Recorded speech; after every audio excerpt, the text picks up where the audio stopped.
yolu.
어때? 나왔어.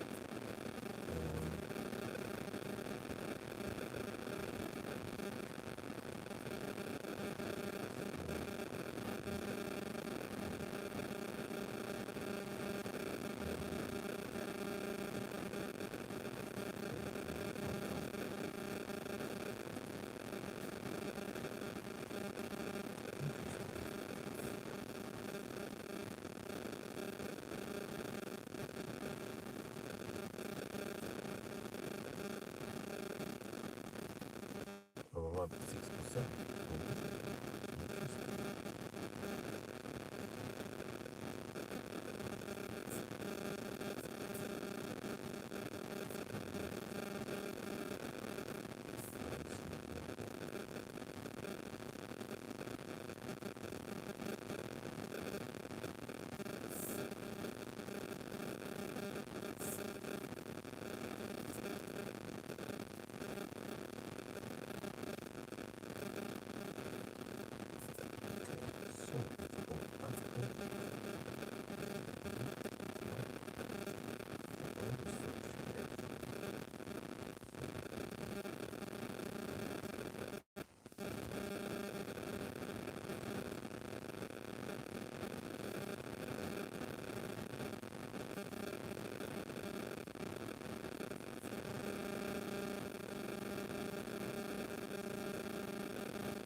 really useful way of that fun.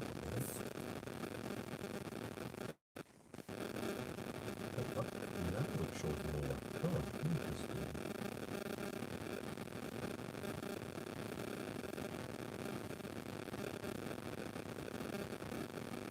Oh, that's a test.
Let's see you guys get this.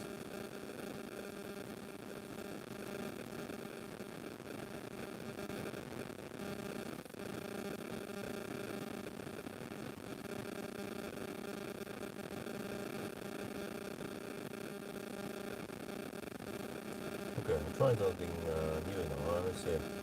So I didn't read the messages. Yeah, alright. Weird noise. Yeah, it's probably just because they're stationary. Yeah, around 125 something kilowatt. Bring this back one day. Oh no, that. Oh, okay. I'm not sure if that's a good idea, but whatever. Thank you very much. Achtung elektrisch. Send it to. Okay. So what do you guys see when you click on that thing, that link? Because I'm trying on Android Auto, and it reports state of charge via Android Auto. Well, then it goes really slow towards the end. Oh, I see. Well, if I knew this, I would of course use it. Is it the charger that goes really slow? Well, I guess you can fire up the HVAC.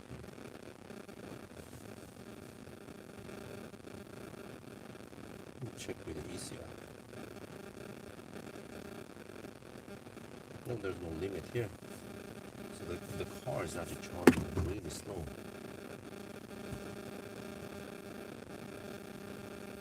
Yeah, I heard there was something going on here in the car, and then suddenly it spun down, and now the noise is gone. So it could be something about the car's electronics. But yeah, what do you guys see when you click on that link? The Runner link. But is it hatchback? I don't know. It's yeah. But okay, I'm probably not gonna wait for 100% because that would take too long. A map, that's it. Do you guys see still a charge? Do you see any live data?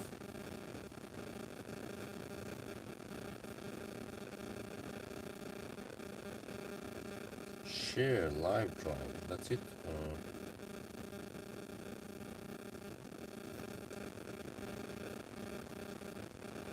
No live data.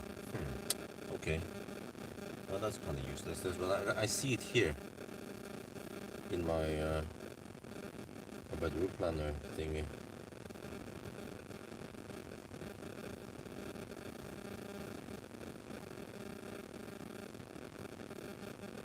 Shows up like this.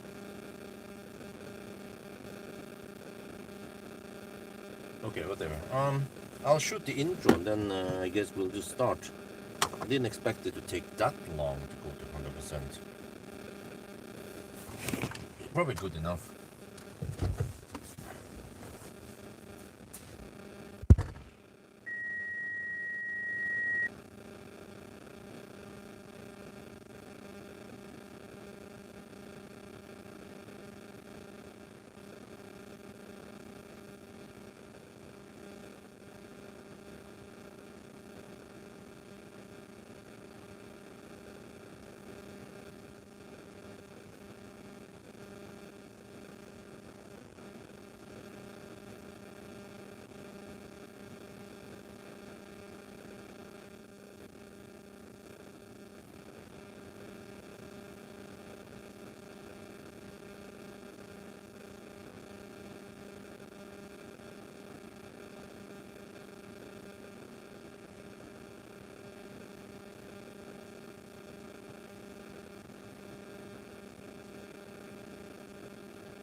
that it was going to take that long. So you see, we had 98%.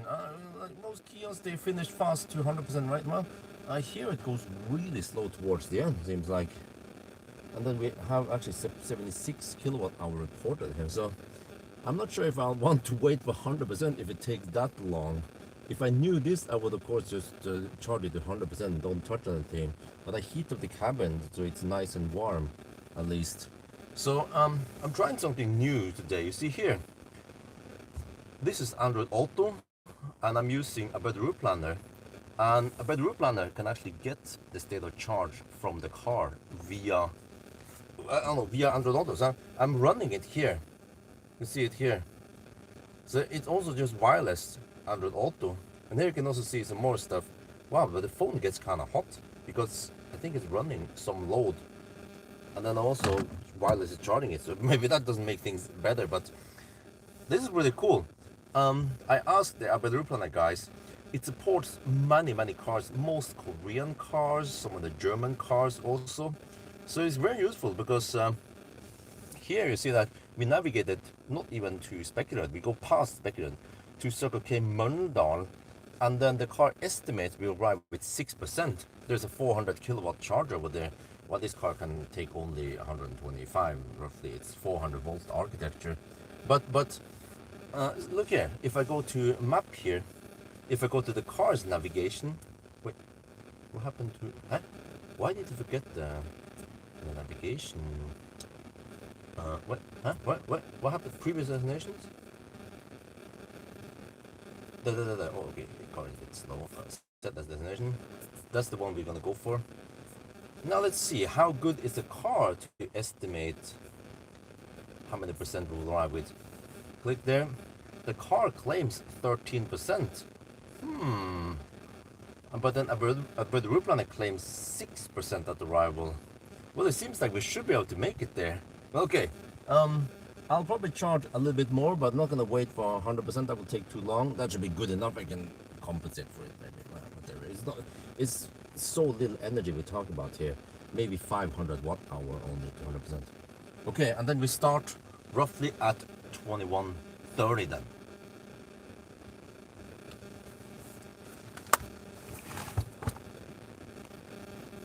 Okay, let's just charge for a few more minutes. It's taking way too long, man.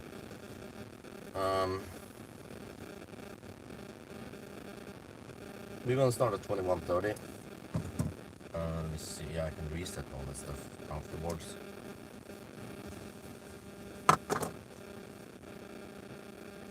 I better open a live. What? Oh, it says 98%. Okay, good. Cool. We'll click on the arrow. Okay, so you can also see it then. Well, that's nice. But dude, it's taking forever. I thought this was gonna go quite schnell. It's taking only 2 kilowatts.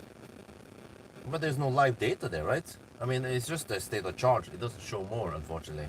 Then you have to click, and then you have to connect with your via the OBD and all that. But I'm testing now with a battery route planner just to see how that goes. But okay, so we're not gonna wait that long. We get ready.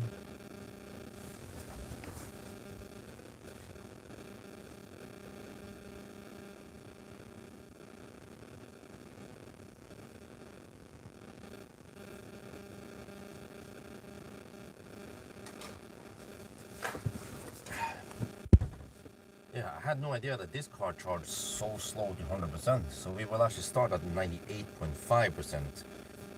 Yeah, but it's no big deal. We are losing out on just 500 watt hour maybe. So yeah, it's gonna finish in 25 minutes. Okay, I'm not gonna wait that long. So I will disconnect soon and then we go for it. And now it says 24% at mine. Really? Well, the car here claims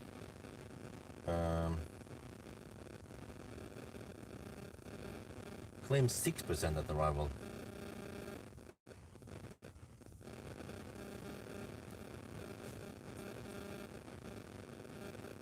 Okay, this is also kind of silly.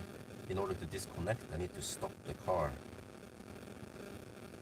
Then I can disconnect the charging cable.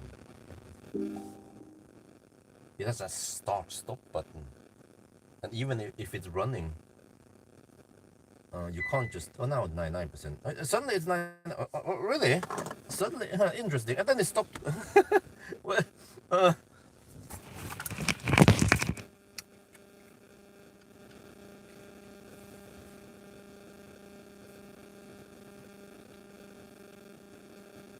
wait, this is strange. Look here. 21, 28. Just a couple of minutes after the previous shot, it finished charging at 99.5%. I don't know what it's doing. It's pulling half kilowatt. Okay, it's done. There, it's done. Freaking Korean BMS, man.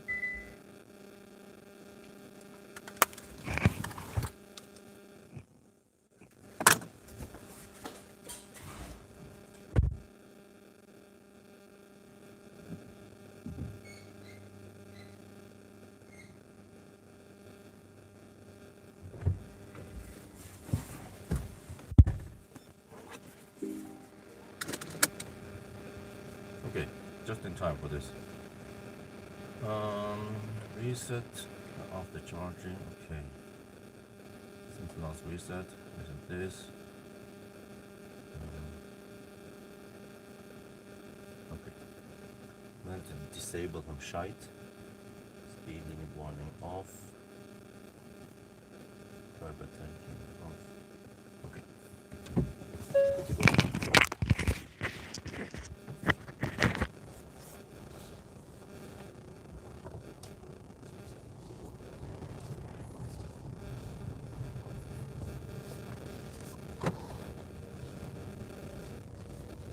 Static Björn.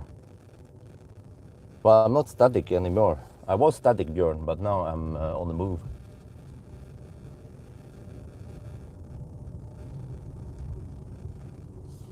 Because that was kind of weird. Well, or it was at 98%, 98.5, and then suddenly 99.5, and then done. Was that, okay. So we did actually start with 100% then, 21:30. So let me see, if I now go to Android Auto, I guess I don't need anything else anyway. I'm gonna just, when save, oh, okay. I need to start it from here, okay. There. Wait, did it forget about the previous destination or some shit? What?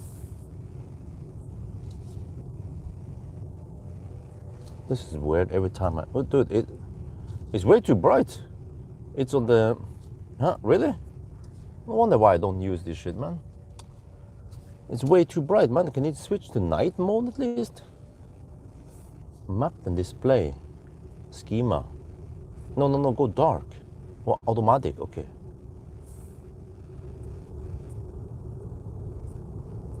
Okay, that's better, right?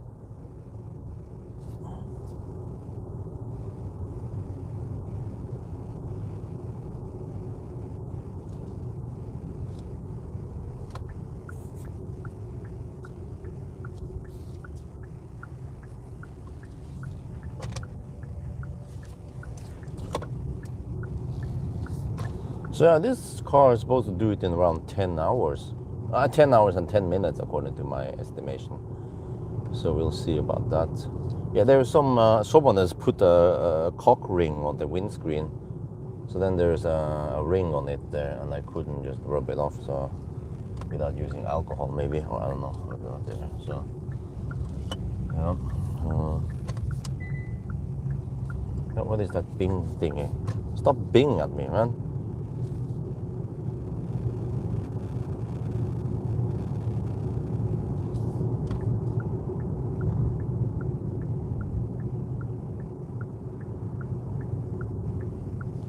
But it's gonna be kind of cold supposedly tonight, or I don't know, maybe 5 degrees and lower.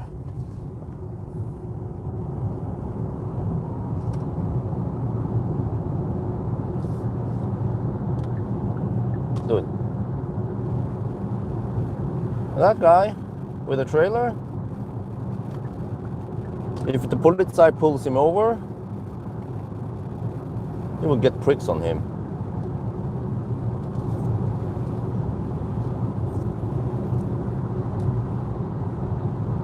He's going way over 100 kilometers per hour with the trailer. I don't know if that is tempo 100 approved or not. Well, even if it is, then he still gets some fine. Because it's not 110 zone here for him, it's only 100 or 9 or 80. Oh, it shows altitude. Wait, what else does it show? It doesn't show speed, right?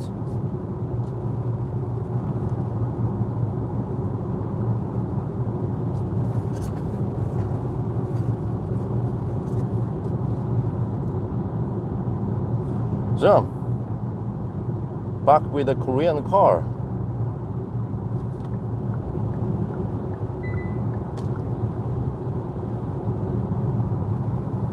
Okay, good.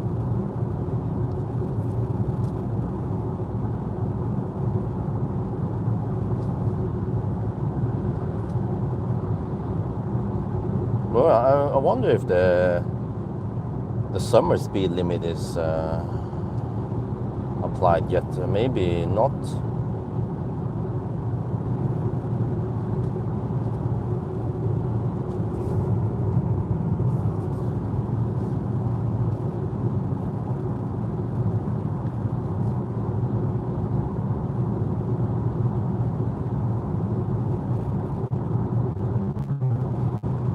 So we're still on winter speed limit.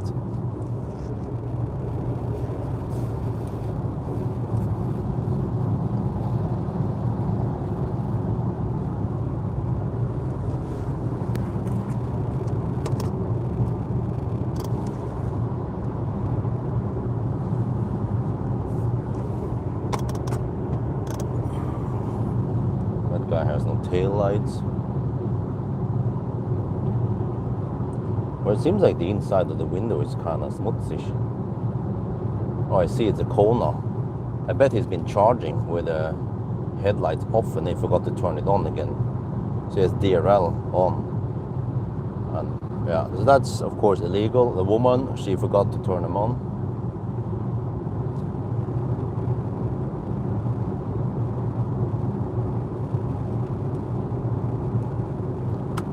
So hopefully not too much traffic today.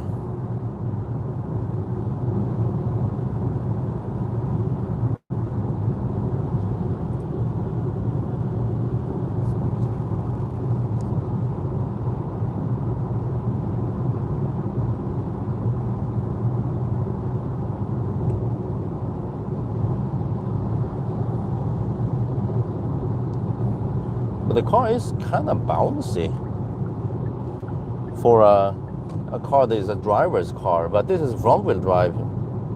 There is supposedly a rear-wheel drive version of it, but I don't think they will take that in Norway. They only go for front-wheel drive here.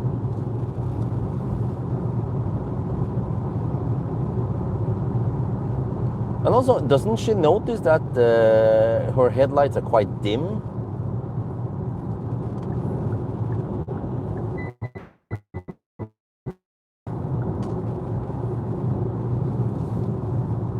Why is it fat braking here? Shit, man.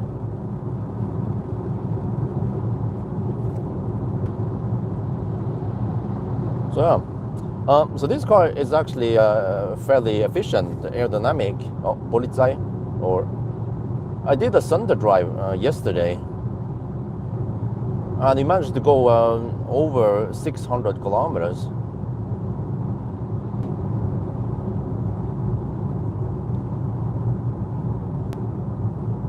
Well, now it says 3% at arrival. Oh, I see.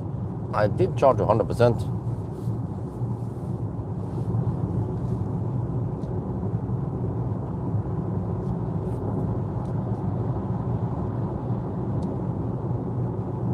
So at least we can't blame that we didn't charge enough.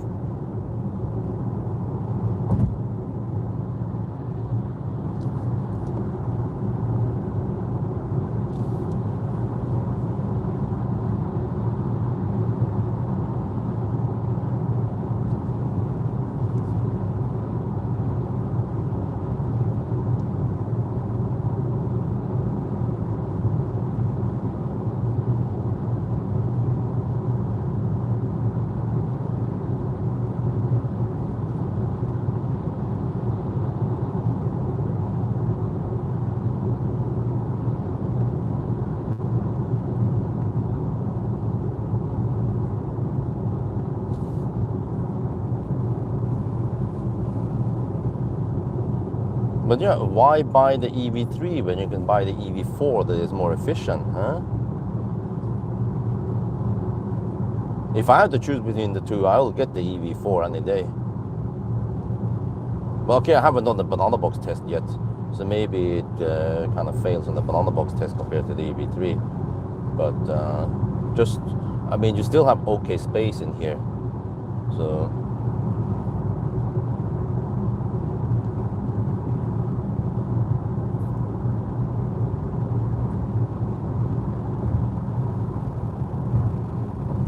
Aura. What about it? I haven't tested it, man. I'm kind of, to be honest, I'm a little bit fed up with testing Chinese cars. I need to always try to stay positive and not get too bothered by the annoying software features. Even this car is kind of annoying. You know why? Because it tends to beep at you for various reasons. That's one thing.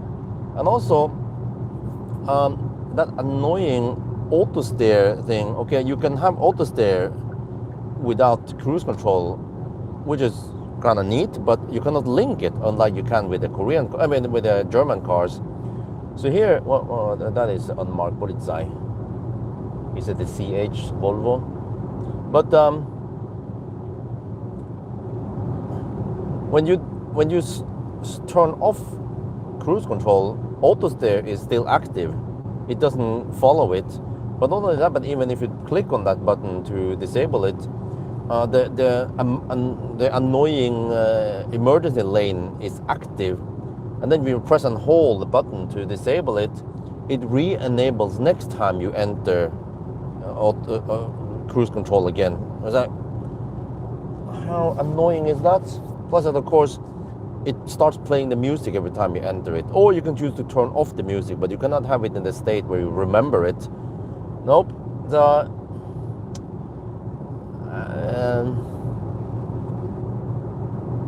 mean, the Korean cars in general good, but also somewhat annoying.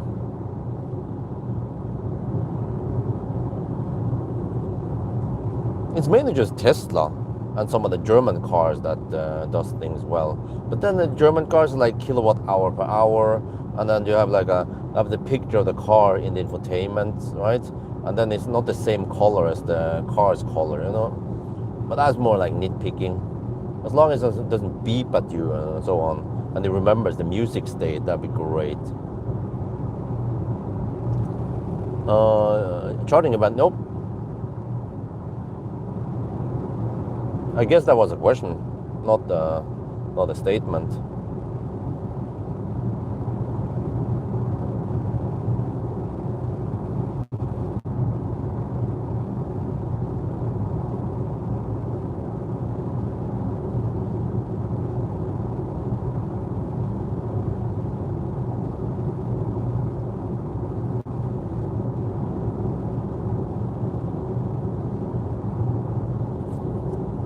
I can kind of guess if it's a question or not based on the position of the words. You know, like, will you marry me, or you will marry me? Yes.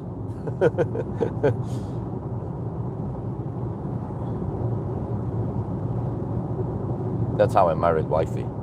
I'm just kidding. We don't have that in Thailand.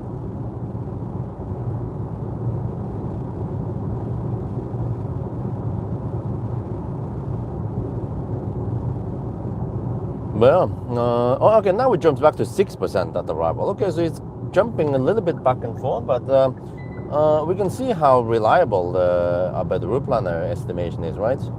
But at least it knows how many percent we have. Wait. I have 95% on display here and car scanner, but then somehow, okay, Weather Planner somehow gets 94%. That's not even the real state of charge.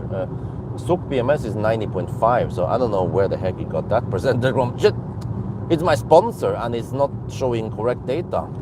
Shit, man. Okay, stop beeping at me, man. Shit. Car is being annoying, like I said. It's like half Chinese, half, but it's Korean, it's Asian.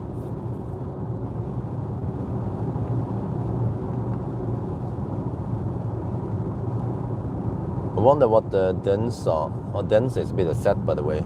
BYD cost compared to the Volvo. Oh, okay.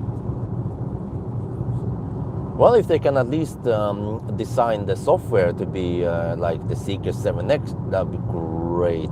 Yeah, because the other Chinese cars, man, they are so annoying, noisy, annoying, buggy, glitchy. But the Seeker 7X was one of the best Chinese cars when it comes to software. Okay, from what I remember, it wasn't perfect, but way better than the other.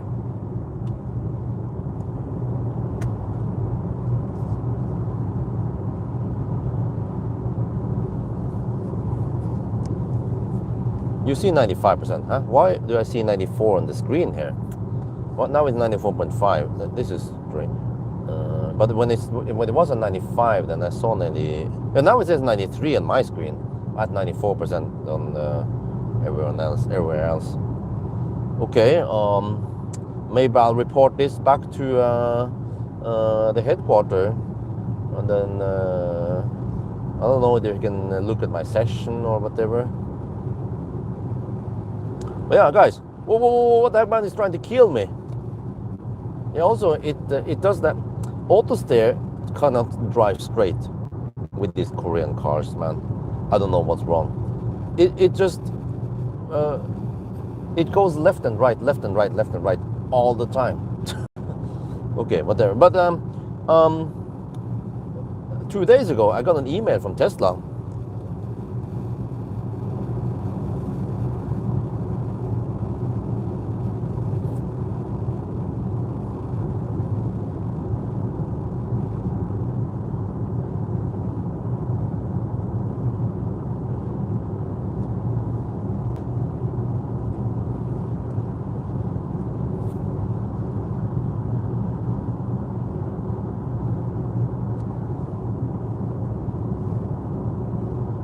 Let's see. I'm trying to find the thing.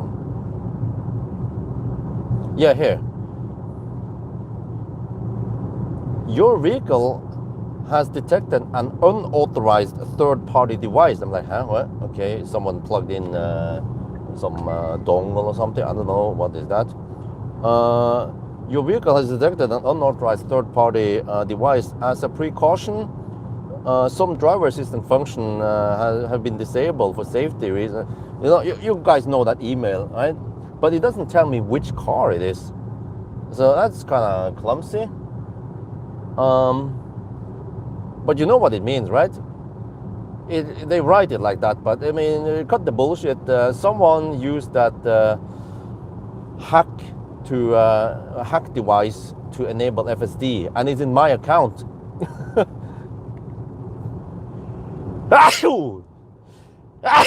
Shit. I'm allergic to left lane huggers. That's why I suddenly sneeze now.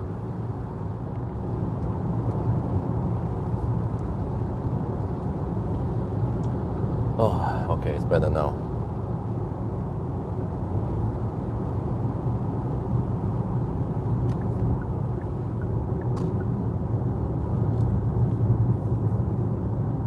So I guess I can email the whole bunch here with BCC and ask them, okay, which one of you mother truckers, son of a gun, plug it in your car? Will I get any problems with Tesla because it's on my account?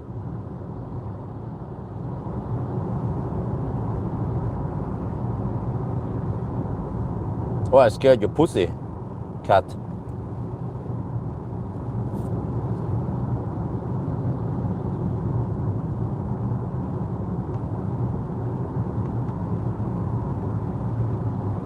So yeah, now we come to Linderud, where the Polizei tends to camp there. Wait, is that an EV4 in front of us? Wait, this thing is kind of annoying. Can I click on it to get a more relaxed view? I can't? Shit.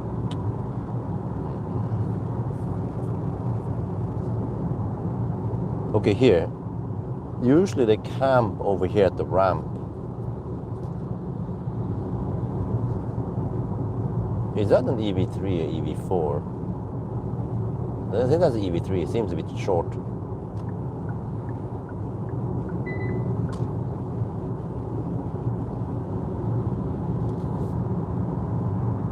Map and display. What was this? The only way to display things?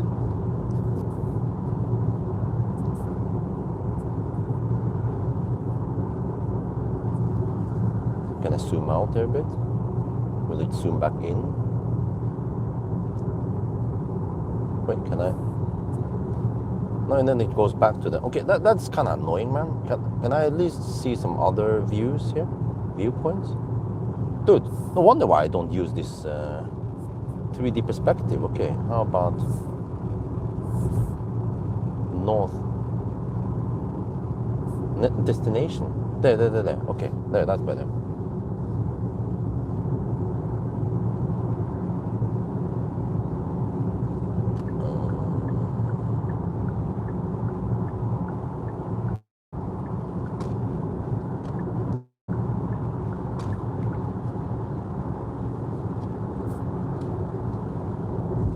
Welcome to Alnabru. So the battery is at 14 to 16 degrees Celsius, and I tried to preheat it. Wait, what the heck happened to the map now? Shit. Huh? What? Are you serious? And then it goes back to the default view. I mean, what if I don't want to have it on the perspective view? I want to have it on the map view. Wait, now it says 92, right? Why is it red? Is it offline? Well, it can't be offline. Okay, let me try again. It says sharing location. Oh, I see. Back there. Destination. Wait, it's set to be north. How about there? Okay, north. Then what? Can I zoom out a bit? Will it remember my zoom point? They don't, right? Nope, it just zooms back. Okay, that's annoying. What about this mother trucker? Okay, I can go in front of it. He's slow poking.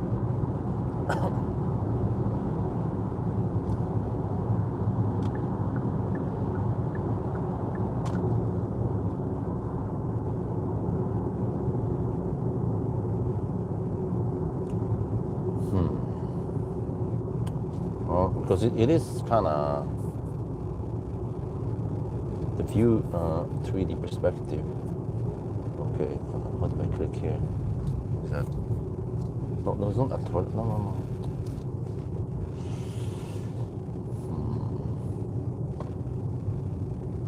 Because I don't need to see the 3D perspective view. I know where I'm going. I'm just gonna know roughly the outline map. You know, I prefer it as a zoom out map.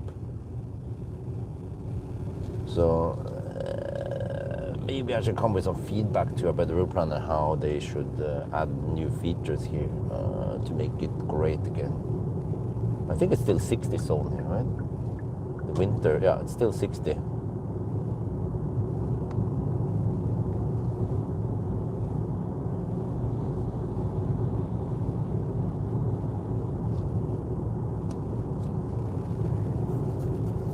About the Tesla thing, now you can make a special video which of the Tesla on the yeah exactly.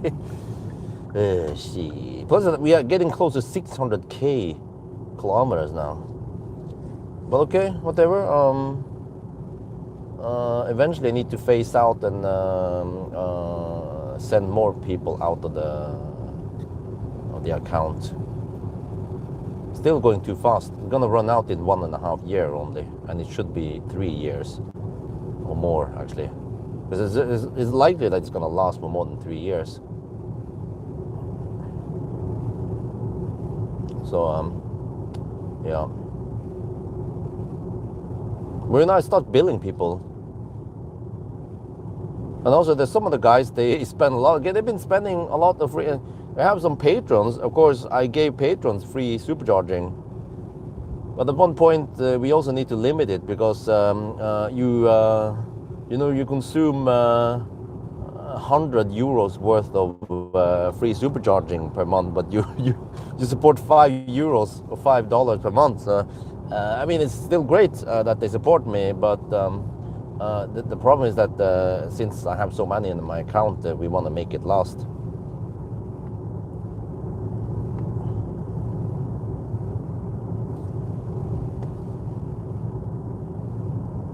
So if I need to prioritize, of course, I will pick the VIPs.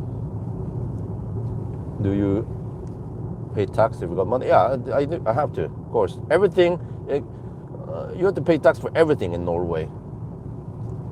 That's just how it is. Yeah, welcome to Norway.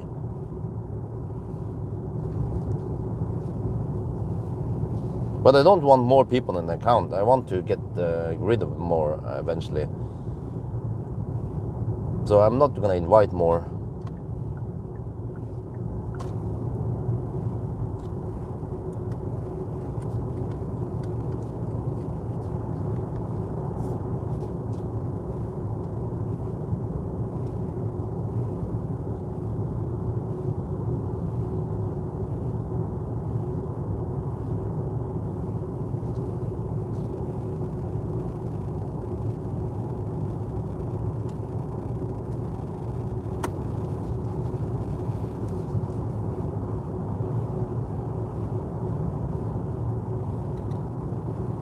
I need charging on Millennium Falcon. No, I don't.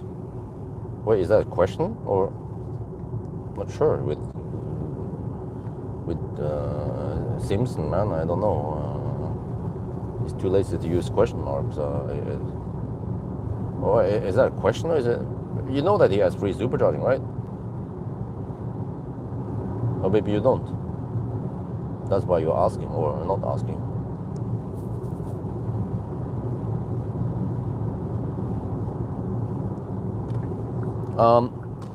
When it comes to the status on the Millennium Falcon,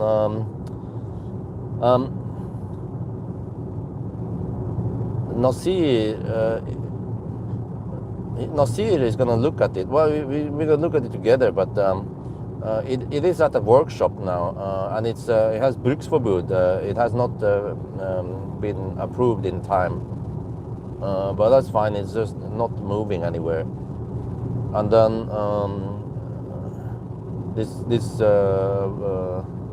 brother from another mother of Nasir, he's setting up a workshop, a repair shop, I mean.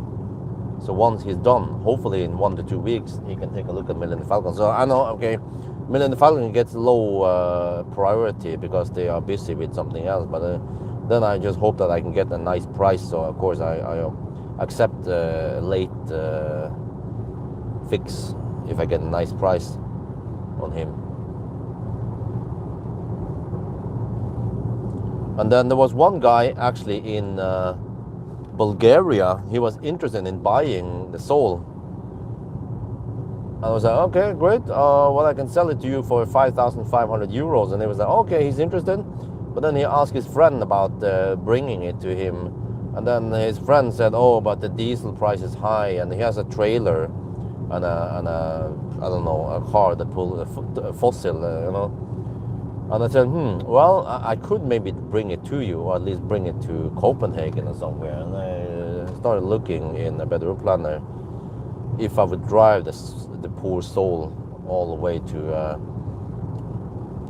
Bulgaria. It's 3,000 kilometers. Man, the battery's going to be cooked. But okay, but then he checked it with the import and whatever, and it would be too expensive. It would cost around 90,000 euros total, so that's not worth it.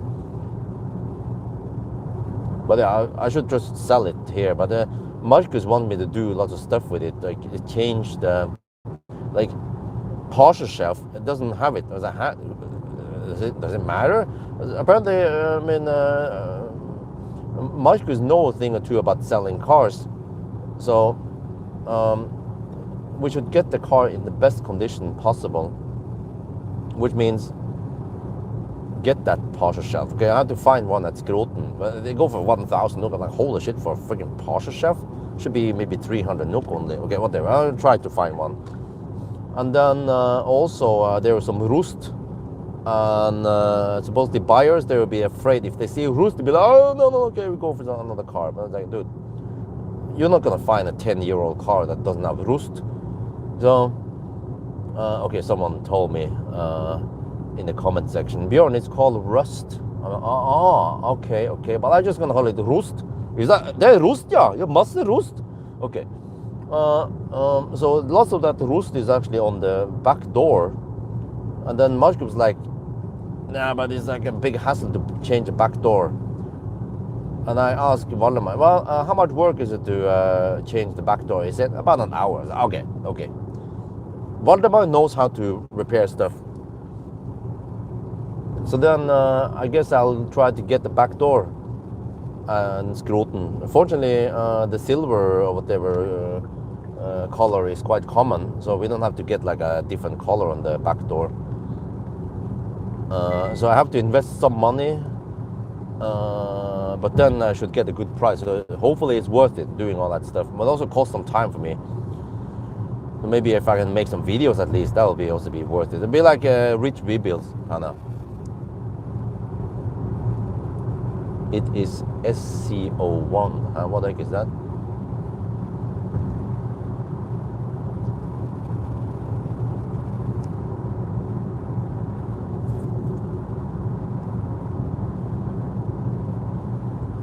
But maybe you can get that open AI, whatever it was. And, I remember many years ago, there was this dude with a classic Tesla, and you had to use a phone in the windscreen or something, and it's actually vision-based only. So that's interesting.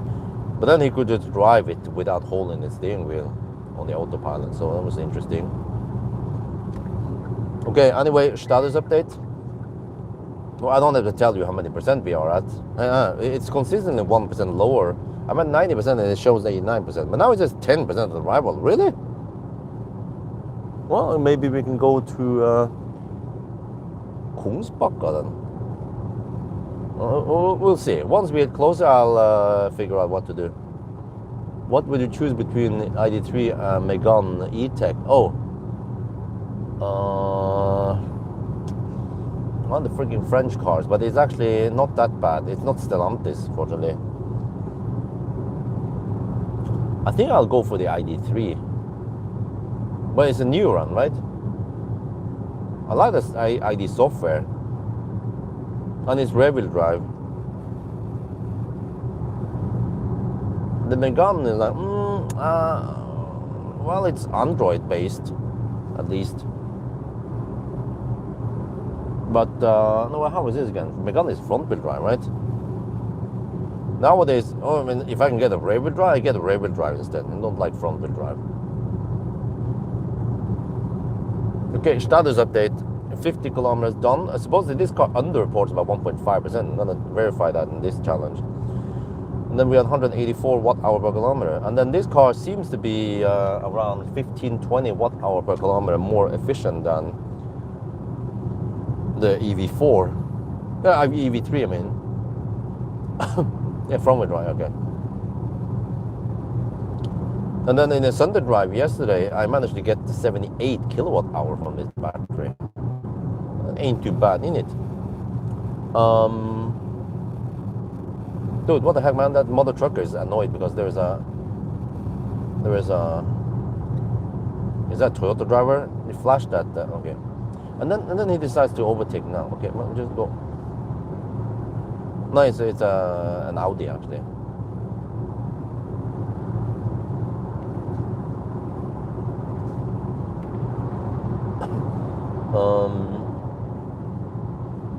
What was I gonna say again? Now I forgot about it.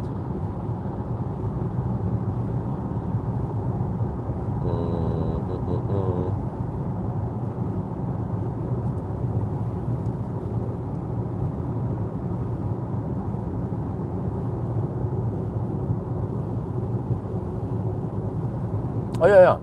Speaking of drag coefficient, this car, well, I don't remember. I think it was 0.23. Wait, maybe you guys can Google. But okay, we have lower drag coefficient here than the EV4. There's a, you keep mixing the names. I mean, EV3. Yeah, to make the confusion complete, the EV3, they say it's like the baby EV9, right? So EV3 is baby EV9, but the EV4 is baby EV6. So then all the name numbering, man, doesn't make any sense. Man, dude, stop beeping at me, man. It bugs at me. Oh, now you can enable auto lane change. I was like, dude, why the fuck can't you use auto lane change all over the place on the motorway like Tesla can or most other cars? No. It's like some places you can use auto lane change, but you have to click OK to enable auto lane change. Why? Just enable it for me. Or if there's a setting in the menu, just go fucking enable it for me. Don't bug me with a beep every time. And then it disappears, the auto lane change. Then it comes back and then it beeps at me. Oh, now you can use auto lane change again. Oh, my lord, man.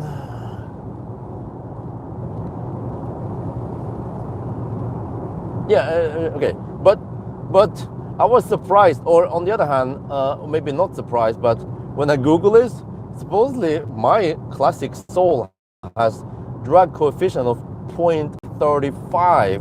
So it actually makes sense why driving at only 110 kilometers per hour yielded a better 500 kilometer challenge time. Holy shit balls, that car is so damn boxy. It's a brick, man. It's a modern brick. Oh, yeah. Okay, there's something smelly behind, in front of me. Ah, shit, let me recirculate here. There's a fossil. Probably some tuned BMW.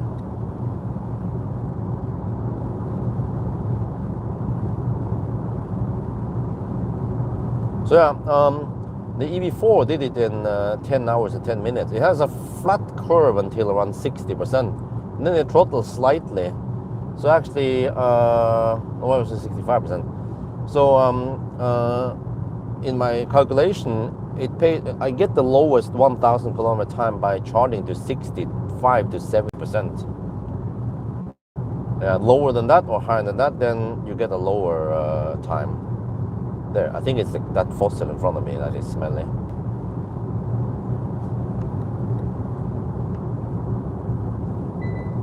Yeah, no, it bugs me. Oh, you can use auto lane change again. Oh, for helvete, man. I'm avoiding Chinese cars. I don't want to lose more hair in my head. There's lots of cars I want to test. Actually, when I went to Bertelåsten, this is from Bertelåsten importer, there was a lot of cars there. Like, they have CLA shooting brake. I'm like, dude, I asked them right after, I asked them in January, February, and they said, well, they're not ready yet. It's sitting there, this shooting brake. And then the PV5, finally I booked the PV5 passenger version, 18th of May, it's coming.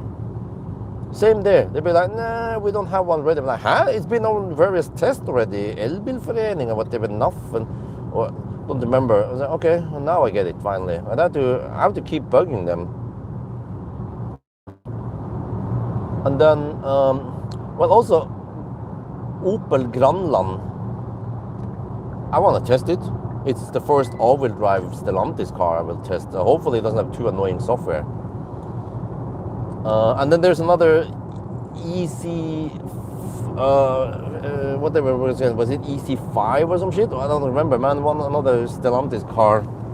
And then Fiat Panda. I'm like, what? Oh, it's probably also Stellantis, right? Or Stellantis platform and stuff. Hopefully, it's not based on EC3. Tata Tech. Yeah. And a bunch of vans also, Stellantis vans and stuff. There's so much stuff I could test, but I booked myself until end of May for now. And I also booked the new BYD Atto 3, or it's called Atto, what the heck was it called again? The new Atto 3. New platform, some shit, faster charging or whatever. Hopefully it doesn't rapid gate, right?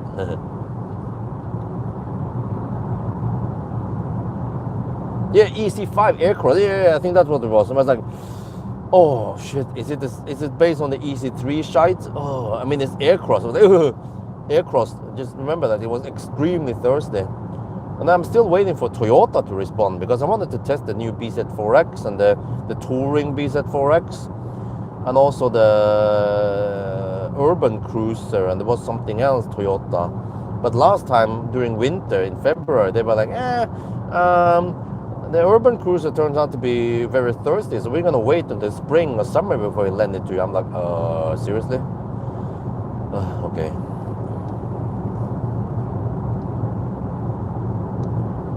Your son still cry? Huh? Oh, no, he is quiet now. ES90, it's booked somewhere, I don't remember. I wonder if it was the beginning of May.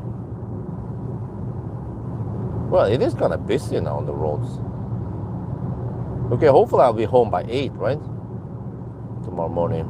Oh yeah, dude, I have to tell you guys, yesterday night, okay, I finished the Sunday drive at night. I just wanted to see how far the car can go and measure the net capacity. So I finished driving it. Why is the car over the line all the time? Okay. Oh, it's Swedish. Maybe he's drunk.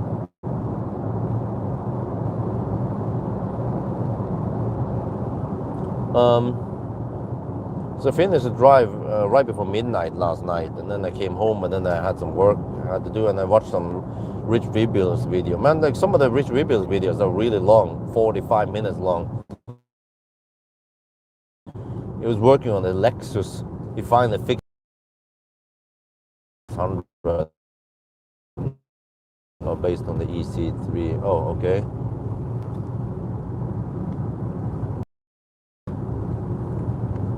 Why do people even buy Stellantis cars? They do, right? Or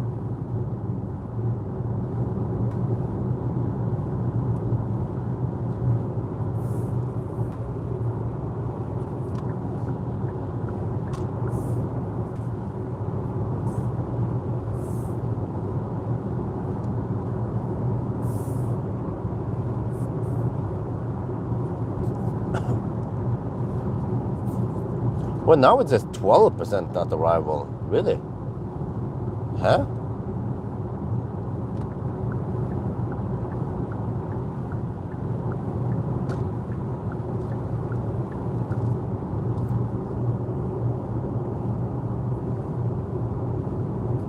Well, but I do enjoy watching his videos. He's repairing shit. But I think the video could have been slightly shorter. There was like a 1 minute where with some music and time lapse when some dude was cleaning the Lexus. I'm like, hi, is this really necessary? Some other stuff, yeah. So maybe the video could have been 10% shorter, but whatever. Yeah. Anyway, and then I went to bed at 1:30 last night, and then around 3:30 or so, wifey woke me up. She almost never wants to bother me, but it was just Axel woke up and I didn't fall asleep, and then I had to carry him for a long time. I think it took around half an hour to 45 minutes until he fell asleep. And then I went to bed at 4 or something. Oh, no, almost 5 in the morning, at night rather. And then I woke up at 8. I was like, I still feel tired. I only gotten not many hours of sleep, like 3, 4, 5 hours total. And then today I was gonna do a range test, but I don't have to test the whole battery. But I was like, okay, it's not critical. I have Monday, I can do that also.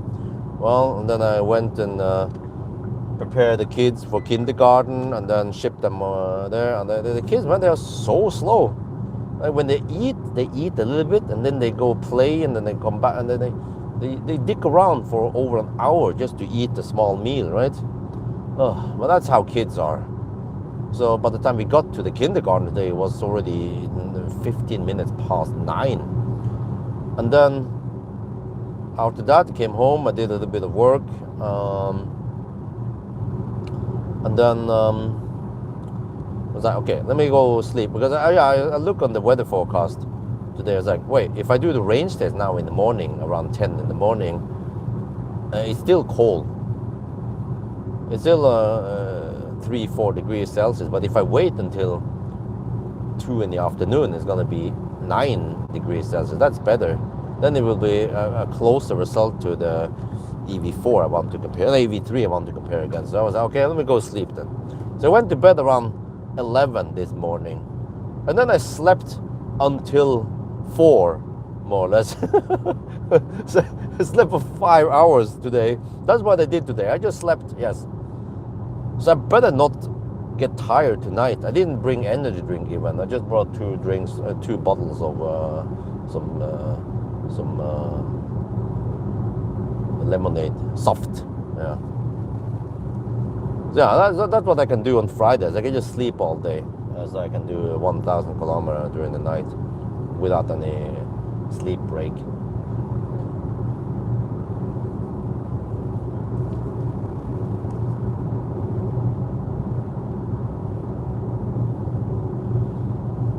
So well, 180 watt-hour per kilometer. It's actually below 200. Wow, impressive. Wait, where's the wind?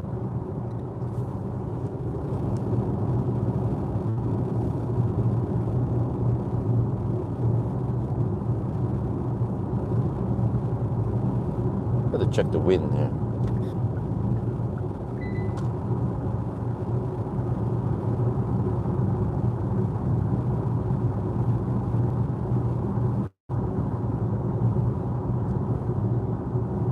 It was coming from the south. Yeah, that's what I thought. Wait, can I borrow this plug for a little bit? Because the phone is getting hot when I use a better route planner, man. And I also wirelessly charge, I think. Yeah, the wireless charging is quite slow here. In a Tesla, it doesn't heat up that much because wireless charging finishes relatively quick. But in the slow wireless charging pads, it just digs around, generates heat, and then the thing barely goes up.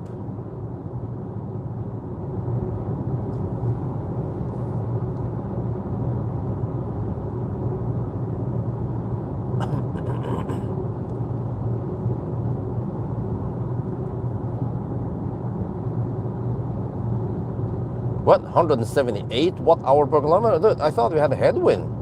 Damn, this thing is efficient. It's like a classic Ioniq. Damn. 0.23 drag coefficient. Was the EV6 wasn't super efficient in comparison. So here we actually have, and also in the Sunday drive, by the way, yesterday, it was only around 10 degrees Celsius roughly on average. I managed to average 126 watt-hour per kilometer. No, wait. The car was underreporting. It was actually less than that, 124 or something watt-hour per kilometer. That's not too bad. Almost as good as the ID7, which is a way bigger car. Okay, but okay. To be honest, the ID7 was tested at 25 degrees Celsius.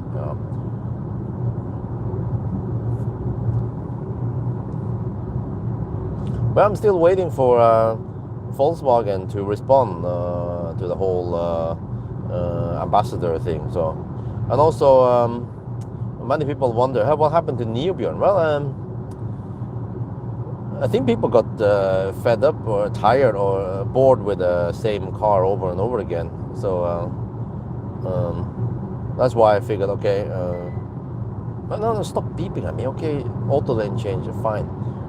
There's a Honda E:(NY1, whatever it's called again.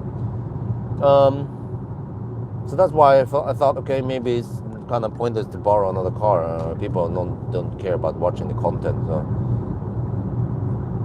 But then they also didn't have any car nowadays.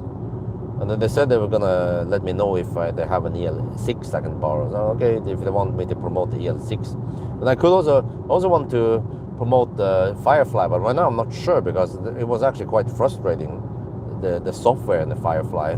The car itself is quite good to drive and spacious, but the super annoying.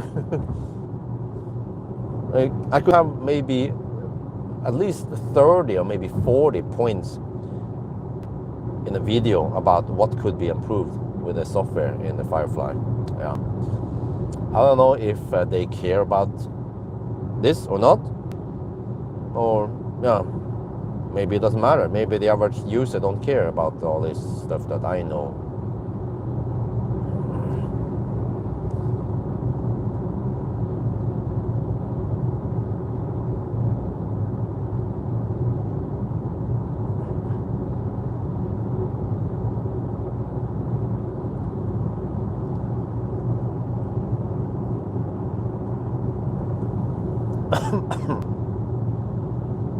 Well, it's 7 degrees Celsius. That's good. It's not too cold. 180 watt-hour per kilometer. Okay. With headwind. Well, it's just 12% of the arrival. Well, eventually we need to preheat this thing. Well, actually, hey, what? Huh? What? Is that? It has heated up. What did I see? Home. Wait, is that home? What? There. EV thing. Okay, I haven't activated the preheating yet. Okay, if I go back to Android Auto now. Yeah, okay, we're back there. All right. I have at 12%. Well, I mean, 12% is okay, but I want to go deep, right, with the Korean cars.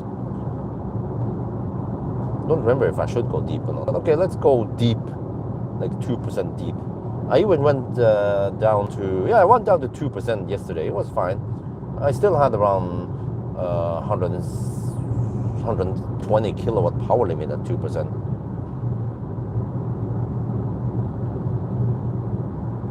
Wait, I wonder if the car scavenges heat from the motor, because now the battery has heated up 16 to 18 degrees Celsius, and the inlet, or I don't know, heater is going to be 20 degrees. So the battery slowly heats up as we go. Wait, I thought it would scavenge heat up the cabin.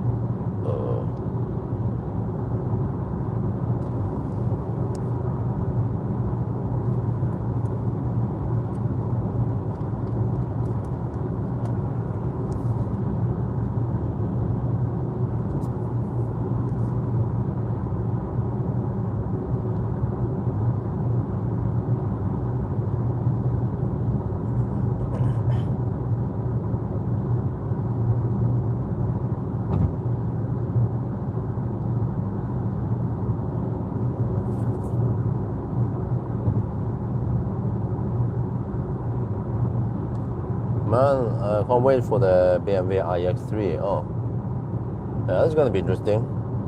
There's a big battery, charges fast, and it's supposed to be fairly efficient. It's coming in 2 weeks. It's on Tuesday. I'm picking up the. Wait, what was it? Let's see, how was that again? I had a van. Yeah, I had a van. The Mercedes EV4 van. I'm gonna do a van for a change. Wanted to test it.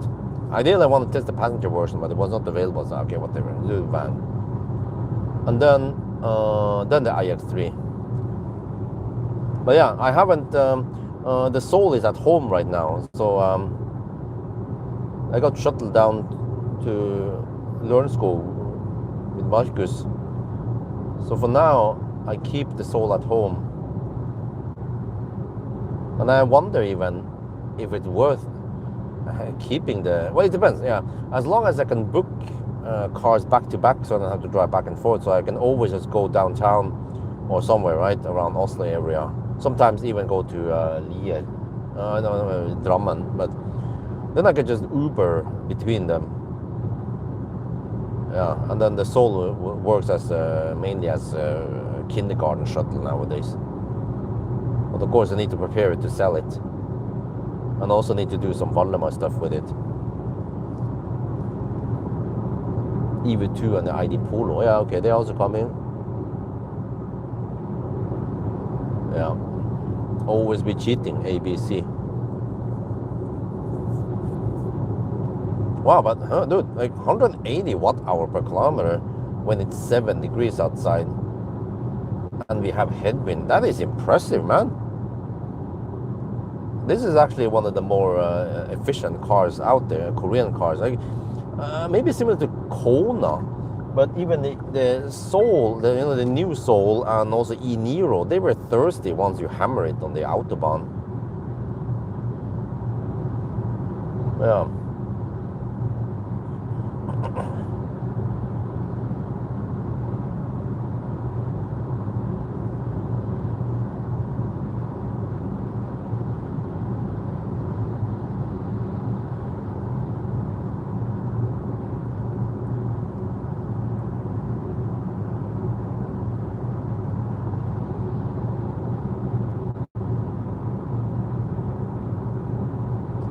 Yeah, I mean, spring is supposed to come, but it's still kind of cold for mid April. Stop bugging me about the auto lane change thing.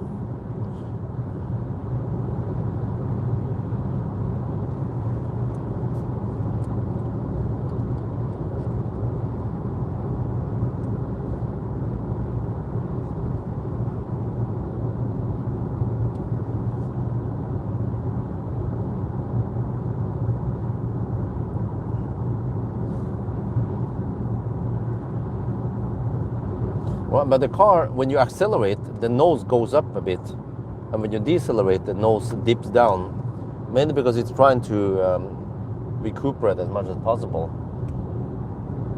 So I feel actually that my classic Soul has less of that dipping up and down, even though both of them are front-wheel drive. Same with the e-Golf I had. It was rock solid. It didn't do the whole nose up and down. This is what I don't like about the rear-wheel drive, the front-wheel drives.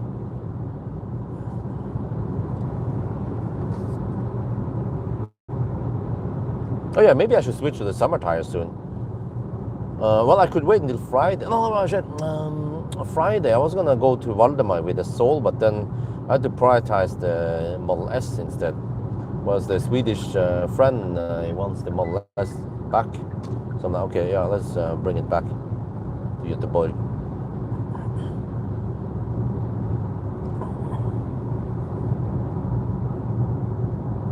Oh, down to 80%. We're done 94 kilometers. Wow, that is impressive, man.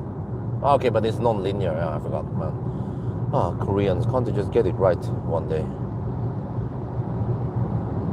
And most of the German cars, from what I remember, they are linear.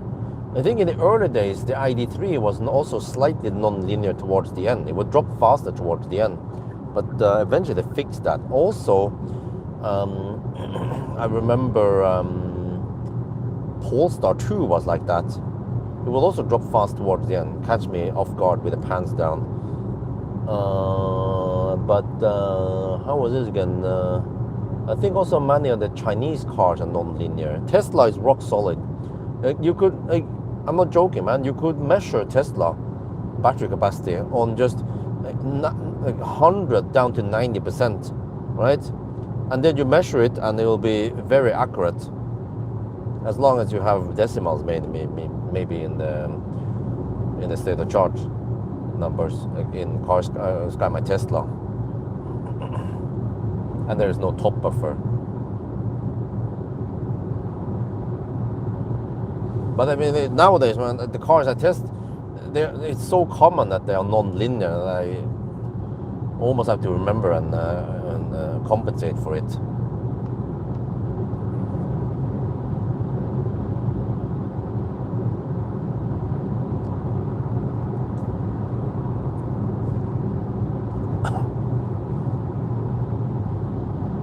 But I guess I'll change tires myself this weekend. I'm just gonna do it in garage. I think I found where the jack points are roughly. So then I can just do it myself. It takes maybe half an hour. Manual jack.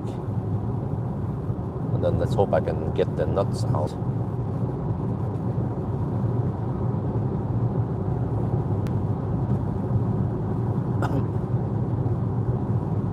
Well, finally hit the 110 zone. And I think in around 1 week, or maybe less than 1 week, we will go back to summer speed limits.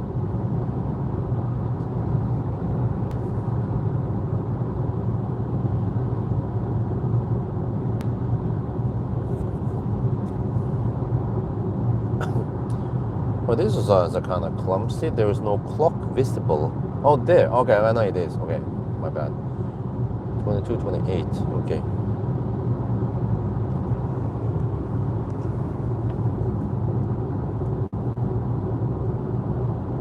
We start at 21:30. Yeah, 21:30. So let's hope we don't get any delays tonight. But this is 400-volt car. Don't remember how many amps it takes, but voltage is relatively high, so it means that even a V2 should be sufficient. V2 supercharger or anything 150 kilowatt charger with 375 amp should be fine.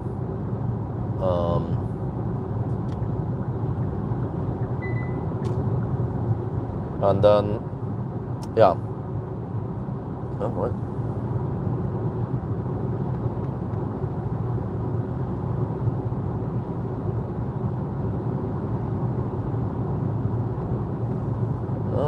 There's someone is hammering it. Okay, let them pass. That's coming really quick.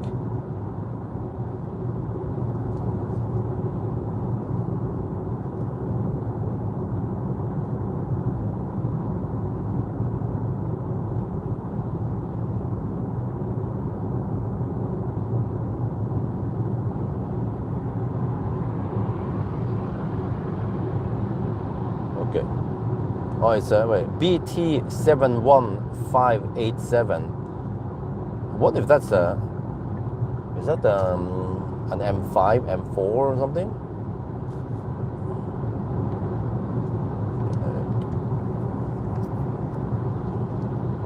Oh, he doesn't use blinker. Yeah, at least the car wasn't stolen.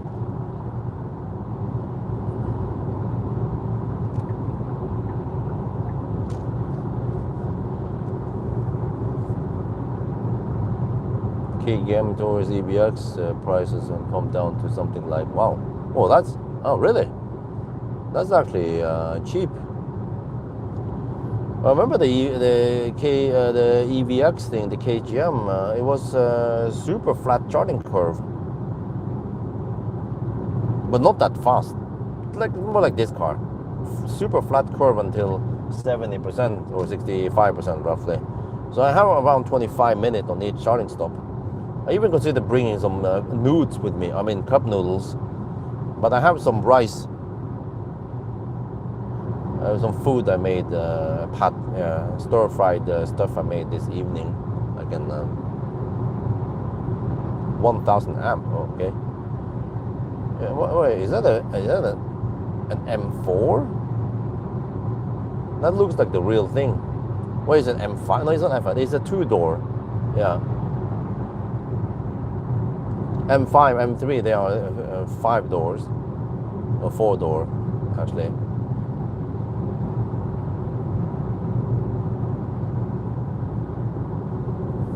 But what was this dude, my friend at Pawel, he was talking about that Pawel, they're gonna eventually deploy some 700 amp chargers, and that for the Chinese cars like the new Xpeng or something, you might need 700 amp or more than 500 amp.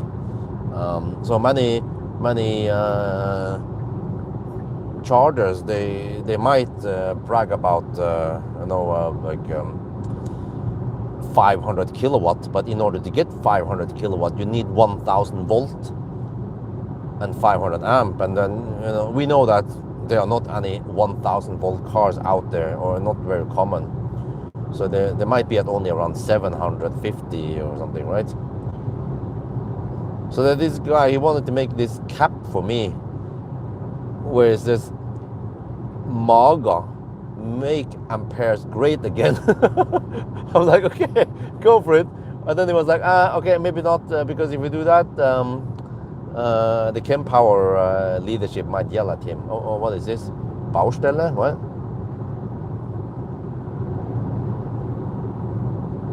Oh, a slight slowdown. Oh, okay.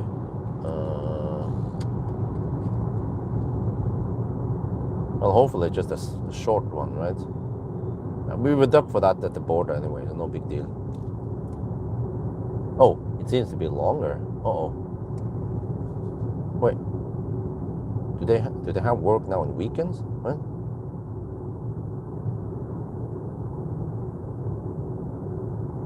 Oh, it seems like it's on the other side also.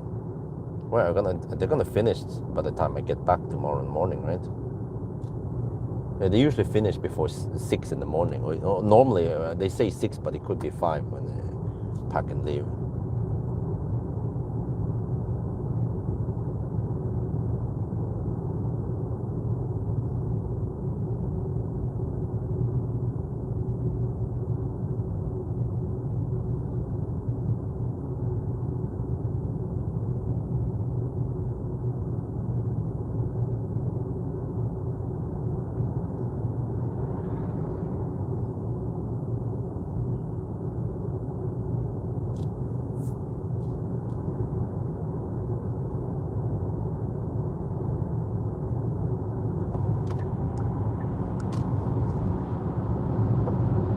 Yeah, there is slight torques there, and yeah, I don't know, not my favorite with a front wheel drive. And also with nowadays, well, since they are so powerful, and when you floor it, you feel a bit of torques there and some other shit going on. I don't feel like my classic Soul.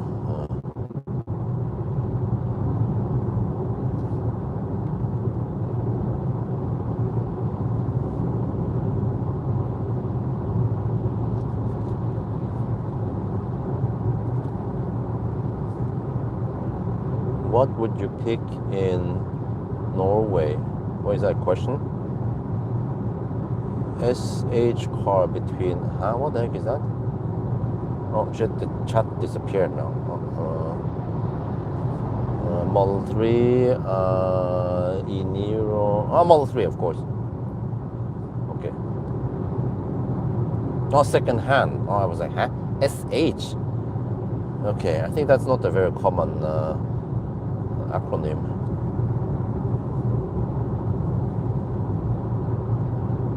Nissan Leaf has it to what? Or did you mean 2?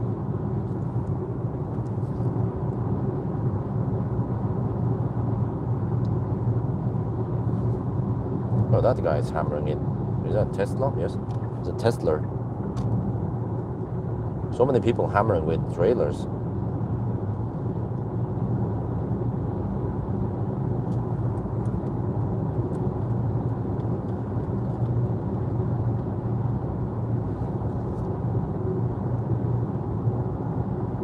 The Norwegian Left Lane Huggers Club is strong tonight.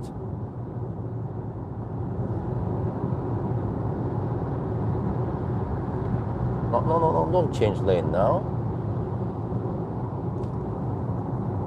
It was like, oh, he noticed that there was something there. Oh, okay. Then he flashed at me. Like, what nisse?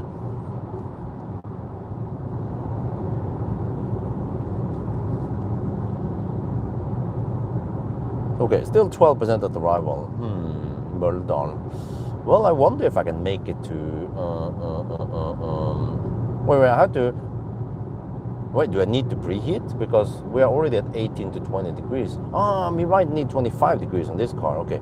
I need to reserve some juice for heating up the battery. Yeah, we'll see if it's needed or not.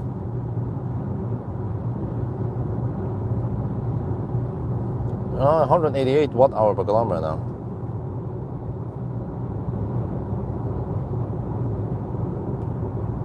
The rear-wheel drive? Okay. The new Model 3. What you mean the standard or the? But the regular SR Plus is quite good. The premium. Standard, I mean, well, if you really musk, then okay. I guess you can just get the LED strip and some other goodies. The car is still okay, but I'm kind of missing the button for adjusting the seat at least. But okay, maybe Enhance will make some seat adjustment buttons. Whatever Tesla removes, Enhance puts it back.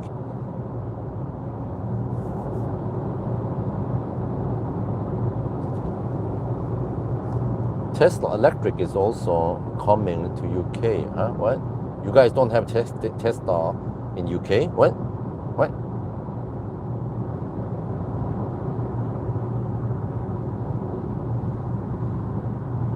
But I mean, I can understand if you just simply cannot stretch the budget further, then the premium is remarkably good for how much money they shave off it.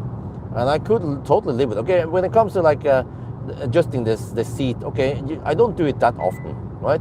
It's more like set and forget on shit. And they kept the essentials, and the suspension was actually okay.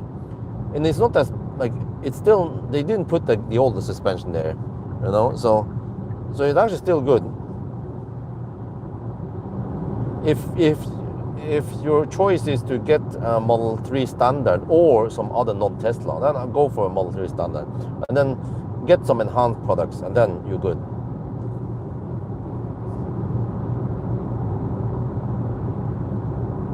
Who writes their Teslas? Wow. I see I cannot be a teacher because I will just point out all the errors all the time.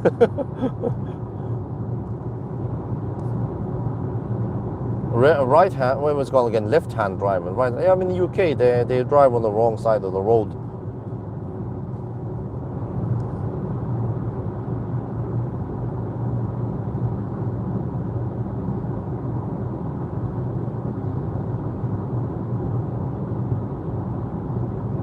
And the new cars that qualify for 500-kilometer challenge. Oh, yeah. You know, I should drive. I mean, I need to borrow from someone usually.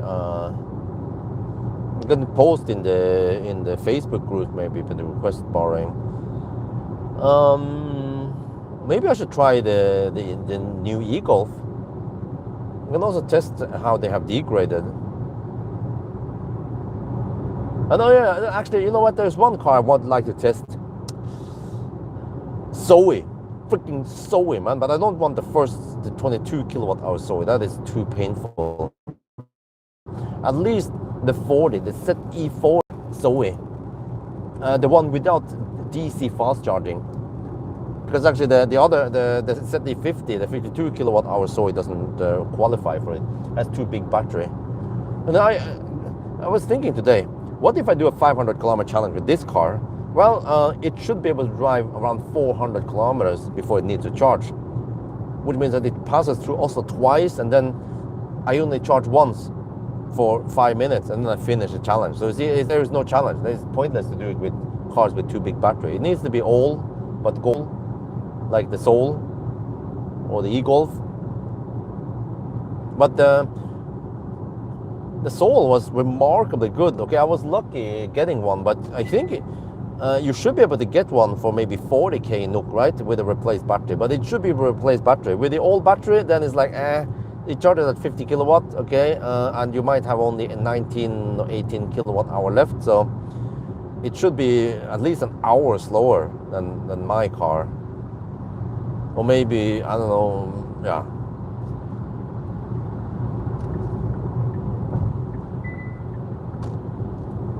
I'll probably still use the adapters I can charge on CCS, but I'll only get the 125 amp max on the old battery.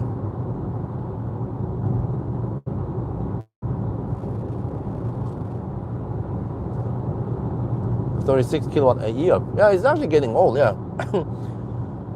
But I should try the old cars. Like Zoe is actually quite popular in Europe. Should be at least in France and Germany.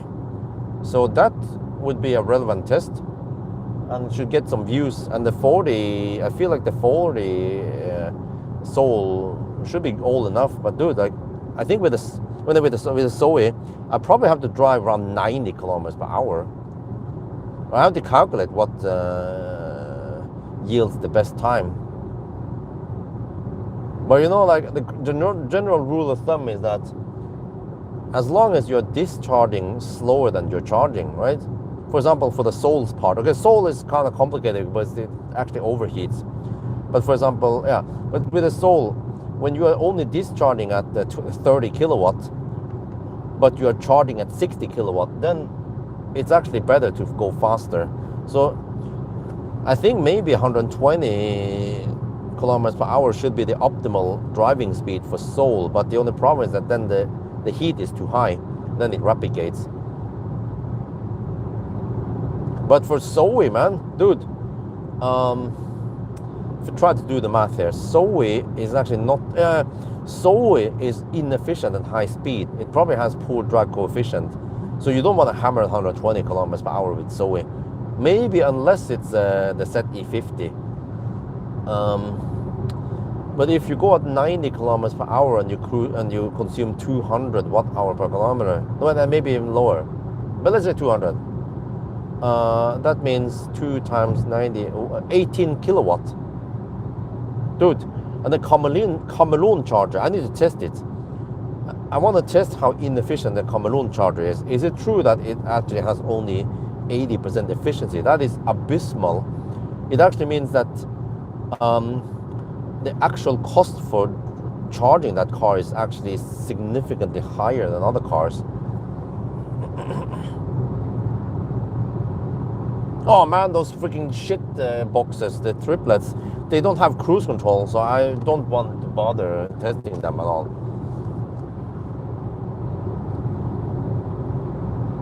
Wait, maybe one of them have the best spec, right? Was it the Mitsubishi that actually has cruise control? Maybe I can at least test that one. I want to see how much they have degraded. I actually found a bunch of cars, but that was too long ago now. Maybe they're sold already. I found a bunch of cars on Finn. The plan was to contact them and then borrow them and then test a couple of days and then maybe give them a little bit of money for the rent and the kilometers I had. But I'm not sure. I haven't gone that far yet.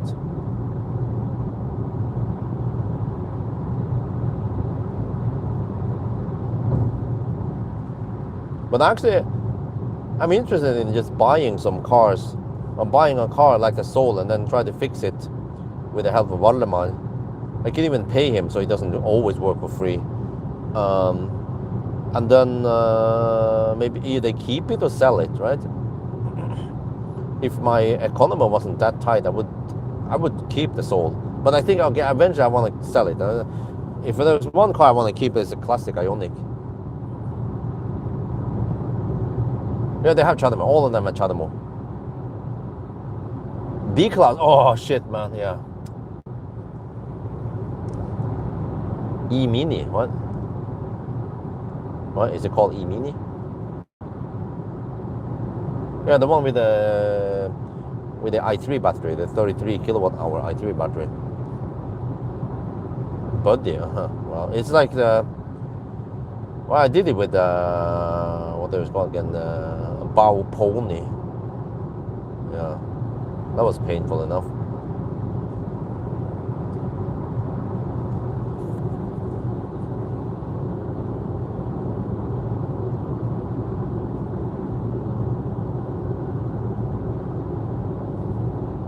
I mean, the 500 kilometer challenge would, I created it because it would actually be a relevant test for someone buying an old car, like I had to do, right, with Soul. And it actually turned out to be okay for driving on long trips.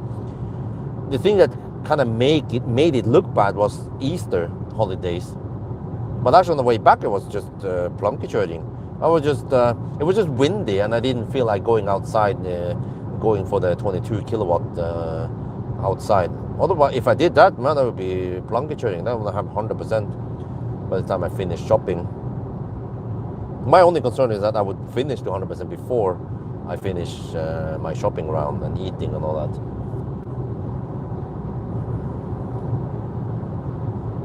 But I should still make that guide about which second-hand car to go for. And I rank Soul higher than e-Golf, actually, because Soul has more space. Actually, remarkably good space in the Soul. And also, if you get the replaced battery, then it charges faster. But even if you don't get the replaced battery, it still charges faster because it has higher voltage. But you kind of need to, depends where you live, but minus with the Soul is that it has CHAdeMO. But actually, I asked Vladimir, which is the guy at EV Nicholas, they have lowered the price by 20% on the adapter. So that's good. Means that it's more affordable adapter. You get 5% discount if you go for my link also. There's a classic Ioniq. I like those cars. Very good car for the money. So if I had the money one day, I'll definitely go for one. I could even try to make money on this. Well, actually, I will end up keeping the Ioniq. Yeah, that's right. No, I haven't bought him yet. I have to wait for him to be fixed, and I still don't know how much they're gonna charge for the repairs.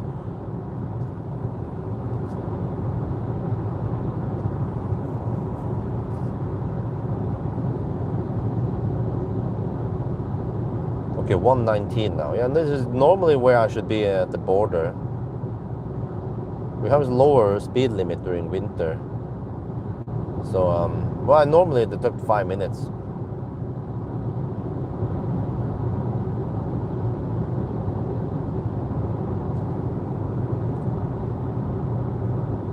Fluence, well, they are not that common in Norway.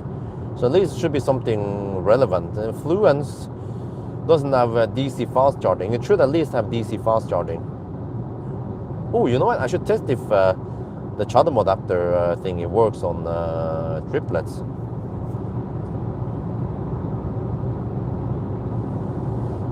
But I feel like Zoe is the next 500-kilometer candidate. And this is where it makes sense to have a Soul at my disposal or something, because if I want to borrow someone's Zoe, I should at least offer them a car while I'm testing the Zoe, right? Because I might need several days to test a couple of things, at least degradation and charging. Well, so okay, Zoe is irrelevant. Yeah, charging efficiency, yeah. And I wonder if it works on car scanning, if you have to use Kanse. And also 500-kilometer challenge, of course, with the Zoe. And I can't just lend them the press car I borrow.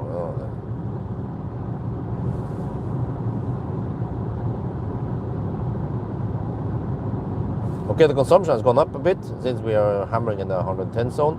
It's 193 watt-hour per kilometer, but it stays below 200, which is impressive.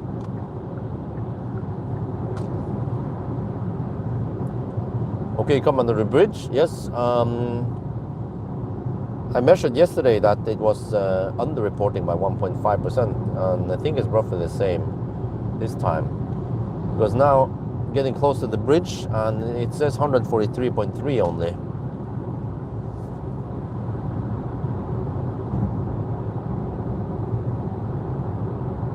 Price kilowatt hour. Okay, cool. I've installed the OK Q8 app now, and I see that they use the Virta platform. But it's nice to have it because there are actually more OK Q8 chargers out there. They're not expanding like crazy, but this is nice to see if they're available and so on, how fast they are. Okay, it was showing around 144 kilometers under the bridge. Leaf. Yeah, oh man, Leaf.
Oh, there is actually roadworks now. Okay.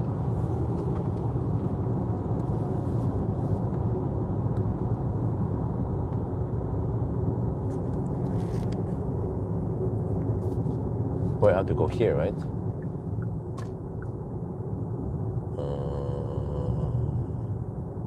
Because the other one is for trucks. Wait, how is it? Okay.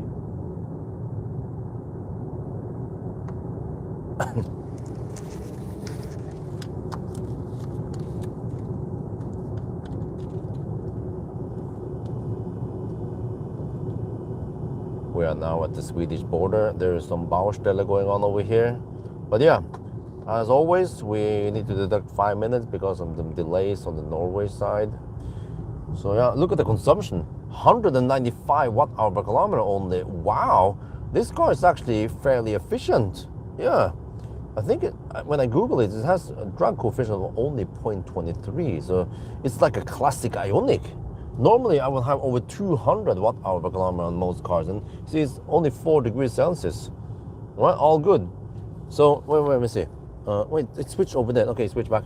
But yeah, so when you look at the about the route planner, now it shows 12% at arrival. Huh? Maybe I can even go past that location and go somewhere else. Wow, very impressive. And then it actually shows you also the GPS speed. Okay, not too bad, huh? Yeah, battery is getting warmer. Eventually, I need to preheat it. Okay, all good.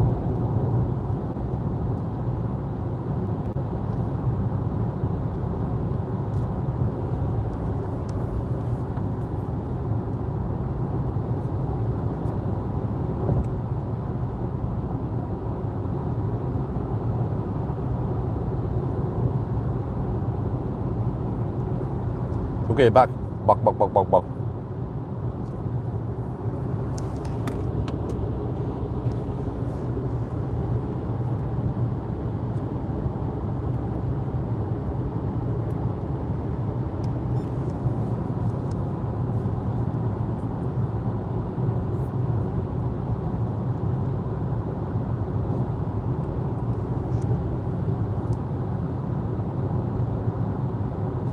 No, what the heck is this shit? What? No.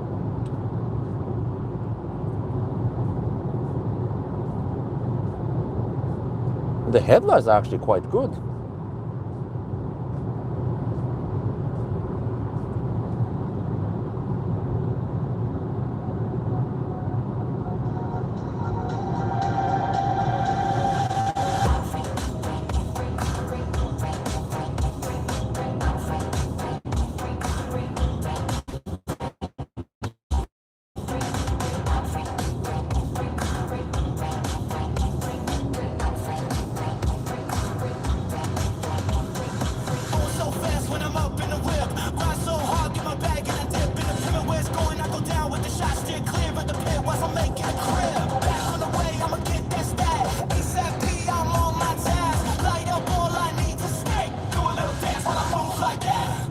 Yeah, new music.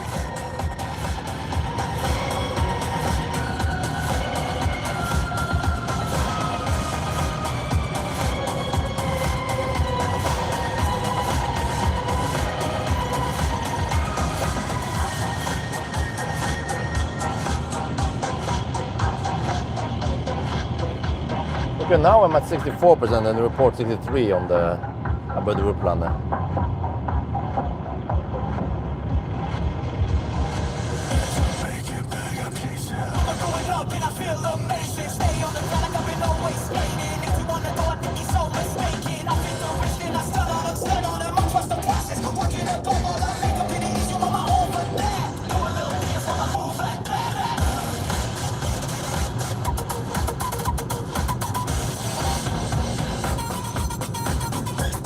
Well, I think this car doesn't have any Harman Kardon system. It's just default system, right?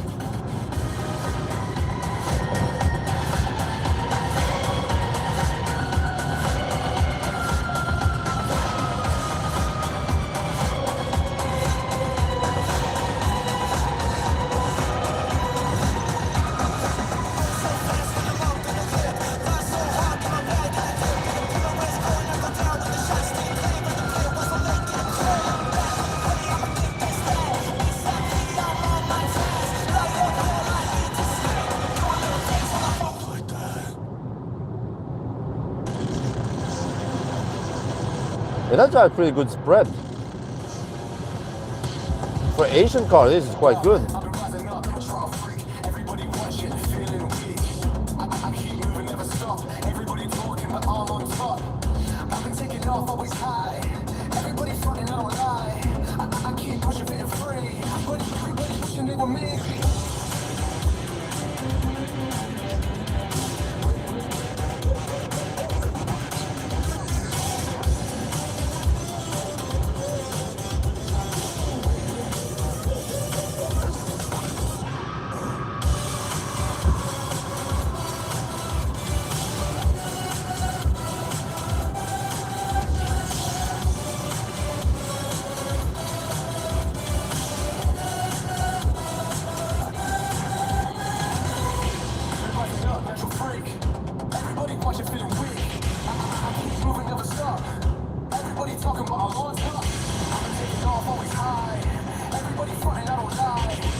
Actually, I'm not sure if it has subwoofer. I think maybe no subwoofer.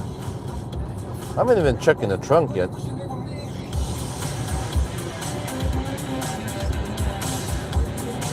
Oh, the camera doesn't shake. Yeah, probably no subwoofer. Just relying on the side, the door speakers, I guess.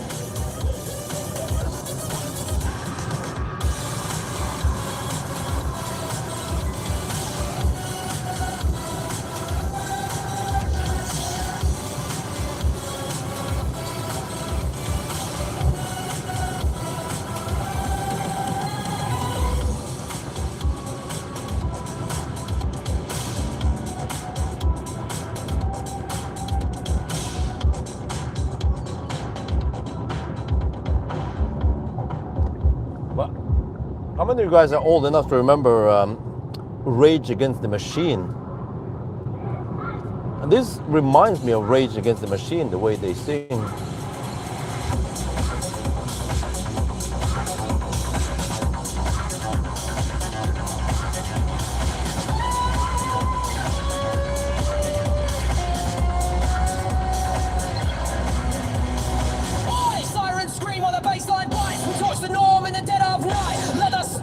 Or maybe it's not. Maybe it's Beastie Boys.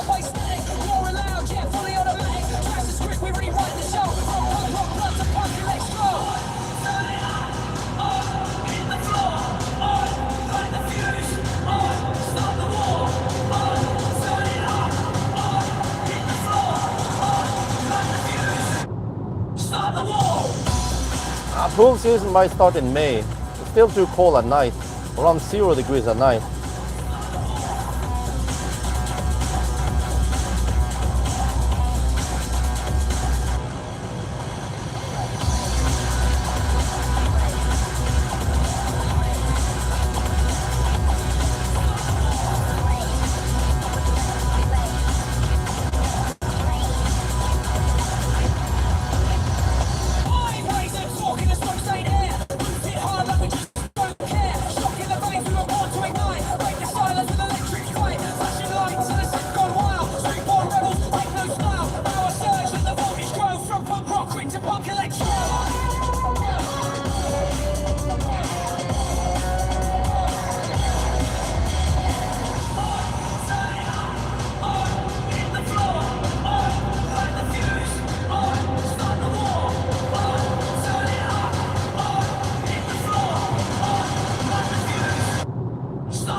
No, I don't need help from Percent with this system. I started myself every year.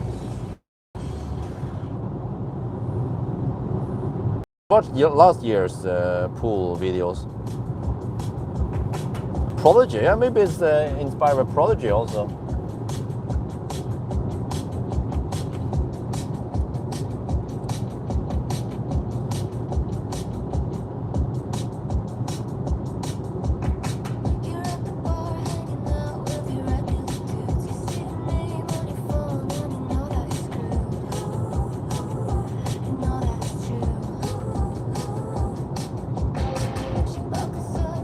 wonder if the route plan takes into account that the state of charge scale is non-linear.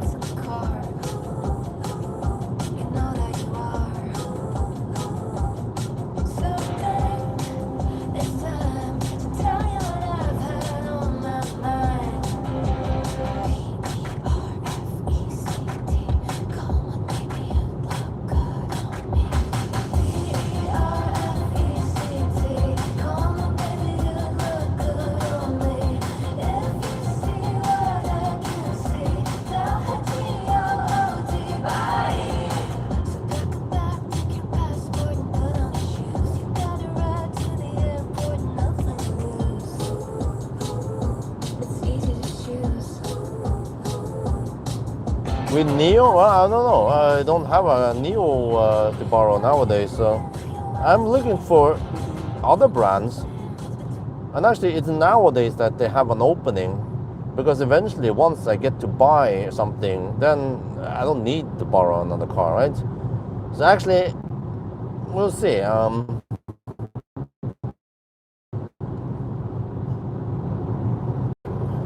When I get Millennium Falcon, then I can use Millennium Falcon as the family shuttle and so on. That is more practical. He has app support, he has more space and more range, faster onboard charger.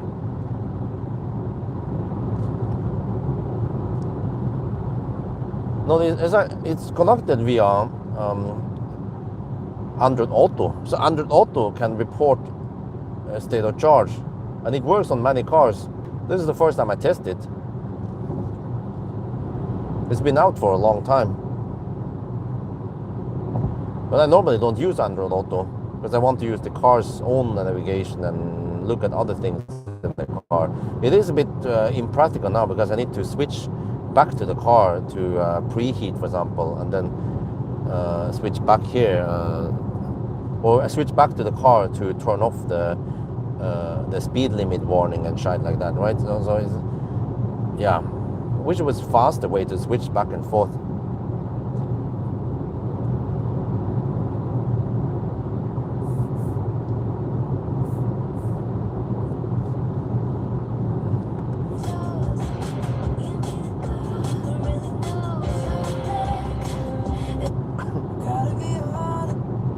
Where are the new songs here?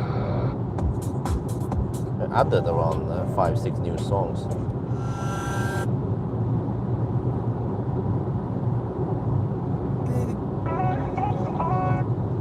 Okay, at least the car doesn't slow down in the curves. That's good.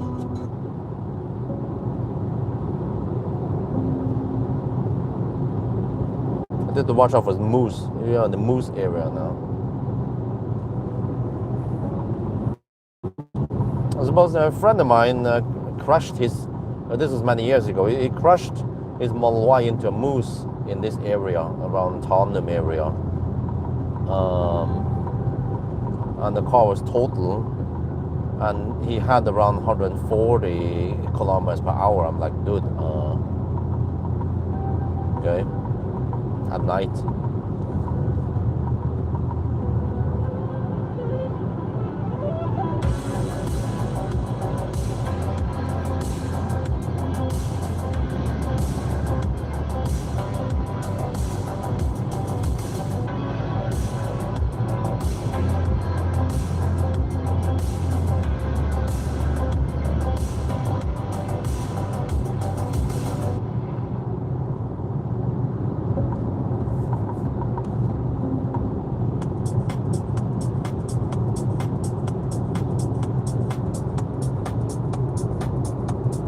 Yeah, I don't know. He was fine. Good Tesla. They are incredibly strong. Lotus, yes, I've tested Electra briefly, and I tested Emeya in Thailand. You can check out my channel. Just search for Lotus in my channel, you'll find it. You know, there's a way to search for content within someone's channel, right? You have to go to the About page, and then there's this magnifying glass. You can click on it. Or you could just Google and then Lotus something, what you're interested in, and then Björn Nyland, that tends to lead you to the right videos.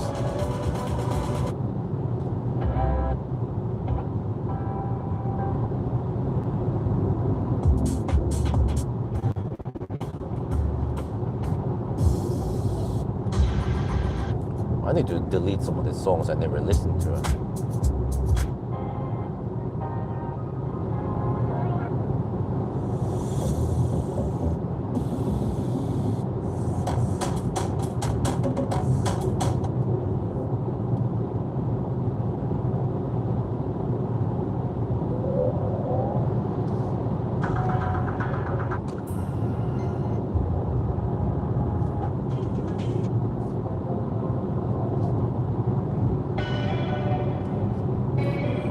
I think this was one of the new songs.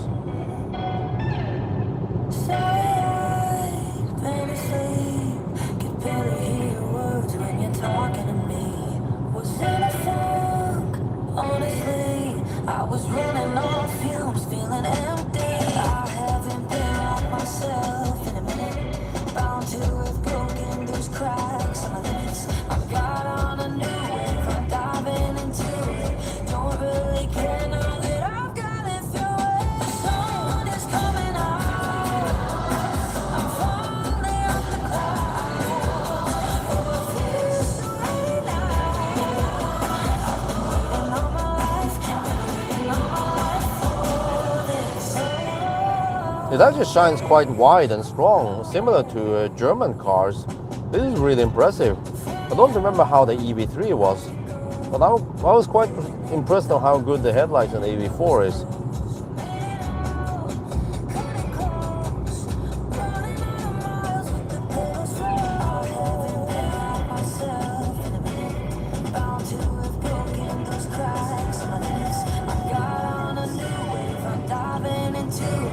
But dude, we had 55%, which is close to 50% true state of charge, or linear state of charge.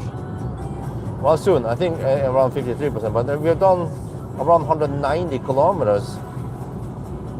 It means that we should be able to go almost 400, at least 350 plus. That's really good, man. It's all about efficiency.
No, we're in Sweden now.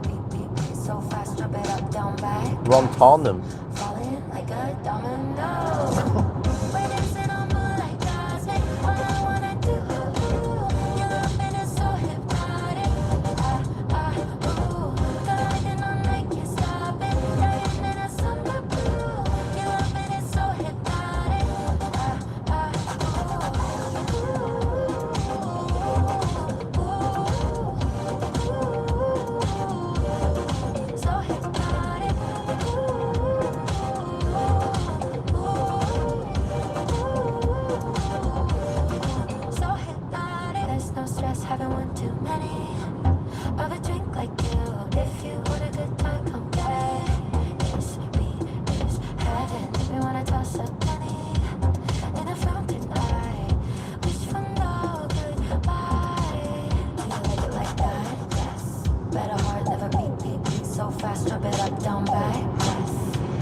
164K, wow. Nice. How much did you pay for it? Where do you live? Just slap down some lead bar on that thing, man.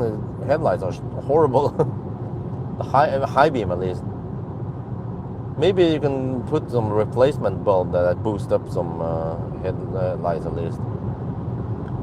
If it's not too strict in your country.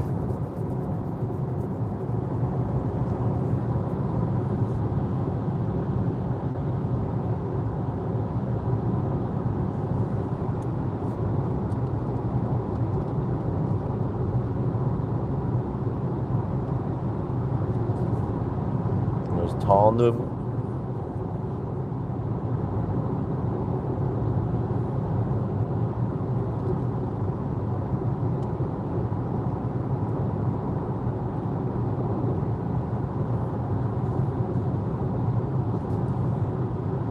Netherlands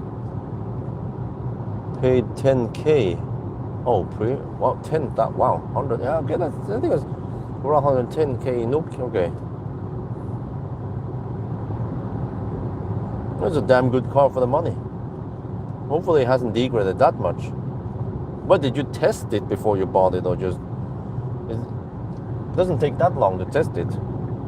Then you'll be sure about how the battery is.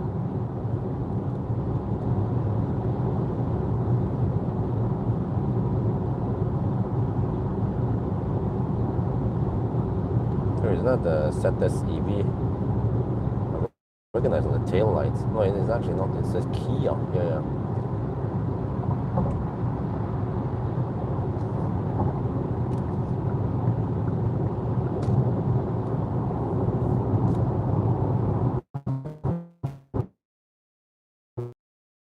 Too far, then the classic Ioniq is awesome.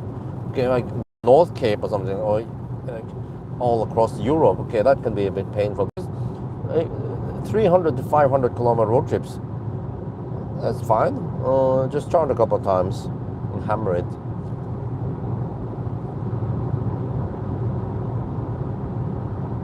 Charging, okay. Fastnet, oh yeah. Certificate from, okay. 93% state of health, okay. Not sure how much you can trust it. Because if it's 160K on it, I think it should be more like 90 or 88% state of health, actual state of health.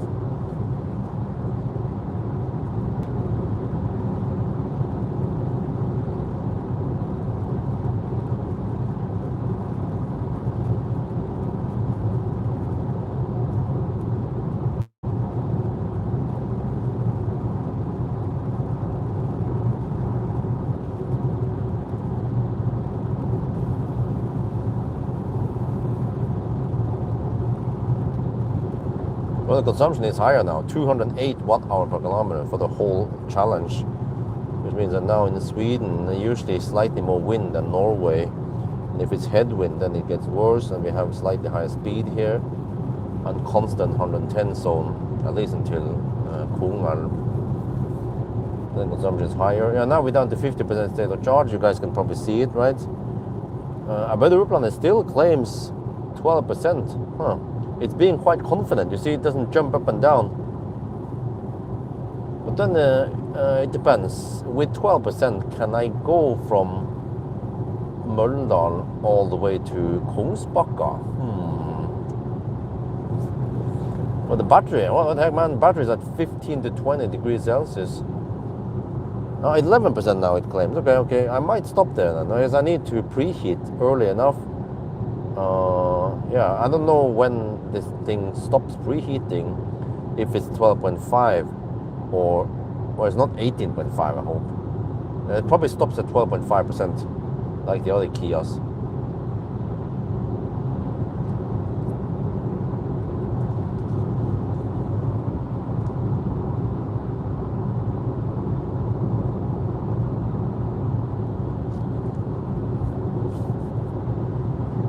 But man, if I had the money, I would definitely. Oh, that was Polisen. left lane huggy. But if I had the money, I would definitely buy a classic Ioniq with high mileage and then fix it up. Could actually make lots of views on it.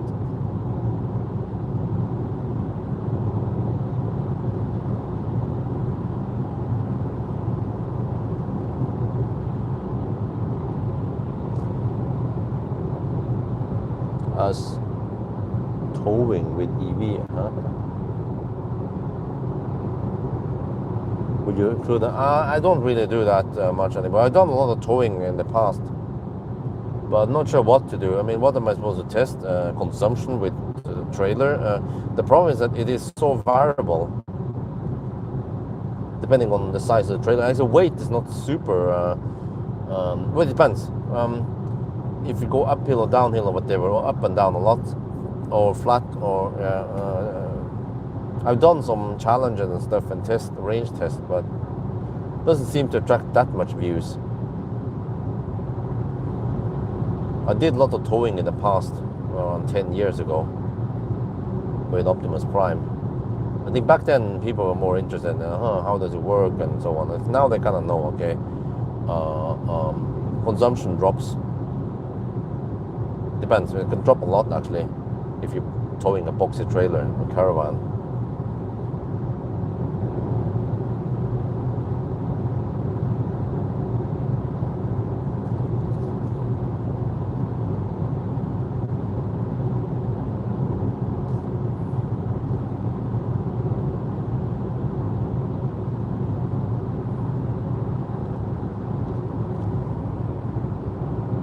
Hey, Bjorn, oh shit, way too long message, I can't read it.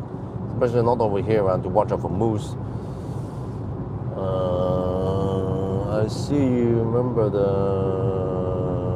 Optimus, yeah.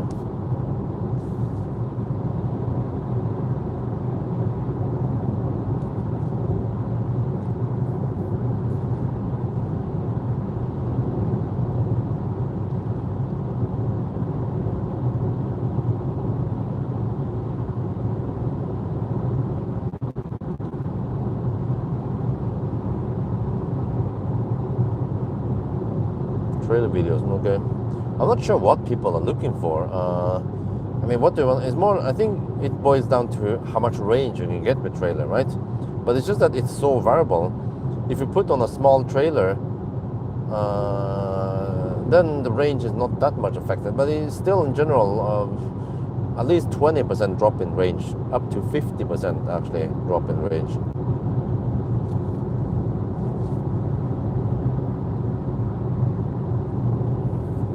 But what people tend to forget is that you have to drive slower with trailer, so you don't have to, you can't just look at your consumption at 130 kilometers per hour and then apply that, or the range you get at 130 kilometers per hour. You should be driving at around 80 kilometers per hour with a trailer. It depends which country it is and if it's tempo 100 and so on. So that's why it's so complicated and it has so many variables. So that's why if I make one test, it's like, okay, but what about the 100 other cases, right, with trailer?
Reality.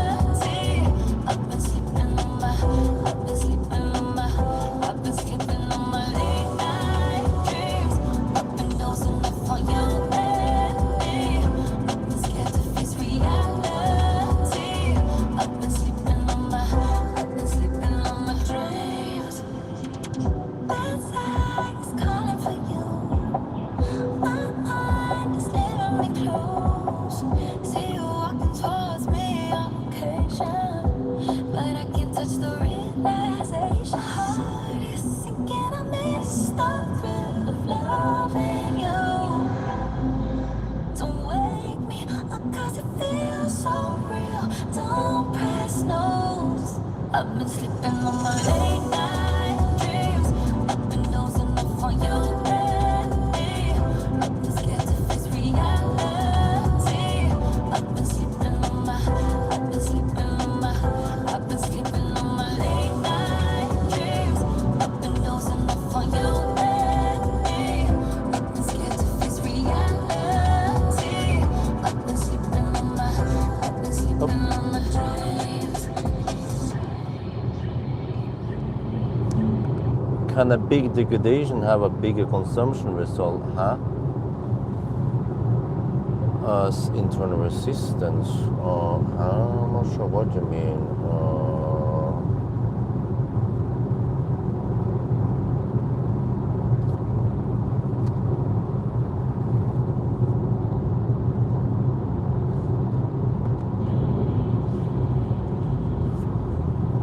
Okay, this is 11% of the arrival. So if you preheat a couple of percent, we'll be down to below 10. It'll be 9, 8%. We'll see.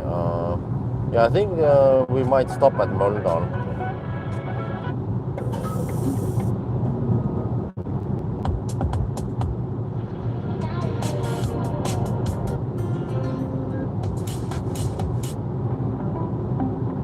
I've been feeling you, you've been feeling me. Summer loving got me falling, wanting you daily. I've been feeling new, hit me with your heat. Skipping double time on a sunrise heartbeat. It's the rhythm that we fall right into when you're around. Flow like ocean, got the waves in motion, knock me off the ground. One look, you got me, two, you got me softly. Three strikes, I'm out of my mind, got me tongue-tied, take up all my time. Let's let go, we're not fighting. I'm ready, let's dive in. I've been feeling you, you've been feeling me. Summer loving got me falling, wanting you daily. I've been feeling new, hit me with your heat. Skipping double time on a sunrise heartbeat. Got that yummy honey, every morning sunny. It's so divine, sweet, a little salty. Got my body calling with the tide. One touch, I'm floating. Hearts on it, the words no lie. Next to me, one and only. Take up all my time. Let's let go, we're not fighting. I'm ready, let's dive in. I've been feeling you, you've been feeling me. Summer loving got me falling, wanting you dead. Optimus Prime is having a bigger consumption now than when it was. Oh, I see. That is normally not measurable because internal resistance, the BMS or the car just demands some power, right? And then it measures that. But then that the battery heats up, normally most cars, they cannot measure that. Because what there is chemical, whatever reaction is happening within the battery, right? And it heats up. More or less, all the cars are tested. They does not show the heat loss or the heat generated.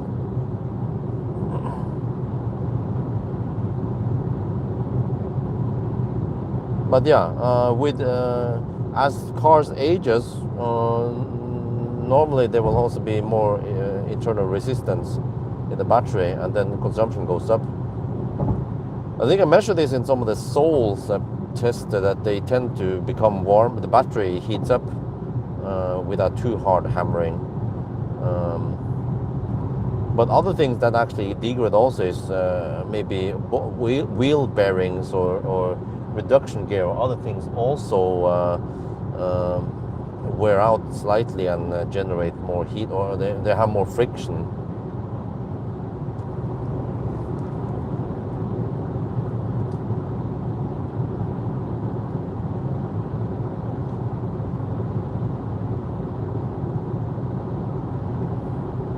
Okay, we're down to 42%. Wow, okay, you guys can see it, right? We still have 100. No, we still have 185 kilometers on gum. Let me see how far away from destination. We're 105 kilometers away from Møldal. Wow.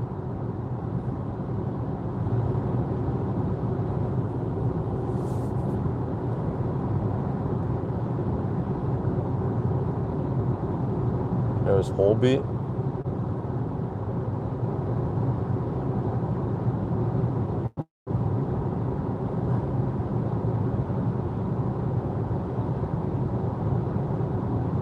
$213 watt-hour per kilometer so far. Why is there two versions? Sedan and hatchback? Oh, this is the hatchback.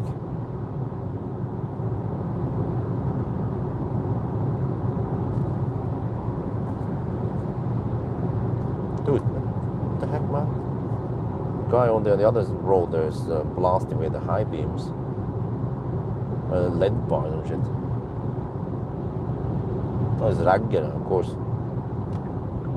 Bad manner.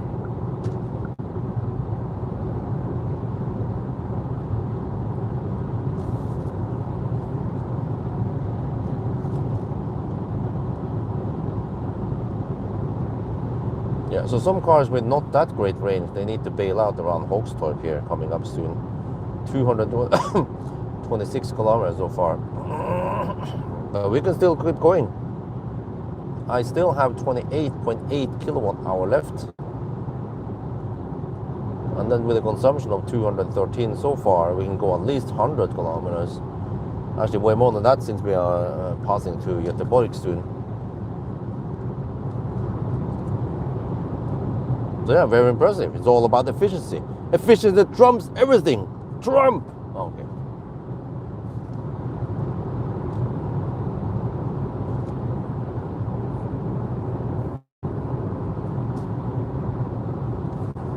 Maybe I should make that MAGA cap. Make Ampere great again. Or a t-shirt. No, I'm not in Göteborg yet. Huh? Tesla charger 421. What? No, that's a detour, by the way. If you're thinking about Møldal, that's a long detour. Well, I didn't know it's gonna rain over here today. Well, that guy is LED bar, right?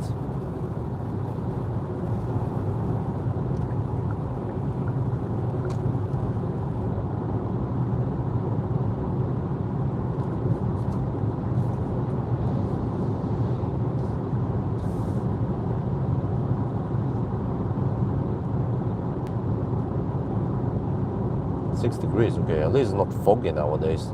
It was so foggy earlier this winter.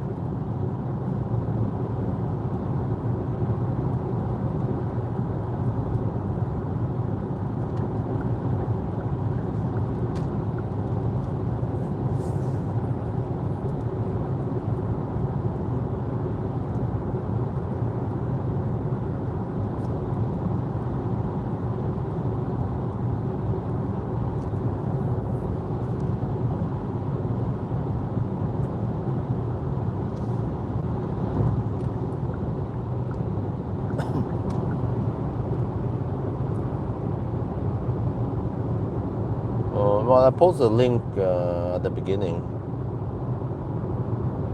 Tesla charger station in Maxi Hogsbo. Yeah, I know about that. Yeah, but that's what I'm talking about. It's way too far off the main road. I wouldn't go there. A very long, slow detour.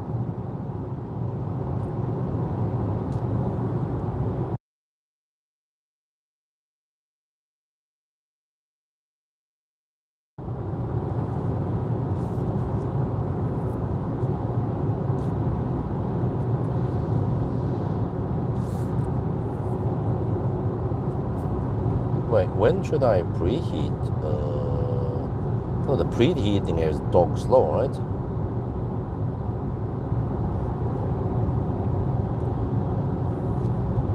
So, well, at least half an hour, right? I think okay, it's fairly warm here. 15 to 20 degrees in the battery. But okay, well, I have to wait. I mean, I can't wait too long, not until it's too low. So at 38.5%.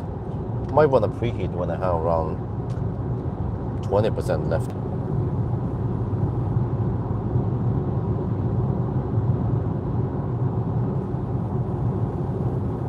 But it usually needs around 5 minutes to heat up the liquid before battery temp starts going up.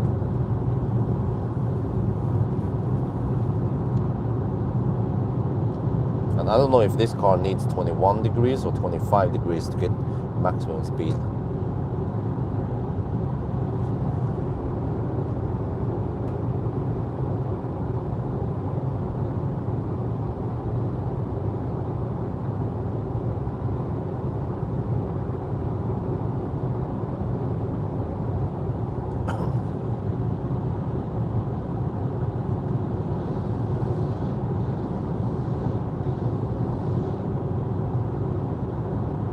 And then remember the Mazda,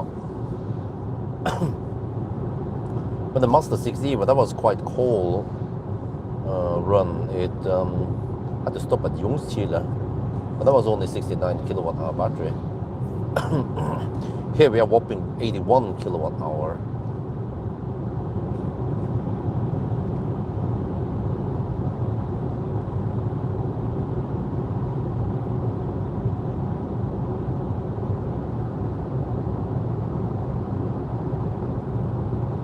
Hogstorp, yeah, there we go.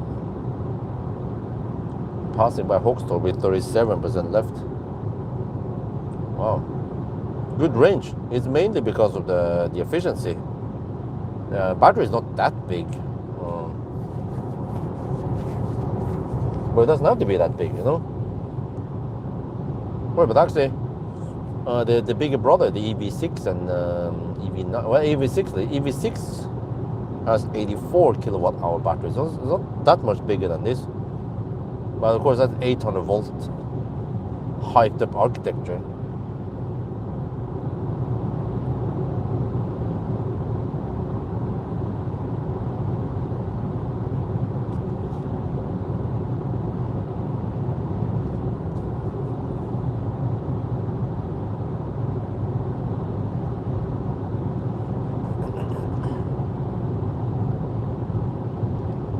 But I wonder what's going to happen if mega chargers become common, and also cars can take 1 megawatt like Seeker and BYD.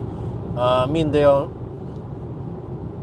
doing something important, because they will then for people who think that they need so fast charging, you know, who wants to adapt from fossil, well, they can get the 5-minute charging then. But then, if you charge it so fast, then what do you do? What do you actually do on road trips? Because those batteries, they are not small batteries, you know. It's not 50 kilowatt hour. It's more like 100 kilowatt hour, which means that they have good range. So you probably start with 100% from home, and then you need to drive many hours before you are out of juice. Which means that on a road trip, okay, if you could just charge it at home, of course, around town, but then chances are that they are more expensive than AC charging, right? Especially if you live in a house and you have your own home charging. So it's, well, on road trips, but on road trip you kind of need to stop anyway for peeing and so on, and even a 15-minute stop is good enough nowadays.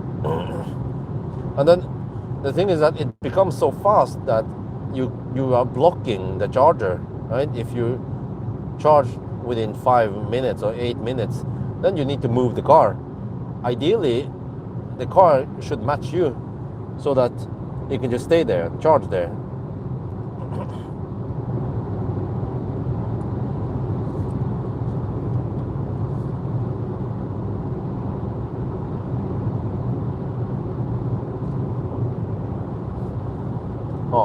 That is a hard choice, but I think I would still go for Tesla, because the Tesla ecosystem is just super slick, whereas Seeker is like, oh my god, very good, but no, it charges fast. Seeker charges really fast. which is a great advantage. But it's also not that efficient compared to the Model Y. But the Model Y they have just perfected the software. Just slap down a couple of enhanced products and you're good. And that's also another advantage with Tesla, is that you can actually use enhanced products and enhance the car. Whatever you like, right? If you want clean look, okay. But if you want the screen, dashboard, whatever, yeah, you can also go for that. There's no other car manufacturer that has any third parties like that. DC charge very fast. Well, exactly, that's my point. When I'm on a road trip with the family, many times you've seen it on the Berlin trip last year, right? Okay, I purposely tried to just swap and see what happens, but we stopped many times where we could plug in. And then we would eat and spend an hour there anyway, so it's totally irrelevant how fast it charges. But if it charges too fast, I mentioned this before, many years ago when Taycan was talking about 350 kilowatt charging. It becomes so fast that you kind of need to go and move the car. Then it's not that practical anymore. So ideally, okay, people who want 5-minute charging, okay, they can go for that. But people who want the 50-minute or 1 hour charging, they should be able to just plug it in somewhere and then don't care about it, right? Like if there's some chem power that can deliver 1 megawatt or 40 kilowatt.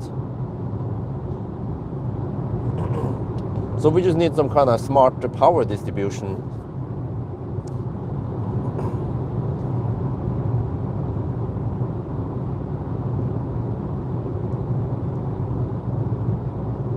Yeah, the LG battery, yeah, okay.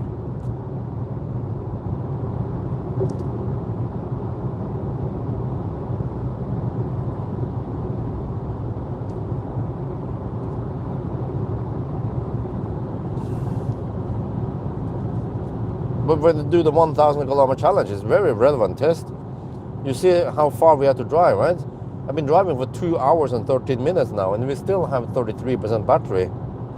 So if this was a road trip to Göteborg, we would be in Göteborg without needing to recharge. And we probably need a lunch or a pee break before we get there. But we'll see. 3 hours roughly to go straight to Göteborg. Not many cars can go that far. Most cars, they had to bail out at Spectre or even before. And this is only on 81 kilowatt hour.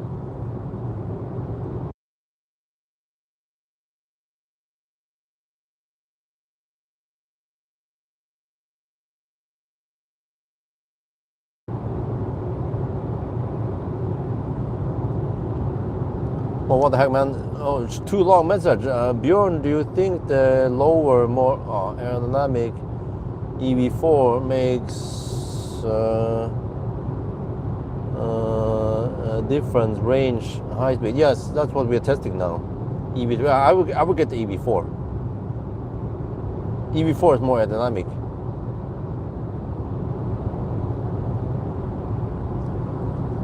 Could good be free up chargers, especially utilized here? Well, this is the problem, because if you want megawatt charging, you need beefier cables, more peak power, and lots of things. And also, if there was only one, like a traditional design, right, like Alpitronic or whatever, then you cannot share power that much. But if you go for even a chem power solution or Tesla, you still need to provide thicker cables.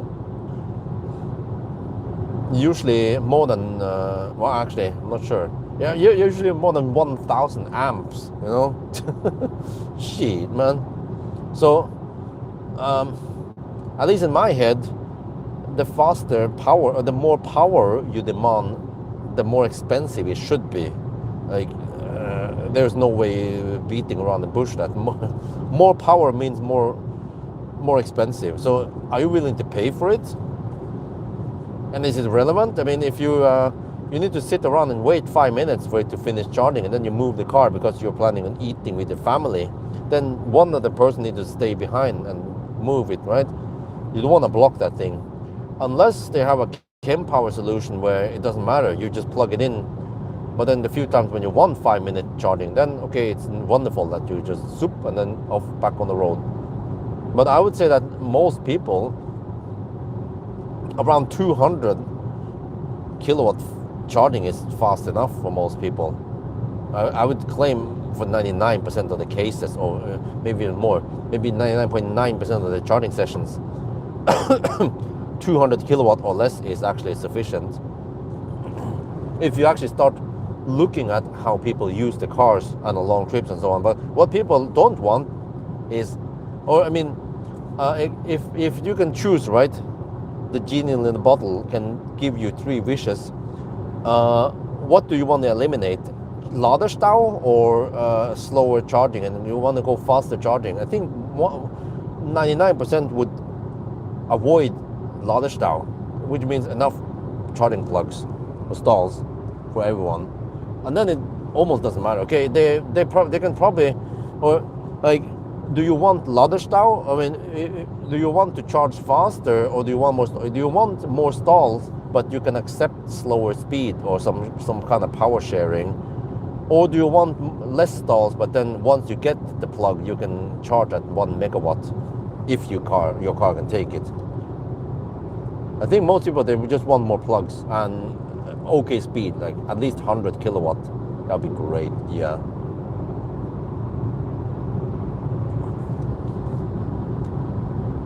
Well, but the equipment needs to be more expensive. You know, thicker cables cost more, or you need some kind of cooling system or whatever. But dry cables, dumb and cheap, you know, like like we have nowadays, quite common, 500 amp boost.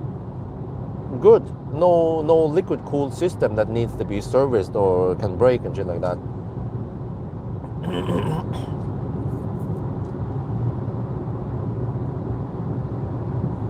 And of course, if the cars are 800 volt, then they could provide okay power for the first 5-10 minutes, and that's sufficient. Solid state, well, won't be able to get there. Well, I mean, solid state has other properties, so yeah.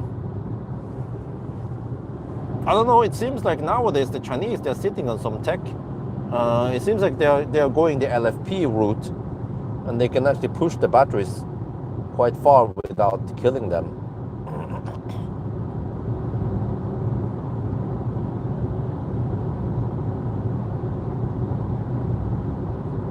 But you know, I get the impression that my EcoFlow has degraded, because in the old days I would get 2 kilowatt quite flat until 60%. Nowadays it's only taking 1.5 kilowatt, 1.3 kilowatt. So I'm like, huh, already? But okay, I've been using it for whatever it's worth. But makes me wonder that a newer generation EcoFlow with LFP battery might be able to not degrade that much, right?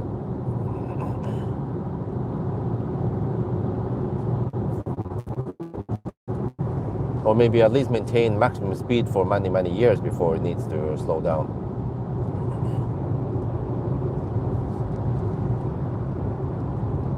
Beyond China, wow, okay. Very long messages. I can't read those long messages, man. It becomes dangerous. Focus too long on the screen.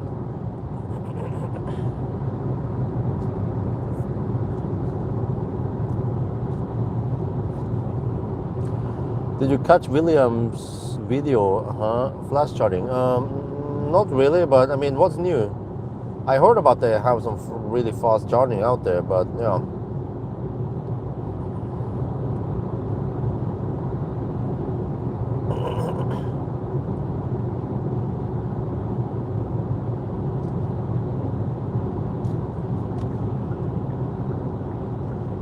It's great, but we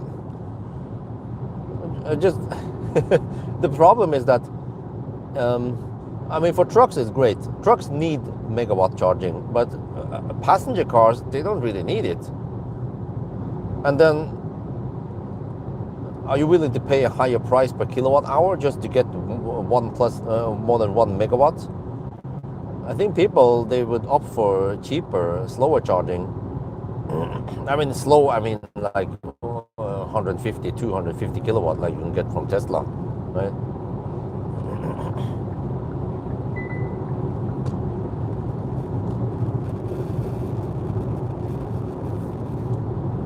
Wow, 1 megawatt up to 30%, that's quite impressive.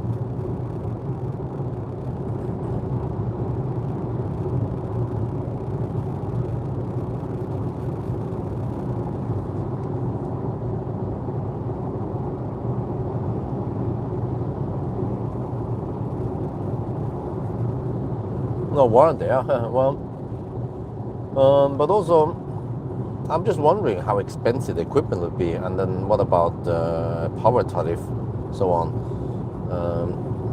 Cables, power units, everything needs to scale up for that high power. And then, I mean, in the future, is it going to be like a gas station, where you have those pumps, and then you just charge within 5 minutes and then you move on? But I mean, it's the advantage is that it becomes more like a swap station, right? Kind of, or regular pumps. You don't need that much space. But I would claim that people, if they have the choice, they rather plug in and do whatever they need to do, and then they don't mind 15 to 25 minute charging, because then they don't need to sit and wait for the car. It depends, of course, but I mean, like an old e-Golf, then I want faster charging in 40 kilowatt. But when you have big battery and 150 plus kilowatt, then it's already fast enough that you don't need to wait for the car. I mean, you don't have to wait for the car to finish. You just plug in and do your thing, and then you come back, and then you have enough juice. And then it's not too expensive.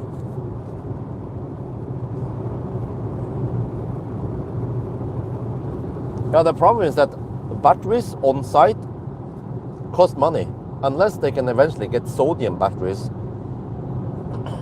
But still costs slightly extra to do that.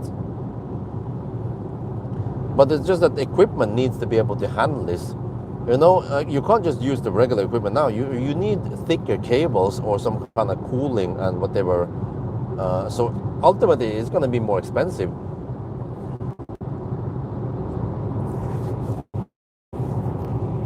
Yeah, I mean, 30-40 minutes is too long. I agree.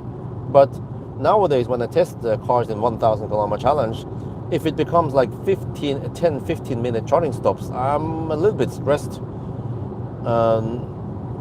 But also, I'm alone driving, and I eat food while I'm on the run. Like, for more normal use case, where you actually stop and have some dinner or lunch, then 40 minutes doesn't matter. You actually want it to take an hour, right? So you don't have to go and move the car.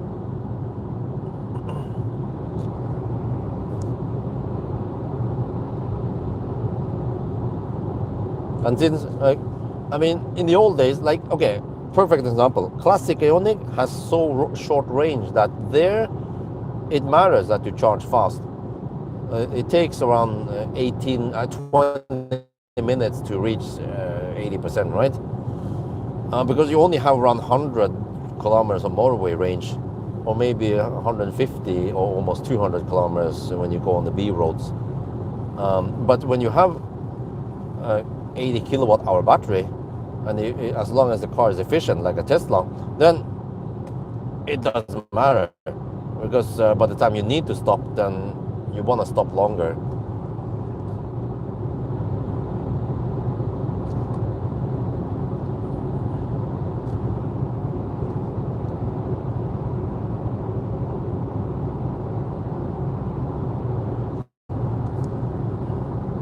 I mean, even 50 kilowatt charger would be good enough if you stay there a while. Bjorn, will you test the Cherry Exceed? Oh, I'm still waiting for them, man. I don't know. They haven't started in Norway yet, so yeah, it's still on hold. Oh, okay, now the car claims, and now by the Rupland claims 9% Møldal. Huh, I wonder if it's because the charge scale is non-linear. And then by the Rupland doesn't take that in account. But I have 16.3 kilowatt hour left, and I have to go only 51 kilometers. So yeah, I'm pretty sure I can make it even with some preheating. But the battery is now at 15 to 22 degrees Celsius. The delta has increased. We are getting close to Speckered.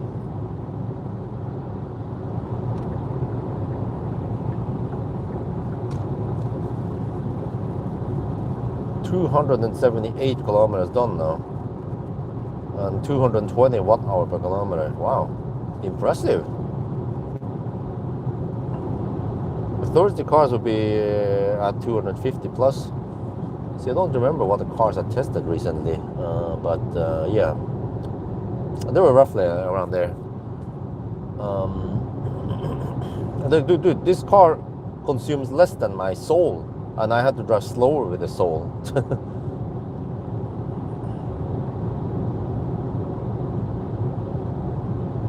Wait, eventually I need to preheat. Okay, but then wait, I wonder if it will scavenge heat. 6 degrees outside.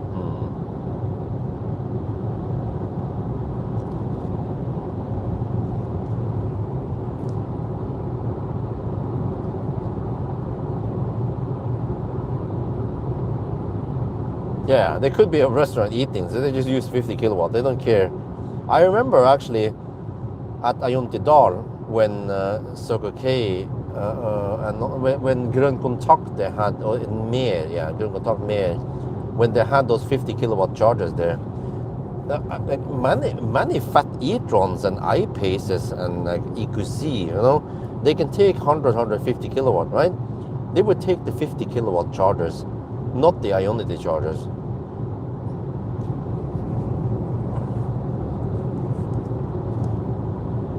But it's crazy because it's been maybe 5 years only, not that long, right? And within 5 years, 50 kilowatt chargers in Norway is almost non-existent. There are a few places down in the outskirts and in the north and so on where there are 50 kilowatt, but many of them have been upgraded to Kempower site or something faster.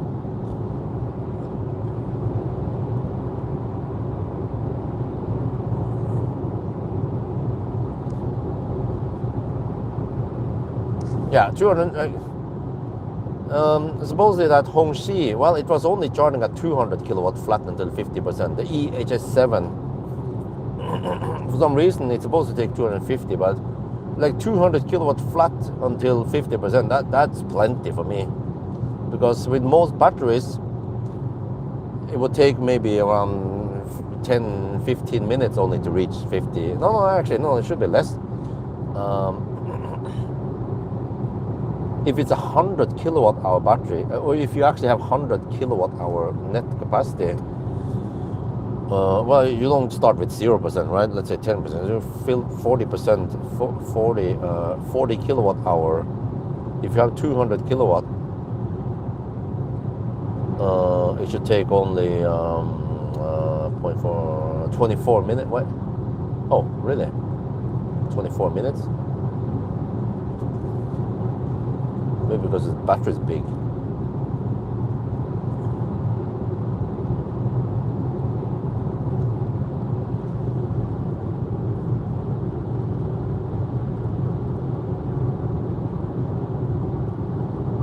No, my bad. 12 minutes. Yeah, that makes sense. Okay, it takes 12 minutes to fill up to 50%, 10 to 50%. Yeah, I think I can live with that.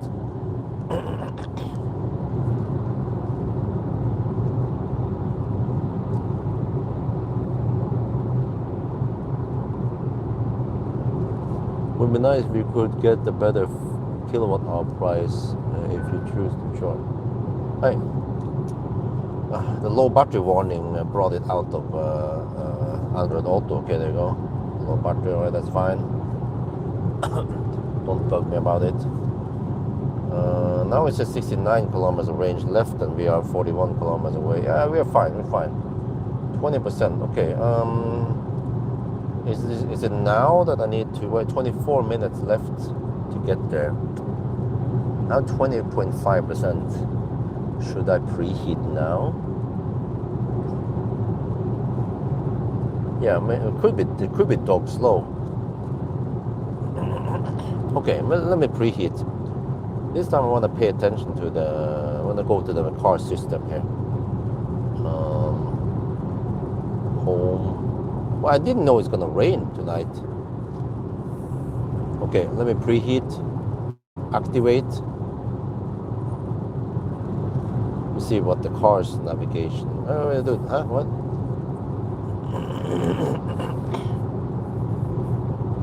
What happened to the previous destination? So okay, there, go.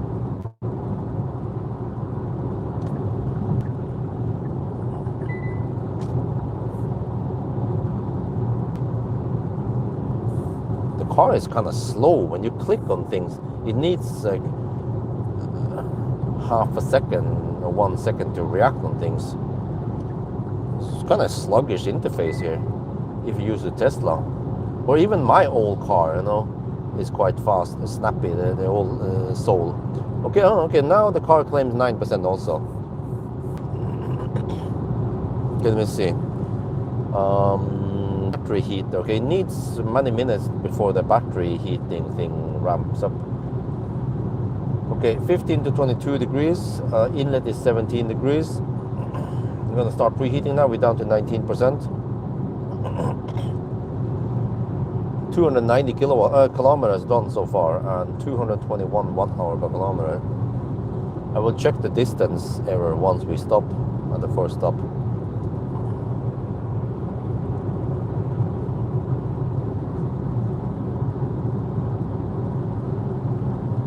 There, battery care is at 4 kilowatt now.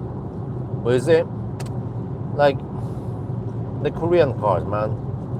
I mean, they make efficient cars in general and nice cars, but 4 kilowatt, what kind of joke is that, huh? Shit, man. How about 6 kilowatt? That'd be great. Yeah. So the Korean cars, they heat up the battery quite slow compared to many other brands. I haven't checked how fast the MEB cars or how many kilowatt they heat up at.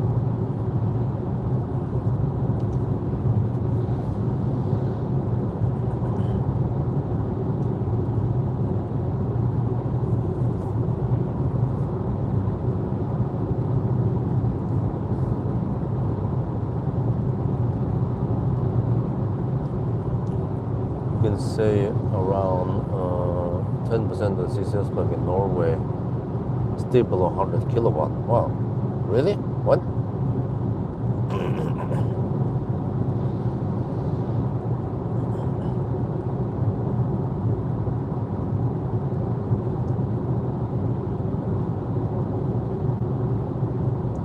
In Thailand, I feel like charging network there is not keeping up with the cars. They're too slow. When you share, it sucks, man. You get 60 kilowatt or less.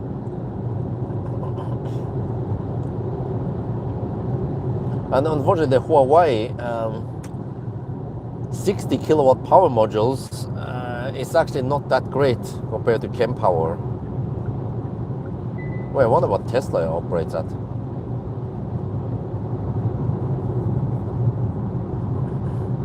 Would have been better if it was around 30 kilowatt power modules. But maybe it's cheaper. Yeah, I think that's what I heard. Well, it's cheaper to make 60 kilowatt modules versus, I don't know, what Kempower operates at. So I heard that Kempower chargers are not cheap, but they are also good. So it's a good investment, because then you get happy customers and then they will come back.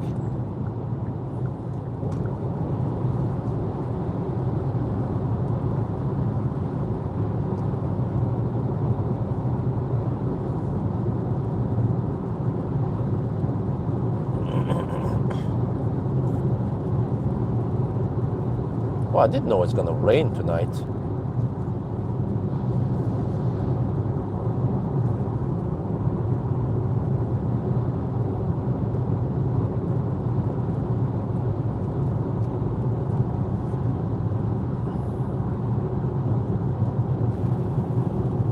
17 to 23 degrees now. Inlet is 29 degrees, so it's heating up.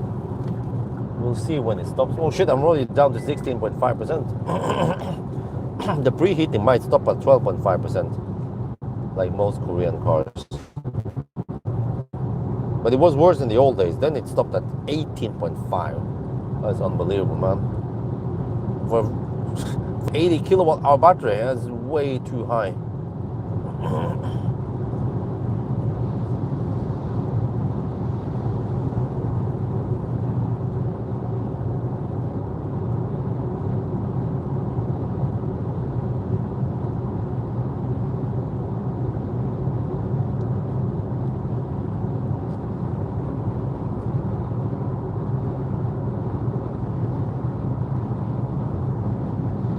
Yeah, they still have that in Østerdalen and I guess north of Trondheim also.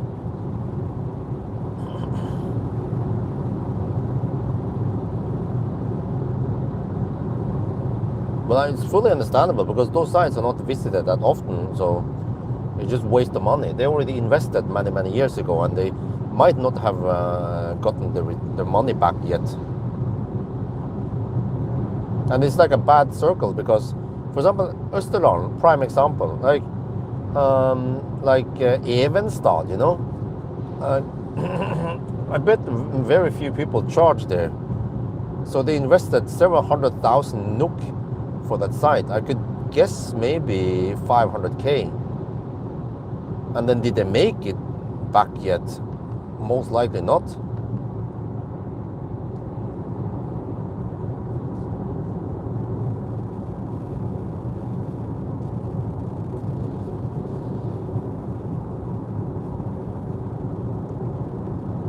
I'm down to 15%. Oh, let's see. Still preheating.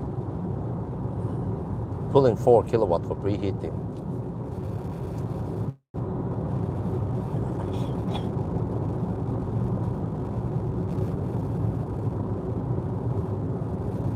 Huh? 100 kilowatt modules? Where do you get that from? No, it's it's 50 kilowatt. Each power module is 25 kilowatt. But when they go 800 volt, then they need to cascade them. So then it becomes 50 kilowatt. But that only applies to when you charge a 500 volt car. So the 400 volt cars, they will get the 25 kilowatt modules. So it's either 25 or 50 kilowatt. Well, Alpitronics, yeah, okay. Alpitronics, yes, they go for 100 kilowatt. They used to be 75 kilowatt modules. But now they are upgrading them to 100 kilowatt.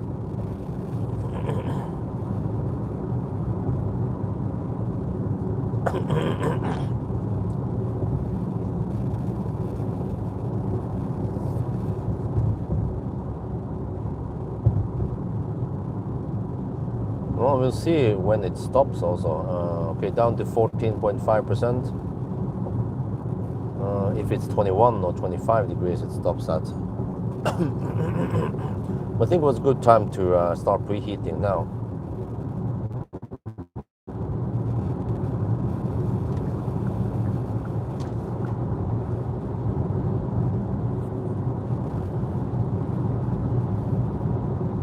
Also, the Korean cars, man, like most other cars will preheat down to maybe 5% or yeah. But Korean cars stop the preheating at 12.5%, which is way too high.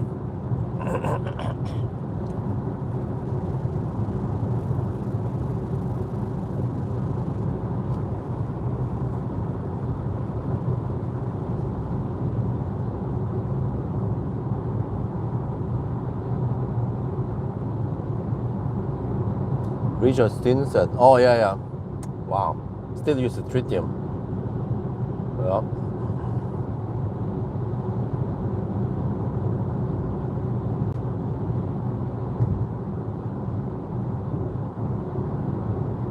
But yeah, you see, but like Østerdalen, yeah, my example was that Rena and Evenstad, they are on in between. Like people stop at Elverum because it's a charging powerhouse over there at Elverum, and then they skip everything, and then they stop at Kopang because they have chem power there. So which means that it's a bad circle.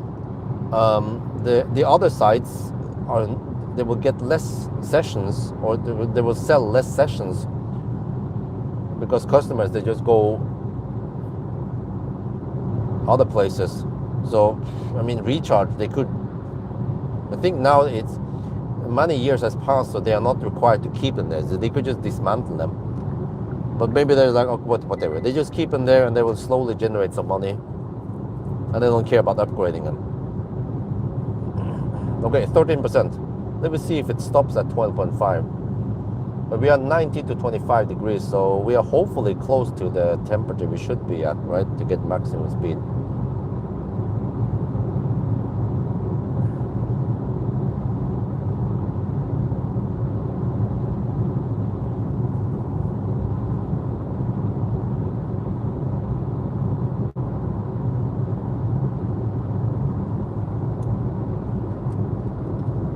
%, still preheating.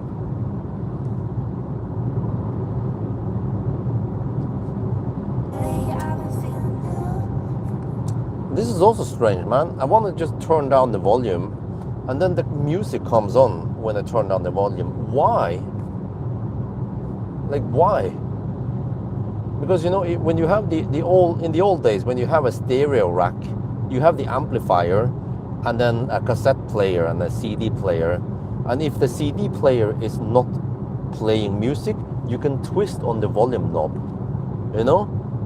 Okay, I know that they want to, okay, you can turn down the volume so they can hear the volume when you turn it down, but I don't want that. Many cars will actually do that. When you adjust the volume, it will start playing the music again.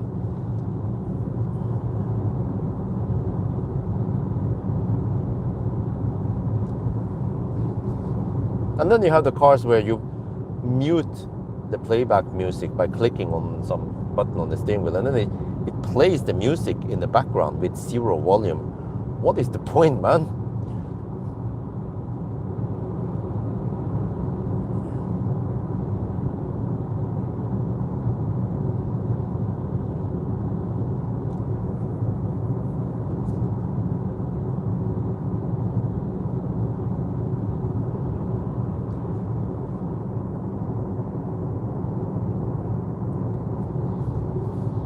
Well, if I get one for free, I would like to have a 20 kilowatt DC fast charger. Or maybe, I don't know, 40 kilowatt would be expensive. Unless I have some battery I can empty on it, then it will make sense.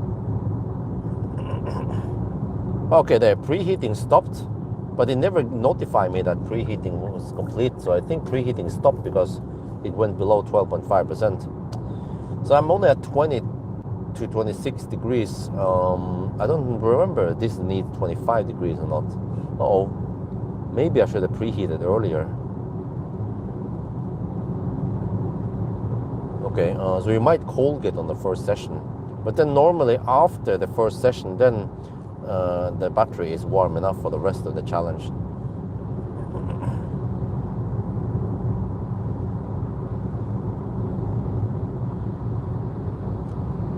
If I go back now to the route planner, let me see what it says.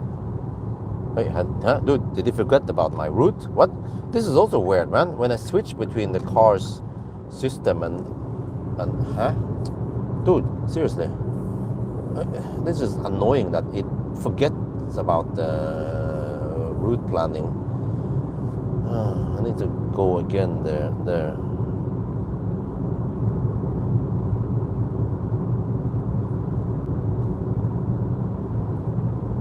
Okay, 8% at arrival. How can I click on it to see? Is it here? Here? Okay, whatever. Dude, I didn't order this rain.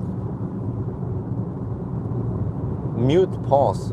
No, but of course, I mean, technically muting is not pausing it, but actually many buttons will do the pause and mute on the same button, which is nice, because what is the point of playing music in the background with zero volume? Okay, technically you can do that in if you go back to the analog stereo rack from the 80s, right? You can play music with zero volume, but it makes no sense.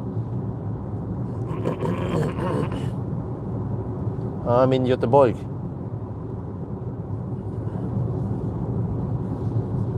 11%. We're going deep. 11 kilometers to Mölndal. Yeah. Okay, I can see it. Oh, now it bugs me, and then it goes back there. Okay. Charge immediately, power limited. But I can see that we cannot make it to Kungsbacka because we have 31 kilometers of range left. And yeah, I think Kungsbacka might be around 40 kilometers away.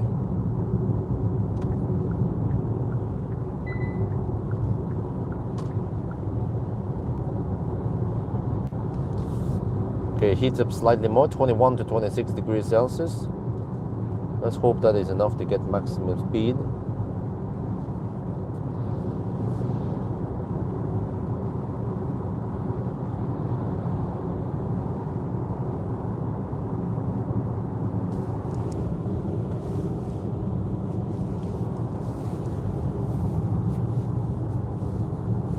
There's a Baustelle ahead. Dude, can you stop being annoying? Shit, man. I want to test something German soon. Or at least something American. Well, we have a iX3 coming up. And actually, the van next week is German.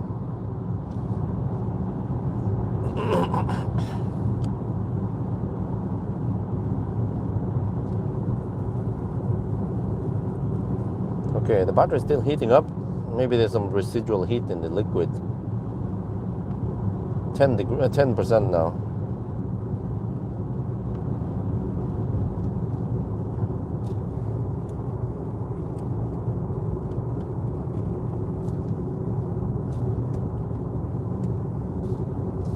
But it's not that often I need the DC charger. So, and I have a Riemann in the few cases, but of course it's more convenient if I can just plug it in at home.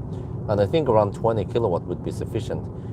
The only problem is that it's going to pull some power. So, yeah. But I mean, in many cases, I might only need that 20 kilowatt for half an hour. So then it's not that big of a deal, right?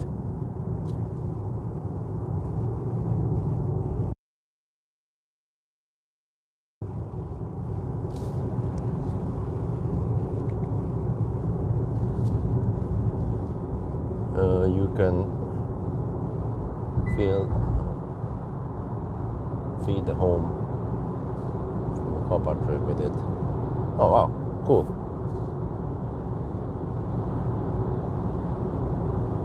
It's vehicle to grid then, basically. There we have a Ragger.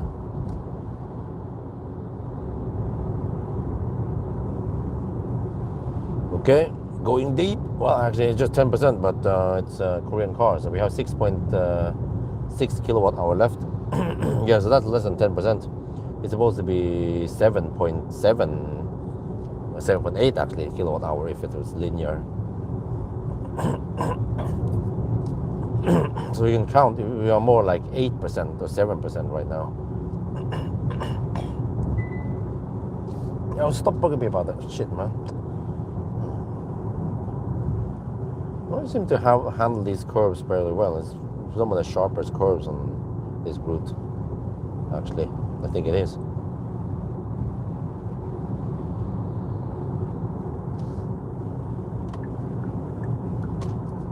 Welcome back to Göteborg.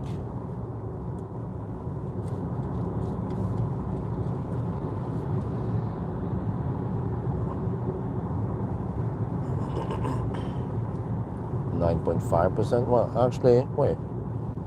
I wonder if I can go to that IKEA thing. There's an OK Q8 further down the road. Instead of here, or soon. It's coming up very soon now, if I go for the Circle K.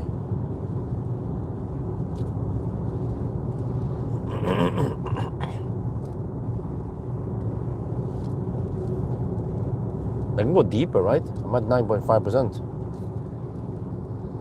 What can I get? Can I Wait, can I make it to? Is it?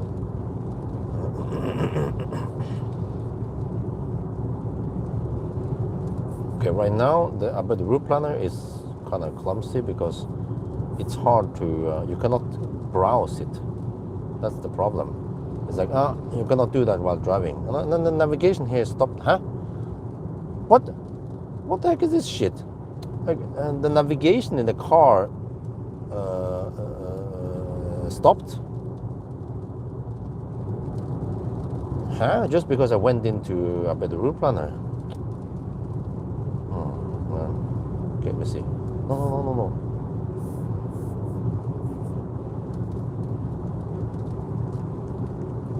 Oh shit! What the heck, man?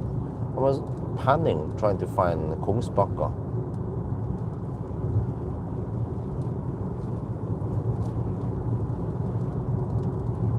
There, let's see.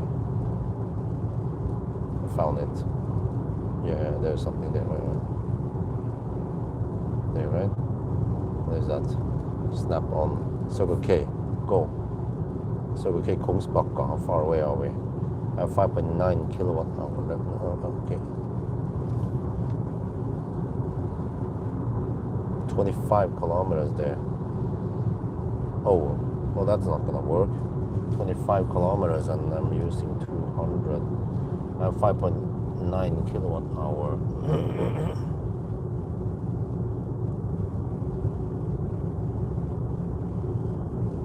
Wait. I could make it there.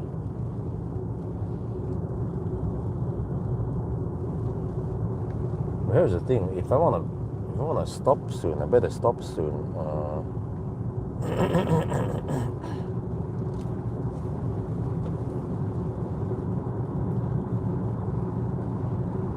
Wait, can I make it there? Let's see. Kungsbacka? What is the car claiming? 1% at Kungsbacka. 24 kilometers there, 5.8 kilowatt hour.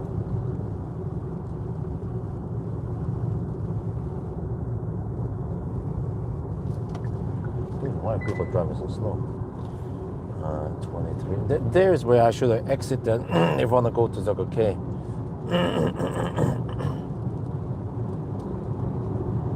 I have a budget of 252 watt hour per kilometer. I should be able to make it to Kungsbacka, right? Gonna need to drive slow anyway.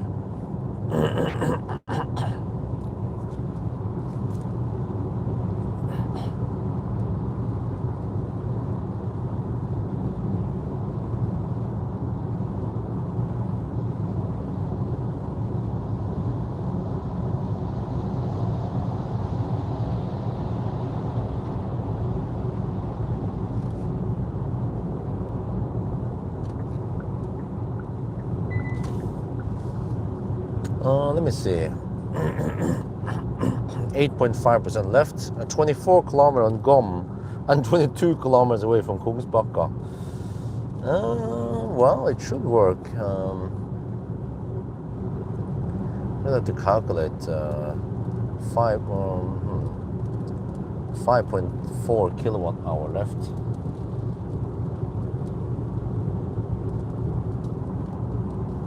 Kilometers. Yeah, okay, I keep getting the same. 252 watt hour per kilometer budget.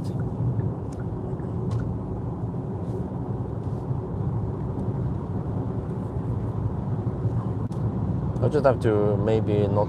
Well, I know I can hammer hard. Also, just arrive at Kungsbacka with 1%. Yeah, how about that? Always go deep.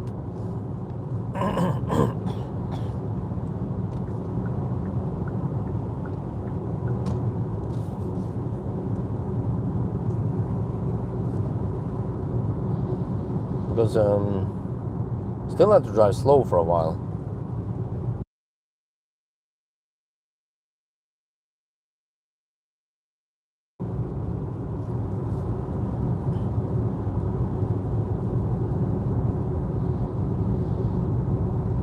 then eventually it turned into 100 zone. But there was another bailout point. There's an OK Q8 ahead.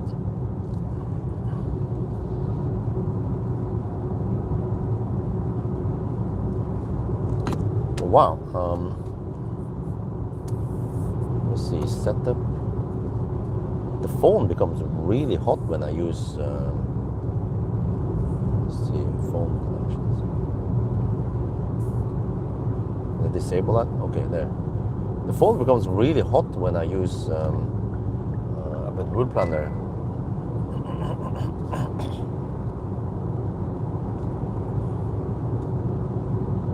Okay, 18 kilometers left to go, and then 22 kilometers on gum. Always go deep.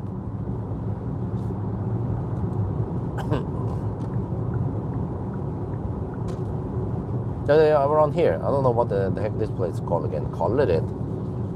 There's OK Q8 here. Exit ahead there somewhere, and then some 150 and something, and some mere charges also. Go slower. No, I don't think you heard me. I have a budget of 250 watt-hour per kilometer. So far I consume actually less than 220 watt-hour per kilometer, because this car underreported distance by 1.5%. So which means that there is a quite high chance we can make it to... and you're not going to consume 250 on the way there. I have 4.6 kilowatt hour left, and we have to drive 16.7 kilometers. So there's no need to go slower. Actually, you want to go even faster, so you can go deep, 0%. So here, this is the there's chem power. Oh wow! At lots of chem power actually at IKEA over there. Here, there's also OK Q8 there with the chargers, Alpitronic, and also a relatively quick road back on the main roads. I had never stopped there before. If we're going slightly deeper, I could stop here. And then that's the last point. And from here we have to get another 15 kilometers to Kungsbacka. Okay, now comes the 100 zone. I should speed up.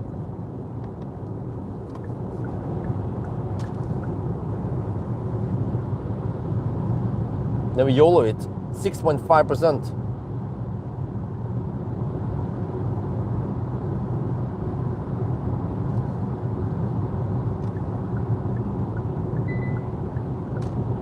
And 4 kilowatt hour left. Well, that's fine. 4 kilowatt hour to go 14 kilometers. Yeah.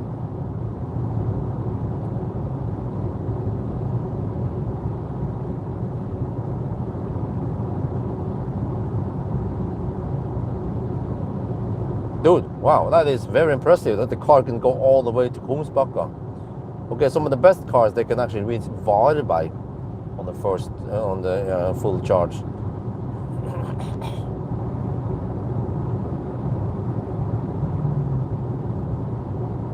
Yeah, that's brand new, that IKEA and the recharge at IKEA. Lots of chem power there.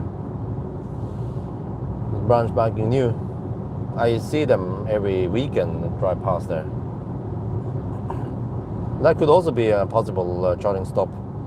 Because hopefully that will be 500 amp, 200 kilowatt, right? I can ask my chem power friends in Norway about the info there, technical info on that site. Hopefully it's 500 amp, not the liquid cool, but I mean just 500 amp boost.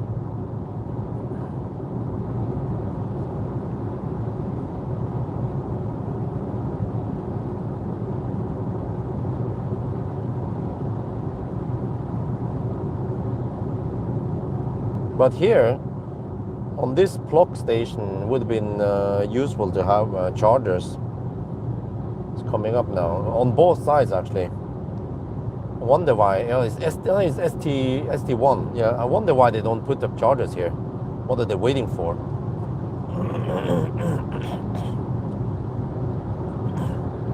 It could be because they are just in between other chargers, and they'll be like, okay, whatever. People are not gonna stop here.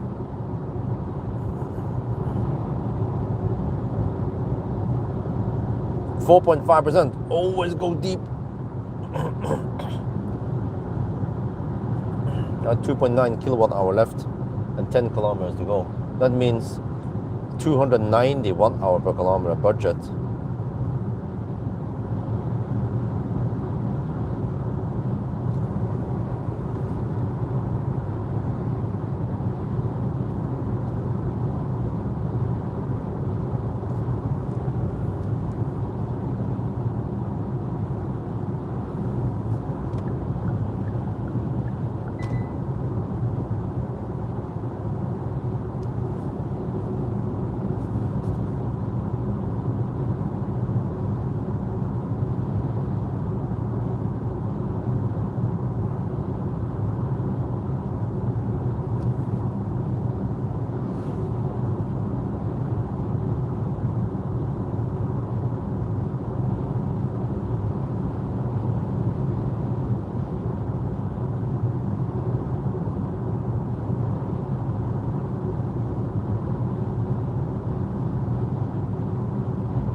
Okay, so it seems like you're going to use the Circle K chargers.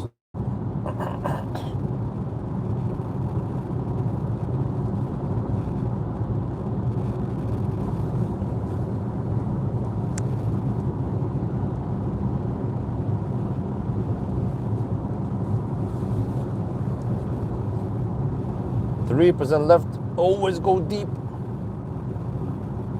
Still 4.8 kilometers to go. And 9 kilometers on GOM. Still no turtle mode. Is there a situation where better to drive for low consumption, huh?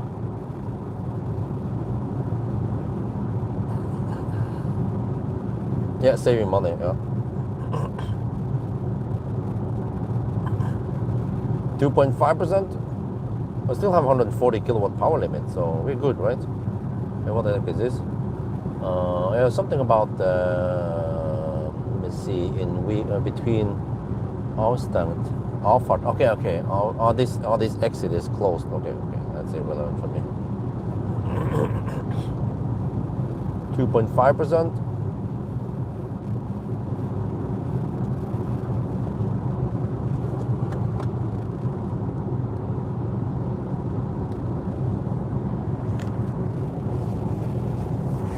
Well, actually, the faster you drive, the more battery degradation you will have, because you demand more C rate. You discharge at slightly higher rate, but also you need more cycles. You need to consume more and you need to charge more. So if you want to take care of the battery, you need to drive slower and also accelerate not so hard. 2% left. Wow.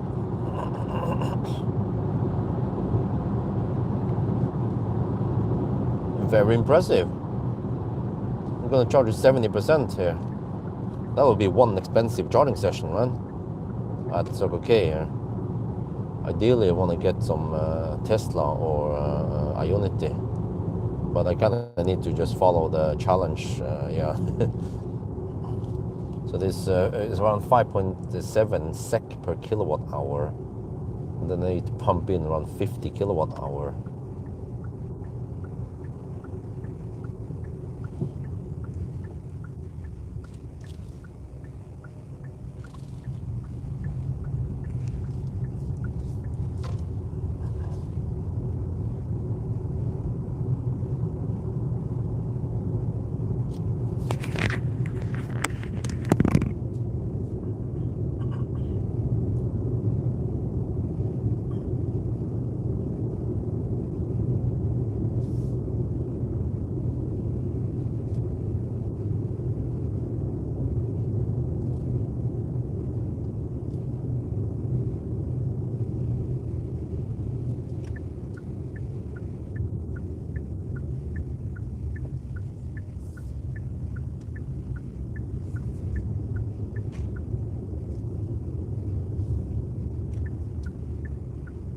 Oh, they have new Circle K chargers now. Oh, okay. We say, well, the charge port is on that side.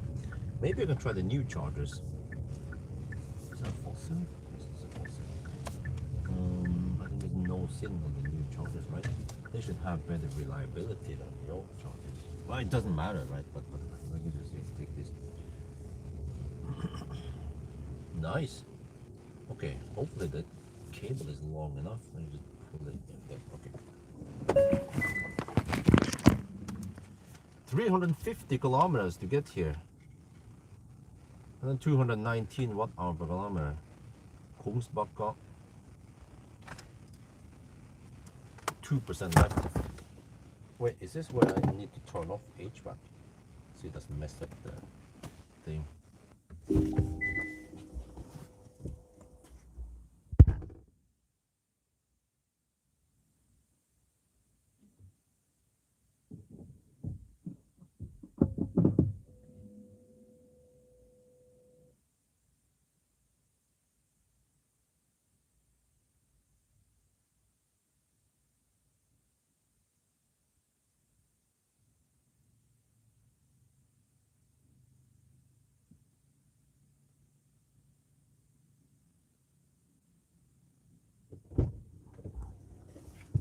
Alright, let's see.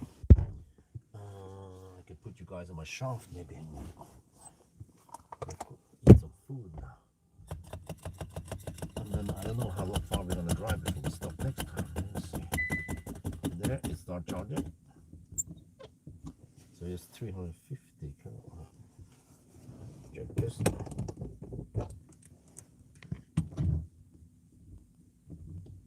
There. Can go forward. Yeah, I can.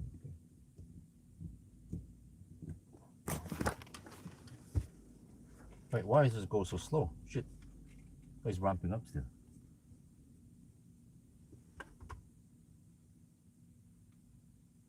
We are charging at Kungsbacka. Wow.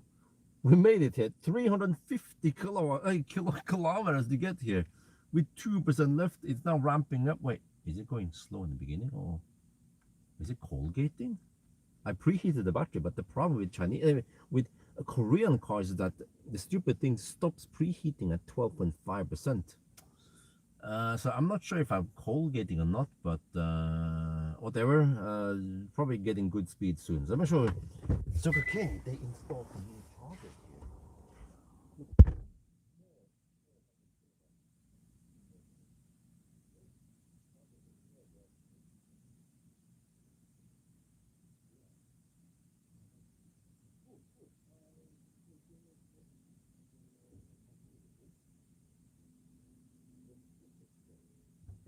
Dude, this car is actually fairly efficient. Hey, I think it's, I don't know what's going on here. Either it's cold gating or we went too deep because we're supposed to get around 125 kilowatts. Oh shit. Okay, no big deal. It's just a couple of minutes and then boom, right? Yeah, it's still not non-linear. I'm gonna bring my food.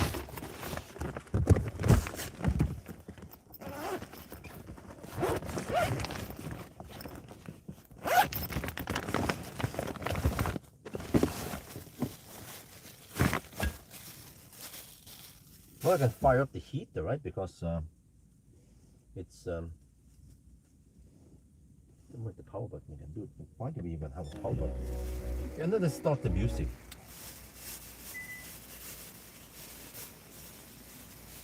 It has a bit slow ramp up, but then it becomes better.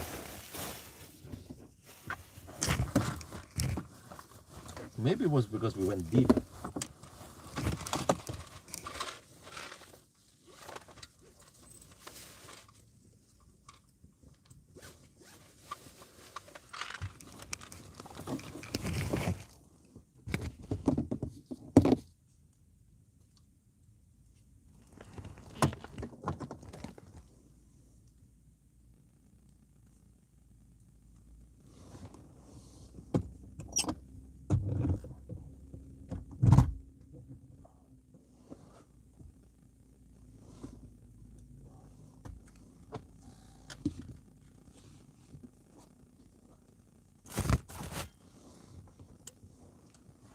And your dinner for the night is this? Oh yeah, I brought some delicious food from home. We have rice with minced pork and then some, what is it called again? Sukkererte. And some mushrooms. Oh yeah. Mmm. Lovely food that your wife cooked for you, right? Nope. I cooked this myself. The chef, yeah. Mm.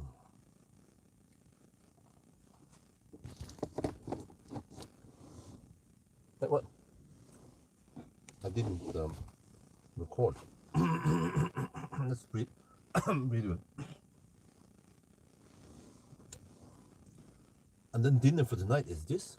We have some rice with some beans and mushrooms. Yeah, stir-fried stuff. Mm. Yeah. Wow, it looks good, tastes great. Great food that your wife made for you, right? It was not wifey. I made it myself. Yes, the chef.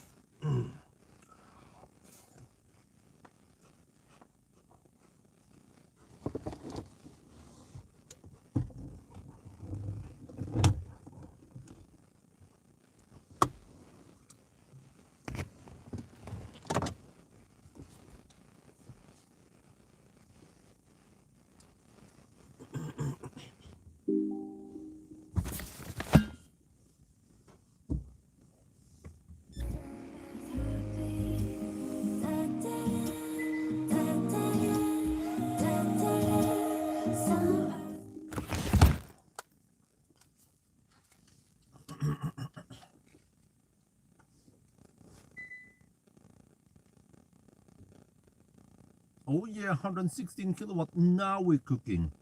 I think that's maximum speed, and as the voltage goes up, then we charge faster and faster. But yeah, so you see here, the food container here fits perfectly in there. It's like it was designed for it. Yeah, great. But man, the freaking Korean cars. See here? Okay, first of all, there's a power button here. There's a start button. Why do we need a start button in an EV? It's white niche, but when you start it, the music comes on. No, it doesn't remember the state I had because I muted the sound when I stopped the car. Like no, it's still silly like that. Yeah. And then of course you can set it to mute it, but then it's always muted. How about remembering what state I had previously? And another thing about these Korean cars that actually this applies to many other cars I test. When you adjust the volume, the music comes on. Why? You know, if you are born in the 70s like me, I'm a 79 boy. You know those analog stereo racks? You will have an amplifier, maybe an equalizer, and then if you're hardcore, you actually have a power amplifier and then a preamp, okay, whatever. But if you then have the cassette player, if you just adjust the knob on the volume knob on the amplifier, it doesn't automatically start the cassette player in it, right? So that's why here is like. But the good thing is that when you press this button to mute it, it will mute, but it will also pause it. That's good. some Chinese cars, they tend to play the music in the background, which is pointless. Okay, stop nitpicking. Let's start eating. Yeah.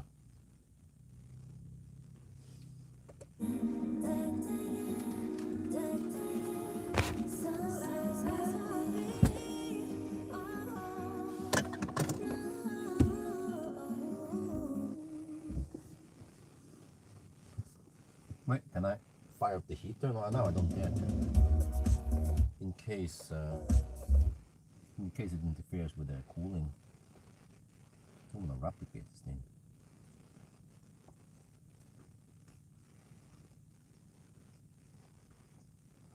It seems like it's limited to 340 amps.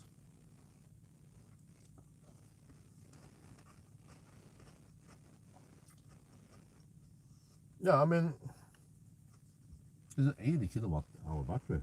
No? No. You need 800 volt architecture, then it will charge faster. Why can't it take 500 amp at least? Which is what is that? 160, well, 170 kilowatts. And they could have designed the pack to have higher voltage also. Then it could take 200 kilowatt, right? But no.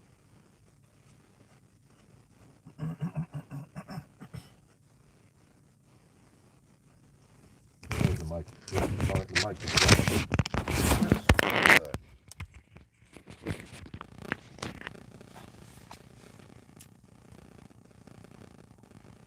yeah, the ID5 was like this. ID3, yeah, I remember. Well, the advantage here is that it is super flat until 65%, or so 60%, 65%.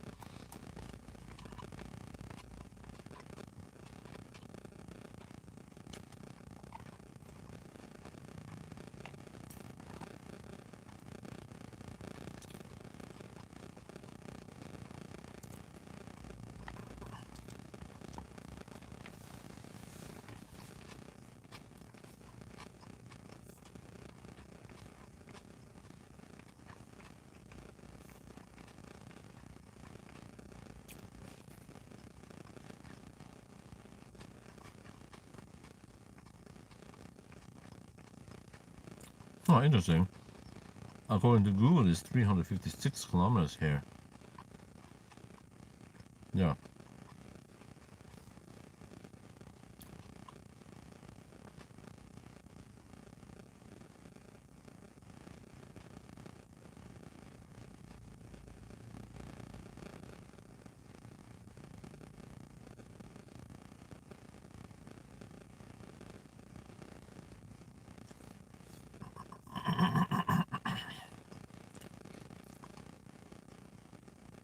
Wait, what is it again? It was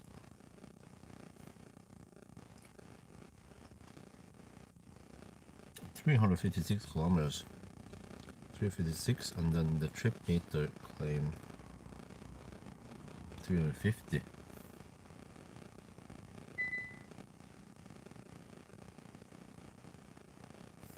Oh, it's actually 1.7% underreporting.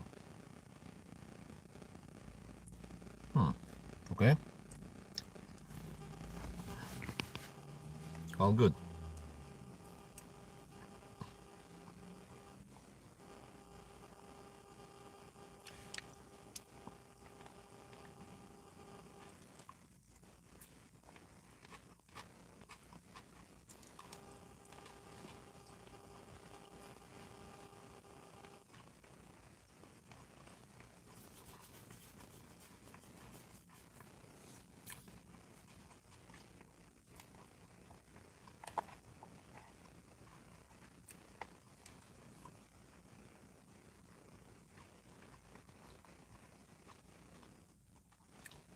Yeah, it seems like it's capped at 342 amps.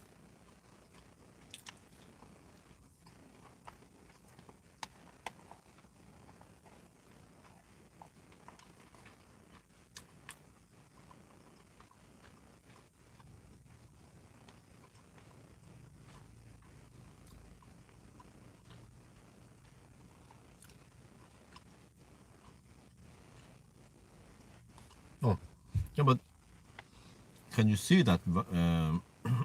Can you actually see that variable? Because it depends on the car.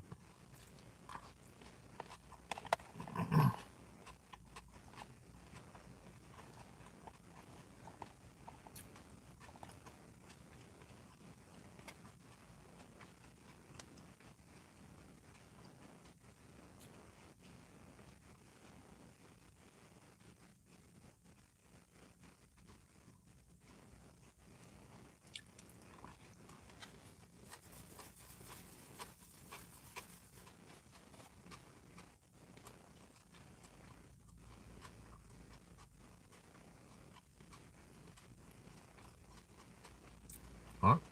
Car scanner doesn't work on the e-golf, right? Really?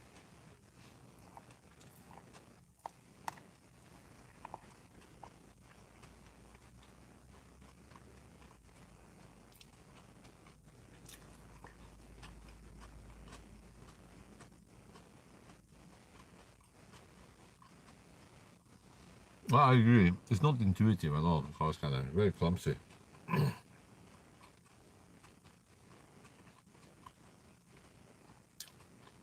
I think I need to make a video where I explain in detail how you set up stuff in car scanner.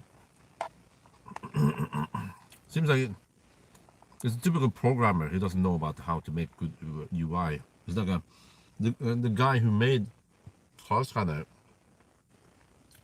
He's a back-end programmer, not a front-end programmer.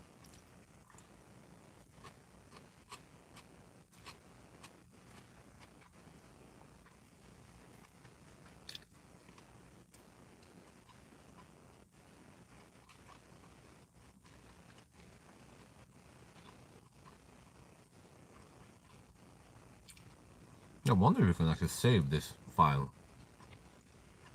and then share it to another car. That'd be great. Yeah. Look at that. Nice and flat curve. Tesla go home. Tesla will be at 90 kilowatt by now.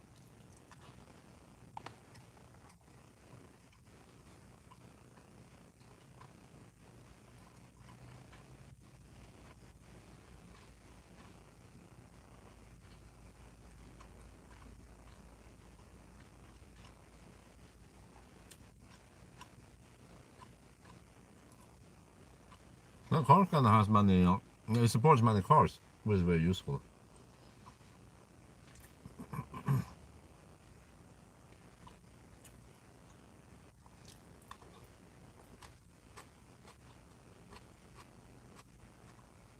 Well, at least we're not getting 75 kilowatt like the other car. What was it? Neo, the new Nero. Yeah, it's so disappointing, man. Only 75, 80 kilowatt, 85, 84 something max speed.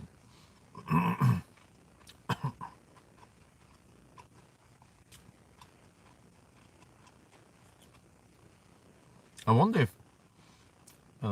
if Kia did this on purpose because they want the 800 volt cars to be more attractive and people. Think about this. Why would you buy an EV6 if you can get actually a more efficient EV4, right? With almost the same battery size. But it's like, okay, you can charge twice as fast if you go for the 800 volt, 800 volt is twice as much as 400 volt. Oh, it makes sense, okay.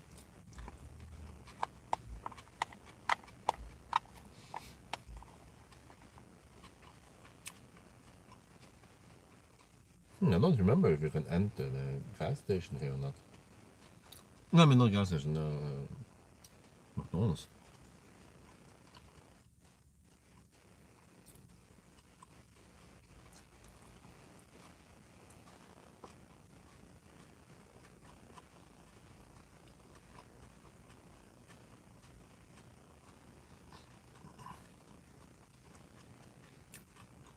Well, actually, this is actually the same charging speed as a Fat e-tron 50, but that has a smaller battery, around 65 kilowatt hour, 63 or whatever it was. also wonder how the EV next week is going to do it.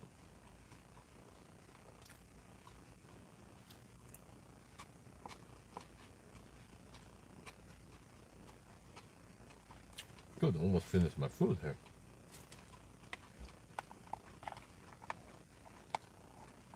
I must have been hungry.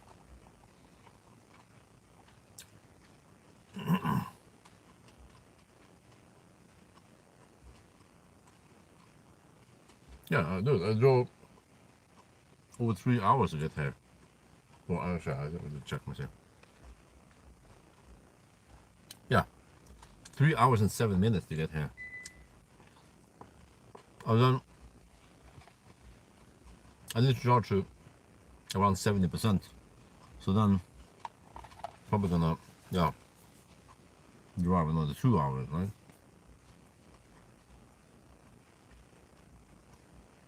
It's the worst car, oh, interesting. Why do you hate it?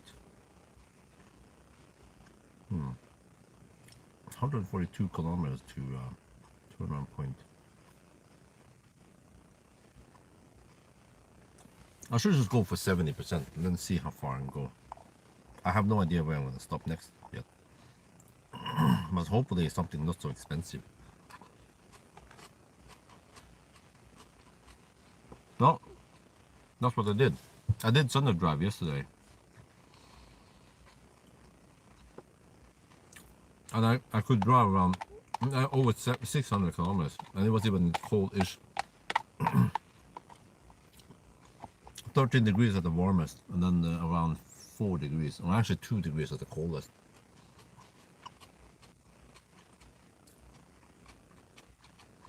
It was a bit weird timing. I started with the Sunday drive. I haven't done the range test yet. Actually, I started with the acceleration noise test, headlight test.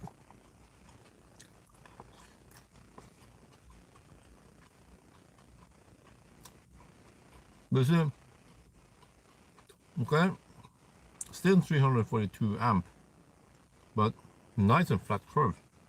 So 125 kilowatt at 46% is something that the Tesla owners can dream of.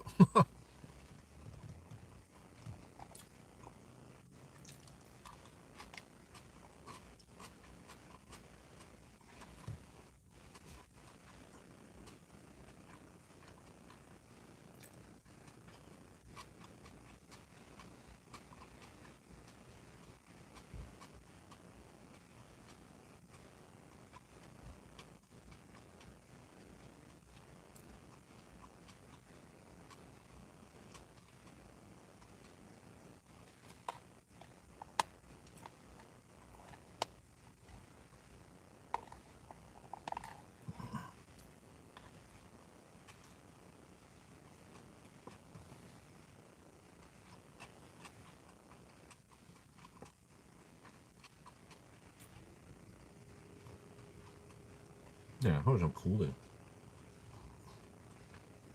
Oh wait, maybe it wasn't cooling earlier. But the heat thing, it went up suddenly.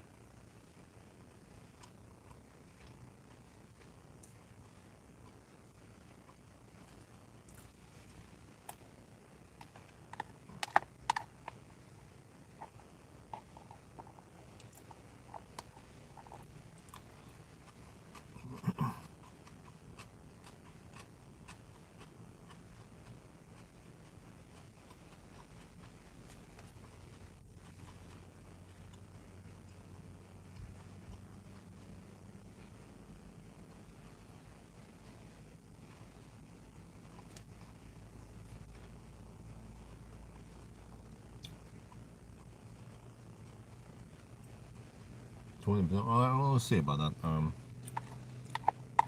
It seems like I need to stop somewhere on the way back. Maybe Falkenberg. Oh, I'm not sure yet. Yeah. Okay, I think I'll save the food for another session.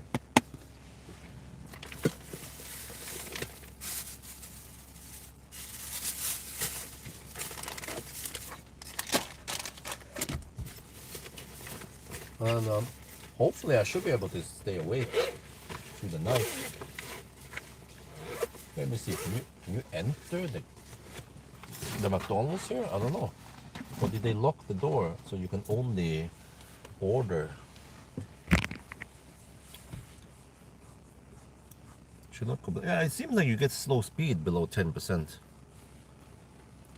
But it was only until around 5-6%, right? So it's not that big of a deal. Okay. Maybe I shouldn't go too deep. I felt like doing it just to try it out. Okay, so I should have stopped at Kungsbakka then. Oh, I remember Møldalen. But it was nice to see that there's a new charge. Oh, 11%, really?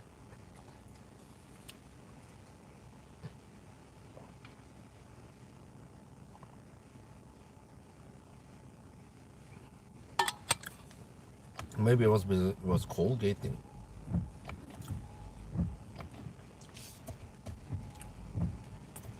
Oh, battery care is now showing it. Oh, I see.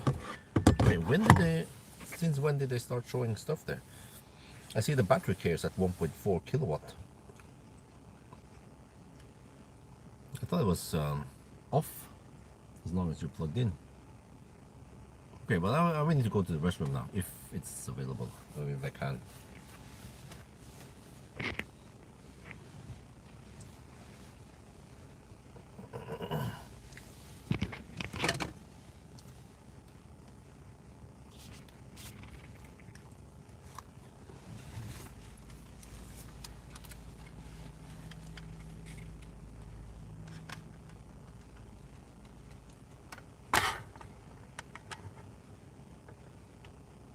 Oh yeah, look here, it has super flat charging curve. Even at 57%, it's taking 126 kilowatt. But this is what it takes from the charger, 126. What goes into the battery is 123. And actually here you can see that battery care is taking 1.4 kilowatt for cooling.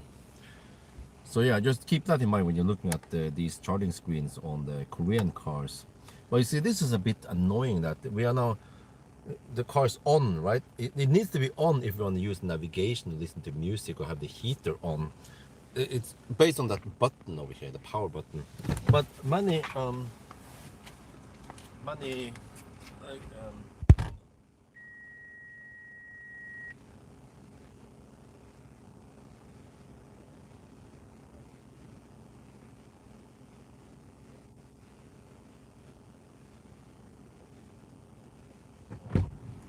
is to use these buttons. So that's kind of silly. So actually, for example, ID3 has a power button, but you rarely need to use it because once you get in the car, you push the brake, it will fire up, and then when you leave the car, you lock it, it will lock.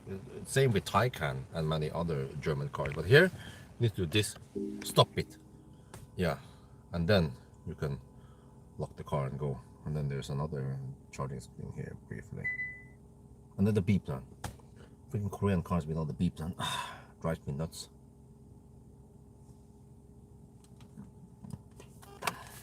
Oh, it's gonna throttle soon.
Okay, unfortunately, it's closed. I mean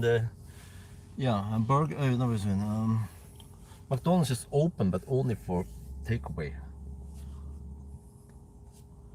Oh yeah, you see, flat max speed. Wait, huh? Yeah, now it throttles. Yes, so I could leave now, but according to my own calculation, I could also charge to 70% and still get the same time because I go slightly longer. Yeah, so statistically, well, actually, it depends, of course. Statistically, yeah, but then we have so many chargers, so it means that the 5% extra you charge now, you could reach another charger. But yeah, by the end of the day, as long as you can shave off one charging session, then it makes sense. But as long as you have to get the same amount of charging stops, then it doesn't matter. Then you could leave at 60%. But I don't know yet how far I can go. That's why I need to charge just in case. But we're almost good to go now. At 70% I will leave. Because we're still getting quite good speed compared to the max speed.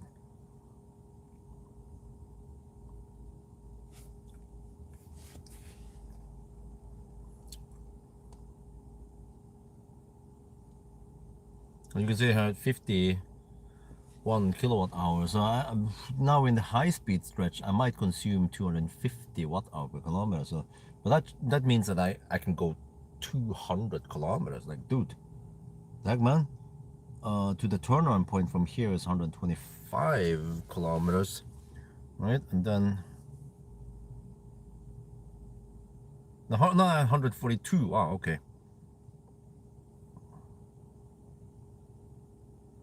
Okay, what if I go Falkenberg to the turnaround point on Falkenberg? That's 216 kilometers. Okay, so I might be able to reach Falkenberg. If not, then I can stop at Halmstad. That's still fine. What's going is that I just almost didn't pay attention now. I'm gonna unplug now. 70%. Go for it.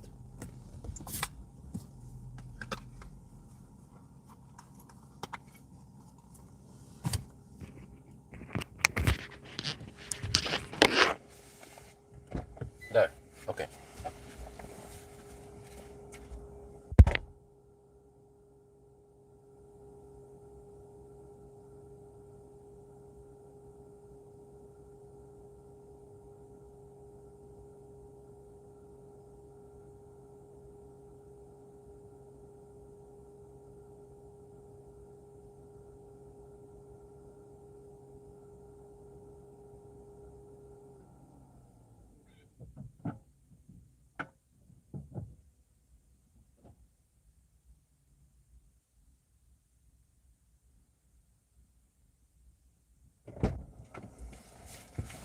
Dude, that was half an hour charging session. Okay, now I can fire up the heater finally. Auto. No. Okay, now I need to pay attention to this.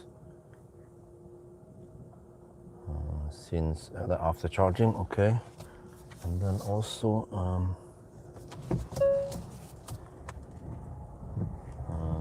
need to turn off all the annoying beeps.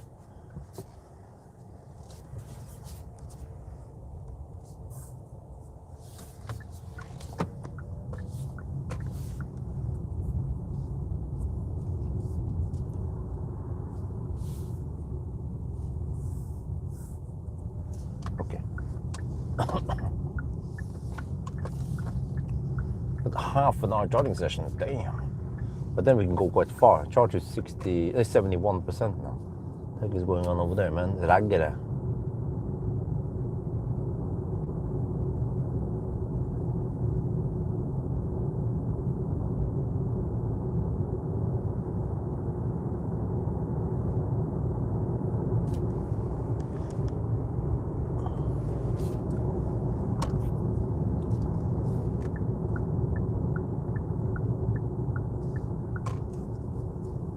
Okay, I think next time I can keep the heater on, at least for the first 15 minutes until like here the cooling starts.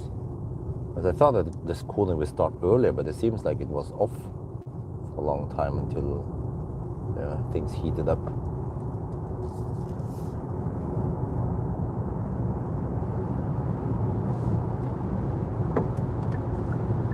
Oh, I have some power limit, seems like. Limited to only 90 kilowatt. Uh-oh. I thought I was... Oh, battery is at 32 to 49 degrees Celsius. Oh, well. Welcome to Korean tech.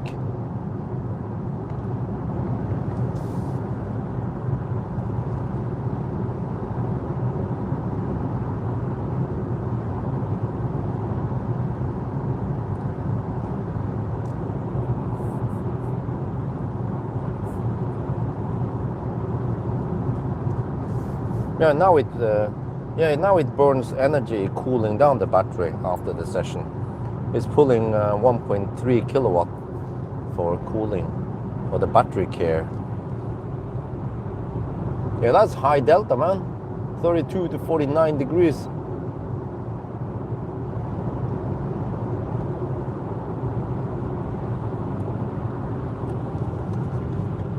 About 48 now.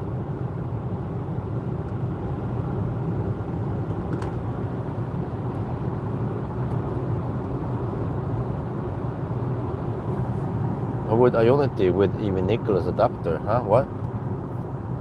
With this car? Huh? Where? Wait, what are you talking about?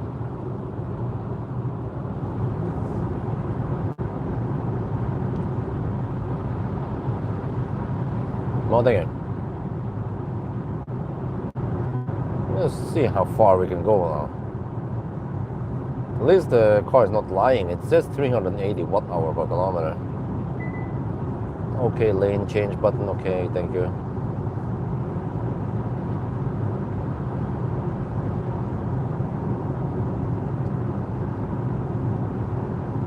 Well, I'm feeling fresh because I had slept all day. It's even 1 at night. I'm not tired yet, so at least that's good for my stamina tonight.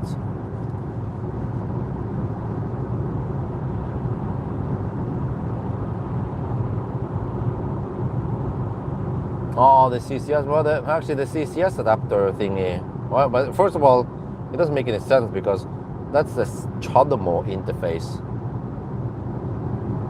But also that adapter is, man, stop bugging me. Shit. That adapter is 200 amp limited, and here we take 342 amp. So it doesn't make any sense at all, actually.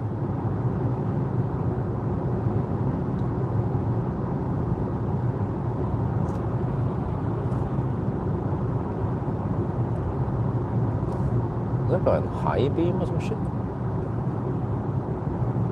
I don't know why some cars seem to have quite strong headlights. Okay, but hopefully no fog. 6 degrees Celsius. Well, that's not too bad.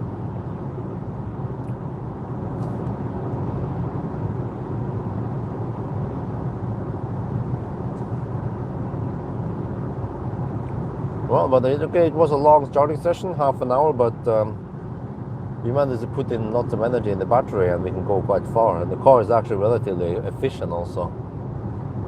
Now it's going to find out soon once we hit the 120 zone.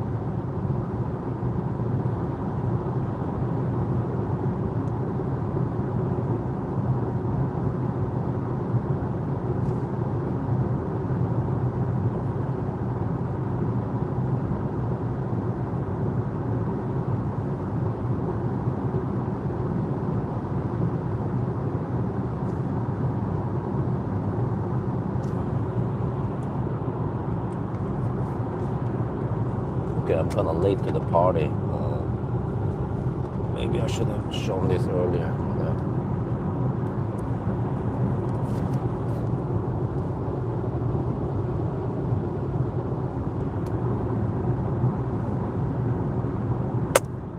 After Kungsbacka.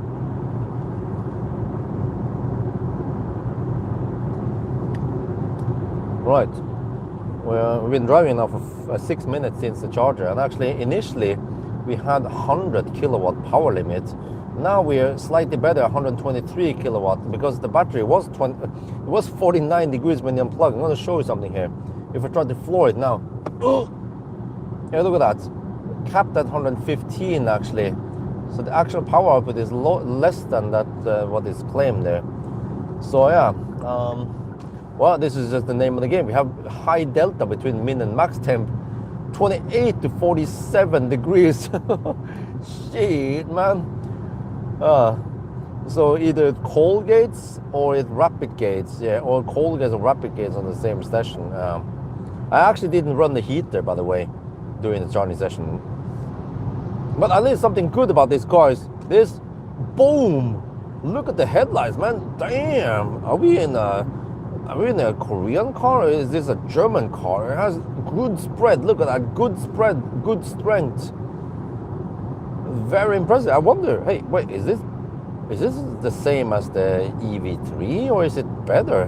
Because actually the EV3 and the EV4 headlights physically are designed slightly different because of the front, the design language or whatever they call it. So wow, this is really good stuff, man. Really impressive. Asian cars in general, they have quite poor headlights or they are quite center focused, but here it has good spread, wide enough so you can see animals and other obstacles by the side of the road. So wow, very good. And actually the comfort is also quite good on long trips. Now I feel like I'm driving a bigger car.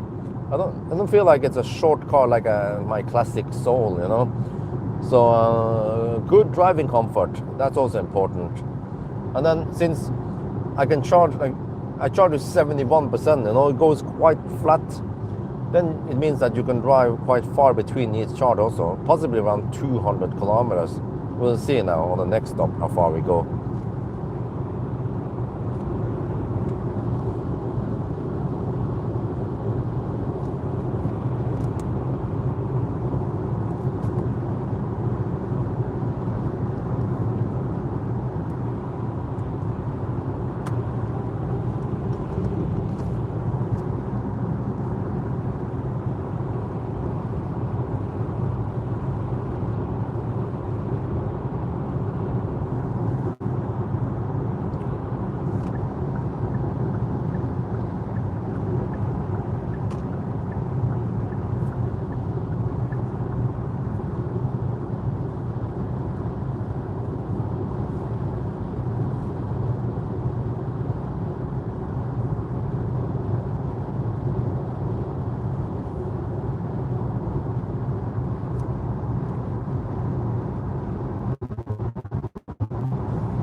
Tires, what about them?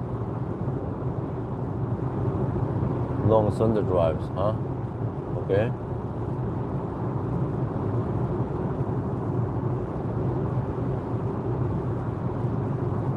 BYD flash charger going to Europe. Okay, great.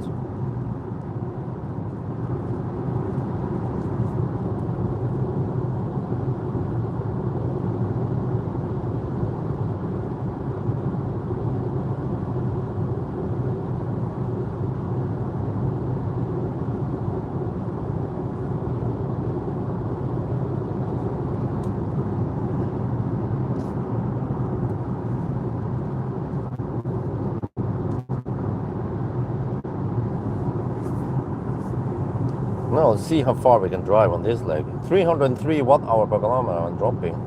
Has that initial burst in the beginning.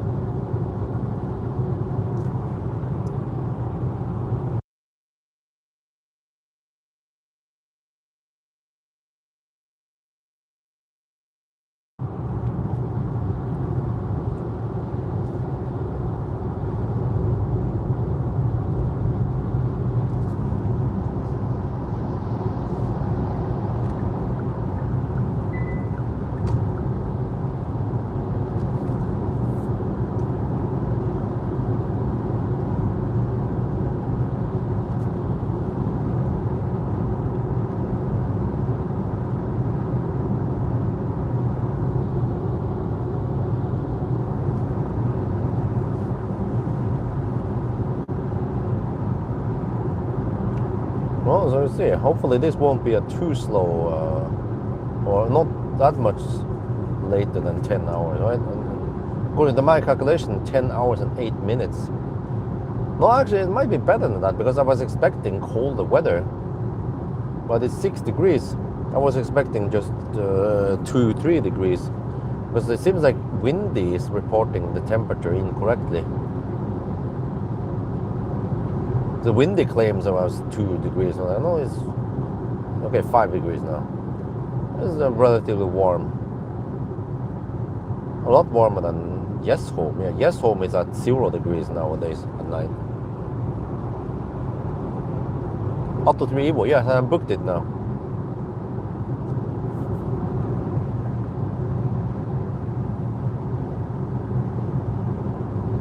I'm still waiting for the X-Band, man. I don't know why they're so damn slow. I bugged them before several times. Like, come on, I want to test the G6, G9 and also the X9. And they just kan ikke få ut fingeren. It's unbelievably slow. Should have tested it last year.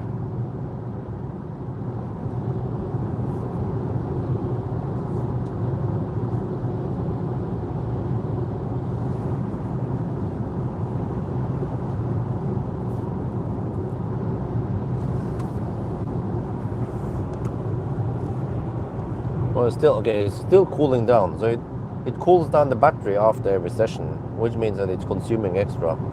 It's not just running only fans. 1.3 kilowatt is definitely not only fans. Now it's down to 1.1 kilowatt. Same behavior on all the other Korean cars.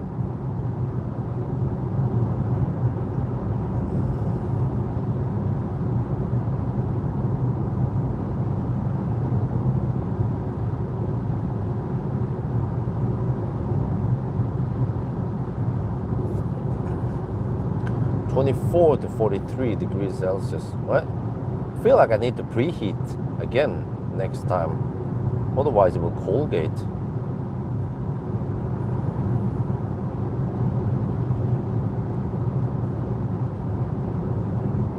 But this makes me wonder, if it's so high delta between min and max, does it mean that the hotter cells, they will degrade faster than the colder cells over time? Then after 10 years you will have, or maybe, yeah, after 10 years you might get a battery failure or severe drop in, yeah. Because I think even my Soul doesn't have that high delta. From the Challenge, I remember it was around 35 to 50 degrees, so 15 degrees delta. So maybe history is about to repeat itself again with the Korean cars.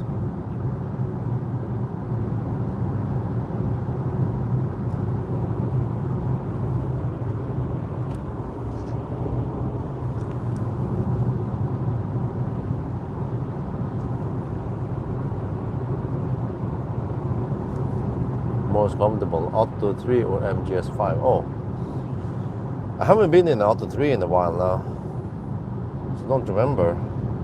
Yeah, but I remember the MGS5 was quite comfy.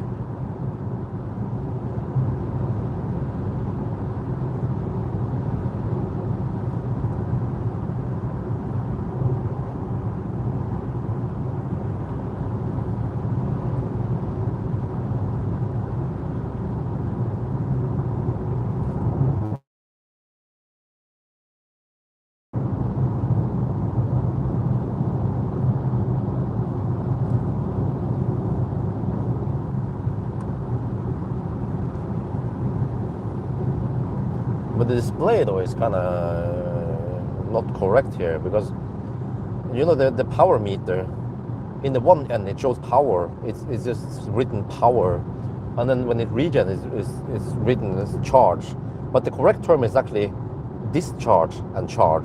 But then many people don't understand what discharge means. But power is well, power is just power. It's the unit for, you know what power is, yeah. It's, in a way you can say that it's energy divided by time. That's power.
Well, it means that if I have a car that has good enough range, then I can go straight to Göteborg in around 2.5 hours. Damn. If there's no traffic, of course.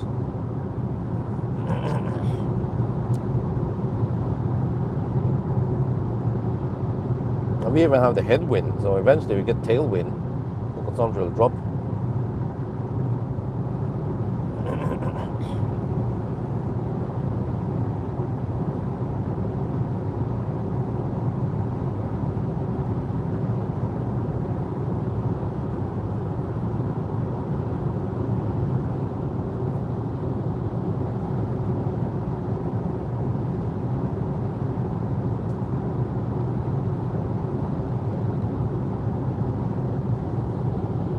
Now we're down to 40 degrees already. 21 to 40 degrees Celsius, man.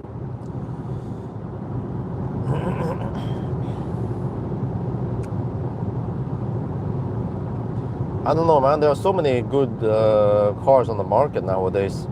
I mean, in the old days, if you want a long-range, spacious car, it was E-Niro. But nowadays, you can get from the M&B platform, even some of the Chinese cars, even though I personally wouldn't buy them. Not because I have anything against the Chinese cars or anything like that, but it's just that freaking software, man, annoys me. Okay, we hit the 124, the 120 zone.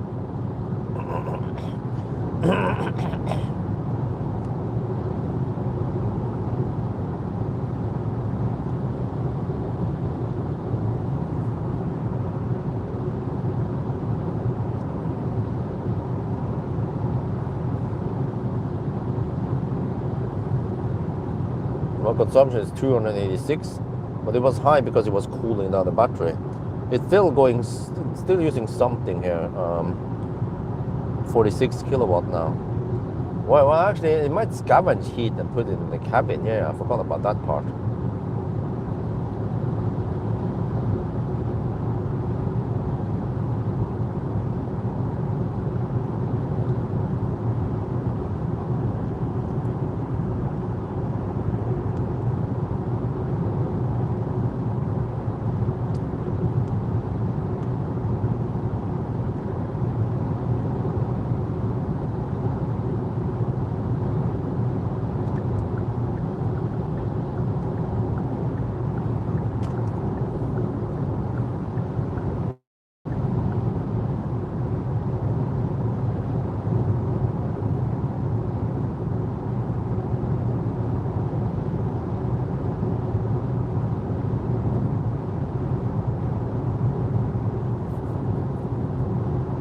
Yeah, if it needs only it needs only 342 amps. That means that V2 supercharger can supply it just fine.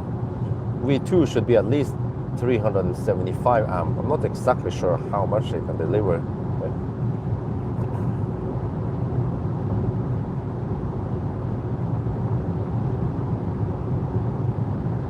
In case we need to stop at a V2, but I think most of the places we stop at there will be V3 or V4 anyway. Tesla is actually upgrading lots of V2 nowadays to V4.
Actually, the bag is really hard to open.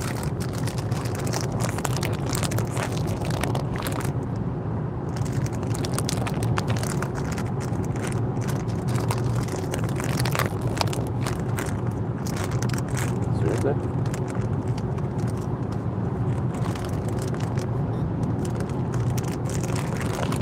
I need to bring scissors next time.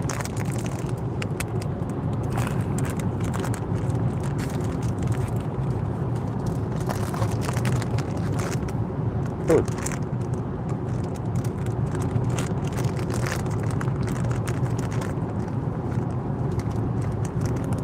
Okay. The rip method.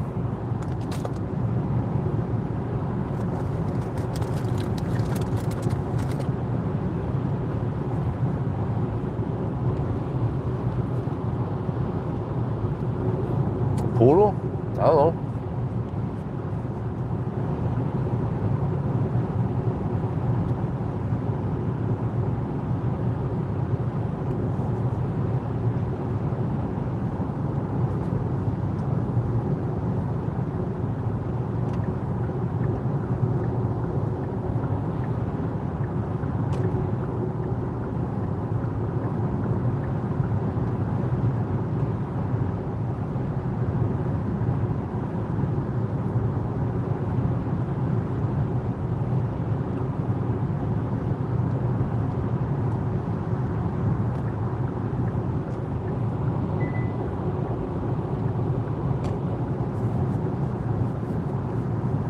Oh, it's 5 degrees around here near Falkenberg.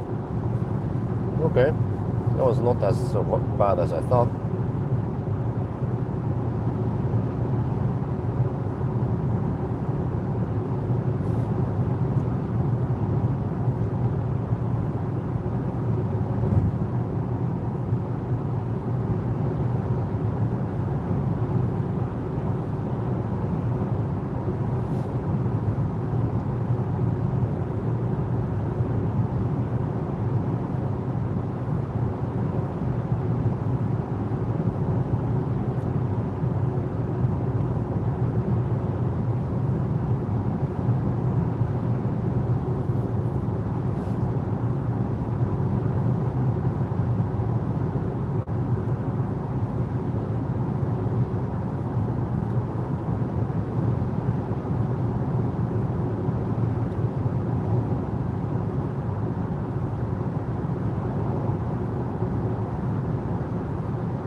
Okay, we see the wind now.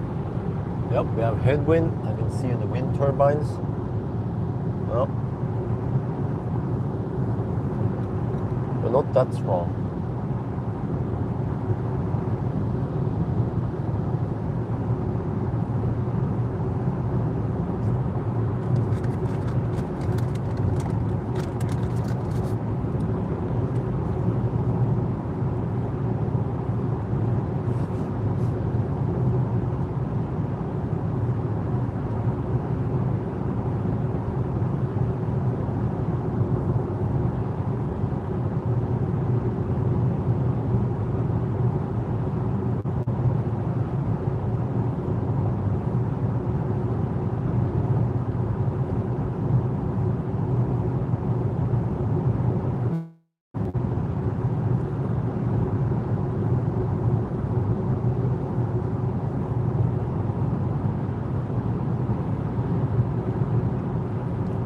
Well, according to the battery theory, then NMC it should degrade faster than FP.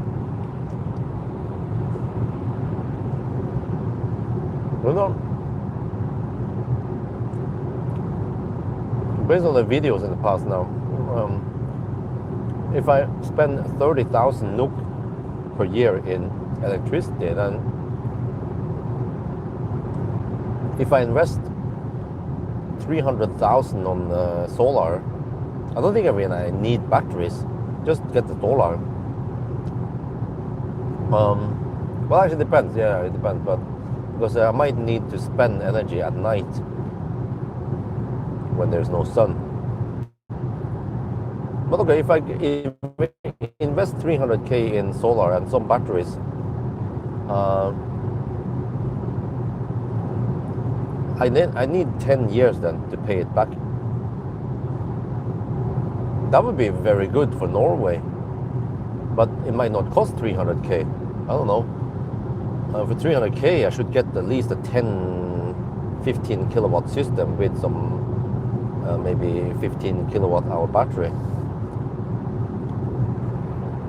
And also, in the daytime, I'll be spending some of the juice I'm producing. So then I just need to store enough. So for me, it sounds like 10 kilowatt hour should be sufficient. Well, actually depends. Yeah, it depends how big the system is. But of course, I want to try to get some sponsors here. See how much discount I can get.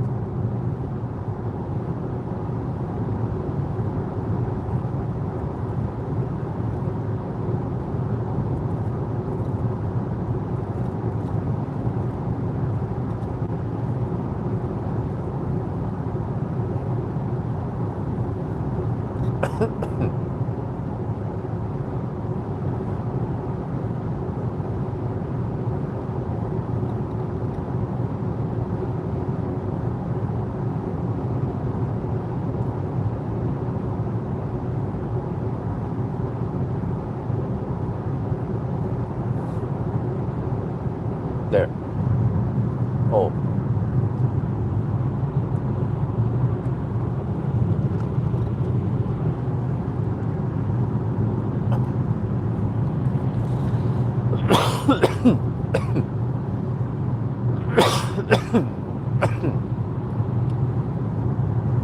We now hit the concrete surface around Falkenberg, and yeah, I mean, you hear the noise, a lot of rumbling.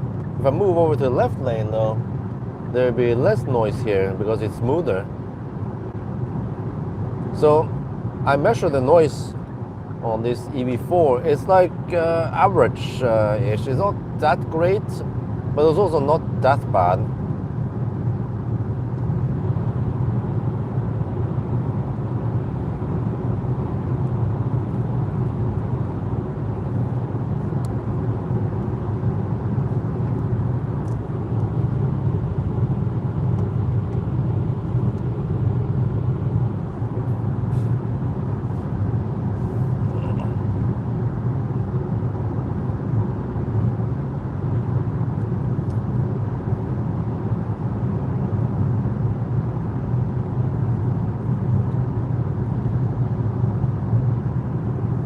No, I can see the headwind now quite clear.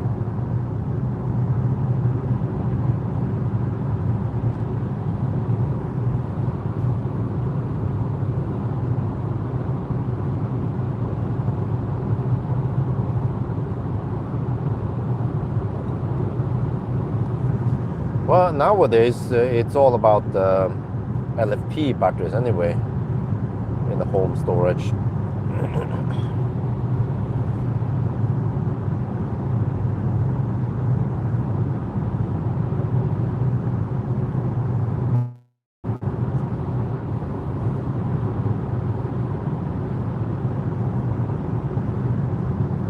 But I wonder how expensive the system is, because in Thailand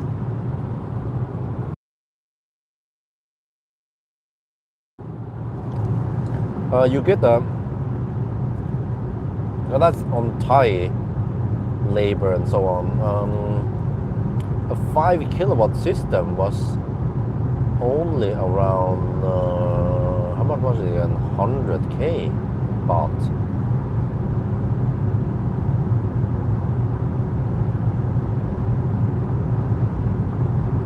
Yeah, I wonder if it's around there, which is only 30k NOK for 5 kilowatt.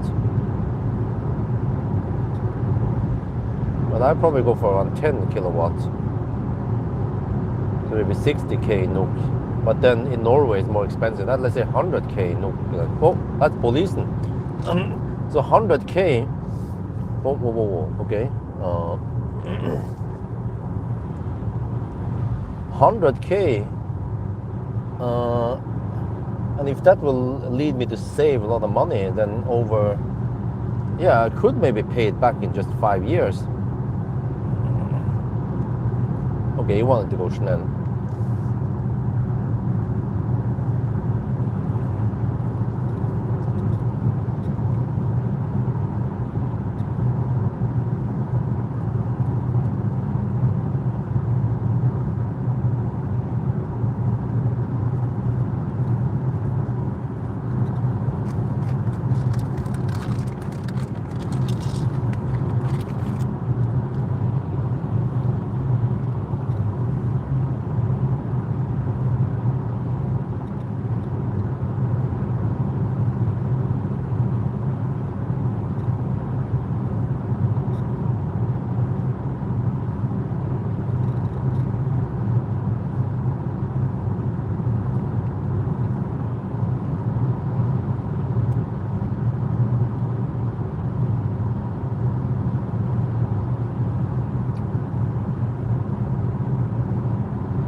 Well, the consumption has dropped to 286 watt hour per kilometer. Actually, the car underreports by 1.7%, which means the consumption is lower than that.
Okay, well that works, but you still have to pay for the grid. No.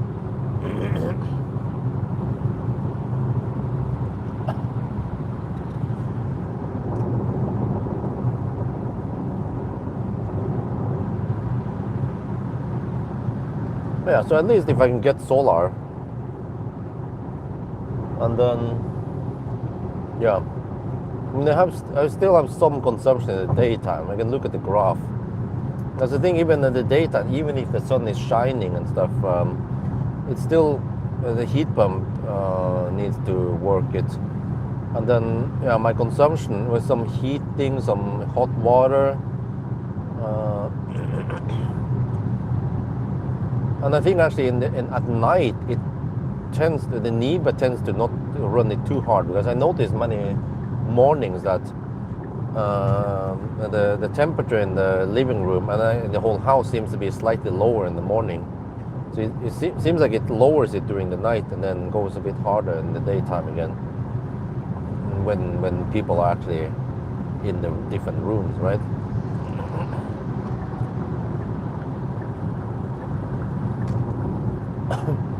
But yeah, ideally I need to gather enough solar during the day so I can munch on it at night, evening. And also if I have strong enough systems, I can even get some okay generation on cloudy days. That'd be great. and then I can always. I tend to have some cars parked at home, so I can also try to slurp on the remaining solar juice in the daytime. Now that I don't have solar, I tend to just charge at night when the grid fee is slightly lower.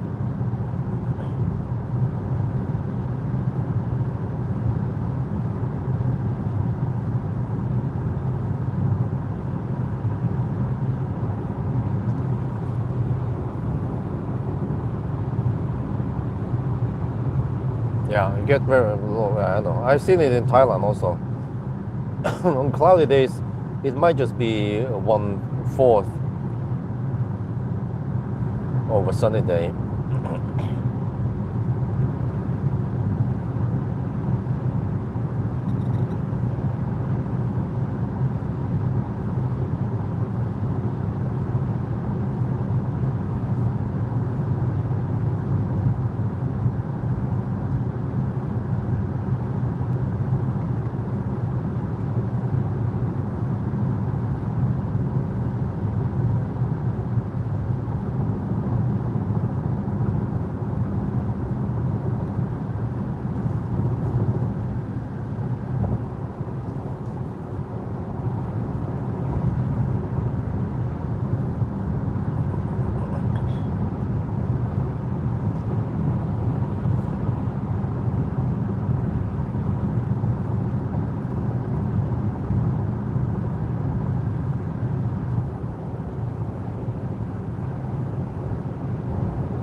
Seems like this is a långa powerställe.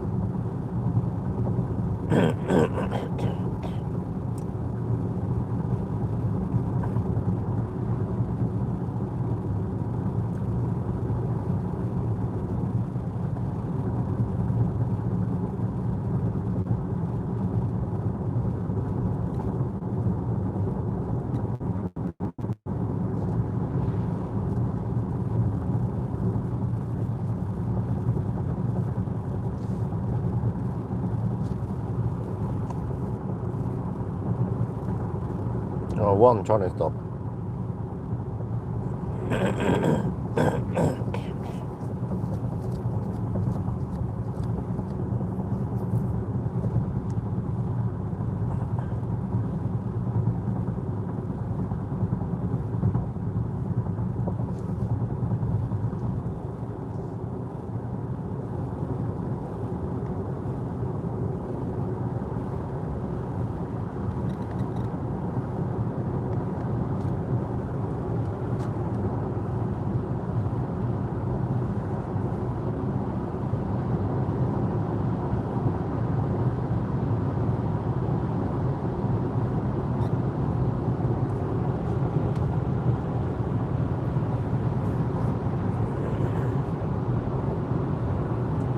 Work at home. I'm also charging my car during the day. Okay. Absorb. Okay. You know. Well, that's that's what I'm also gonna do. Well, I'll try to keep a car there so I can absorb some of the leftover electricity.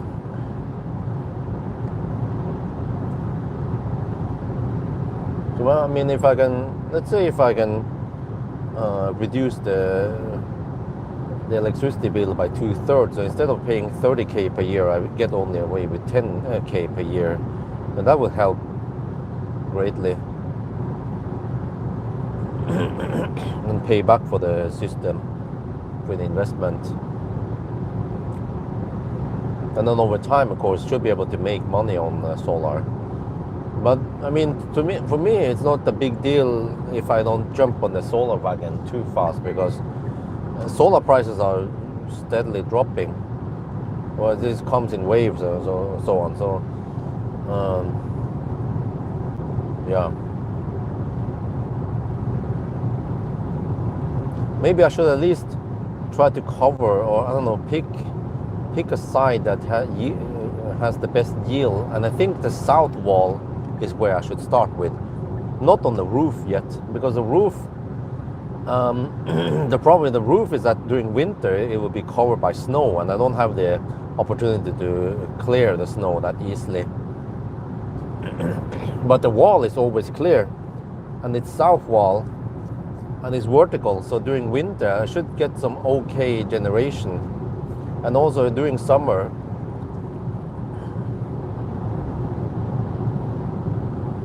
so maybe I can slap down a 5 kilowatt system on the wall there. Start with that. And no batteries yet. Or I don't know, unless someone tosses a battery at me. Supposedly Pixie might have something they can donate to me, or yeah.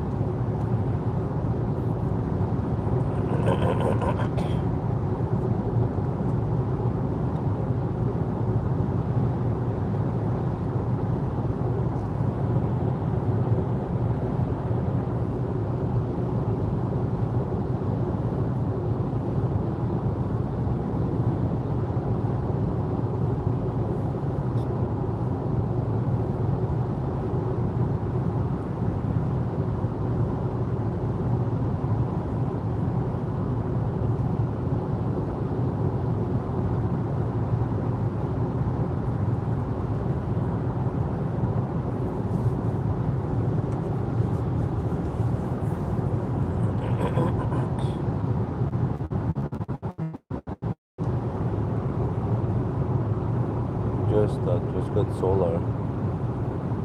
Yeah. But then, I mean, what is realistic? A 5 kilowatt system in Norway should not be able to generate as much as the one in Thailand. So in Thailand, I can usually get 20-25 kilowatt hour per day Here in Norway, I don't know, South Wall, 15 kilowatt hour maybe.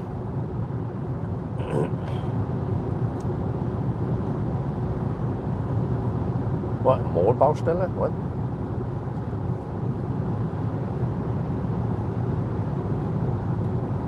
But then eventually, yeah. So my idea was to go for the best spots in the beginning with the highest yield, and then eventually start filling up the not so optimal angles, like the east-west roof sides. But then I want to eventually get cheaper panels, right? So, and then, but I probably want to go for a slightly more powerful inverter, oversized inverter. But I don't know, does the inverter price drop also? But if let's say if I have a 5 kilowatt PV system, but 10 kilowatt inverter, not sure if it's a good idea to pay it upfront, or, but maybe if I oversize the inverter, then it's going to wear down way slower, and then it's ready for one day when I have enough solar to utilize the inverter power.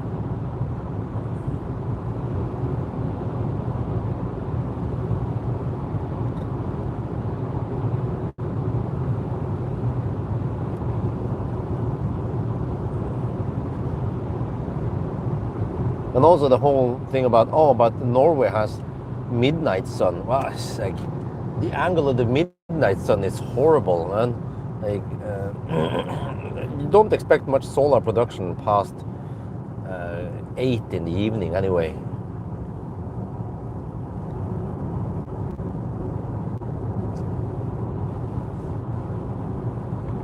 That's the best. Okay, okay.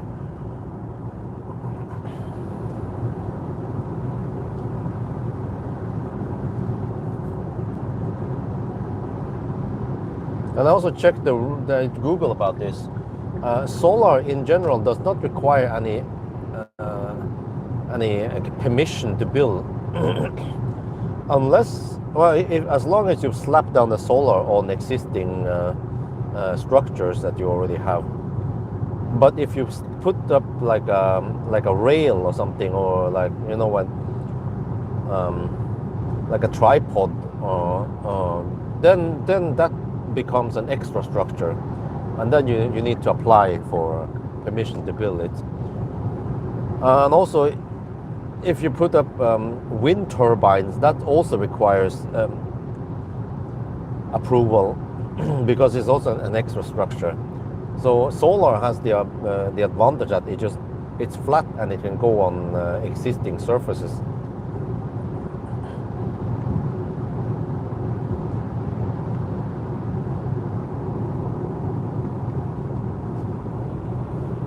And then it's quiet also, or actually silent compared to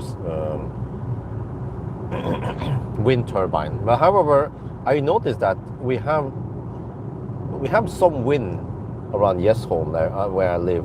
I'm not sure why that is. More there than in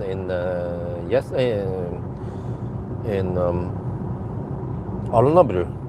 Could be because in Alnabru we were surrounded by lots of trees and bushes and other buildings, houses, but that home in Yesholm is quite open.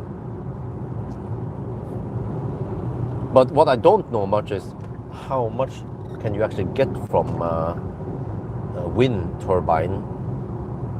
It might be way too little, or I don't know, maybe just 500 watts or 1 kilowatt.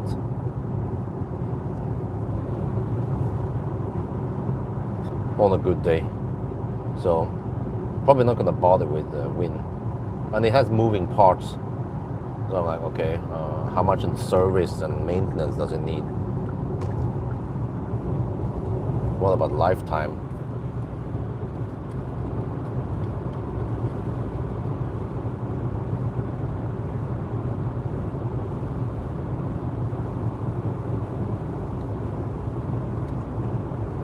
So So I kind of like the wall because I think it should work, as I know how low the sun is in Norway, especially during winter.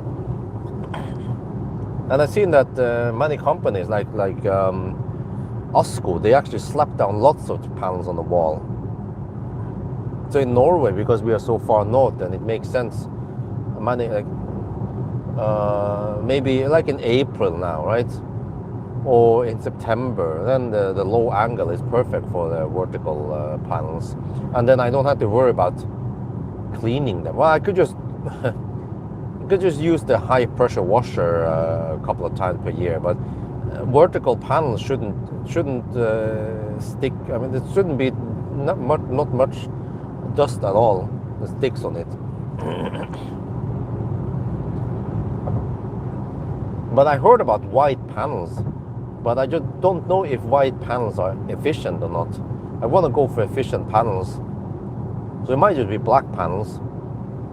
And then when it comes to aesthetics, well, I guess it's fine. It's not gonna make things. I mean, it doesn't look ugly. It actually look like more modern, that you actually have some renewable energy in the house.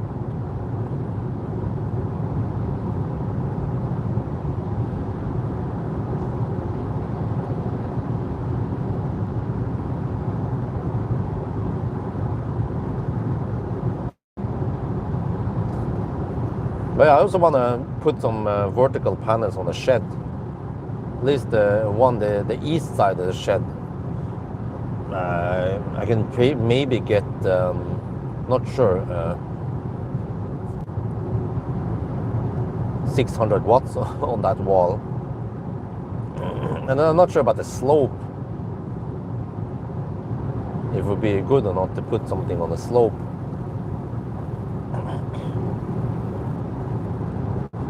It would be interesting though. If we could put there. I mean, eventually, yeah, I could generate way more than I need. But then I don't get much if I export, right? Not in Norway.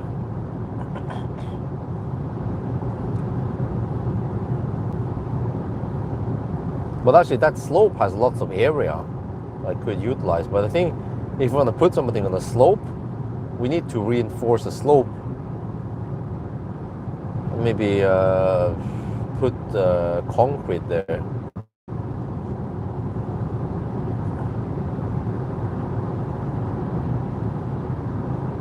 But that's roughly a 45 angle slope.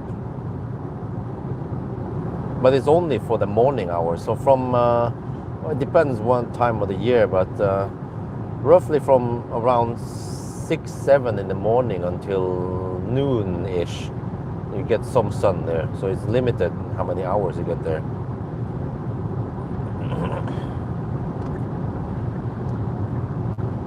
But I think as long as the panels are cheap, then I can just slap down and oversize the panels. So let's say I have a 20 kilowatt panel, 20 kilowatt of panels, but 10 kilowatt inverter. But I will never get 20 kilowatt. But I might get 10 kilowatt flat. So my power curve will look flat like Kansas. Or I don't know, from 7, 8 in the morning, it just goes flat and then goes flat until, let's say, 8 in the evening.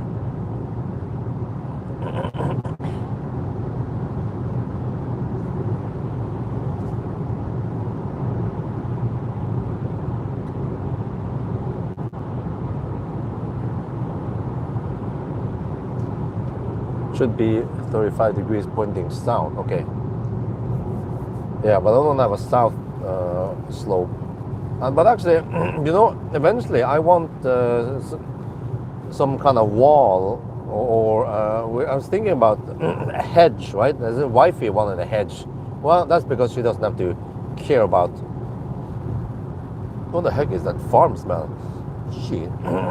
But she's not the one who needs to take care of the damn hedge, trim it and water it, and the hedge might die, or some of them might die, and then you have to replant it, and then it doesn't look pretty because one is shorter than the other and shit like that. But I'm thinking, why do we even need a hedge? What about just slapping down a solar wall there instead? 2 meter, right? A hedge can be 2 meter tall. Well, some of the solar panels, 600 watts, they are roughly 2 meters tall. We can actually just make a solar wall, and I don't know, it'd be even better. Go for bifacial. Oh yeah, now we're cooking. Just put up a big wall there. It's also for privacy one day when there's another house there. And as long as the solar panels are cheap, then it's gonna waste up for the price of a fence or wall or a hedge. I will have to put up there.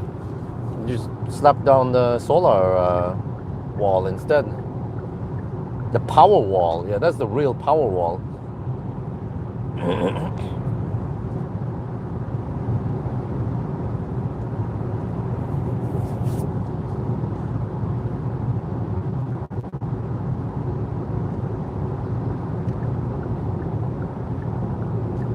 But yeah, eventually we need to spend more energy. Because as of today, I'm the only one driving, right? Eventually, wifey will also drive more, but not that much. And then, well, this is going to be in many years though. When the kids grow up, they will also need to spend energy driving.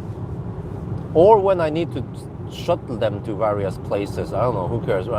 Who knows what they're going to do, right? What kind of sports they want to do. Or if they will be gamers, yeah, who knows? But actually, there was my friend. He has a house in Spain with lots of solar, and I asked him. He has battery also, but he produces way more than he needs. So what does he use the remaining electricity on? He mines bitcoins. I'm like, Eureka, bitcoins, of course. Dude, that mother trucker is like, he's on high beams and he didn't notice. Man, annoying. Some of the drivers on the road now.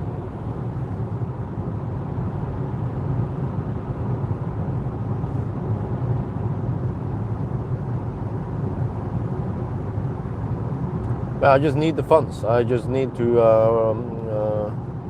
make more money, so I can start affording some of the stuff here. I mean, some of the stuff is not that expensive, you know. We're talking about just 50K for some stuff. But as of today, I don't know, man. One thing I could do, actually, you know how I can save lots of money. Not take that trip to Thailand during winter. Not only will I save, nowadays it's getting more and more expensive now because the kids are growing up and the flight tickets are more expensive for them versus when they were just a baby. But I'm also losing lots of money when I'm in Thailand. But actually, you know what? I might actually, yeah. In the early years, I noticed that I got a big spike before Christmas and so on. But now I don't get that spike. Most likely because I'm in Thailand. So I haven't calculated exactly, but you could expect that a trip to Thailand actually cost me something like 200K NOK. Because of increased expenses, and then you just have the house in Norway not doing anything.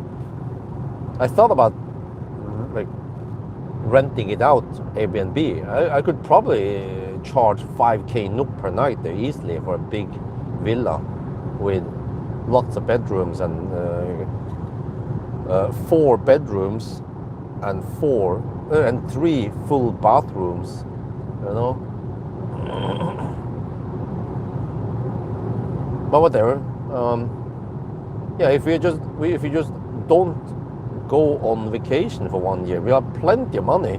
So 200K NOK, 200K NOK. We can get all that stuff that needs to be fixed. You know, like window shades and curtains and fence and shit like that. It's been waiting for the longest time now. And every time I start getting some money, it's like, look, okay, trip to Thailand or Berlin trip. Like, oh man. Also, that Berlin trip was quite costly because we spent many days in Scandinavia, which is expensive.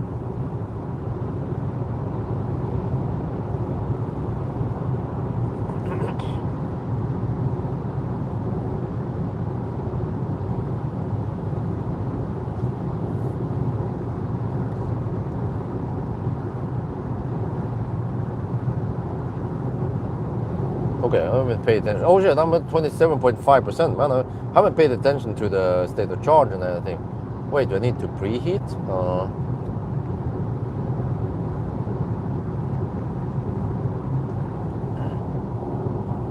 Okay, haven't decided where to go yet. Consumption is 275, okay.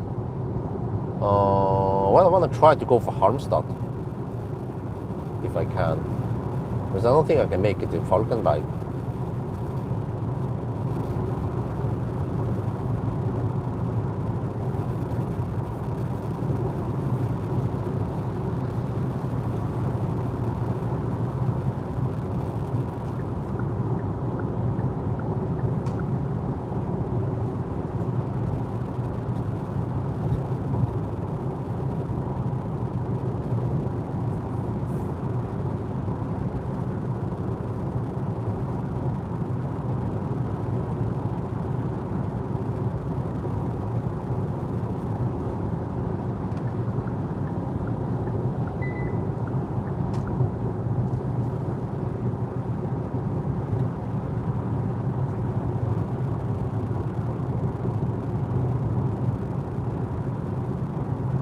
Okay, the car estimates I will arrive at 17% at Halmstad, really?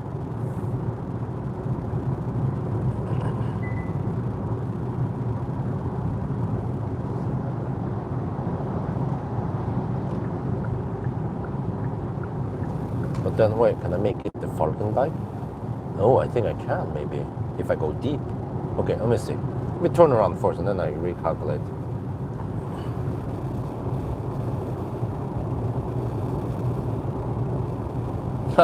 Well, it's not that much electricity I'll be saving anyway. I mean, we have just, I was saying, 3,000 NOK electricity bill during winter, so. Okay, we save slight money on, we have some expenses. Yeah, we have to buy food, right, in Norway.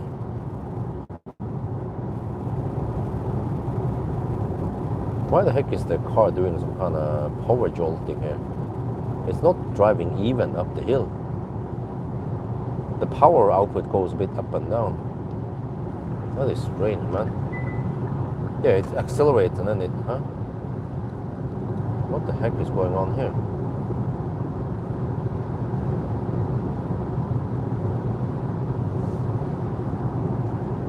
Could be because of the wind.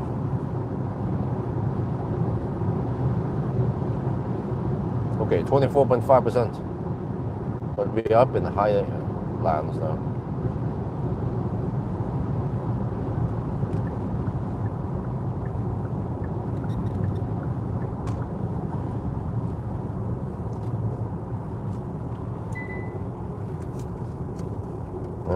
Oh, 4 degrees Celsius, okay.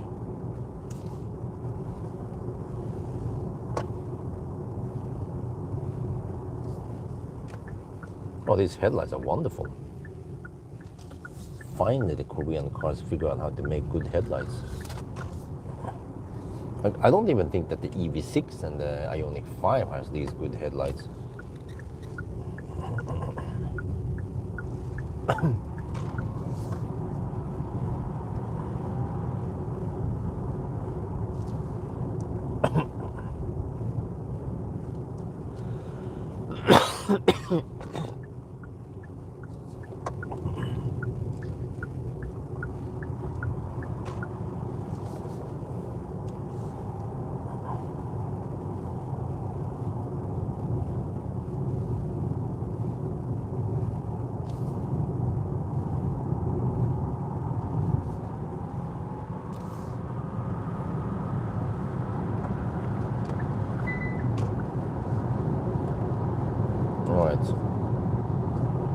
now we're riding on a tailwind. Consumption is 279 right before corrections. Okay.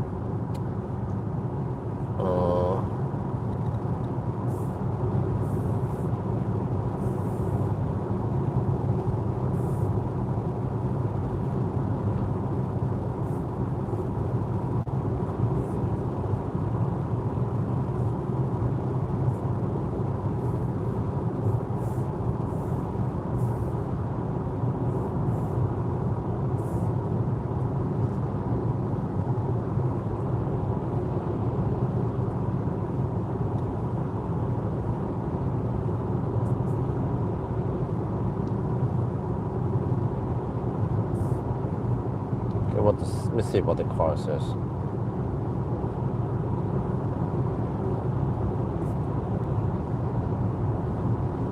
Oh, 70 kilometers away. Oh. The car claims that will ride with 1%. Falkenberg. Oh.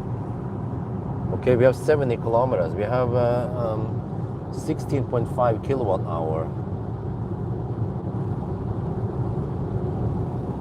That is a budget of 235 watt hour per kilometer. Oh, that is cutting it close.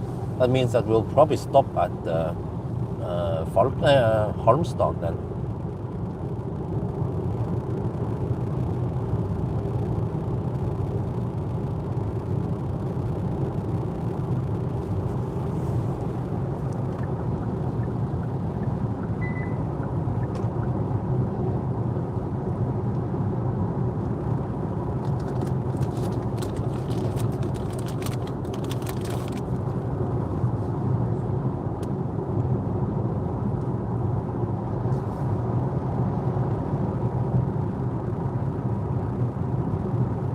That's a Ford Mach-E. Recognized on the taillights.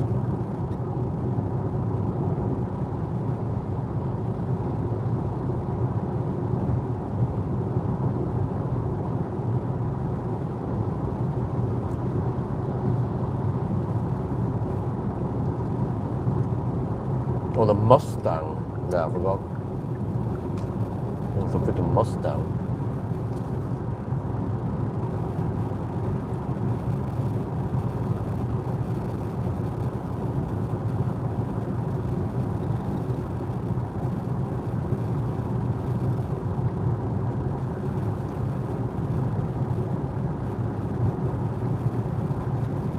Well, I need to preheat the battery, right? Just in case.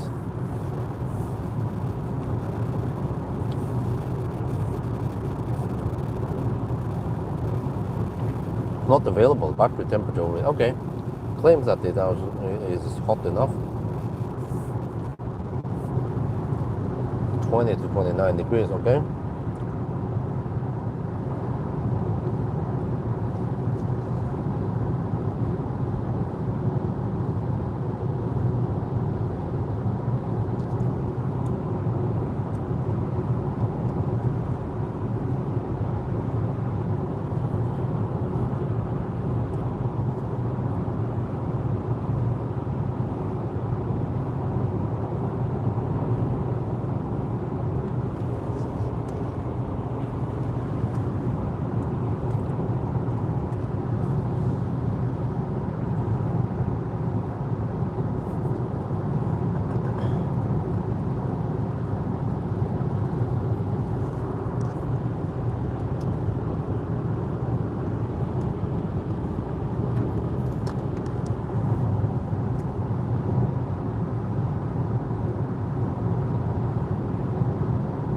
Well, at least if we arrive with higher state of charge, we get better charging speed.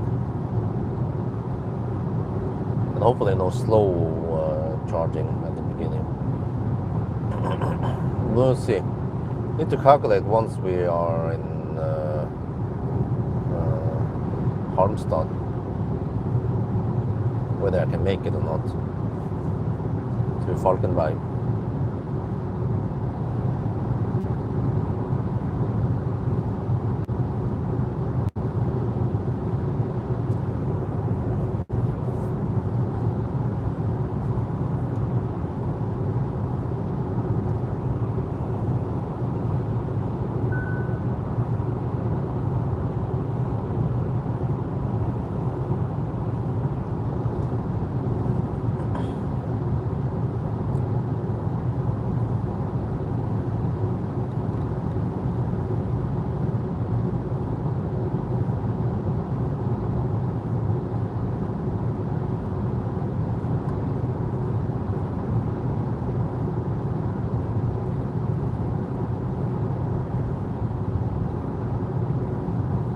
maybe that mother trucker thought I was on high beam. That is definitely not high beam, man. At least he saw my real high beams.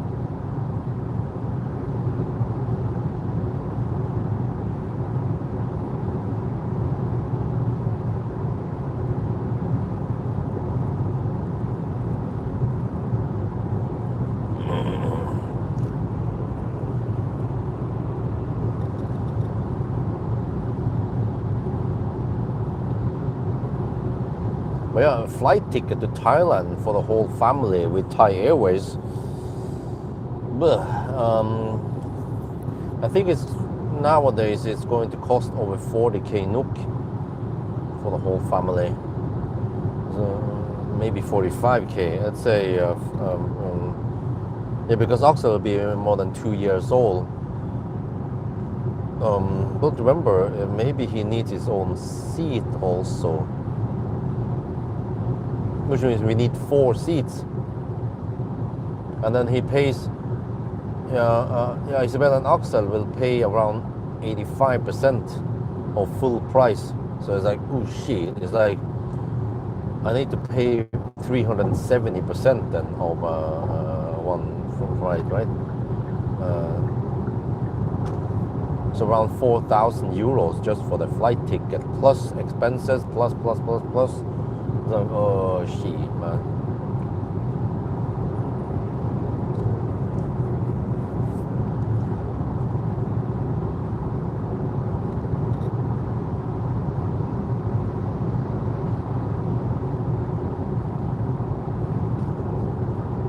I know wifey wants air conditioning in the house.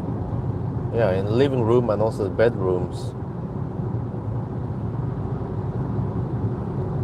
So we're just using the temporary air conditioning, which is noisy and inefficient.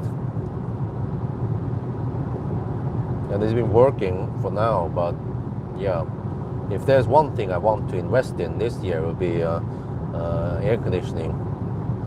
Dude, are you brain dead or some shit?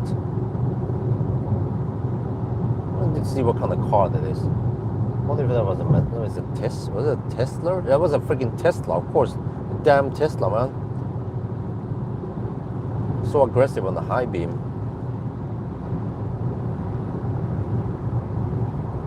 Also a Tesla behind me. Man, annoying Teslas. They're auto high beam.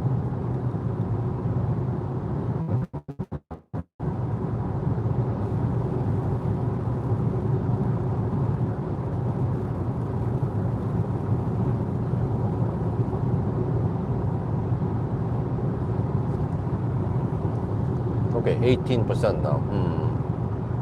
Also, if I, yeah, a 12 kilowatt hour left. There's no way I'm going to go 50 kilometers on 12 kilowatt hour.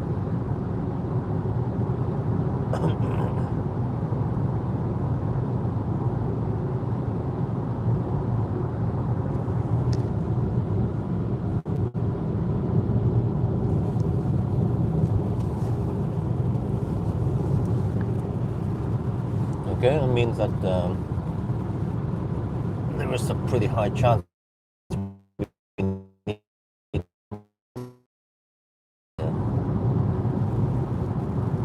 Yeah, I think that was one of the trucks I hammered earlier. Yeah.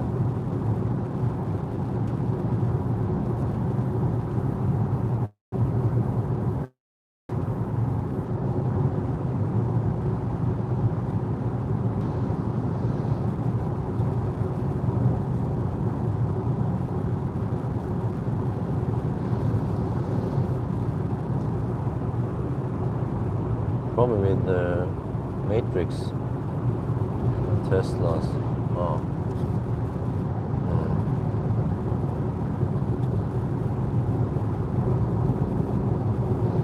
16.5%. Well, maybe it's not that bad. I'll get more or less full speed, right, once I plug in at Hallstatt.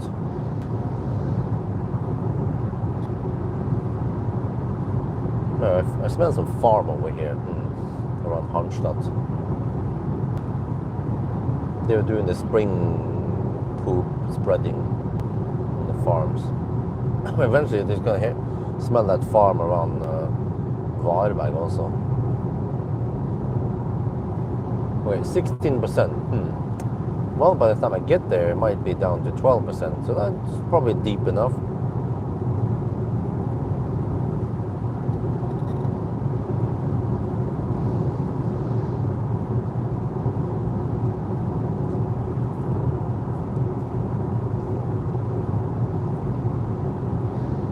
$15.5 now.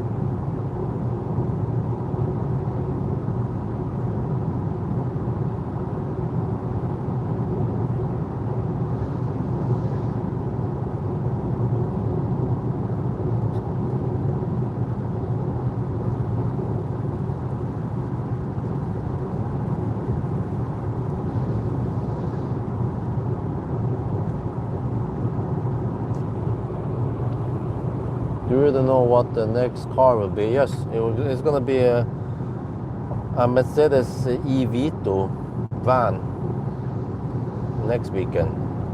Maybe if the weather is okay. I have the flexibility to go Monday or Tuesday. There's not Monday. Friday night or Saturday night. Try to pick the day with the best weather. But if both days are quite shitty, like pouring down or shit, then I might actually do it on a weekday.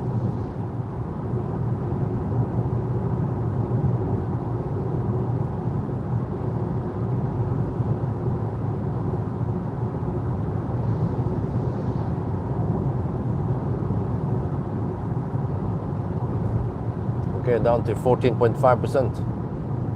So maybe this is deep enough.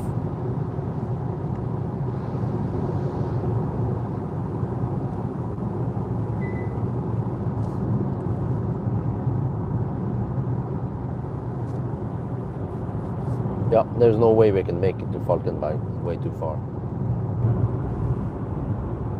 What the heck, man? The whole YouTube app just crashed or restarted. That was weird.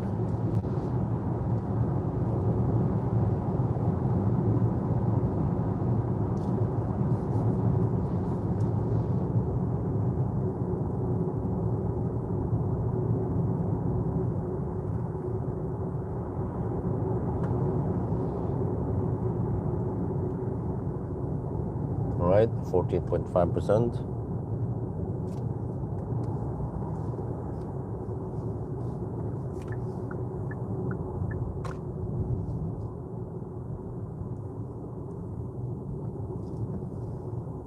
We'd have V4 over here now. Yeah, Tesla's been crazy in the expansion.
All right, Halmstad, here we are.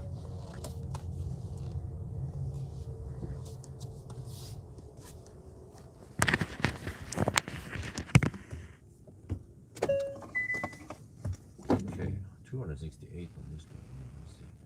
Total 521.6 now. 235, and then we have 14% of the rival.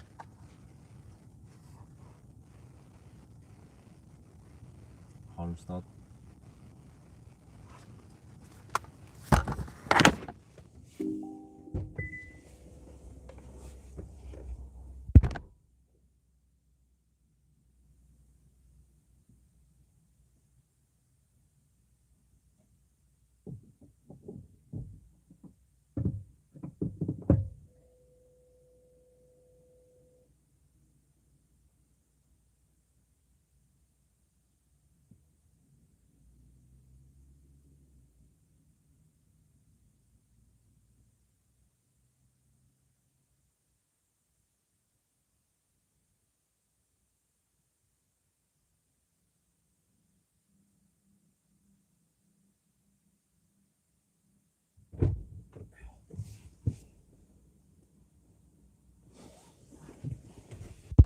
All right. Waiting for the handshake.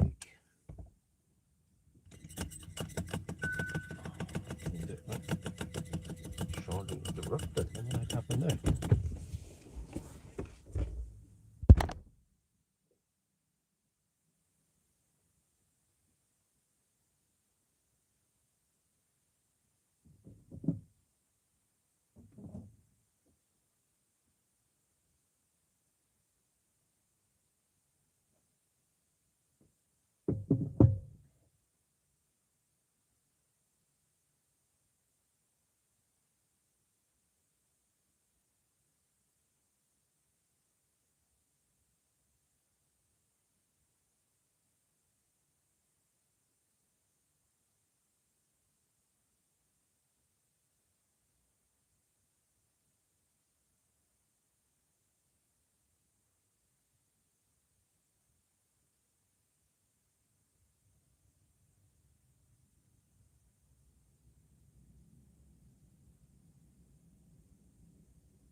Okay, usually when that happens,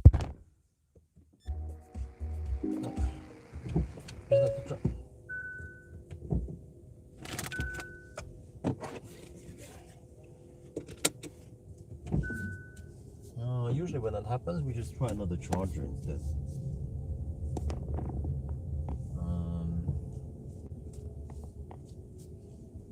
Yeah, then it should work a bit better.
There you go. Took 5 extra minutes.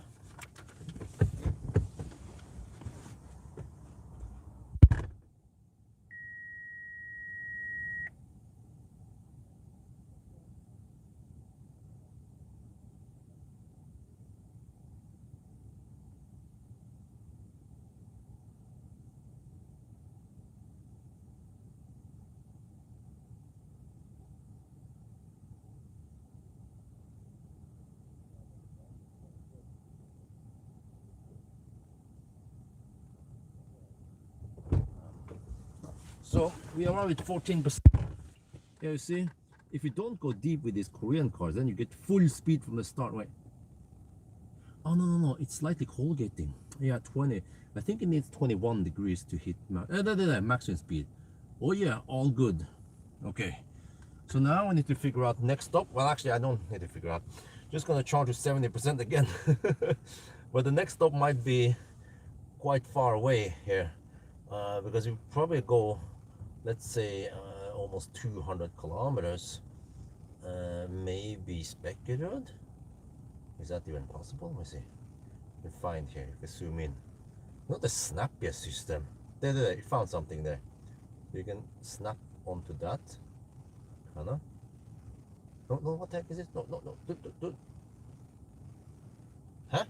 There, okay. Ionity. Yeah, oh, I found it. Okay. Let's see. Charging is required to reach. What do you think I'm doing right now? Huh? Shit. Search for stations. Oh, like, you know, I test so many cars and this is not very smart in it. Yeah, here. Okay. Yeah, I think we can make it there.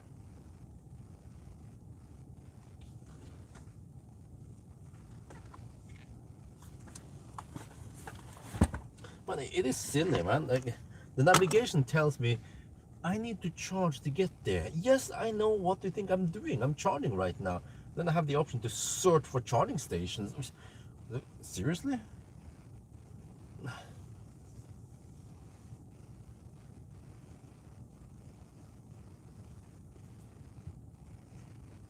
Okay, all good. Now I'm gonna go pee.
Well, I mean, what is maximum speed? You have to look at this 342 amps. That's the maximum. And then as the voltage goes up, then we charge faster and faster. So now I guess I'll eat the rest of the food.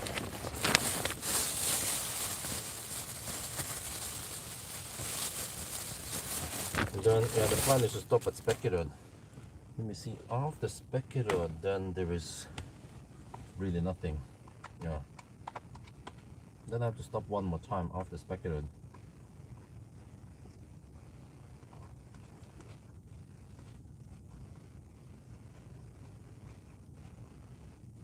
Maybe Strömstad. Then home. Or well, let me see.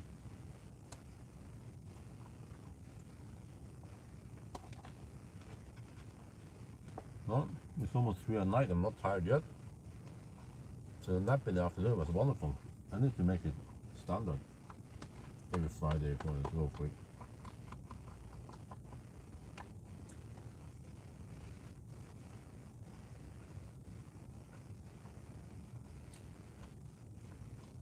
So yeah, it seems like you want to arrive with around 10%, but there's a significant drop of voltage below 10% in pretty much every car except for the LFP batteries.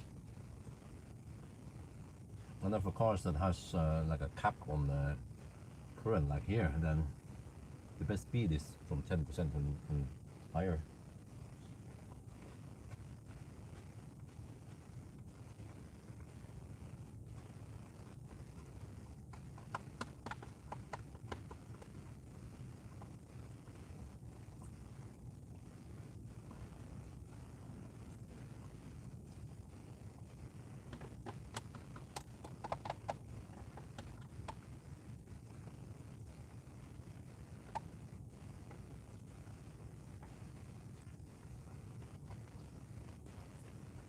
Right. If I don't stop at spectacular, then the next possible option would be Ljungskile. But then I can't make it from Ljungskile straight home anyway. Either way,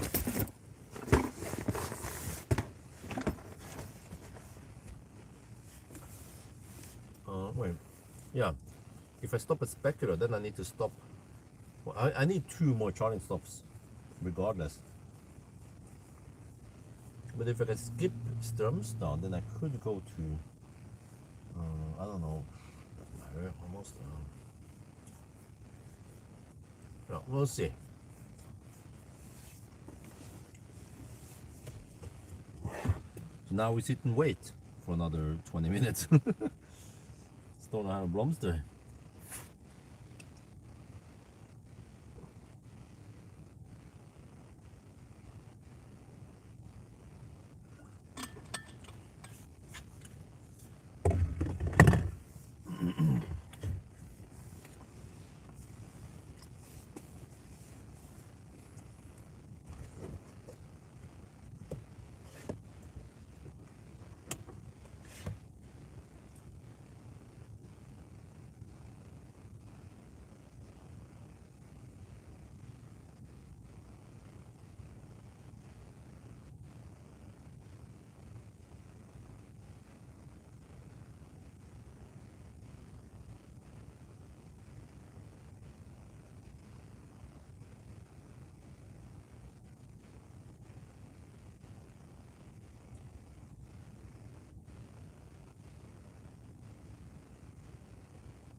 Well, since I have time, I might as well. Oh, it's the 81 kilowatt hour battery.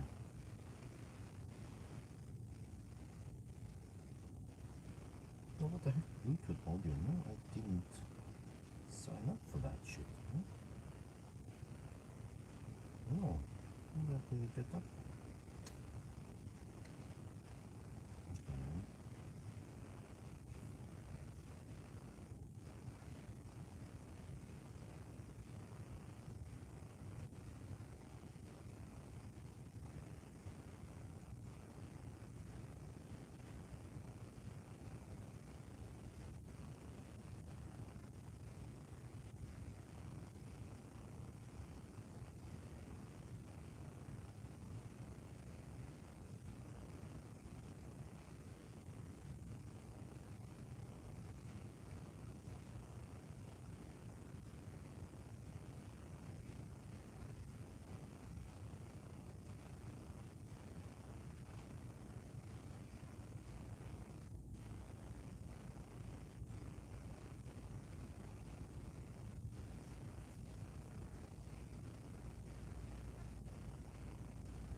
Well, I might as well record a video here. I'll sit here anyway.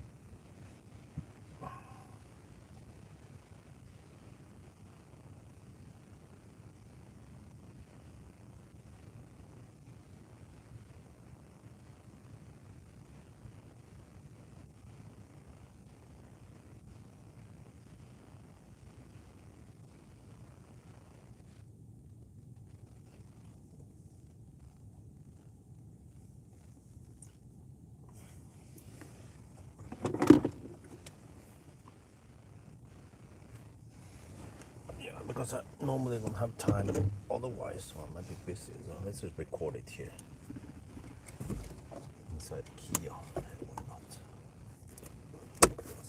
Yes, yes.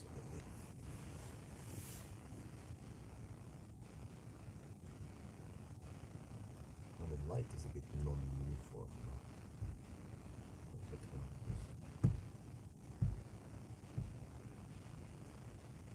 Slightly better. Okay.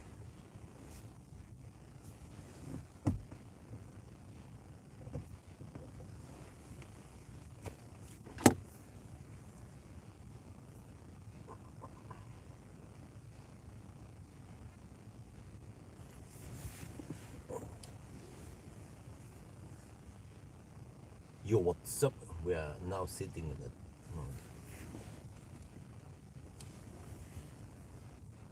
Yo, what's up? We're now sitting in a Kia EV4. I'm actually doing a 1,000 kilometer challenge, but the car charges not so fast, so that's why I haven't time. But okay, whatever. It's not too relevant where I'm sitting, in case you guys are wondering.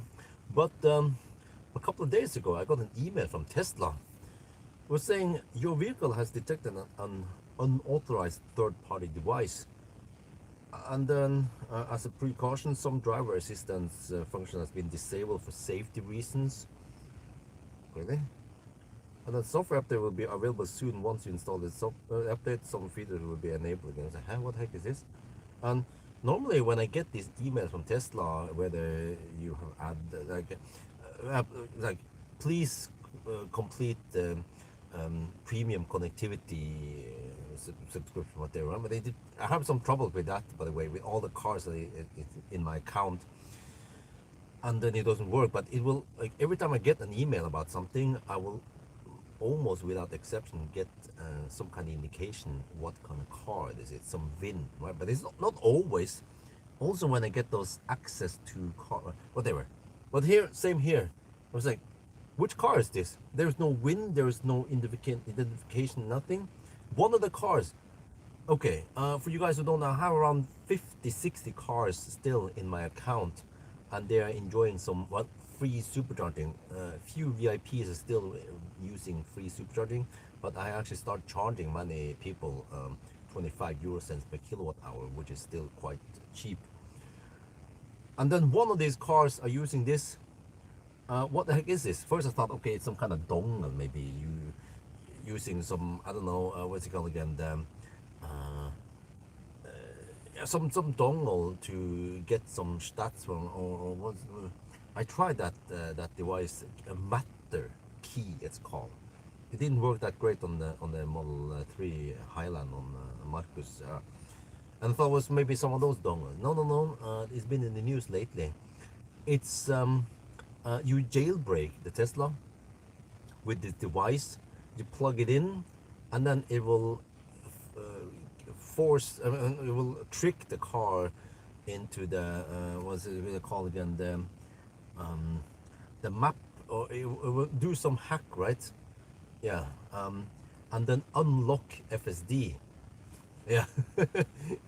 So this email that I got is one of the cars in my account has used that device, and then Tesla, they've been paying attention, and they have made this feature. They can find out which car does it, jailbreaks the Tesla, and then they disable FSD on them, and then eventually you will be able to get it back. Or I don't know, some countries, they geofencing, that was they're gonna avoid the geofencing, some shit like that, right?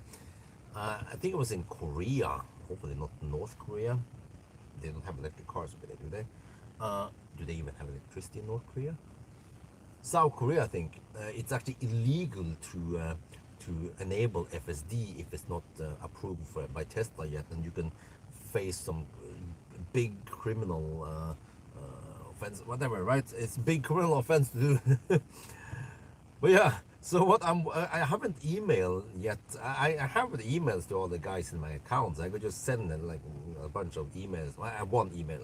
Otherwise, if I send a bunch of emails, it'll be triggered as spam, and it gets in the spam filter, man.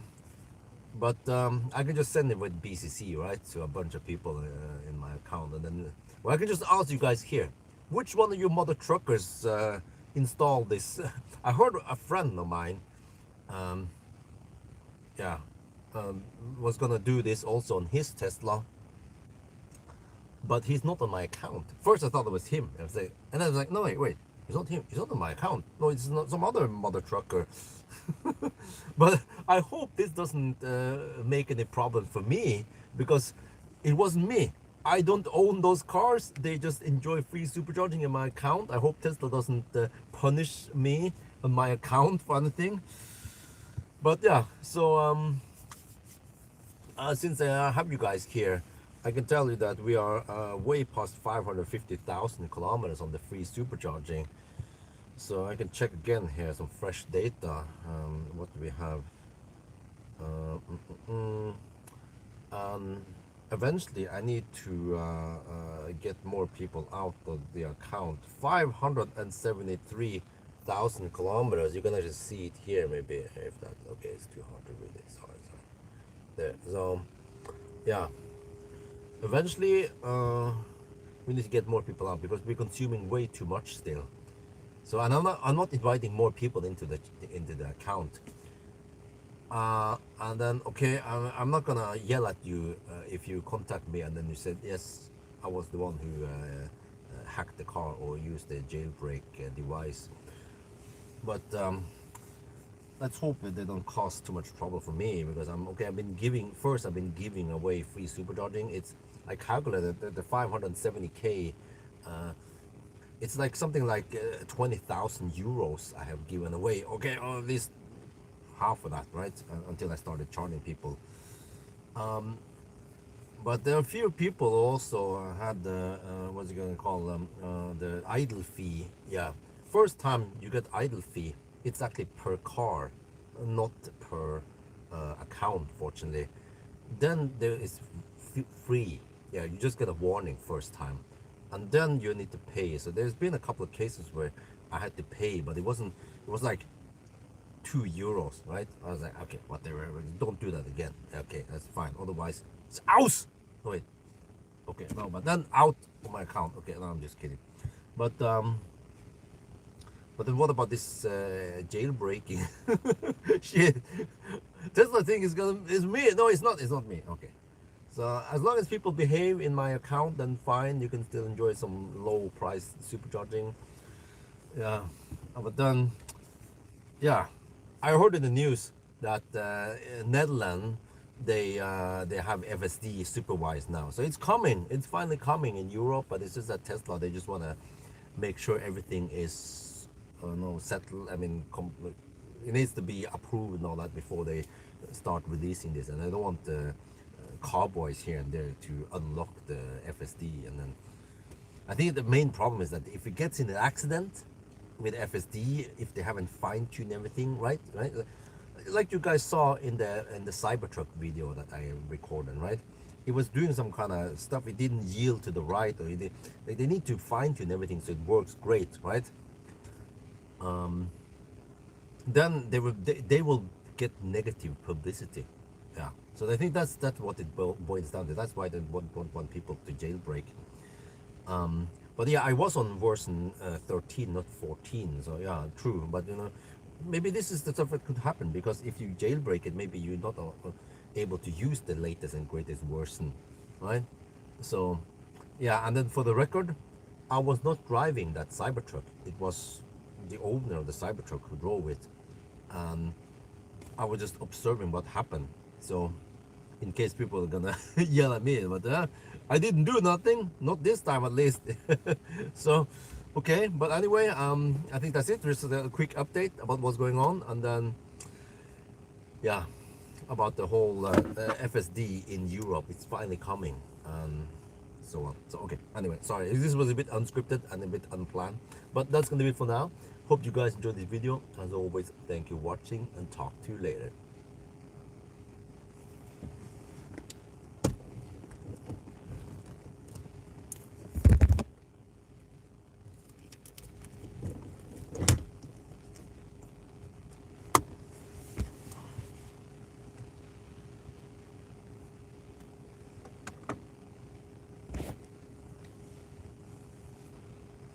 Oh yeah, there you go. We hit the maximum speed right before it throttles. It's kind of primitive the way it's been programmed here.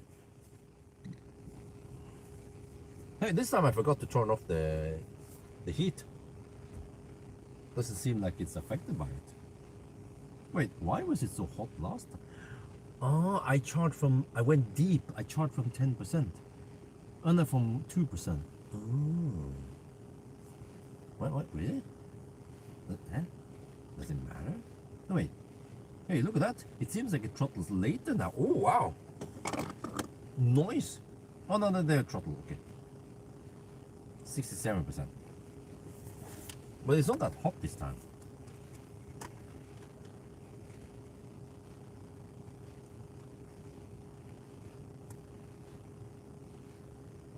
Alright, it throttled, but this time it seems like it throttled a bit later. At 67% it throttled. Huh. And also I noticed that the max temp in the battery is not that high this time. I wonder if it's because I didn't go deep. Yeah, I didn't start charging at 2%. I started charging at 14. Seems like these Korean cars, they don't want you to go deep. They prefer starting discharging to around 10%. Okay, anyway, I think I'm almost good to go now.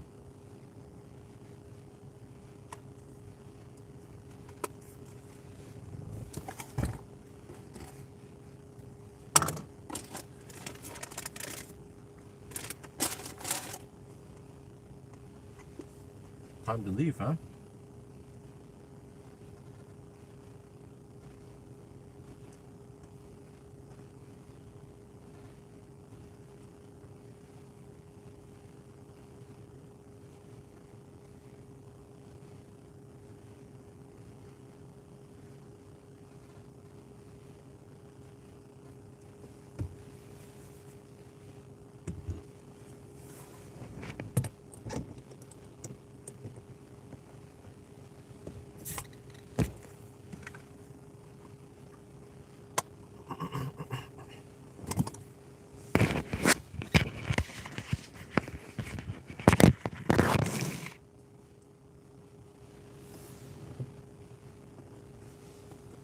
Okay, how is the car estimating now?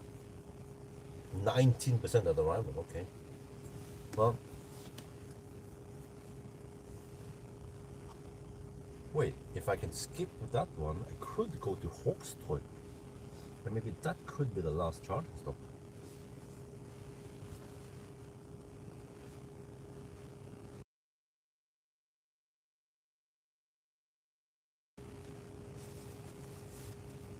Let me see here. Let me I can consult with the blue planner without using the whole thing.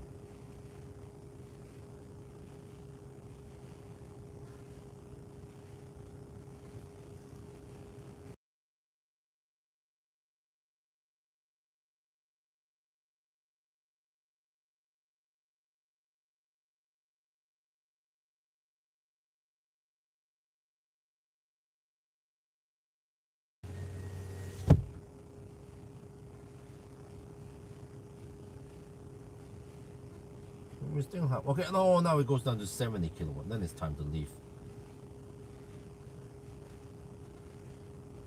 Okay, let's go.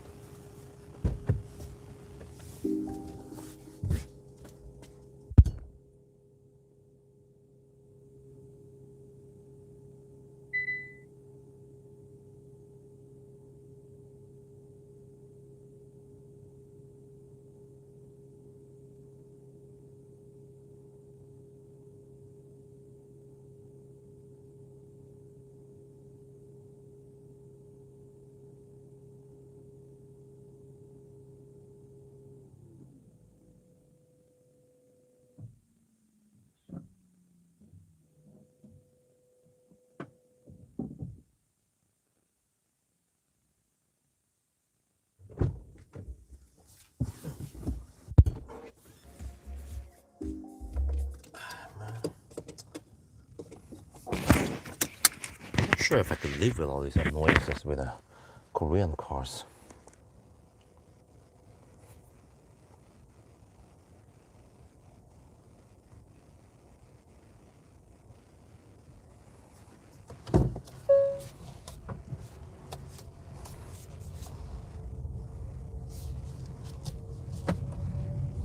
Okay, it's charging, actually charging 74% this time.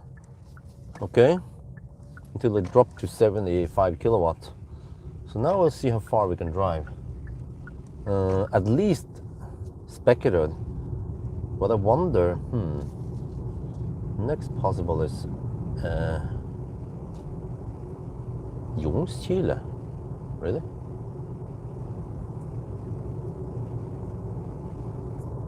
Okay, I navigated to Specketed. Let me see.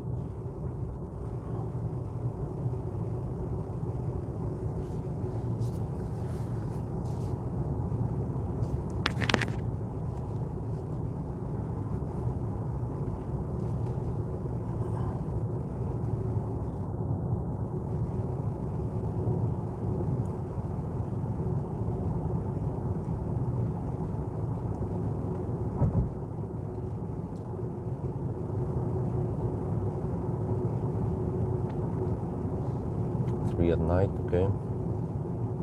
Yeah, we still have some high-speed hammering before we need to slow down a bit, so.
Alright, back on the road. That was only around 25-minute charging stop because we didn't go that deep.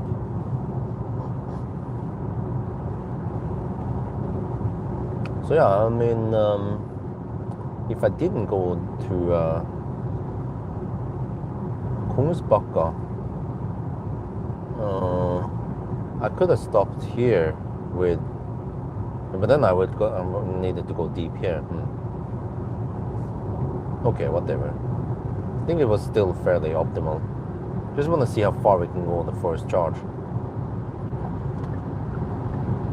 But if it underreports by 1.7%, then we have to count to only 983 kilometers then.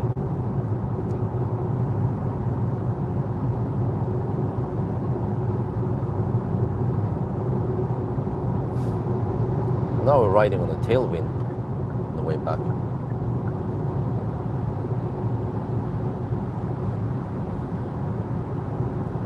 We have 5, 6, 7,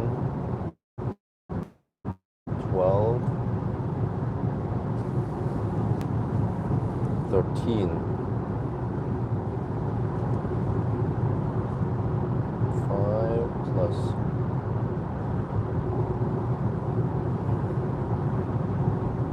Yeah, 13-minute delay.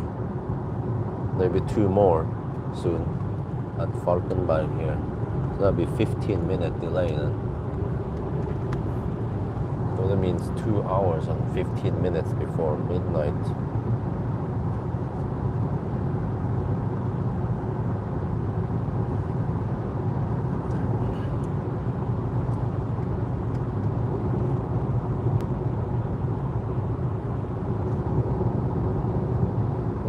Yeah, well, hopefully we can do this in around 10 hours.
Oh yeah, here starts the Baustelle already.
Yeah,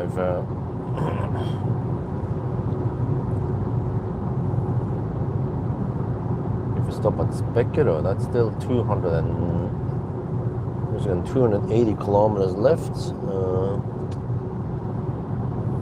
Okay, that means that if you go to Strömstad, charge there, then there's around 180 kilometers left. Yeah, I could go. Norway route is slower.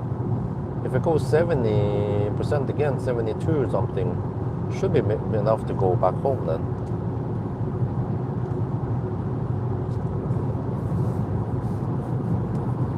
We'll see how much juice I have when I arrive there. Well, I could go further. Maybe Sarpsborg. Yeah, in Spiria.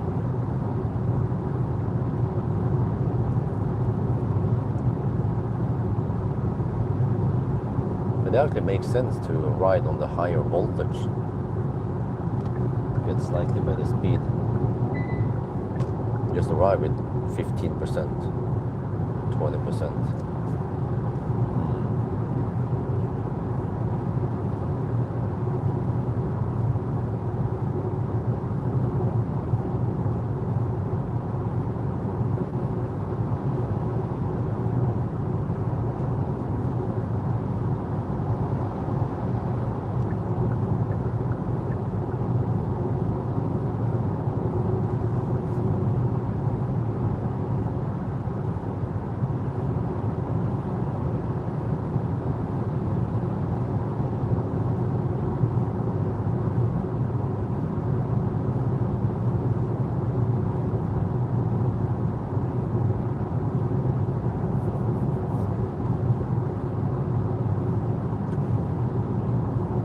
Well, so this is what I need to do next Friday and sleep all day.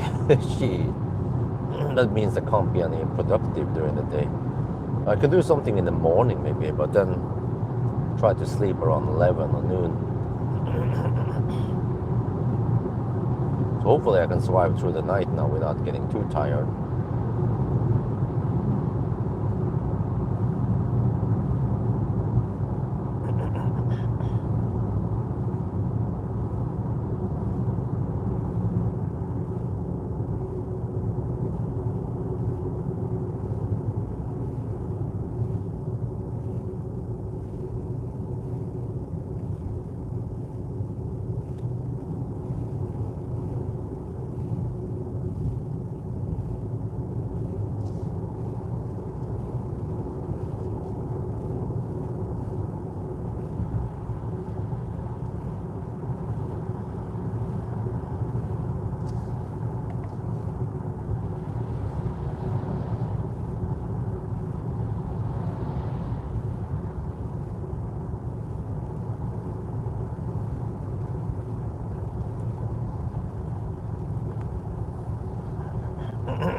No, not auto steer now. Not in the Baustelle. Oh, it's kind of weird. I want to steer myself. Otherwise, I might steer into the cones.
Well, many people ask the same question there. The EV3 is just big and boxier. This is more efficient, but also sits lower. So it's I like this better. But many people might not like this lower ride. They want to be in a taller car. But the car is more efficient, of course.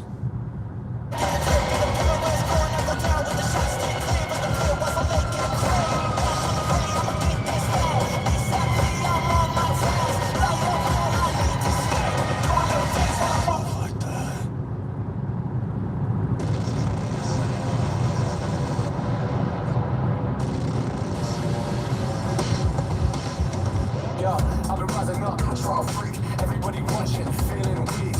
I keep moving, never stop. Everybody talking, but I'm on top. I've been taking off, always high. Everybody fronting, I don't lie. I keep pushing, feeling free. Everybody wishing they were me.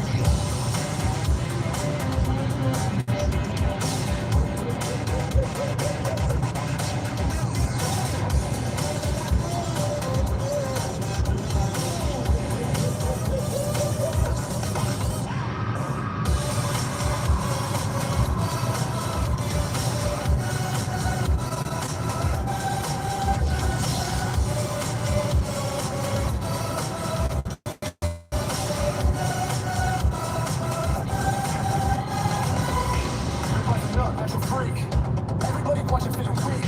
I keep moving, never stop. Everybody talking, but I'm on top. I've been taking off, always high. Everybody fronting, I don't lie. I keep pushing, feeling free. Trial freak. Trial freak. And y'all. Trial freak. Everybody watching, feeling weak. And y'all freak. And y'all trial freak. And y'all freak. Everybody wishing they were me.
got locked out of the house 'cause your keys got lost on your best friend's couch. Tell her your phone got hit by a truck, so she can't blame you for your phone's bad luck. Tell her your heart fell off of your sleeve. Tell her you just need a second to breathe. Tell her it's someone, tell her it's me. Tell her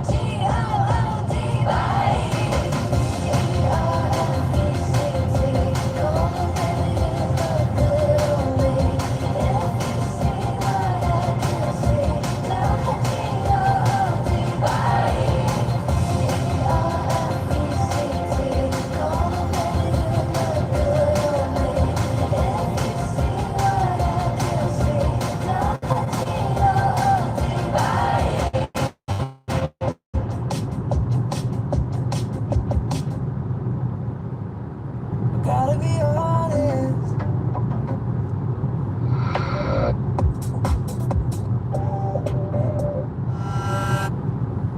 No, okay.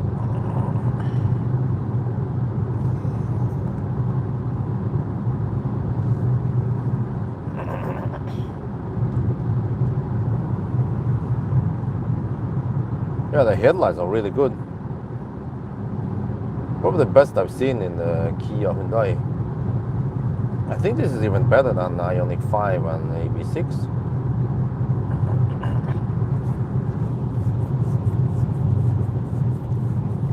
Nice and wide.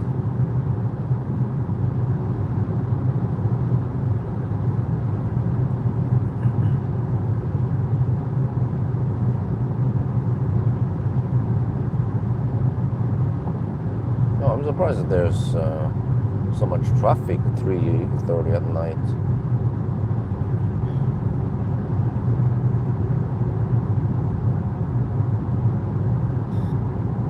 Well, let me see. How do you count this again? Plus 2 hours and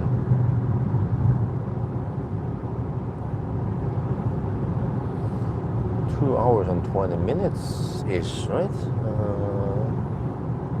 So we're getting close to the 6. We had 13-minute delays, 15. Oh, okay, it's plus 2 hours and 15 minutes. Oh, wow. So we are currently at 5 hours and 45 minutes. And we should be passing by Varberg within 15 minutes. And then Varberg is roughly at 600 kilometers. We can see currently now we are at 571. But then this got underreported by 1.7%. So at Varberg, the average speed is still over 100 kilometers per hour.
No, I haven't done range test yet. I started with actually with a headlight test and then acceleration noise test. And then yesterday I did the Sunday drive, so I'm still missing range test and banana box test. Zero mile test probably doesn't matter, it's same as the EV3. And then I actually haven't done an interior view. Maybe I should do that, because I feel like this could be a popular car people are wondering about. We could check how it is in the space for cars, for child seat and so on, and trunk space, and and just practical how it works. Doesn't take too much time. I could do that on Monday, because I only have range test on Monday, and the range test doesn't have to be that long. I just have to hammer over to Tongen and then do the loops there, and I can actually do the coasting test also. So the range test should take only 2 hours ish. No charging test needed either. And then I have time for banana box test, and I think that's what I'm gonna do. Banana box test, and then interior view in the morning hours in the shade, and then around noon I can go on the range test. But then it'll be slightly warmer outside. So that is the plan. Maybe I could even, well, I don't know if it matters, but I could test out the vehicle to load adapter I have from Metron. Because I don't think these press cars come with vehicle to load adapter. Many cars I test nowadays, maybe around 50% of the cars, they have vehicle to load capability. Many Chinese cars have it, also the Korean cars, and even some of the, the Renault 5 has it. Yeah, I still haven't booked the Renault 4. I want to test Renault 4. So, yeah, I'm not sure how to find them. I contacted the guy from Renault 5 2 years ago, but then this time he doesn't respond. So, I'm not sure how I'm supposed to get that car.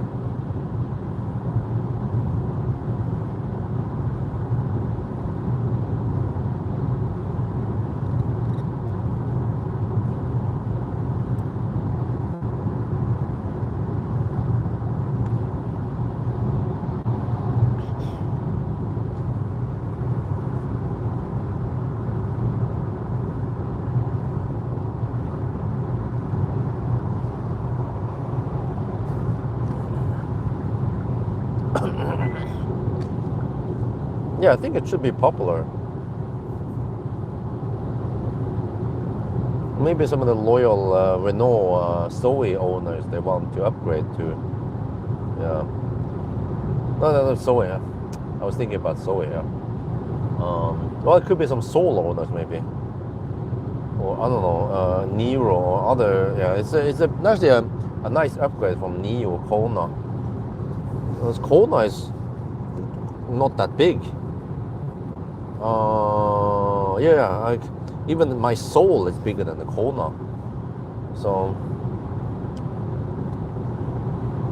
but then they made Kona quite efficient, but except for when you hammer at high speed. So, e-Nero is also good in many ways, but just charges slow. Just wonder how they are nowadays.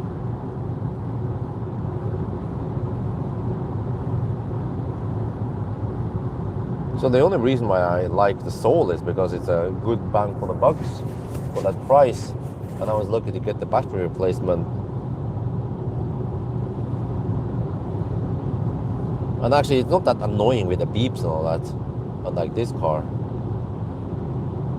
I'm in a 65 kilowatt on that old Soul. It's quite good, and CCS support with the adapter. And then since the adapter has dropped in price, then should be more affordable, more attractive for many Chanamo owners.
unauthorized wide bike.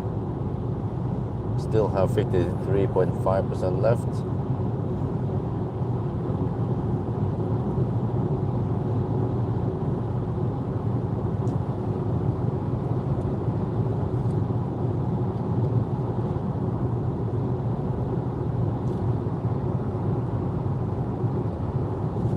Wonder if it's gonna get bright soon.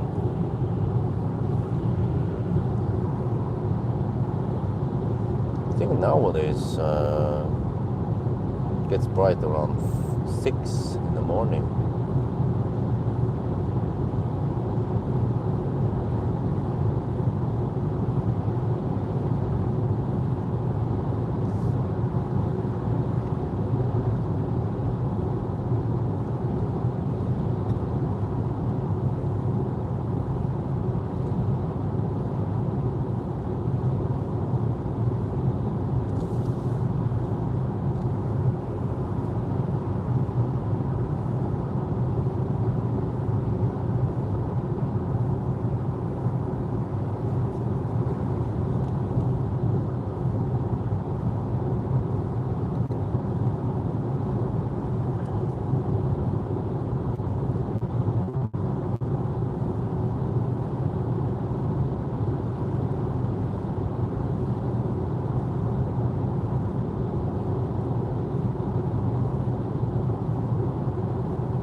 Have you heard anything about BYD? No.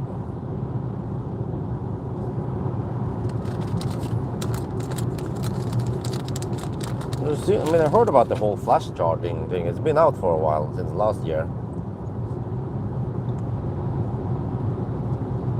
Also heard in the news, that was also before Christmas, I don't remember when, the BYD announced that they're coming to Europe. Oh, just bring it on.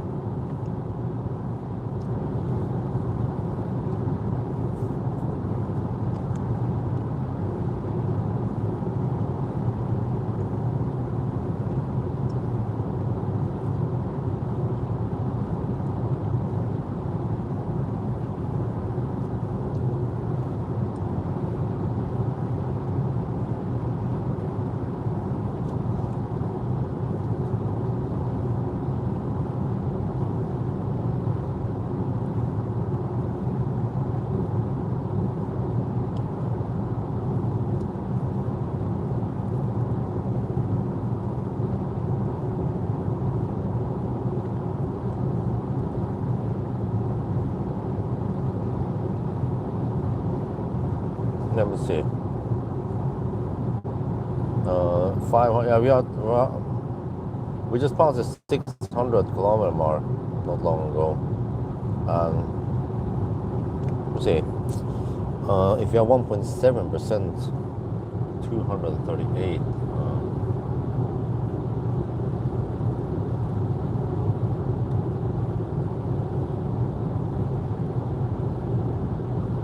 That is 4. Okay, 4 watt-hour per kilometer. So I had to look 4.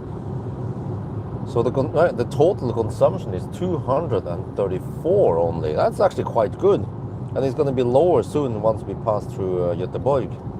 Wow. Well, this car is efficient. It has the Korean tech, but also the the aerodynamics for once. As many Korean cars tend to be boxy. Soul, anyone? But dude, it seems like there's a big difference between Soul and Ioniq, because Ioniq is just way more aerodynamic than Soul, so that gives it way better range at high speed, especially.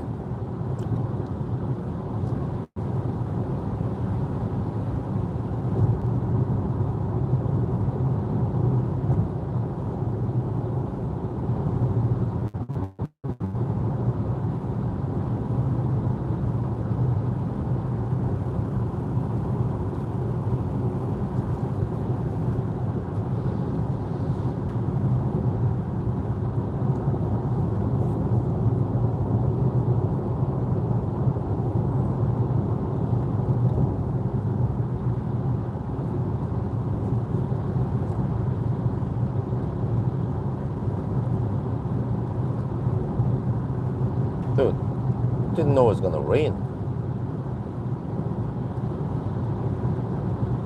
Right down to 50%, or more like 47%, 46.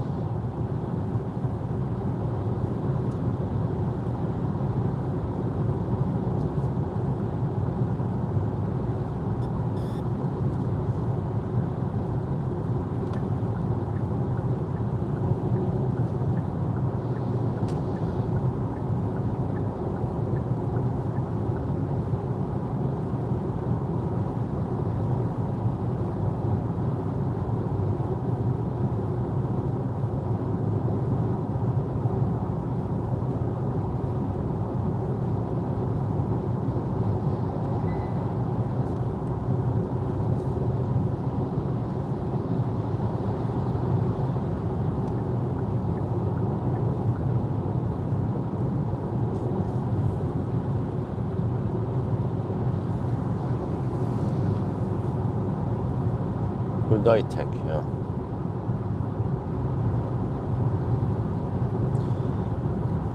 So there's actually plenty of cars I would like to test,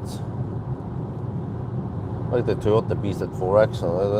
I just can't get them yet, or I don't know. I need to bug them again. I think, yeah.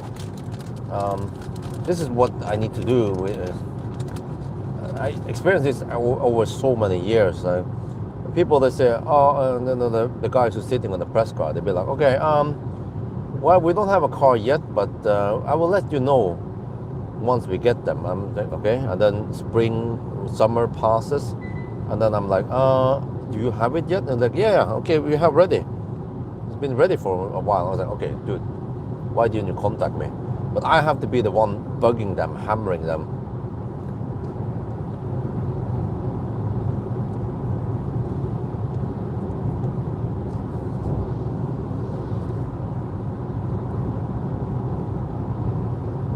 Or rather nagging them, you know. Shouldn't be necessary, but it is. I'm still waiting for the new Leaf. I haven't tested it yet. And there's also a Micra now, Nissan Micra. I want to test.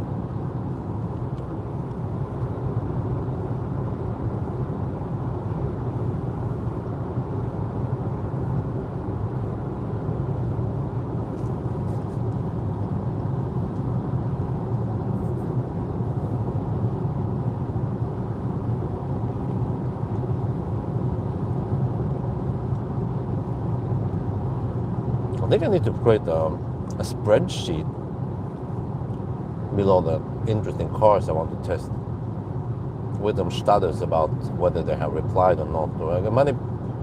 Many cars I asked for, they said, oh, come back after Easter. I'm like, okay. It seems like they don't have a system for this, right? They're just based on emails. So they can't remember who asked for which car again.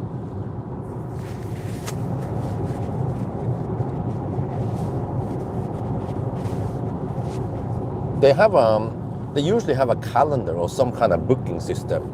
Yeah, they're like almost without exception. They have some booking system, so they know exactly which cars are available when. But they don't know who wants them before they book them.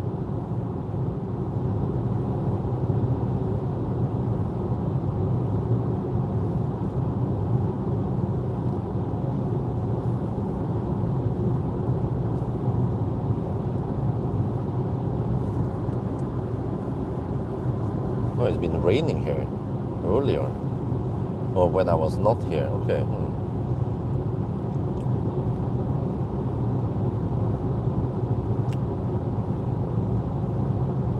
Yeah, I mean, changing sole to summer tire should be straightforward. But I don't want the kids to be running around in the garage while I do that, so I want to go there and do it alone somehow. iX3, yes, in 2 weeks. On Tuesday, I return this car and then pick up the Mercedes. And then next Tuesday again, then I return the Mercedes, and then I pick up the iX3. I have to go over to BMW. I guess I'll take an Uber there. Or I could see the other alternate methods. I mean, a couple of years ago, I used the electric scooter, but I found out it was quite time consuming. Sometimes I had to scoot like an hour to the next destination. So, I mean, the scooter goes at only 20 kilometers per hour at max, and then average more like 15 kilometers per hour because there's some intersection and some slowdown here and there. So, yeah, a bicycle could be slightly faster, but I also need to be able to fold it and put it in the car, right? So scooter kind of works okay. Or maybe I just, whatever, just take an Uber or Bolt. It's only 4 times per month anyway. It's not that big, and I can get it as company expense. So get some tax relief on it.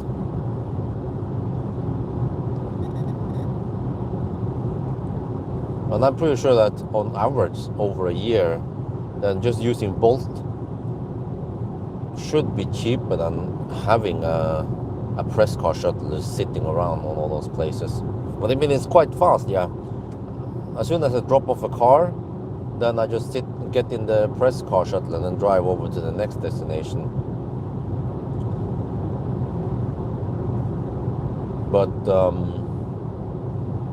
it costs a little bit of money, and there's a depreciation on that car, and some electricity cost, but not much, and then insurance on the press car shuttle.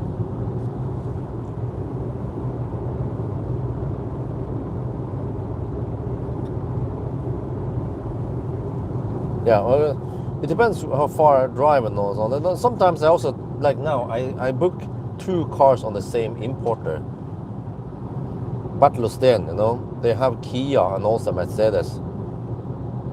So sometimes they could actually be, because yeah, it means that now on Tuesday I don't have to spend anything for shuttling. I just go there, return this car, and then at the same counter actually say that I'm gonna pick up the Mercedes. That's it. As long as I plan things, doesn't have to be that much shuttling. But eventually I have to go pick up the BYD Atto 3 Evo. There it is kind of far. I have to go from Oslo over to Drammen. So that Uber or that Bolt might cost 300 NOK.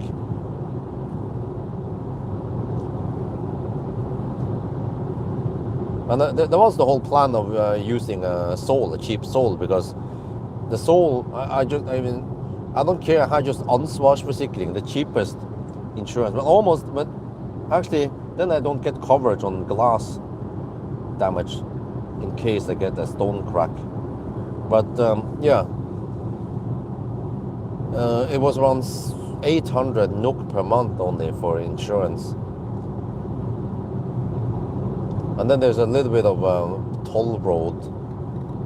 Yeah, but I mean the only reason why I have that press car shuttle is that I need to own a car just in case I don't have a car. That's what happened during Easter, right? Suddenly the press car I was counting on was not there, and we have a trip, and then yeah, what do I do, right? But as long as I have one car, the press car shuttle or whatever, it can just be home instead, doing family errands.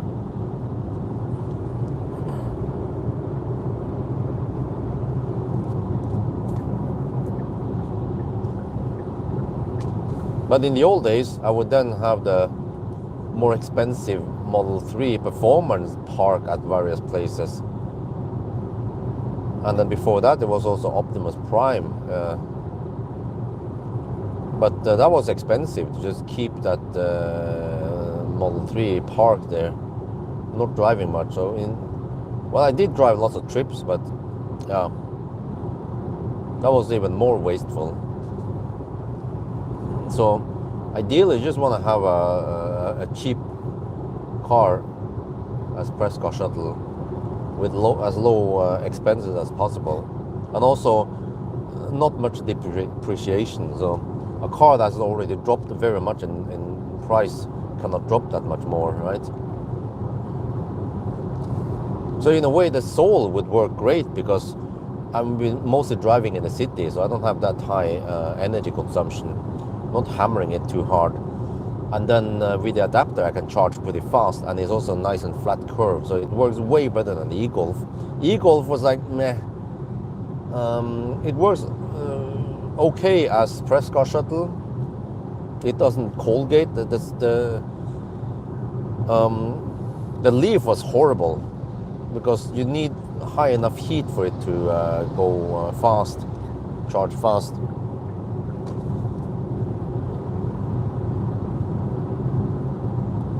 But then the e-Golf, in case I don't have a press car, then it was not great because the range was shit and the charging was also quite shit compared to the Soul.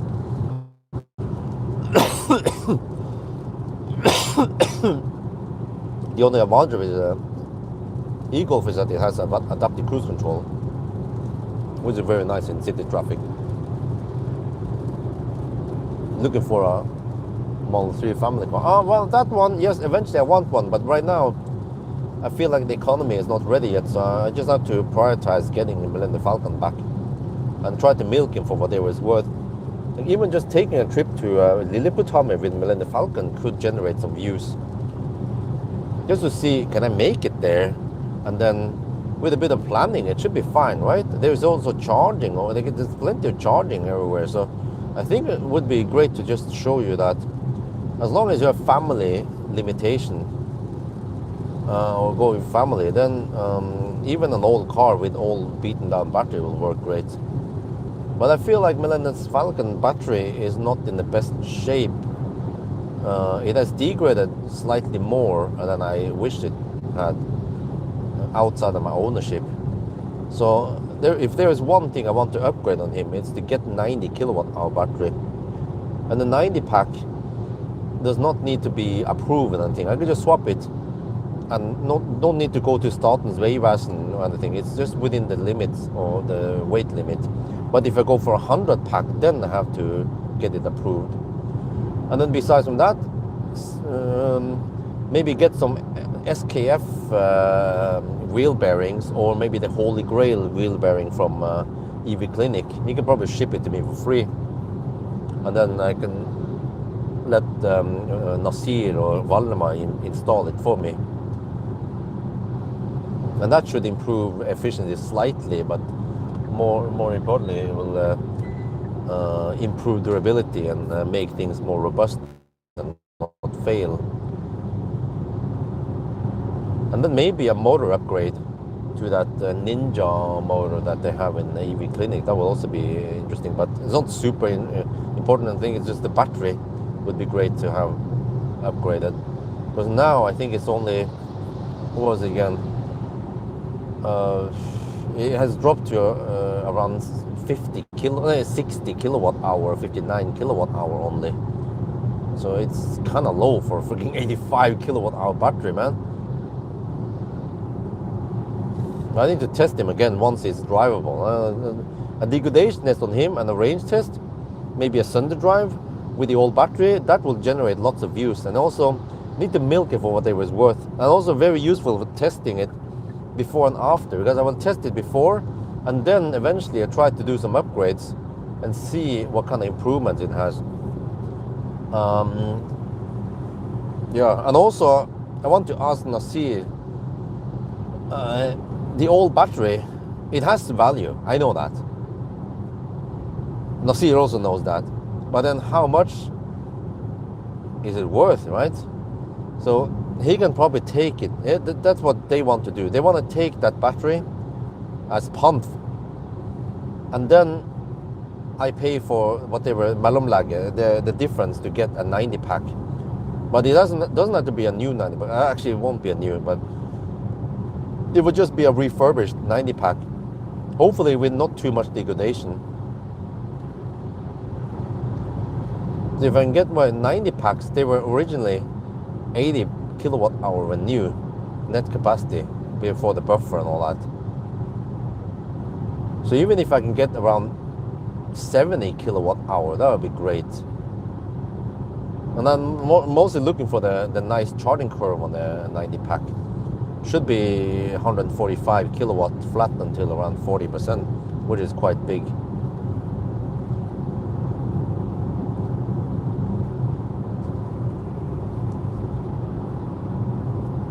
Oh, yeah, very good load, yeah.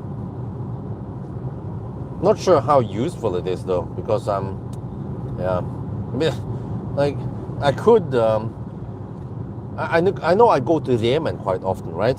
I go to Yemen maybe twice per week at least, so I could just plug him in at the supercharger and get free supercharging, and then I could discharge him into the pool. But I'm extra hassle and plugging in all the time and plug in the vehicle to load up. Then I have to be in camp mode and all that, so probably not gonna bother. But then maybe just for fun, yeah.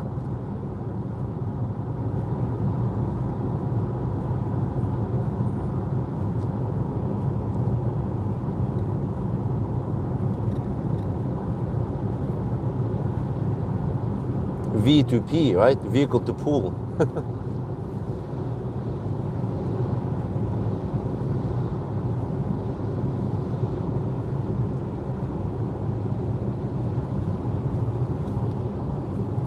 Why not keep the degraded pack and ask Dana to set the battery emulator in your... well, good question. I wonder how much that pack is worth. Oh, you mean Darla? That's his name, Darla, not Dana.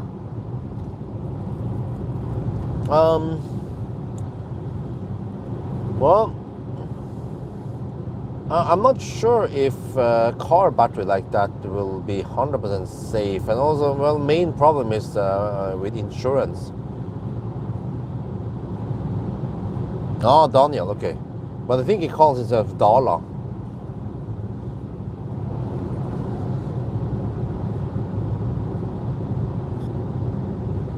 That's his nickname.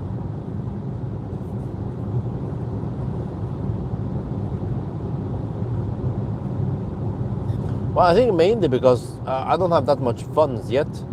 So, in a way, I just have to exchange that battery for a new, the 90 pack. And then get a nice price from Nasir, right? Let's say if I can upgrade it for 10k NOK.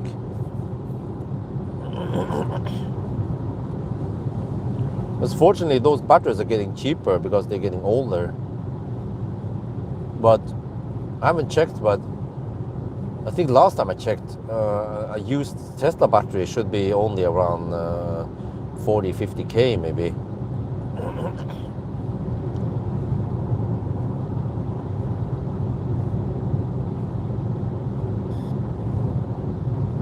Oh, it's been raining here.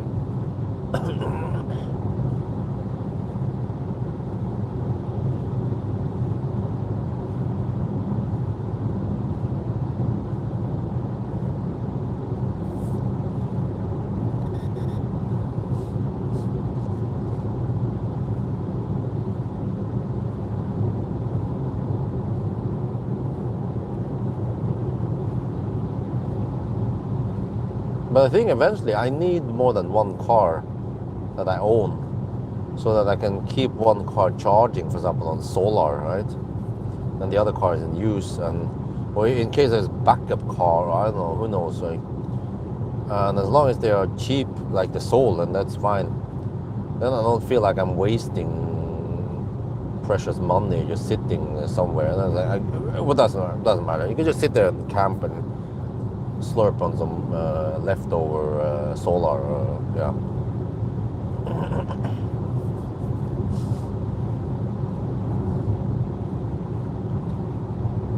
Fortunately, I have some equipment I got for free, like that a transformer that transforms three-phase 16 amp into 25 amp single phase, so it's so I can charge a soul faster if needed.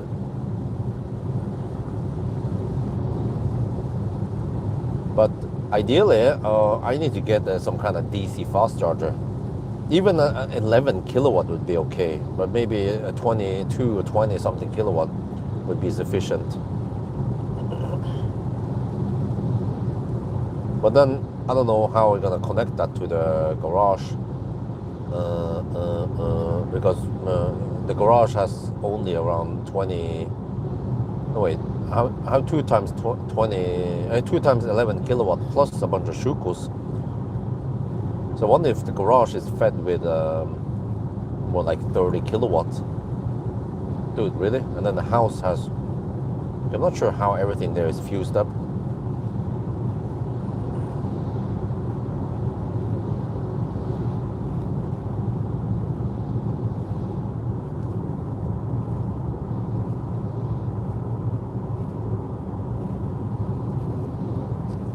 Hybrid inverter. Oh, well, yeah.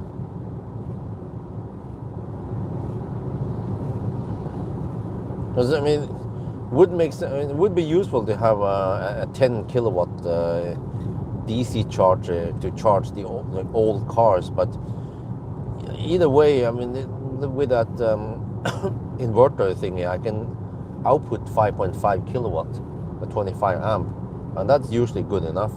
Because those batteries are not that big. And in case I need to charge fast, then I can just go to the Yemen.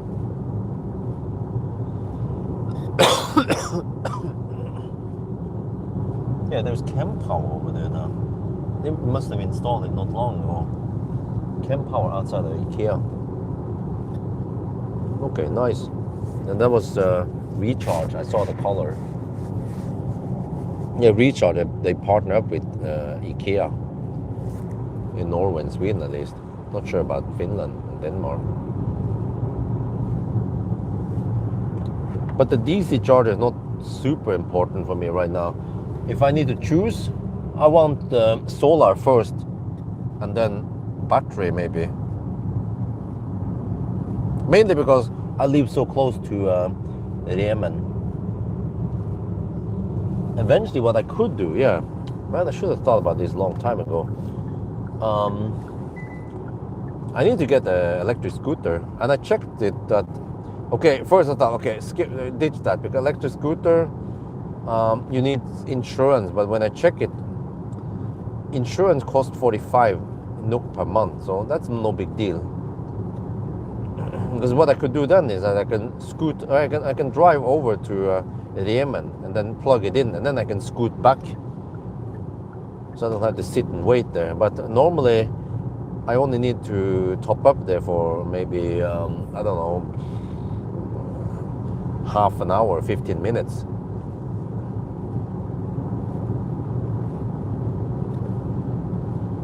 But I purposely went for several 11 kilowatt wall boxes. But I guess I could rewire them to 122 kilowatt instead. But I wanted the flexibility to have several 11 kilowatt. Plus that most cars, they can take only 11 anyway, and then normally I don't need 22. And also the problem is that if I charge at 22 kilowatt, it will trigger some higher power tariff.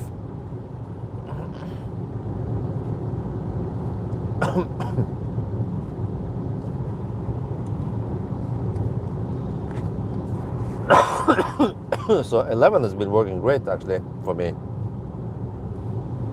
for several years now, no problem at all.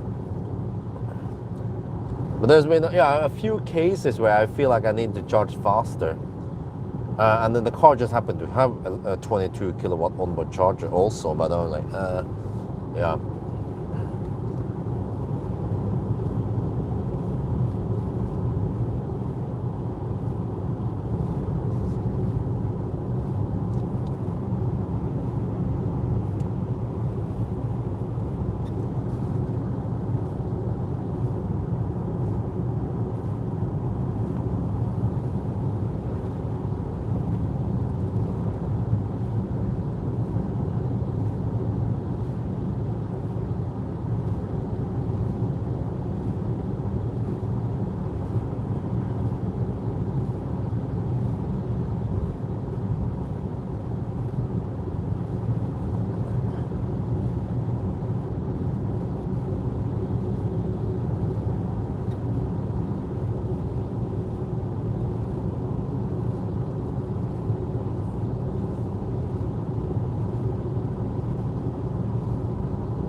Seems like this lane is here. We have way less water because it's not so worn out. There's a bigger and more wear on the other lane there.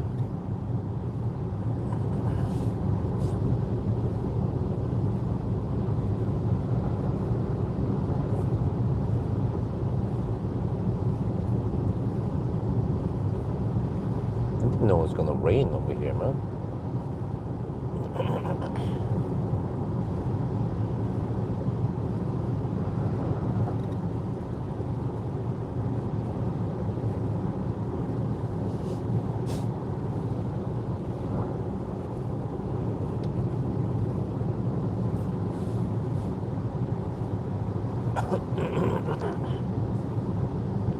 Right, let me see. We're down to 35%. We are 44 kilometers away from Secondhand, and we have 105 kilometers on GOM. Wait, 25 kilowatt hour left, dude. That's enough for at least 100 kilometers on the motorway. Means that I should be able to reach Hogstorp.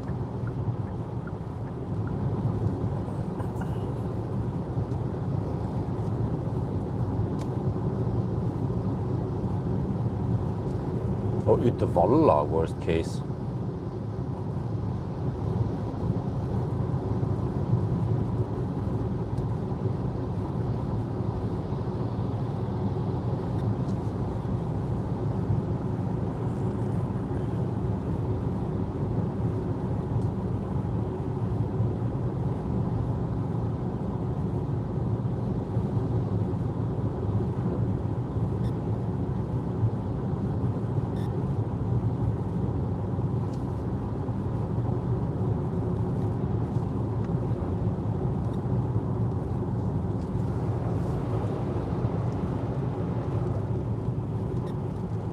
The sound system is okay. It lacks a bit of bass, probably because it doesn't have subwoofer. But it sounds okay. It sounds good. It sounds way better than the average Chinese car, at least.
4 in the morning. I think sun might come up soon, no? And then from here, should be 3 more hours to get back to. Oh, we have to charge also. Yeah. So maybe around 3 hours.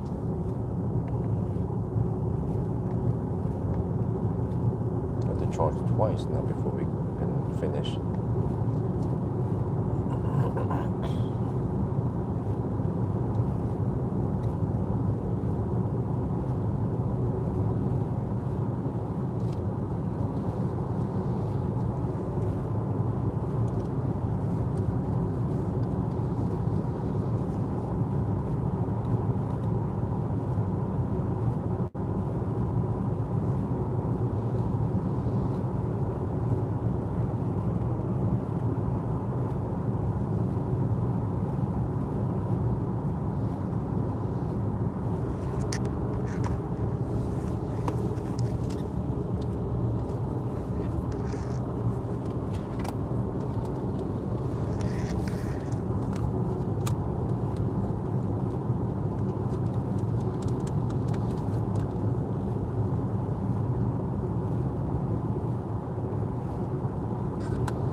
Okay, the car estimates I will arrive with 22% at speculative. Does it make any sense though if I go further? Yeah, well, you know what? If I can reach, does it make any sense? Let's see. If I can reach with the Volvo, but it's that's still too far away.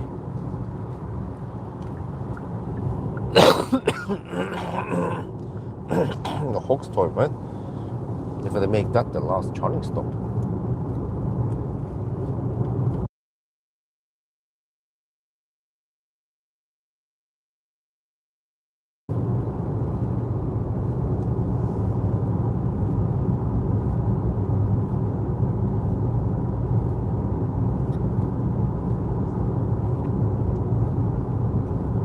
Let's see, 664. Oh. Okay. 700. Oh, that would be too. It's still gonna be too far. Okay. In that case, we'll probably just stop at Speculative, charge up to 70 something% again, or even 65 until it throttles. Then go for Strømstad, and that will probably be the last stop, Strømstad.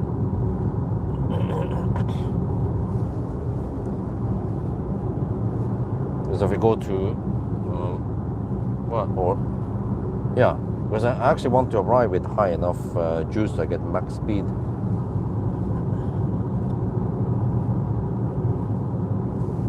Then I go to around 70% and then go for it, because in Norway we have to drive slower and we have Oslo passing through. Yeah, that should be fine. I can check with a better route planner once I'm in Strømstad.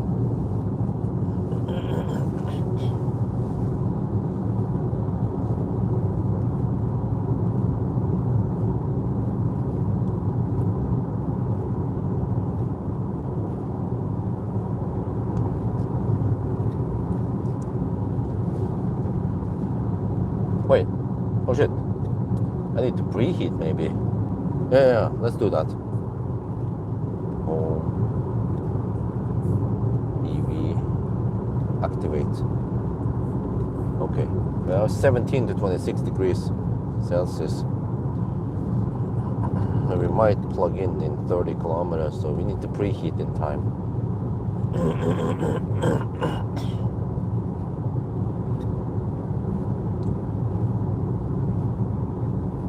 That means 4 charging stops. Could maybe have been 3, but I'm not sure if that makes any difference.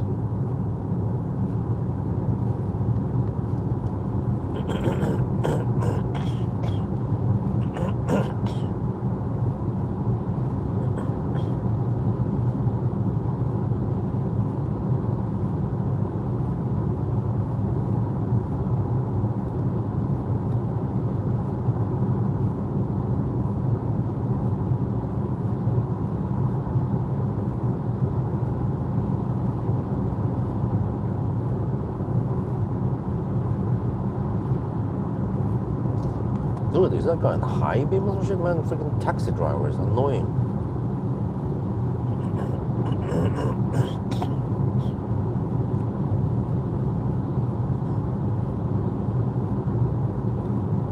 Okay, fires up the heater, battery heater, 4.2 kilowatt. Inlet goes up. Yeah. I think we need 21 degrees Celsius to hit the maximum speed, charging speed. 17 to 26 degrees now.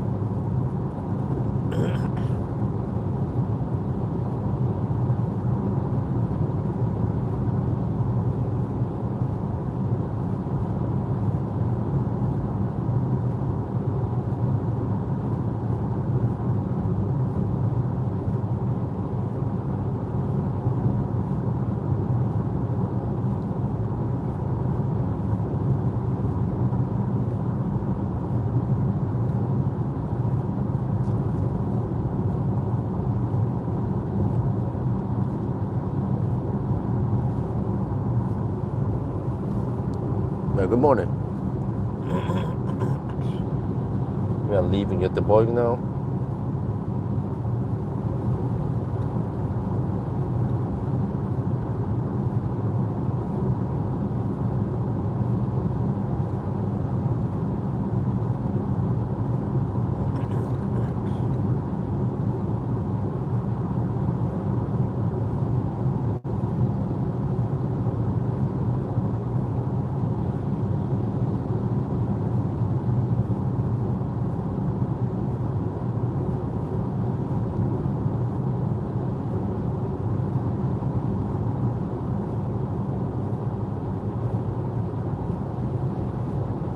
Well, the car struggles because the road is wet, so you can't see the lines.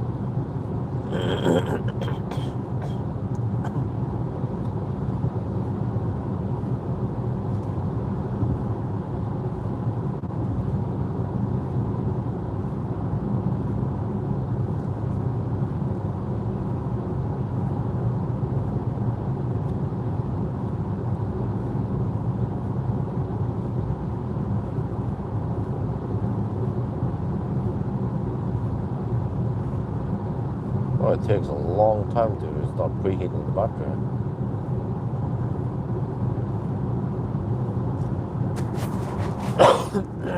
Well, the car needs around 5 minutes to ramp up the preheating, battery heating.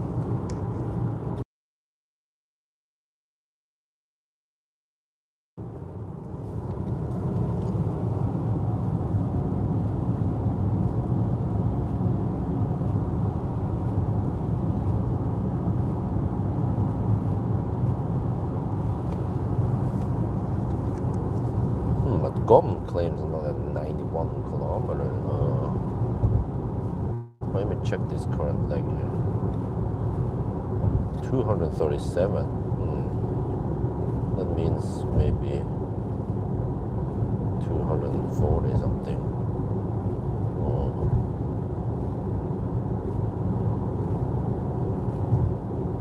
Trying to figure out if it makes any sense to go deeper.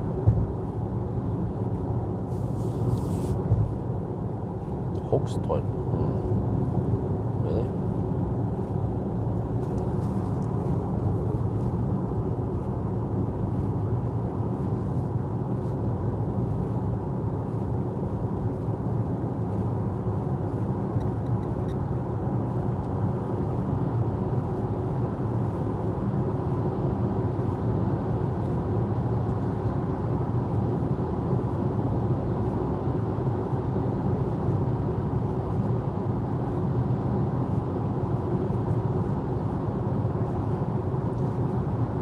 here to Hogstorp, 64 kilometers.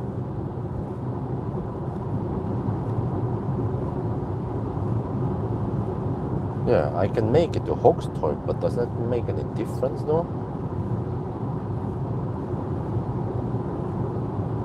From Hogstorp to Yesholm is 243 kilometers. That's way too far. There's no way I'm gonna, unless I go for like 80%, but that takes too long. Okay. All right, that means we stop at Spekerud in 18 kilometers. Hopefully we heat up fast enough. It's 18 to 26 degrees now. We just need 21 degrees.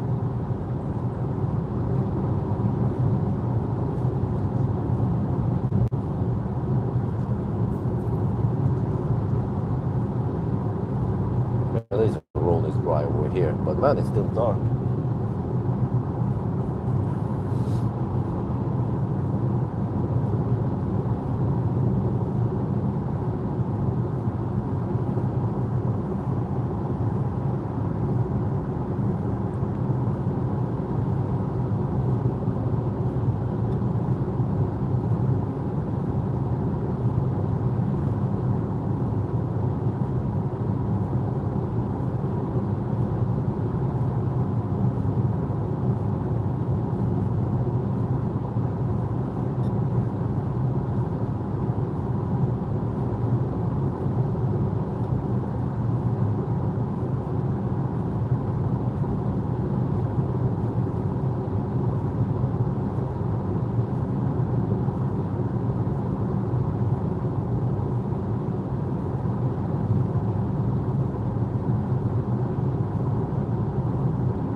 Yeah, we're getting close to the 700 kilometer mark.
Almost at Spekerud, 19 to 27 degrees. Man, it heats up so damn slow at 4 kilowatts.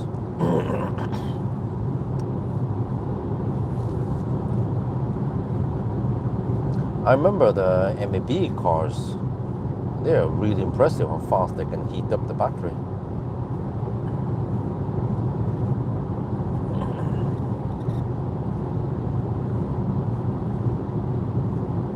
Same with Tesla.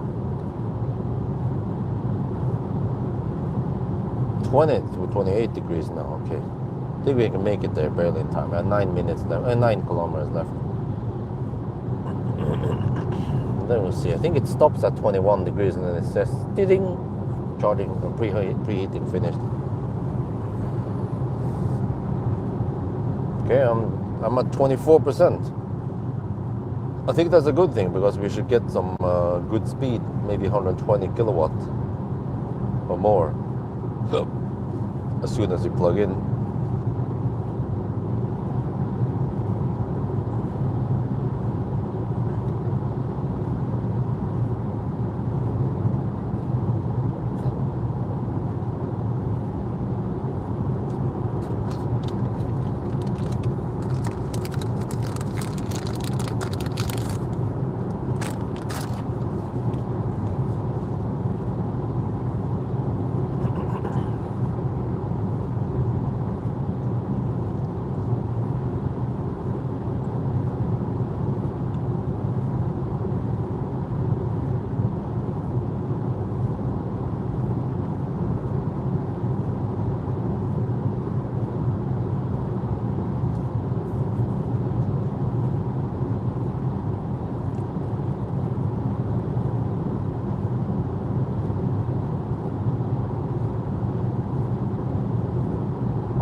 Yeah, that battery it heats up to 21 degrees.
There's Becky Road.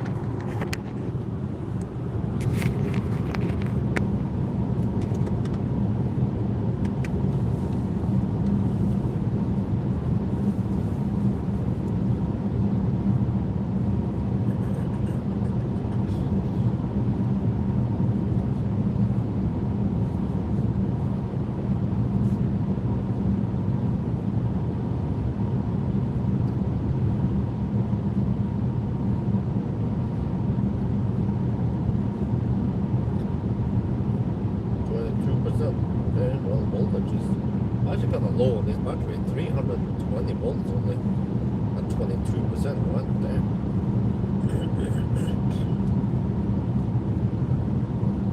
You can barely call this a 400 volt car, right?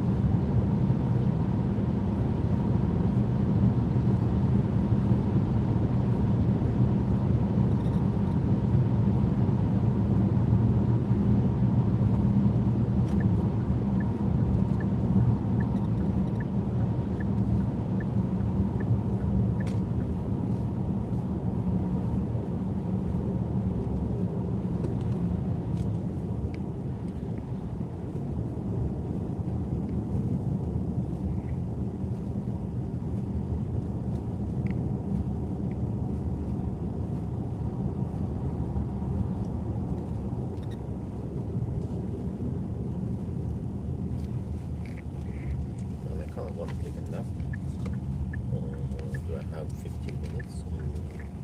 This is roughly a 50-minute charging stop only.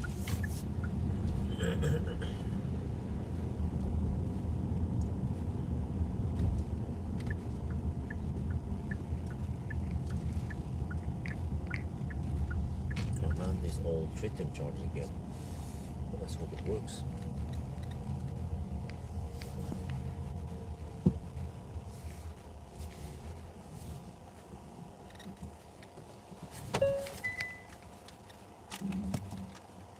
.697 kilometers now on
Okay, hopefully it works with handshake. Put the shaft here.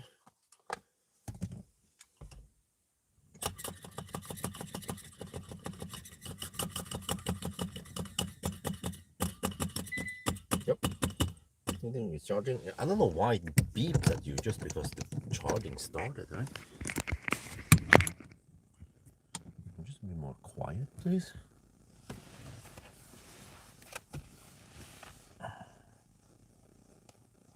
Okay, I'm gonna fire up the bar, right?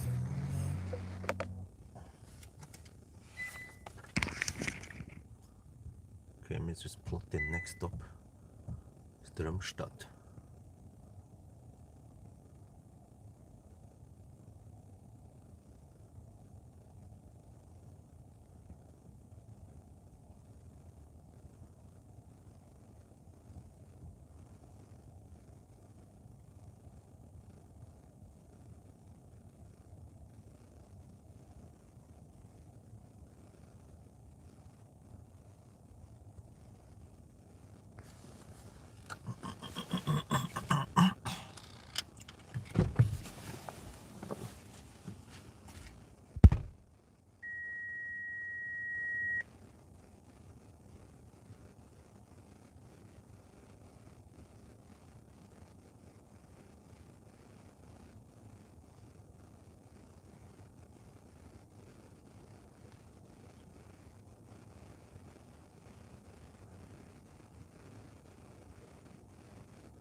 Look at that, huh?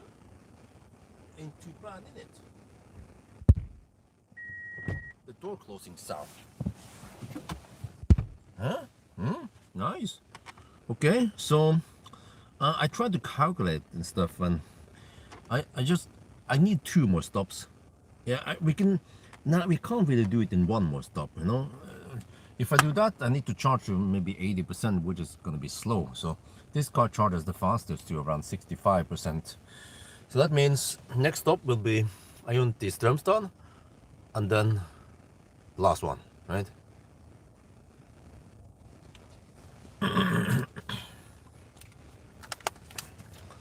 Okay, now what?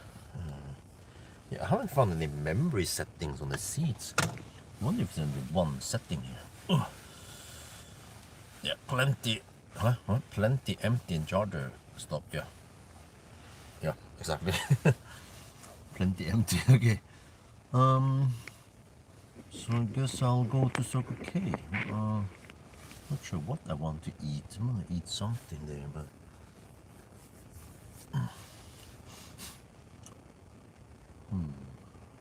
fika.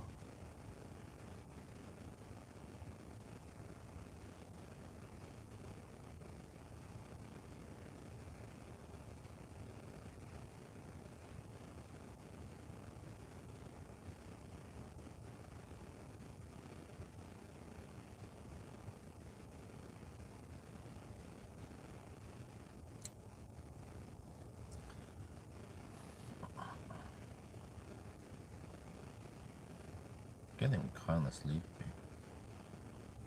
But, yeah.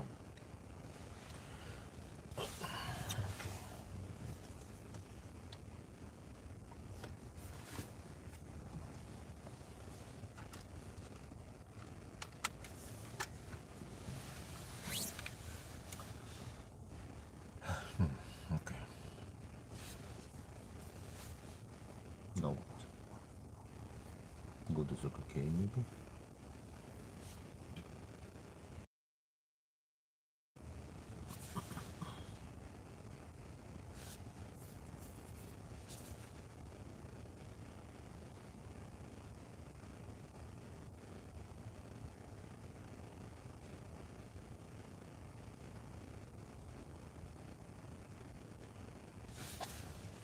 Yeah, I always found the seat memory button as well. Huh? Do we have seat memory here? I don't think we have. Huh?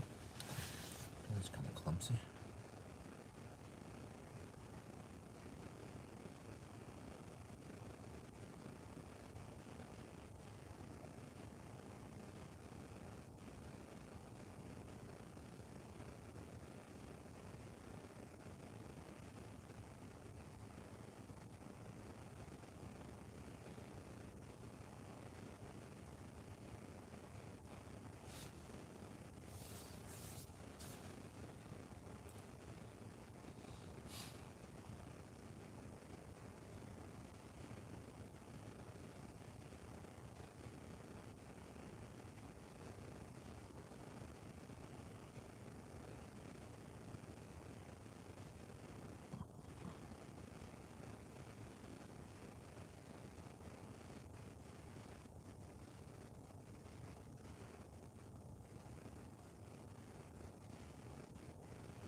I'm at Secondhand.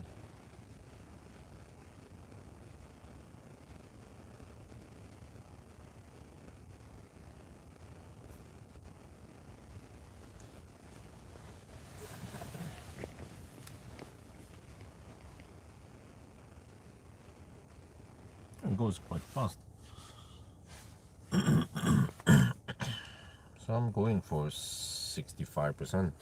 Well, no, 70%, 65. At this time, I can actually just stop at 65%. Should have plenty to reach next stop anyway. Okay, I guess I'll go to the gas station.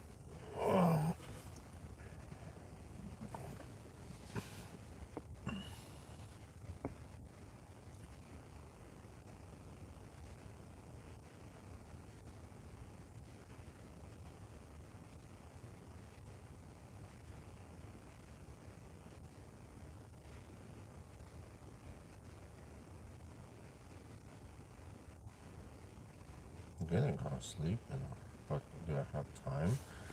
70%.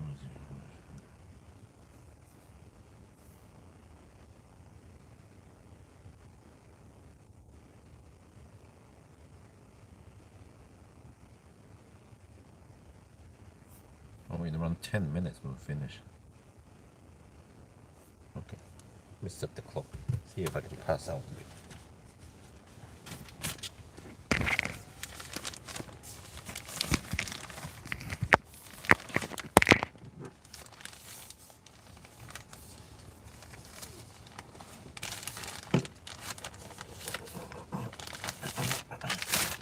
I love my Joga pillow.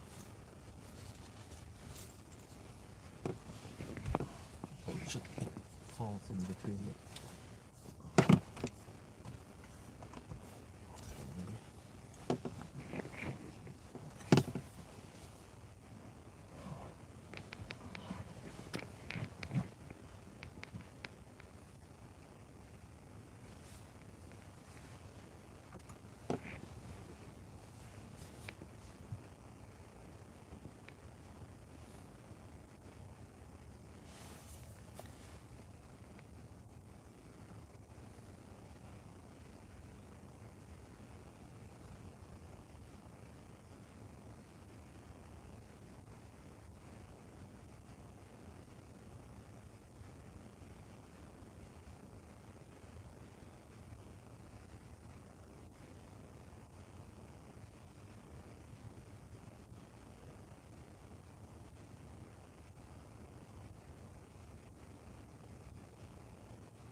was done charging anyway. I didn't really sleep much. When do I have time to go pee at least? Well, let's do that.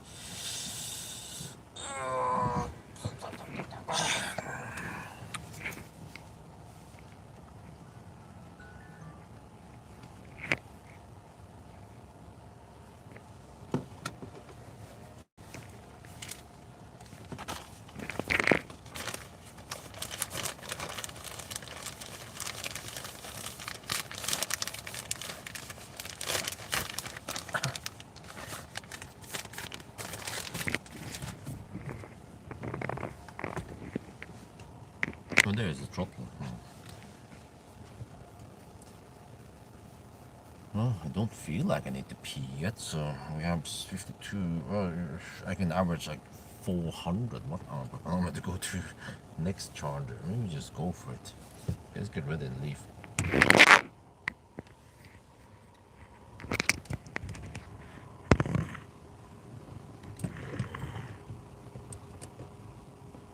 What? Norway to Thailand.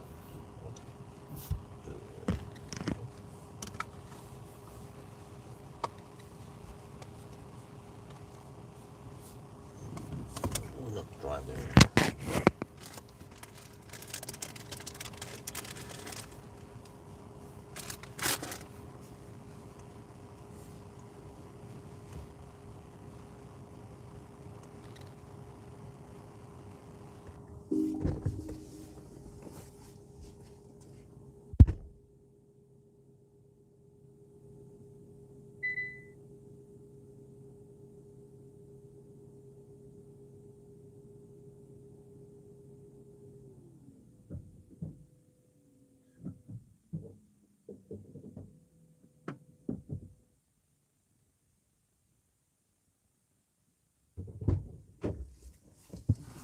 Well, the quick one.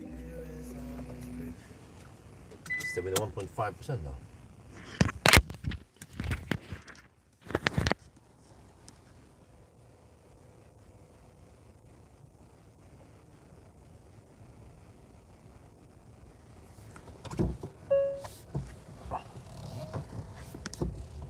That was 20-minute charging stop.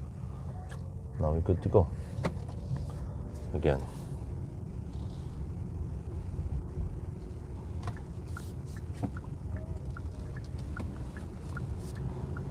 To Strömstad.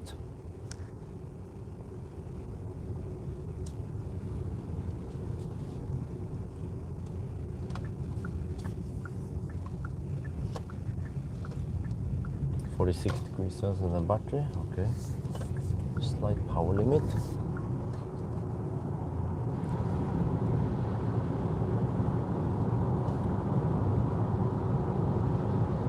No, 33 to 46 degrees this time.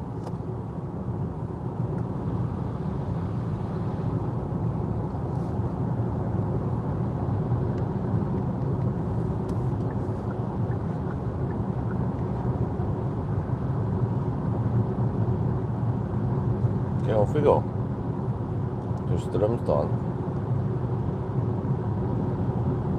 Should take about an hour.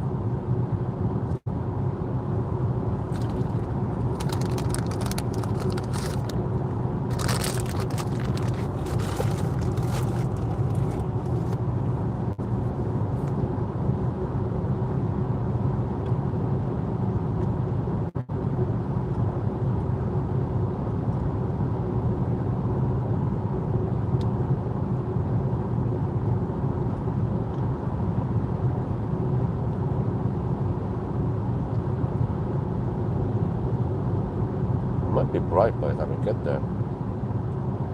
That'll be the last charging stop, huh?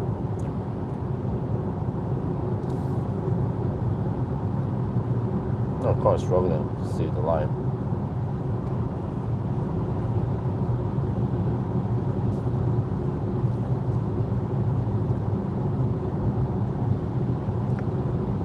Okay, well, I did not know it's gonna rain over here, man. Huh?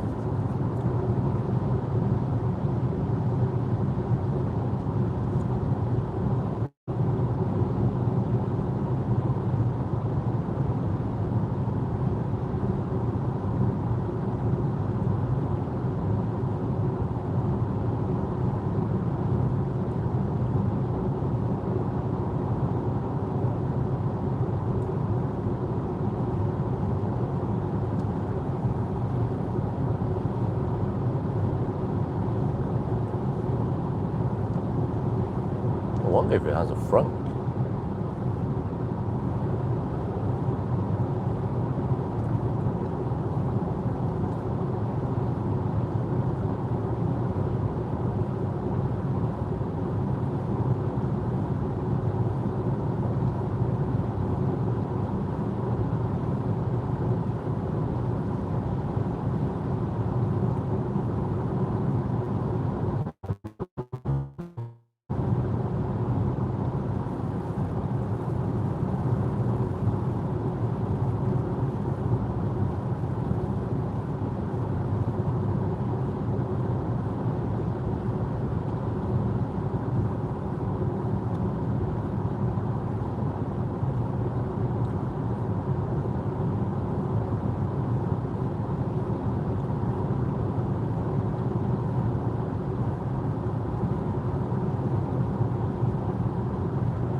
Okay, so we have 5, 6, 7 hours and 17 minutes. We still have good average speed. Wonder if we can actually do it in 10 hours faster than I expected.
Why is that guy been camping behind a mother trucker?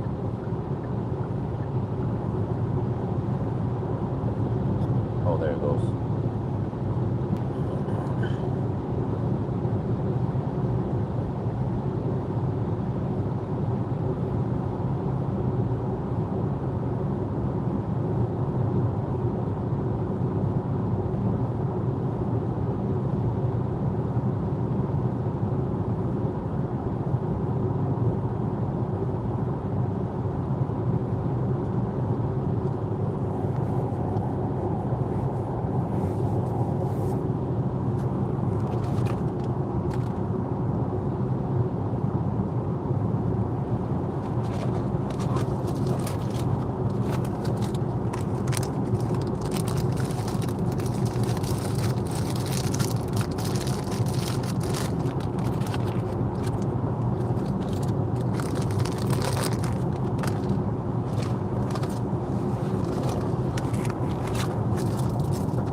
Didn't know it's gonna rain that much.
Now you're riding on the tailwind, right?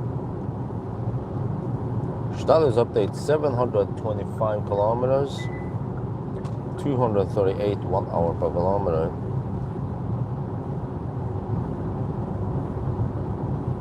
Oh, not too bad. Well, actually, the real consumption is 234.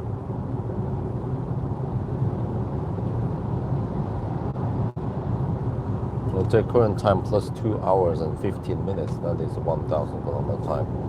So we're getting close to 7.5 hours.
Man, I remember, when was this again? Well, from around 2014 to 2019, I think. Yeah, 5 years or so. We would go on Europe road trips every year. Go to Paris, Amsterdam. Went actually to Italy with Optimus Prime once. Switzerland, you know, we take trips. Go far. But then last year was like, didn't travel that far. But I wonder, can we actually go a little bit further? But then I'm not sure how the kids are dealing with the long trips.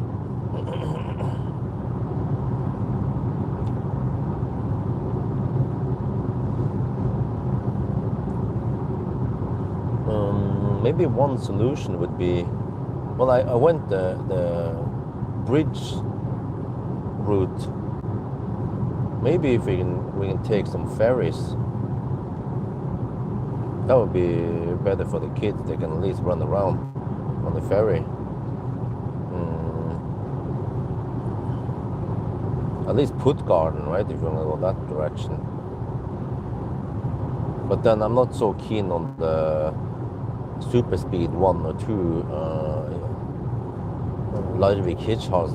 It's like I want to avoid that if I can. Well, I mean, if I have one bit to barge at noon, not sure if you can get there by noon.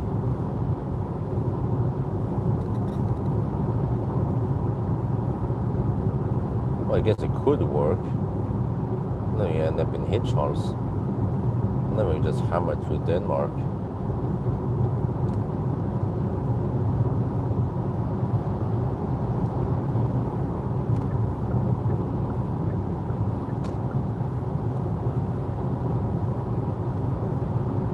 Alternatively, we can just get over to Göteborg at least. One night at Göteborg, or maybe 2 nights at Göteborg. A little bit there. Quality time there, and we enjoy Göteborg.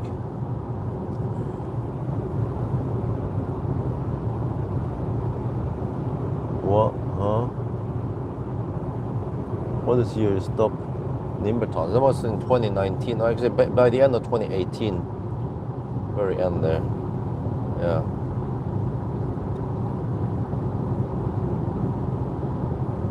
But with our kids, we could travel far, no problem. We went all the way to Spain one year, I remember. That was kind of painful with that Model S. It wasn't not charging very fast. Didn't have the best range. So MC Hammer was wonderful on the road trip. Charged really fast.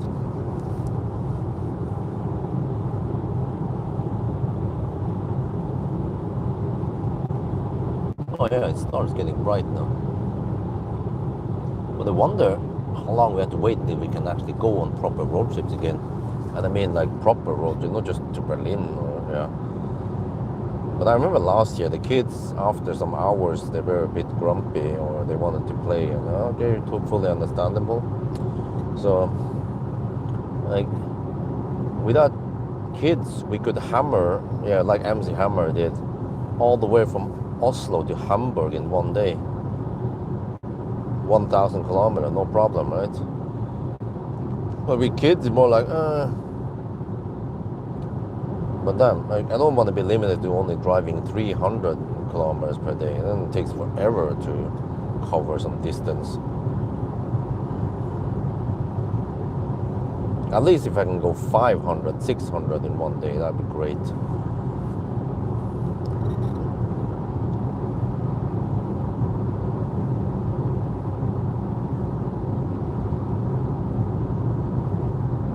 But on the other hand, I guess the kids, they don't understand too much right now, especially not Axel. So, but eventually, I think they will enjoy visiting other countries and You know, like wow, Paris. Oh, they've seen the Eiffel Tower, and I don't know. Well, for now, they don't know what the heck Paris is, and well, other places like Amsterdam, the canals in Amsterdam, and even Keukenhof. Yeah. Well, maybe the kids would like Keukenhof, which is lots of flowers, but then they just want to play, you know. That's what they care about. So they don't care if, as long as they can go to something like Lilleputthammer or Leos Lekeland. They don't care if that Leos Lekeland is in Norway, Denmark, or Sweden or anywhere, right? So I guess we just have to kind of give up the road trips for a little, or at least the long road trips. Just kind of stay in the Northern Europe for now. But it was quite refreshing to go to Berlin last year and try the battery swap. And of course the EL8 was super comfy. Could of course always request to borrow the EL8 again, but I feel like I would probably get more views if I tried some other cars. Maybe with some really fast charging, like some X-Spec, or maybe a Seeker. Oh, yeah. I would love to use a Seeker 7X. I think there's still some interest around that car. Or of course you can get some brand new cars, but then usually I can't just borrow it for several weeks.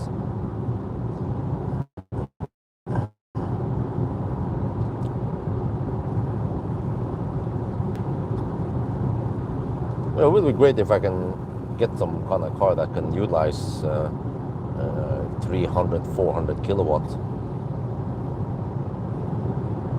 But on the other hand, I'm not sure if it's super important, because once we stop, around 100 kilowatt would be sufficient.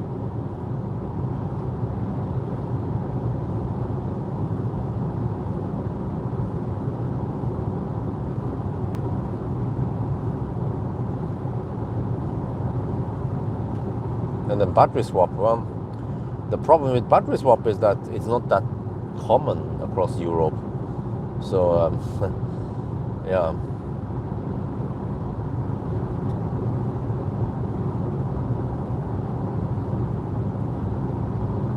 And if you end up with Gen 1 battery like I had, then there's but then, okay, well, no big deal, because once I stopped to eat and play with the kids, then we would stay at one location for over an hour anyway.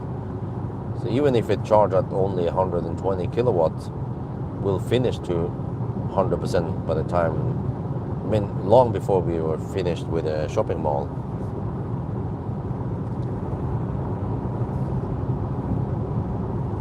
Oh, it's getting bright now. 5:30.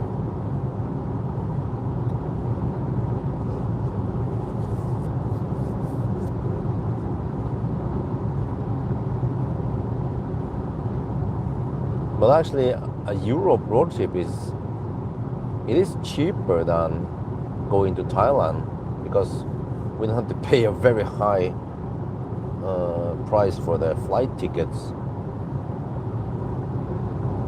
and I can usually get a car, borrow a car for free, and then, well, if it's battery swap, then we get the swap for free. So a Neo is still on my list, of course. Might be another EL8, or we can, well, you know, we could maybe go for EL6. EL6 is also comfy, but the EL8 is really nice and spacious.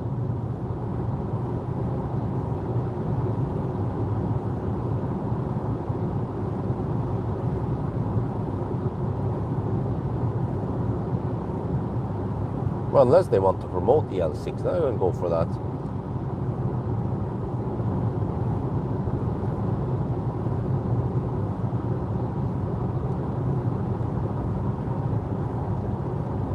Well, I mean, it would be great to visit Keukenhof this summer.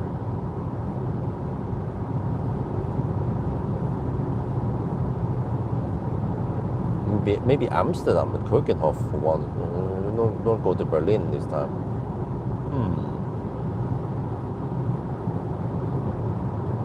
And then some mandatory stops at Göteborg, and then maybe Legoland on the way there. Well, that means taking the bridges, okay? But we'll probably skip Copenhagen.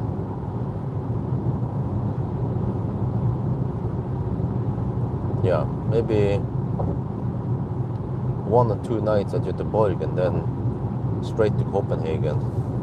Or Copenhagen. No, straight to Legoland. And a couple of nights there, and then zoop over to, I'm not sure, Hamburg, Bremen, or maybe Amsterdam.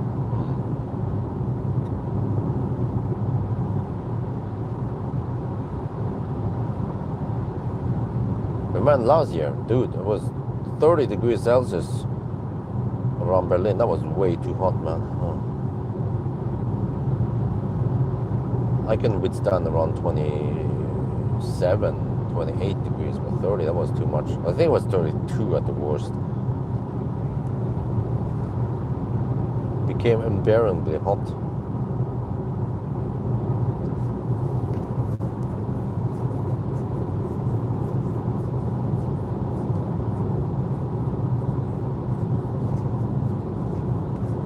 But I feel like I'm talking to myself now. There is no response. I'm talking to a wall.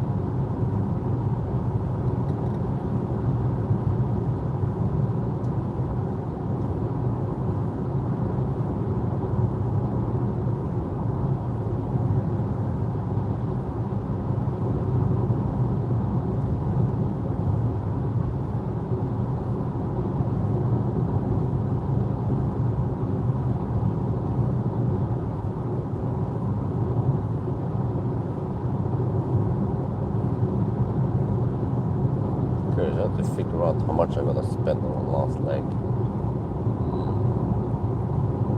220 maybe?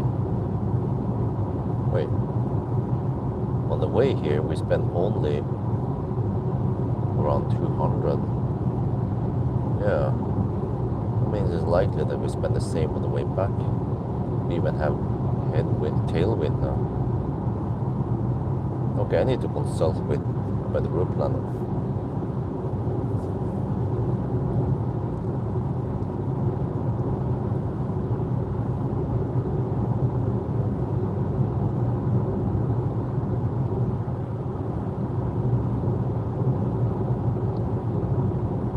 Might not need to charge at 70%.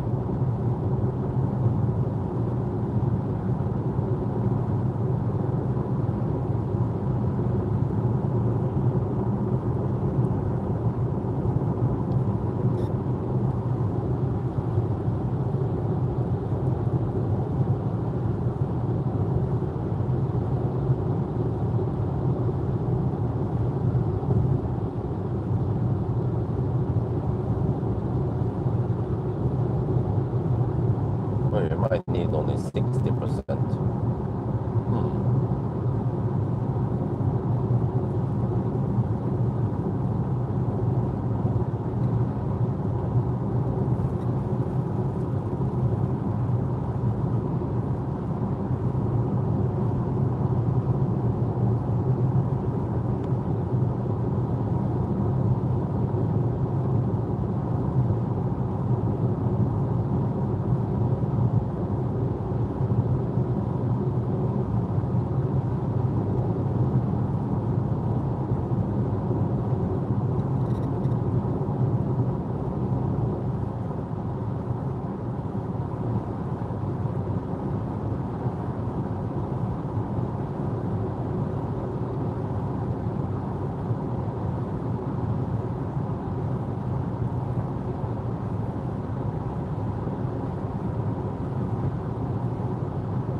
Okay, just inactive. I have to restart the live stream.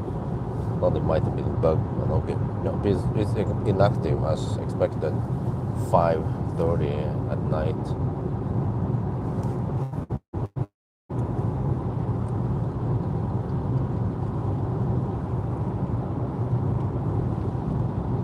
There's the wind turbines.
Okay, getting close to 8-hour mark.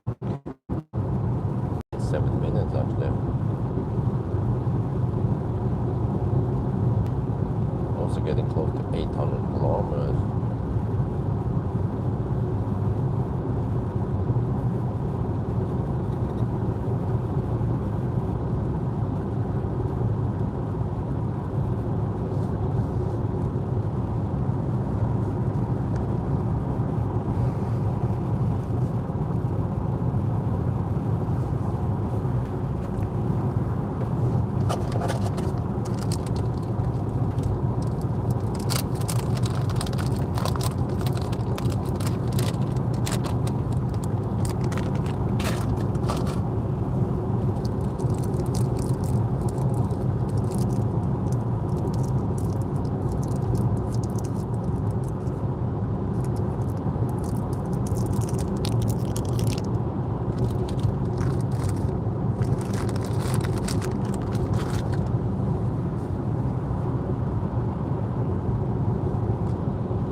42% left. Wait, do I need to preheat? No.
There's pretty much the 8-hour mark.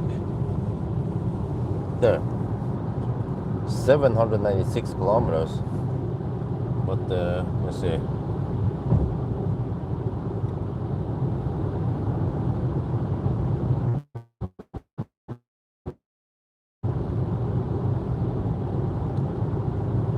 Wow, 13.5. So it's actually 810 kilometers.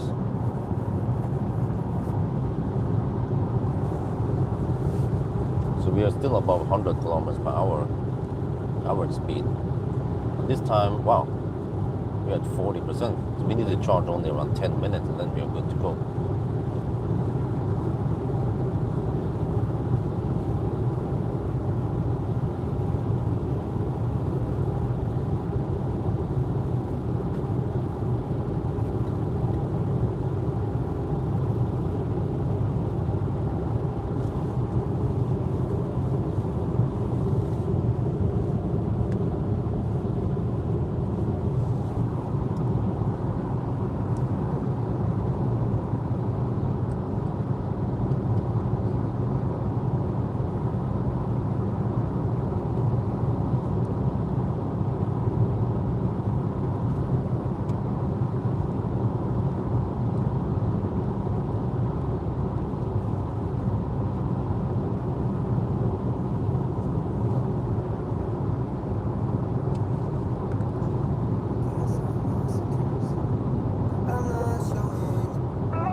Battery condition. Oh, it's preheating now. Okay.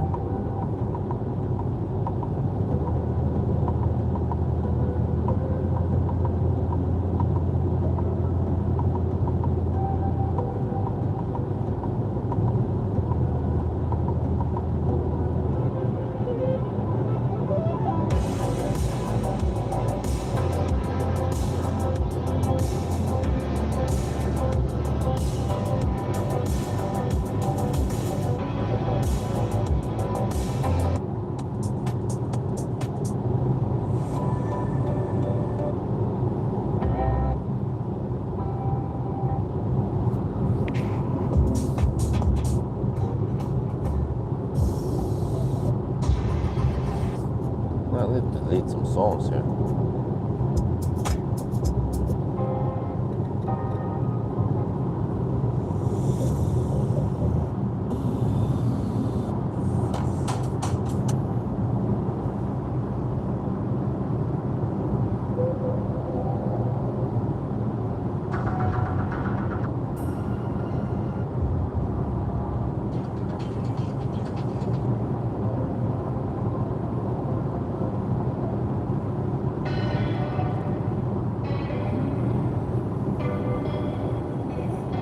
Yeah, autos there.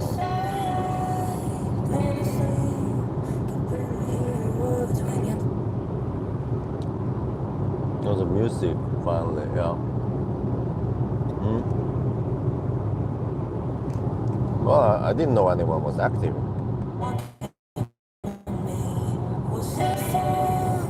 Honestly, I was running on fumes, feeling empty. I haven't been like myself in a minute. Bound to have broken those cracks in my limits. I got on a new wave, I'm diving into it.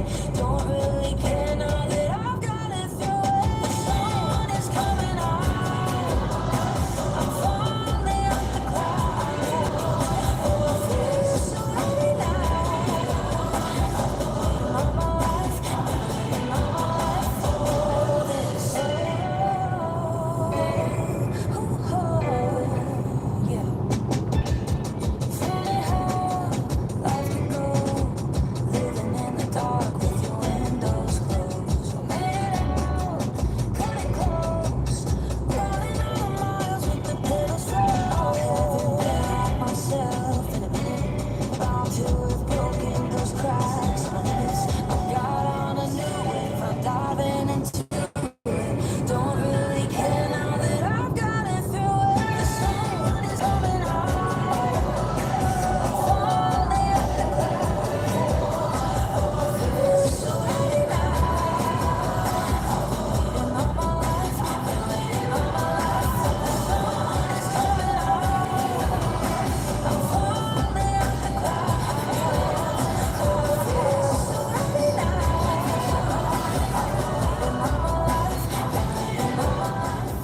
What would you say is the best rally EV around there for 100k NOK? Oh, I was gonna say a Tesla Model S, or maybe classic Ioniq, but I feel like Tesla is way more advanced. Well, okay, it doesn't have adaptive cruise control, but it has app support. You know, it's way more space. You have to expect some repairs on it.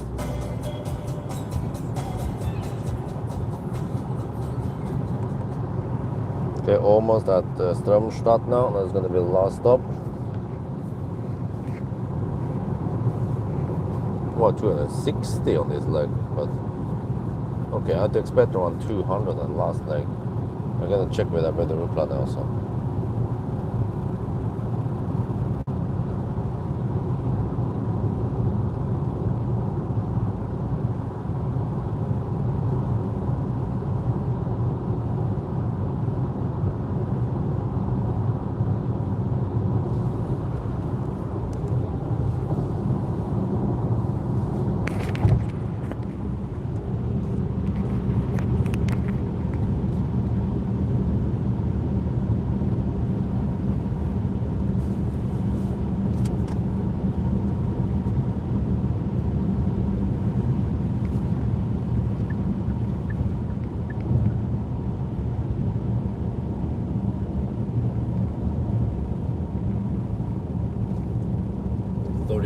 Actually.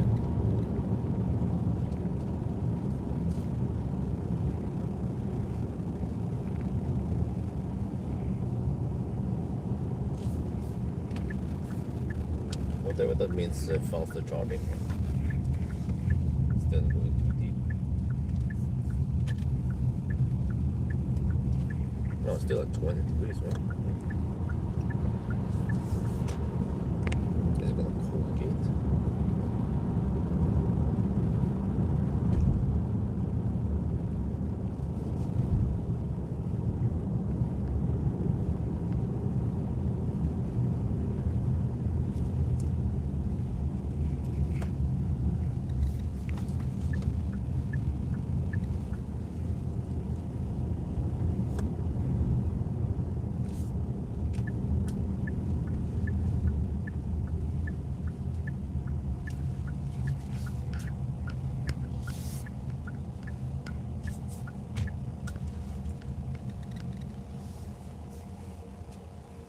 Okay, let's see which charge I should take.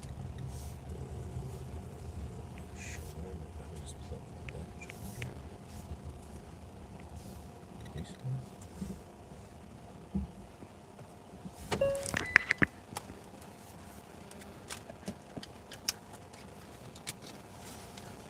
Okay, 812 kilometers. Strömstad.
Okay, there you go.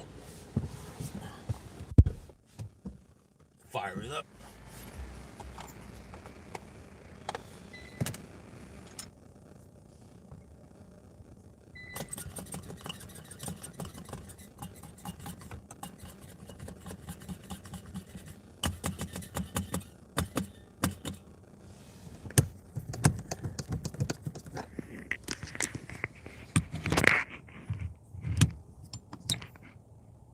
There.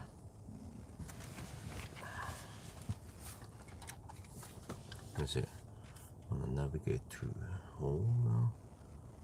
What's the distance again? 812. Okay. Need to calculate here. 812. Okay.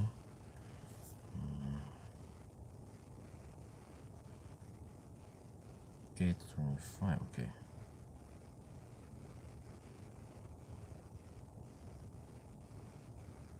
Yeah, 174. Okay.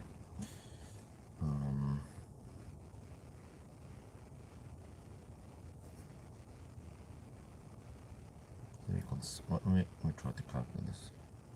I think I need only 180 times 200.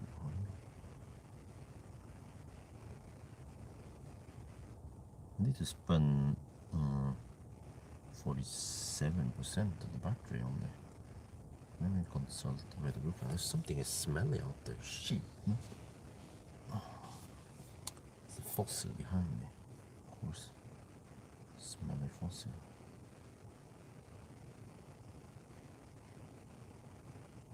What type is this? No. Doesn't get my position. There, okay. Oh, alright.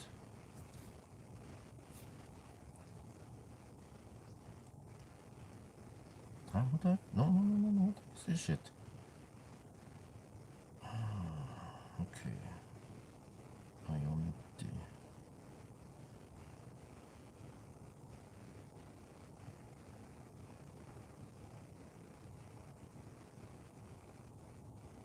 To home. Oh, okay. Oh, it doesn't know the live stuff. Okay, that's why. Let me see. 35 kilowatt hour claims. Oh, okay. Oh, well, we kind of agree. Let's see. 200 times 175. Yeah, okay. And then the battery planet claims I will need 45%. Okay. So I need to charge only 60% then. That means a very short stop.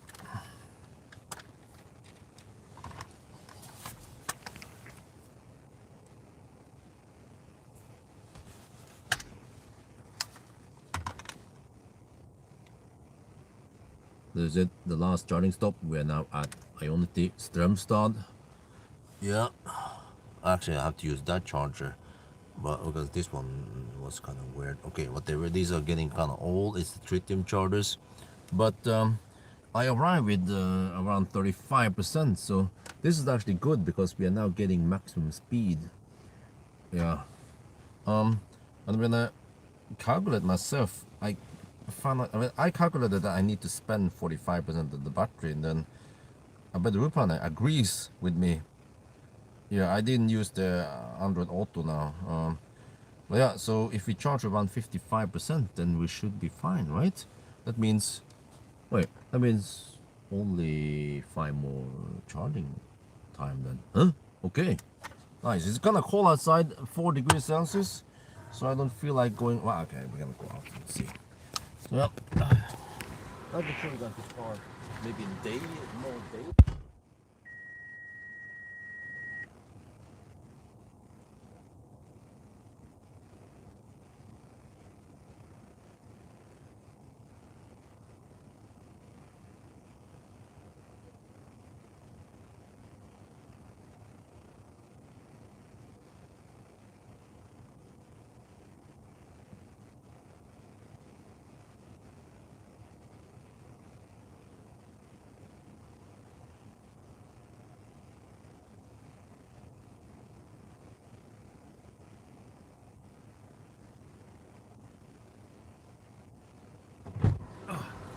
Okay, man, they're so smelly. Those fossils are idling outside there.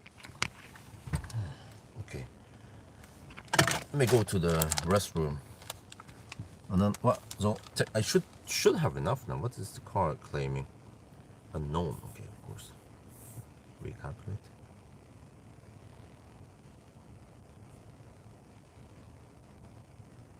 Okay, still unknown. Alright, whatever. I'll be back.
Okay. 57%. We should have enough. We fire up the car. So I calculated we'll spend around 35 kilowatt hours. So we have actually 7 or 8 kilowatt hour buffer now. And I can calculate again if we drive around 180 kilometers, right? How much do we have now?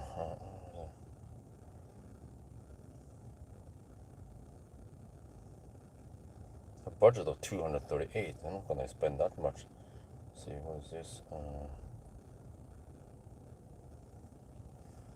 I already changed my flight schedule around Oslo in the morning. Oh, okay.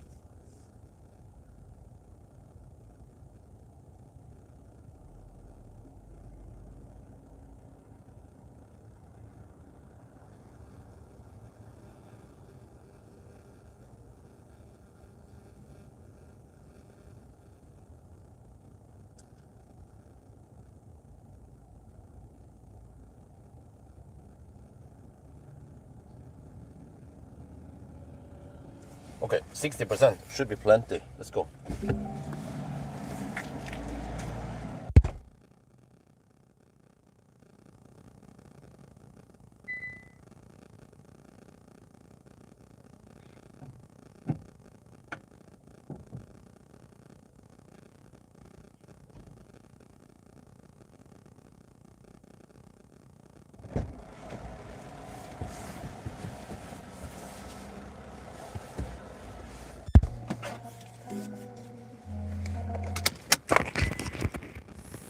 Here there's some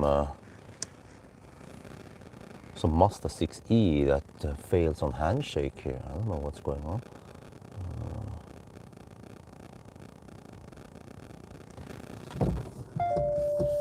He's been trying for a little bit, seems like.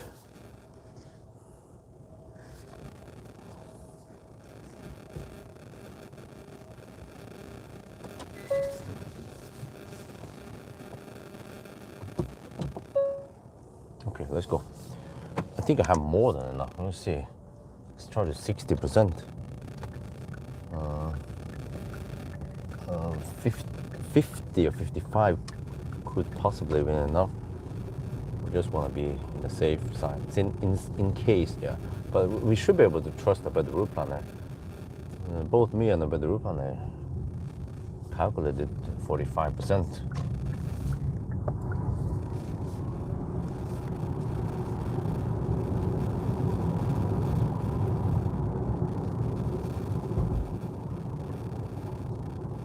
Well, this makes me wonder if I went for Hoxton, could I have then charged to 7 and gone all the way to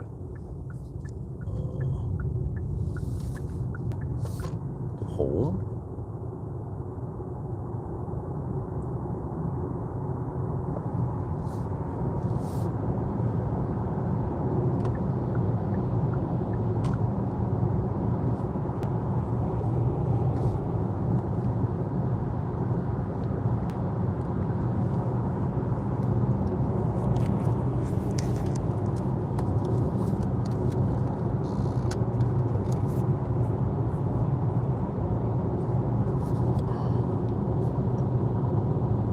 This is it, the final run. I actually charged 60%. Might have charged too much, I'm not 100% sure. But yeah, now the car claims I will arrive at 15%, okay? We'll see.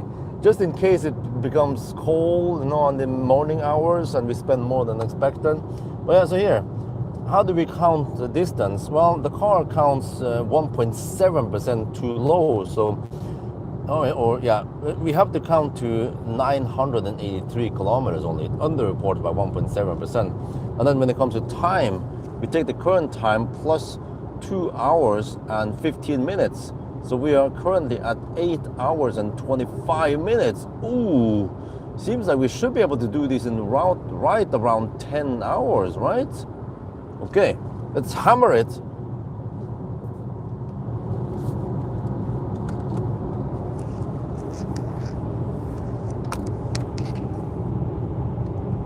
It's actually very refreshing to go out a bit. Get some fresh air and then pee. Yeah. Rain the lizard.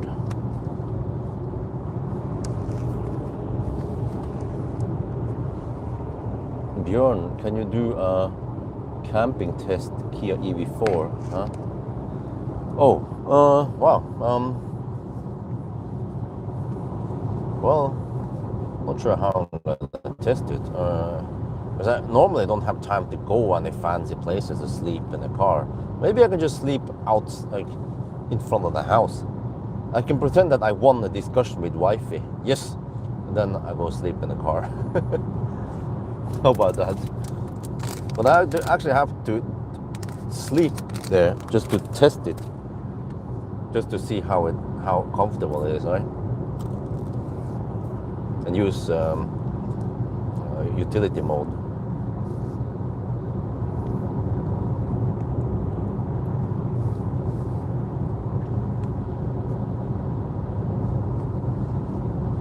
Maybe I could bring Isabel with me. That'd be interesting. If an adult and a child can fit in the back there in a comfortable way or not.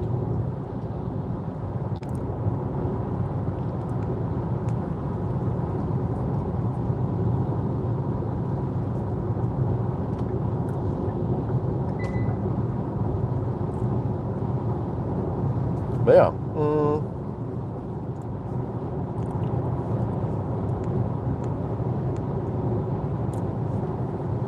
we're getting close to the 8.5 hour mark soon. And I also know that once we enter the border, we need around about 1 hour and 20 minutes. Actually, nowadays it's 1:25.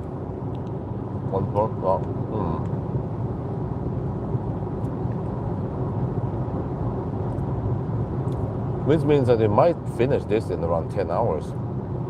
That'll be 10 minutes faster than the EV3. Despite that, we had a slightly colder run than the EV3.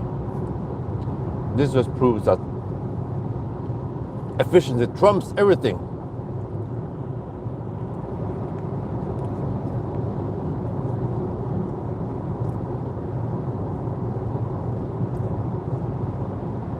We'll see. According to my calculation, we're supposed to spend only 200 watt-hour per kilometer, or my guess rather. And but the route planner also agrees.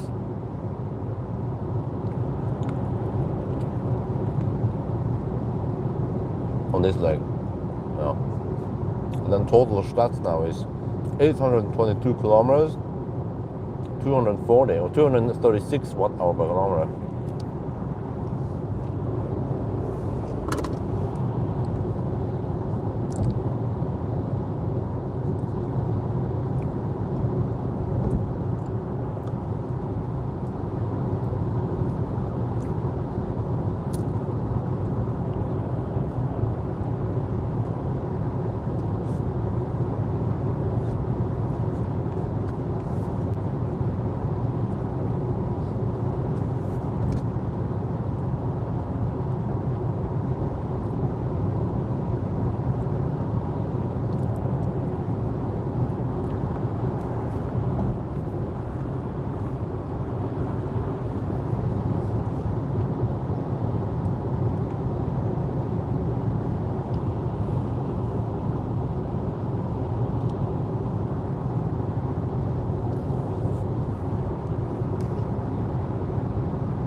Seems to be a nice sunny day today. That's good. The sunny days, we get so much free heat, even though it's kind of cold outside, right? Only 10 degrees, or now it's 4 degrees. But the sun actually gives nice free heat into the house with maximum efficiency, very low losses there.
whatever roadwork they had earlier today to the last night should probably be gone by now. Near Jigge, actually. Yeah, I was surprised that they can drive that far, Norway side.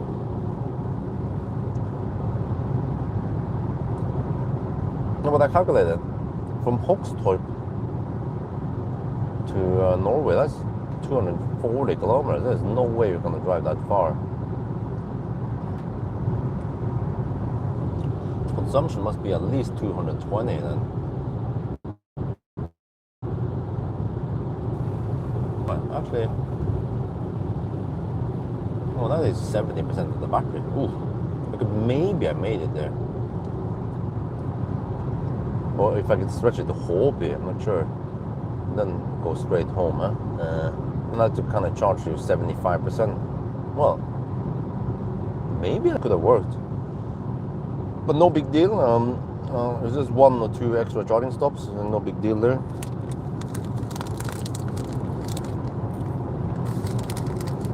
On the other hand, with the charging I've done now, I've been riding on the optimal charging speed.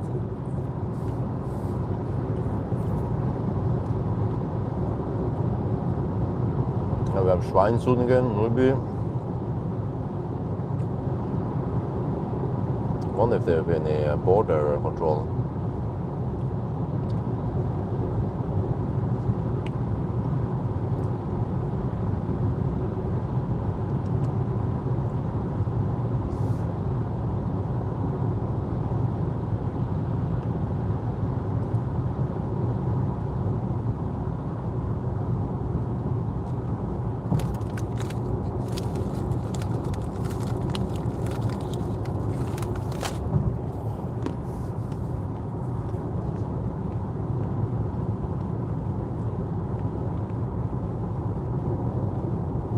Well, seems like it might finish it in right around 10 hours, maybe even 9:55.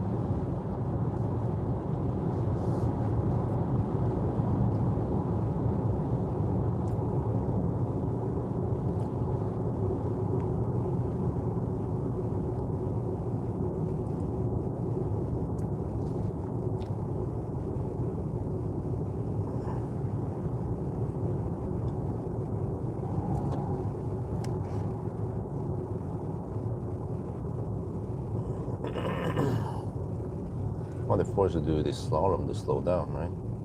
Yeah.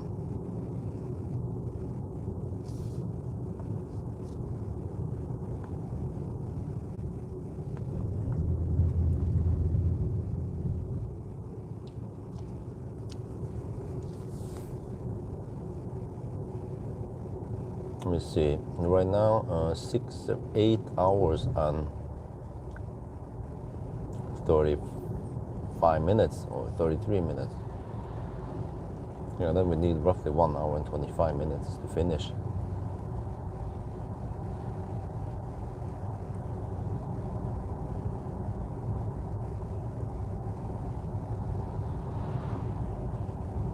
That's very good. It means that they can finish the challenge. The original challenge was to finish 1,000 within 10 hours.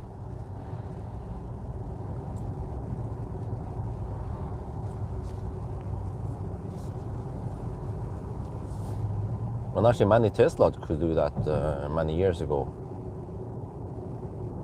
I think Model S, yeah, Model S 100D could do it already 8 years ago. So, especially Model 3 Long Range.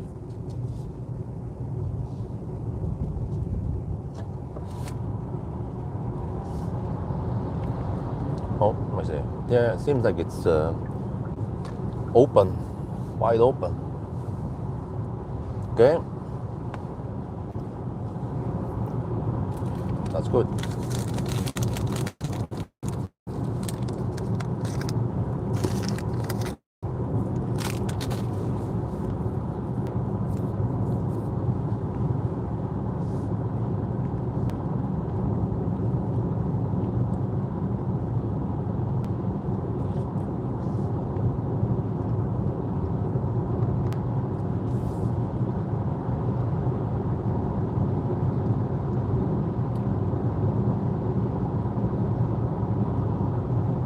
6:20 now.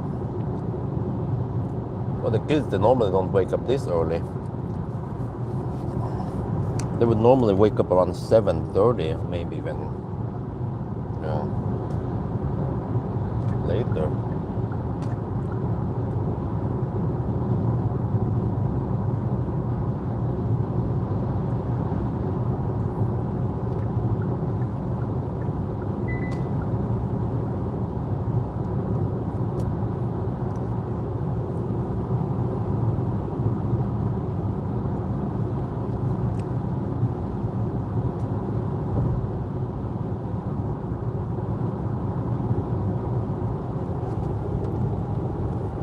Dude, autosteer is freaking all over the place, man. I don't know what they call it. Kia Pilot?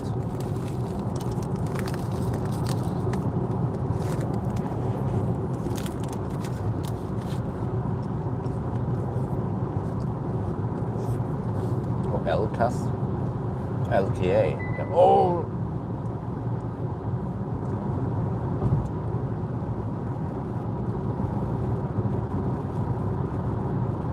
Well, this is good. 6:20 now. That means I should be close to Oslo around 7. Less traffic. Yeah, this is one of the more perfect runs where I don't need to pass out. And there's not too many delays.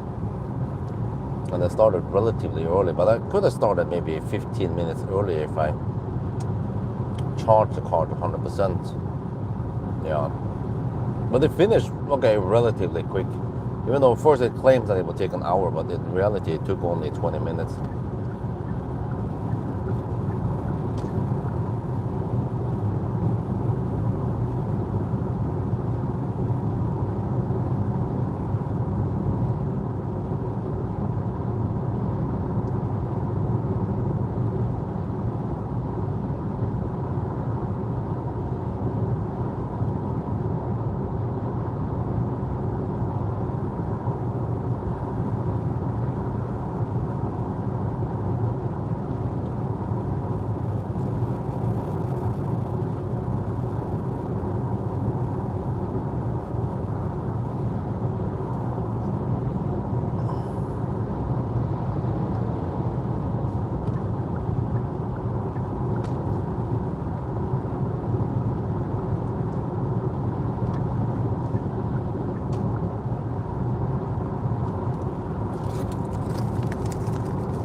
Well, this time the battery didn't heat up that much.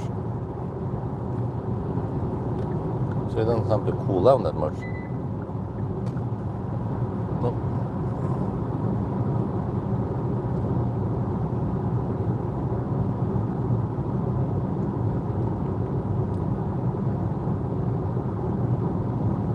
Dude, there's a Nisse behind me using high beam.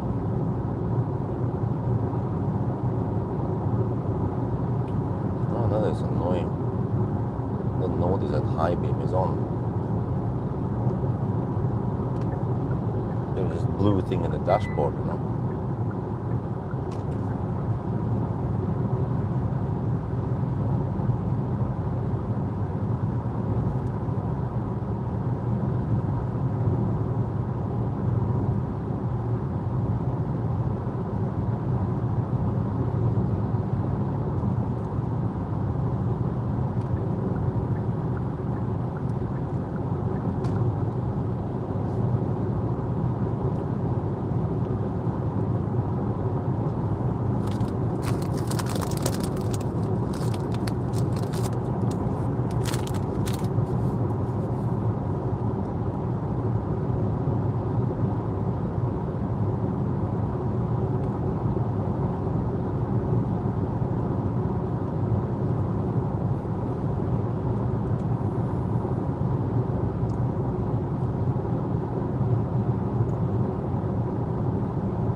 No, ideally, I need to do like a full camping test with vehicle to load also.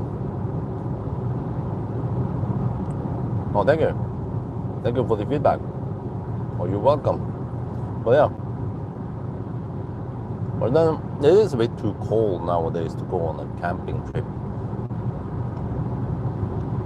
Well, the bot doesn't report any status. I can report to you. 848 kilometers now. When you take current time plus 2 hours and 15 minutes.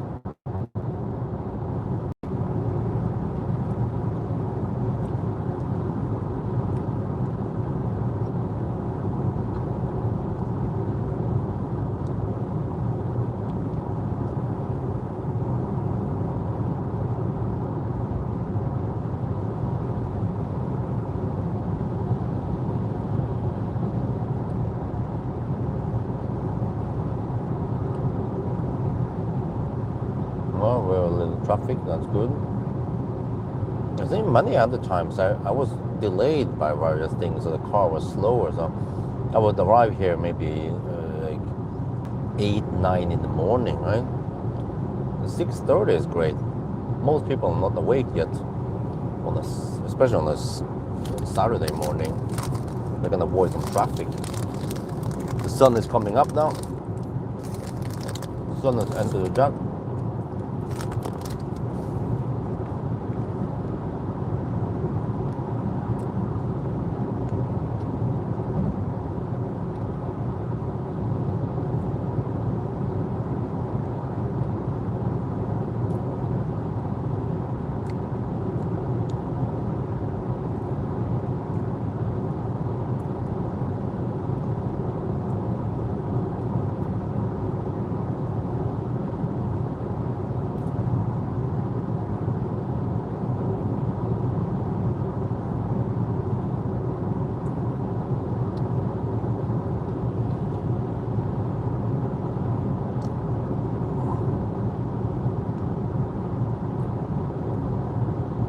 Oh, 3 degrees Celsius. It might actually be kind of cold in Yesholm by the time you get there. But Oslo is always several degrees warmer than Yesholm.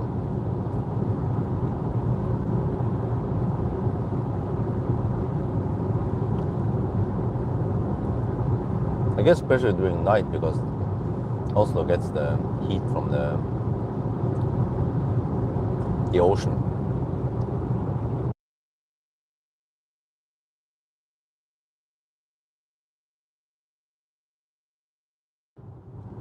I also notice when I do the Mjøsen route is that at night it tends to be cold around Dal, right? Dal is cold. During winter, but then once I arrive in Mjøsa, then it becomes warmer, several degrees warmer, because I believe that it gets the heat from the lake. And then once we arrive in Tangen and Hamar, then it gets colder again. Just that water is a good heat accumulator.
take the exit. Gee, man.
Morning, Björn. How is your body? Kidney stone gone, yeah, a long time ago. Do you feel well? Yes, I feel well. Thank you for asking.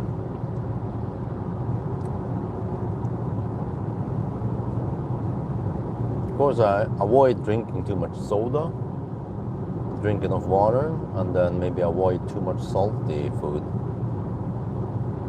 And yeah, I actually avoid some tea, iced tea like that also, and actually, what's it called again?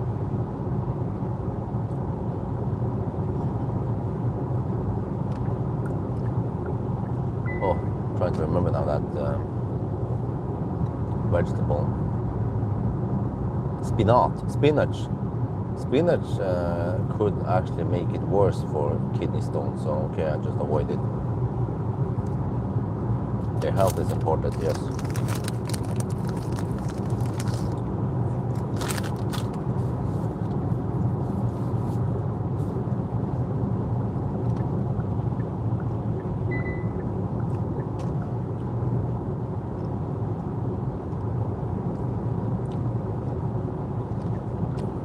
Remember that it's nice to be important, but it's also important to be nice. I wonder if it was Scooter that said that in one of the songs.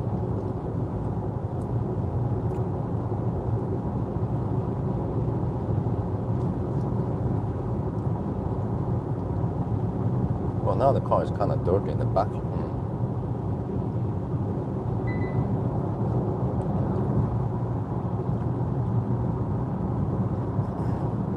Maybe I can clean it, or maybe it doesn't matter, but for banana box test.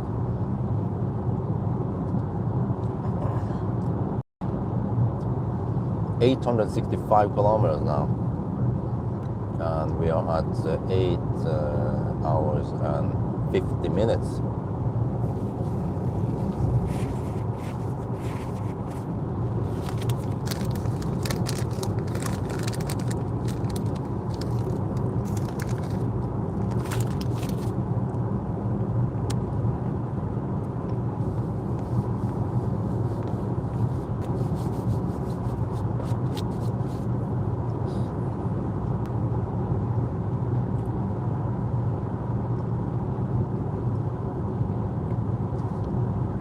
But this car underreported by 1.7%, so you have to also correct for that. So it's roughly 880 kilometers now.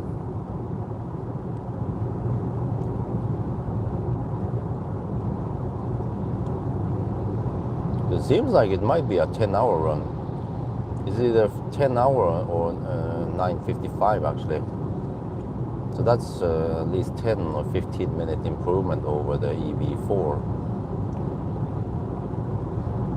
See, same battery, same charging curve, same route, but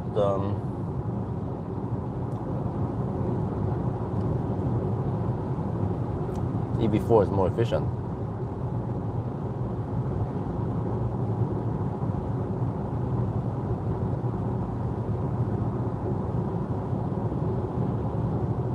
Not that many chargers at Sully anymore, but maybe not that many people stop here. They tend to stop at Rygge or somewhere else with lots of chargers. Or actually Sarpsborg, Inspiria, there are lots of chargers over there.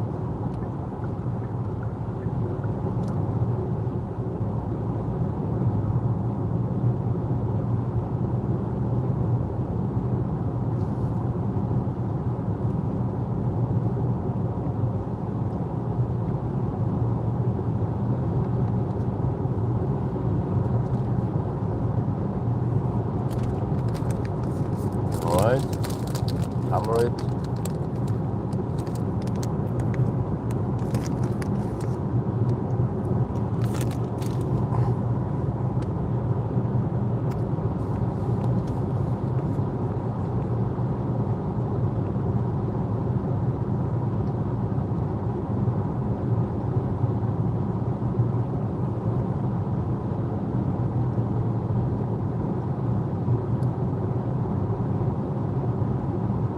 Here we have slight tailwind.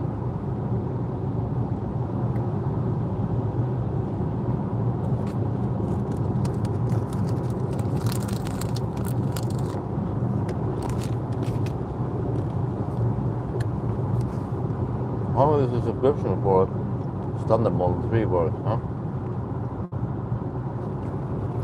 I drove last week and there is no premium. Oh.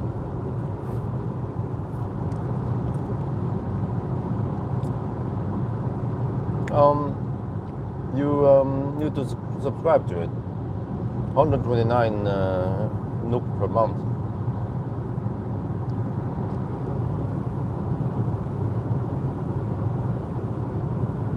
Oh, I clicked on something. Seems like it tries to focus.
Well, consumption is 239 now.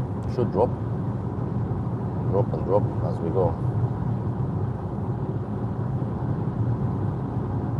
875 kilometers done.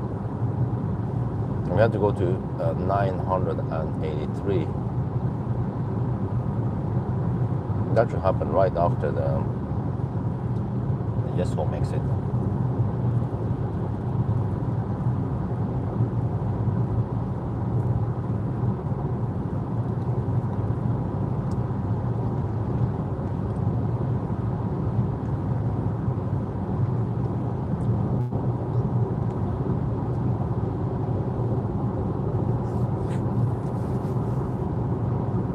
Well, I think this time I might be in time. I might arrive home right when the kids wake up so I can have some breakfast with them.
Could be cloudy at the asphalt right now.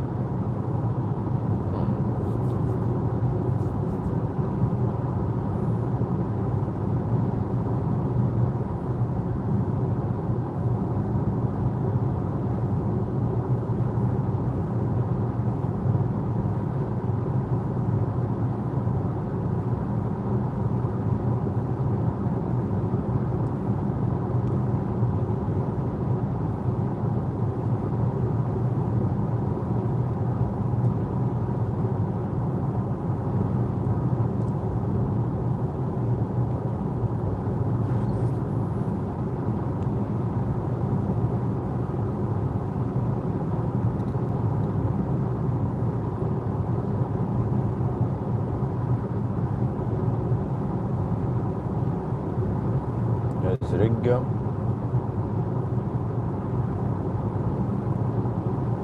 Still not too much traffic.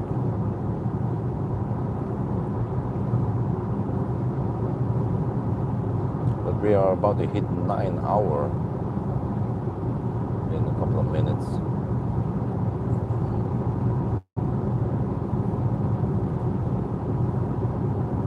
So then it boils down to how fast we can hammer the last 100 kilometers in.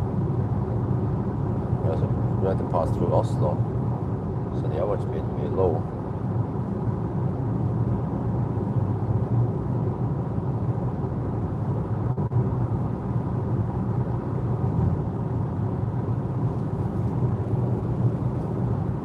Kia EV2 can be very interesting for testing. Yes, of course I want to test it. It all like it's not even a question, you know. When there's a new car coming out, I'm going to test it. Of course, I will test all the new cars that come out. It's just a matter of if I can get the car or not, and when I can get it. And then when I can get it depends on when the importers have the cars ready.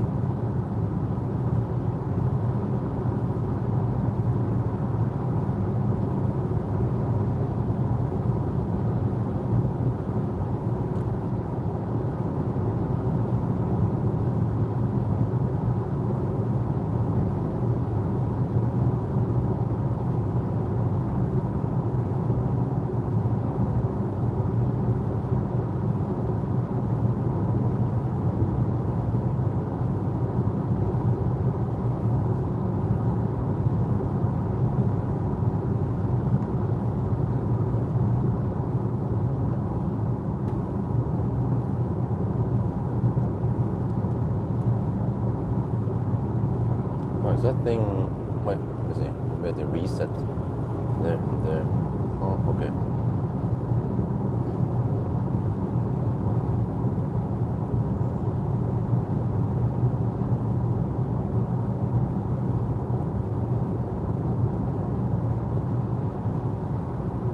What the heck, man, auto stereo is kind of all over the place there.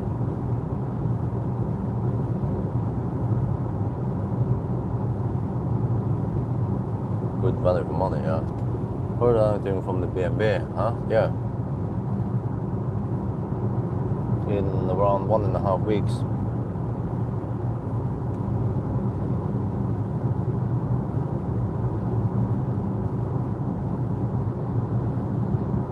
On Tuesday, I will return this car and pick up a Mercedes, and then next Tuesday, then I return the Mercedes and pick up the iX3.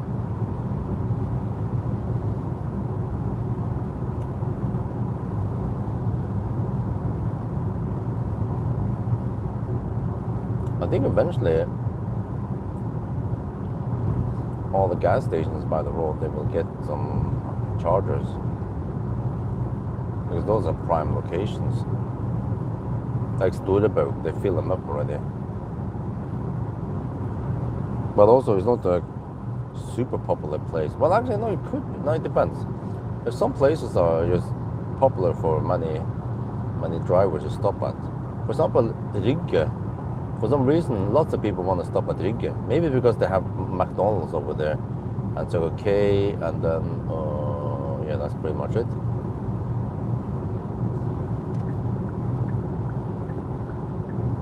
But Storebø seems like it's not a Not a place where many people want to stop at.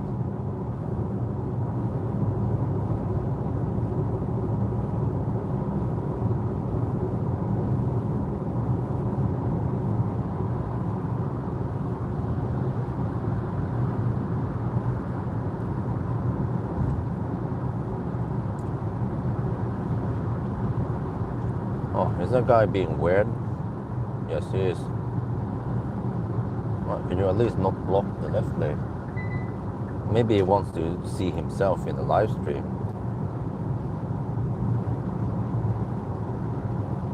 Okay, but don't block the left lane, okay?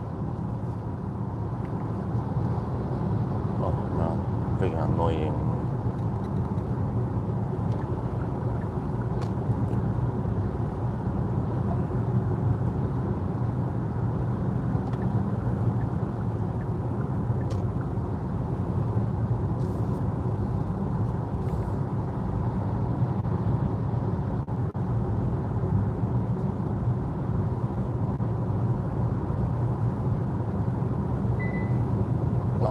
And the lane change stuff comes up again.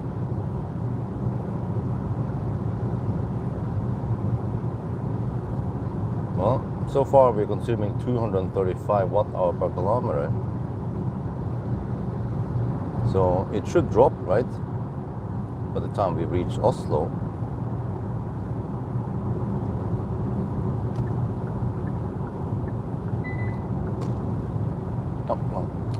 And the whole auto lane change is a bit annoying.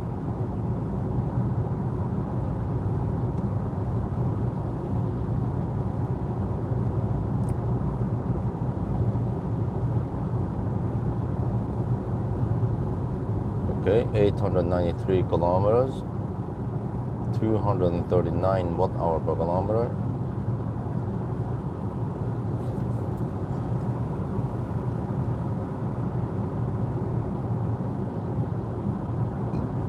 Let me see what the car estimates now. 11% at arrival, okay?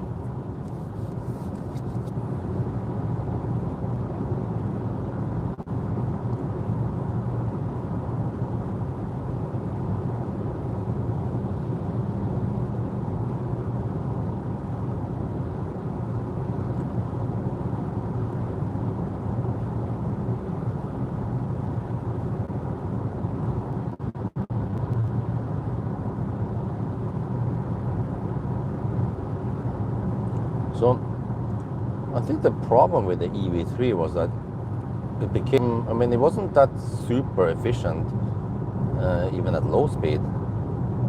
But especially at high speed, it became thirsty because it's so boxy. I guess many people want the boxy car, but I prefer a more aerodynamic car like EV4. So yeah, the charging speed is not super impressive, right? On 120 kilowatts roughly. But with this car, because it's so efficient, then you can actually get quite good range out of it. Okay, we need to charge for around 25, 30 minutes, but you can then drive quite far.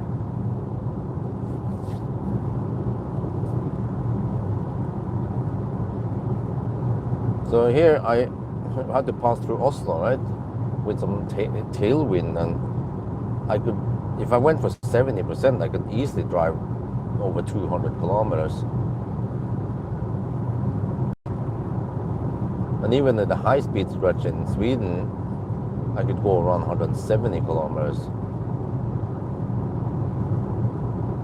Simply because the charging curve is so flat.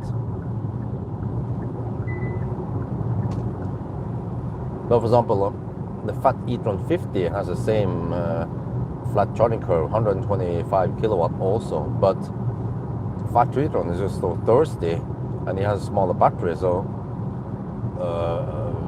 I guess you could charge to around 80%, but then you can go 150 kilometers, right? But here, if you go for 80%, you can probably go 250, or at least 220.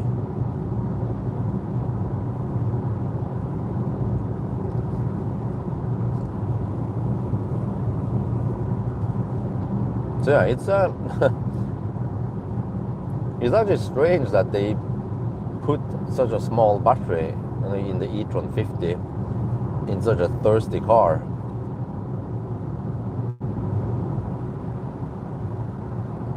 But they made it fairly affordable. Comfortable German auto, you know? Many people went for e-tron 50. I remember I couldn't make it to Yale even during winters. I had to top up 5 minutes.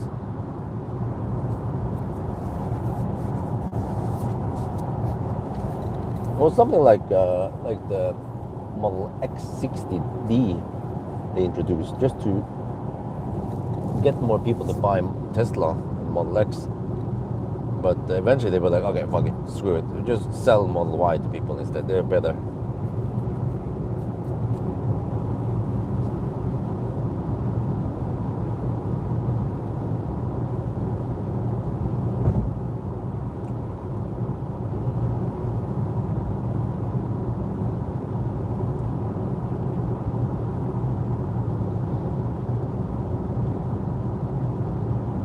I think I should have bought the fatty e-tron instead of my first gen iX3. I thought the tiny bit of extra range would make it better, but I wish it had air suspension. Oh, what? But iX3 is comfy, isn't it?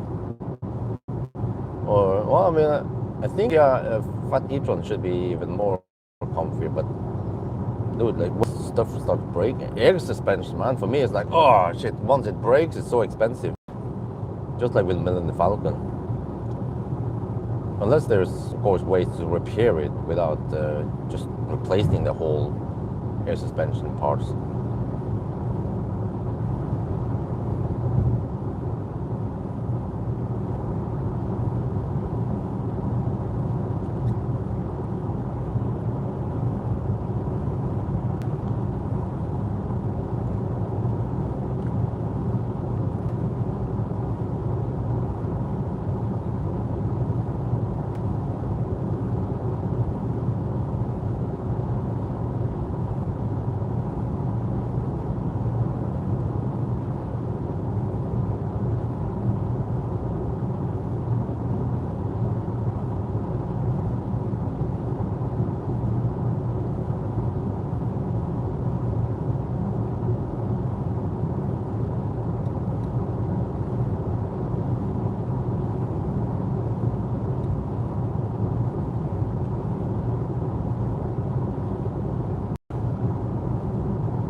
In Ireland because fuel prices, people choose EV. 2 months, wow.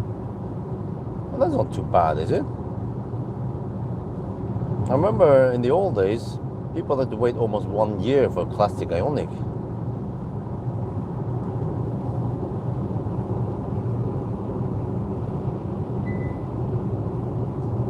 And even back then, even a new classic Ioniq was considered quite good compared to the other cars available.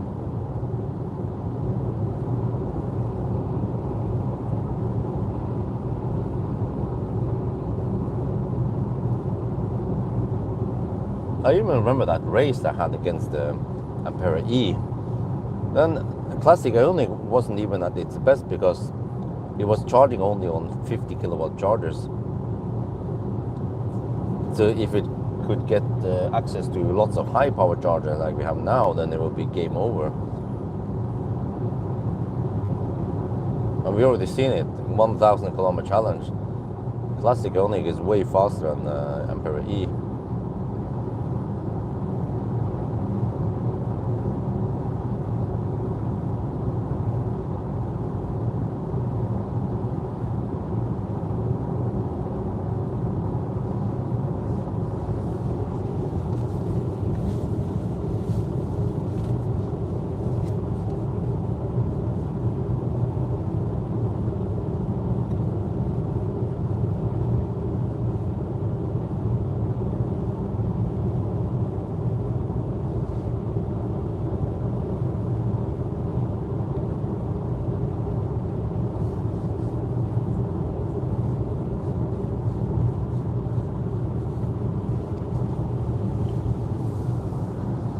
like it. I like that Kia actually made an efficient car, not just boxy car.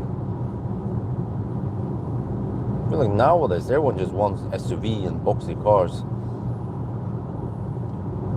What's wrong with squeezing yourself into a sedan or something lower like this car? It seems to have okay space for child seat and even stroller in the back. Need to test that.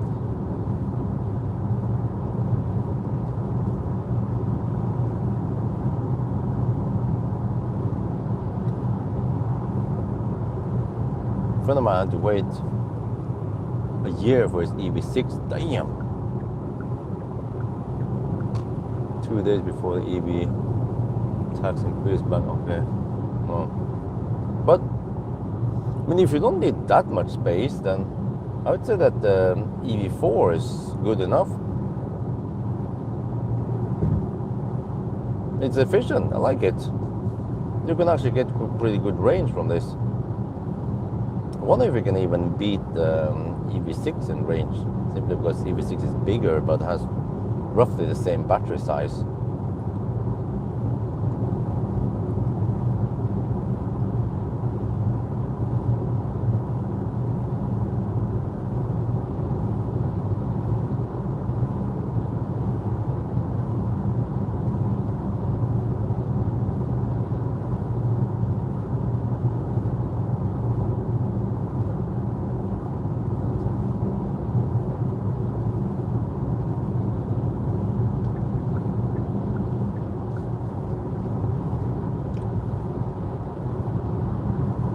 Okay, almost 7 in the morning. That means 8, 9,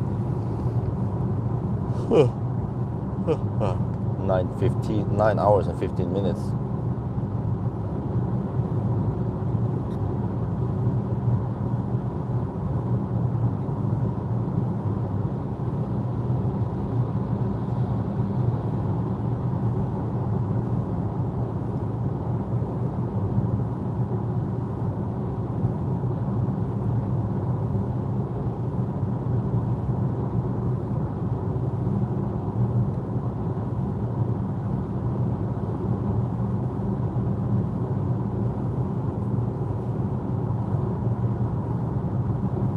No, it's still not sold yet. Apparently, it seems like I need to fix a couple of things with it before I sell it. So, and somehow I need to retrieve. I have to contact the seller and then transport. Well, I need more pictures also, maybe, of a back door. Want a back door with less rust, and then somehow transport it. Maybe in the Soul or some other car, but yeah, Soul would work.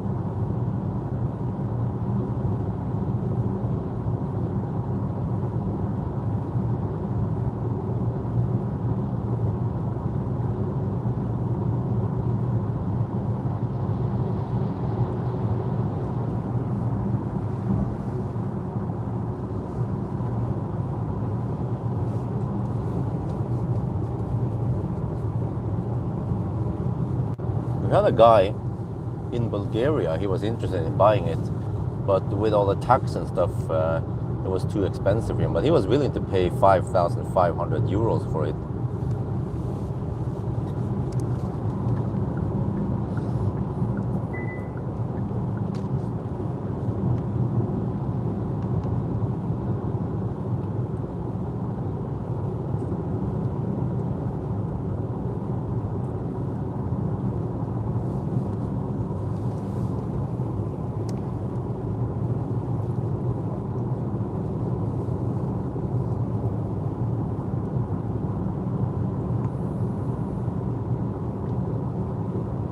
They like seat higher. Okay, well.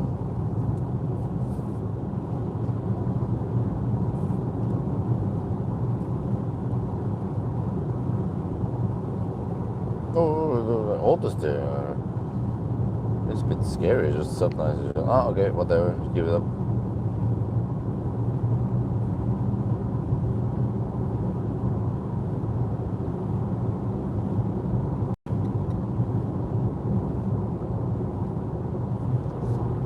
Dude, well, auto steer.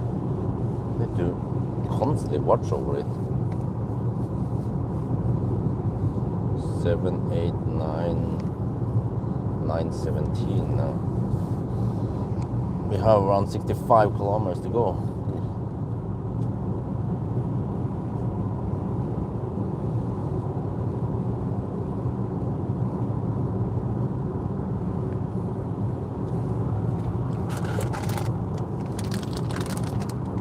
Mostly old people don't like lower seats or low ride, okay?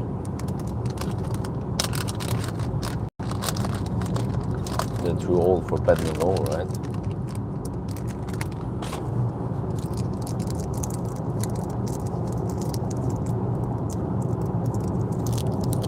I guess old people don't hammer too hard, so they don't have too high consumption. Now I start to understand why I don't see classic souls hammer too hard, because it would just slurp too much juice. I tend to do it if I have enough juice and I'm just 10 kilometers away from home. I'm like, okay, whatever, I'll go snäll.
Right, tunnfryd.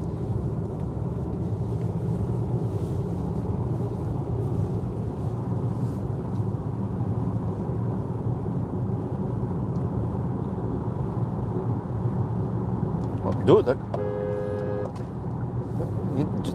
did you not look in the blind spot before you changed lane? Jesus, man. Taxi drivers. I mean, he should either speed up and then go in front of me, or yeah, slow down and go behind me. Just change lane and that. It's one of our new landsmen, I don't know how they got the driver's license.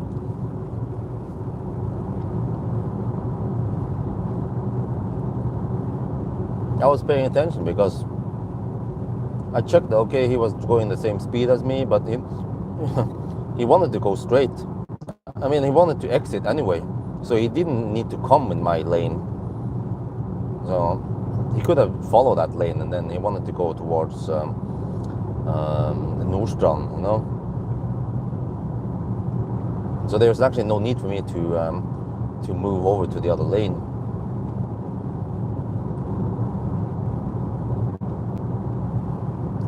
And he can just adjust his speed to go wherever he needs to go. So that was a bad driver.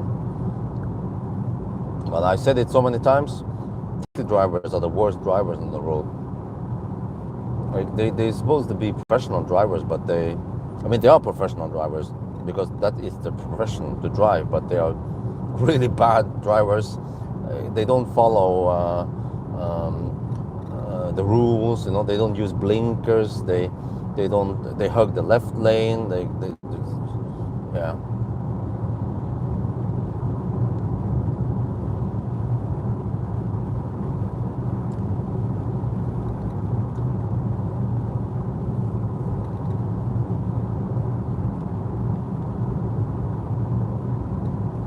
And then I had to move, but actually, I have it. You know, I had it on camera. If I didn't move, he crashed into me. It would be his fault, and he had to pay for all the damage. His insurance had to pay for all the damages. Because I believe that he didn't look in the blind spot when he tried to change lane.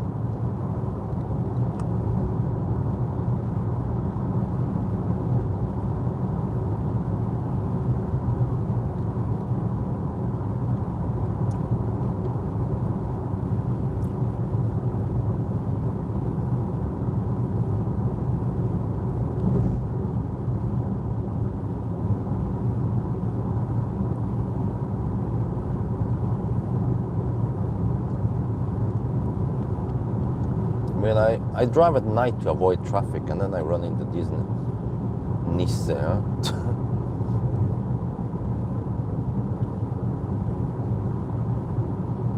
Yeah, typical taxi, exactly. You see the Ubers and the taxi, how many dents they have, right, on the cars. You wonder, how do they get so many dents? And they don't paying attention.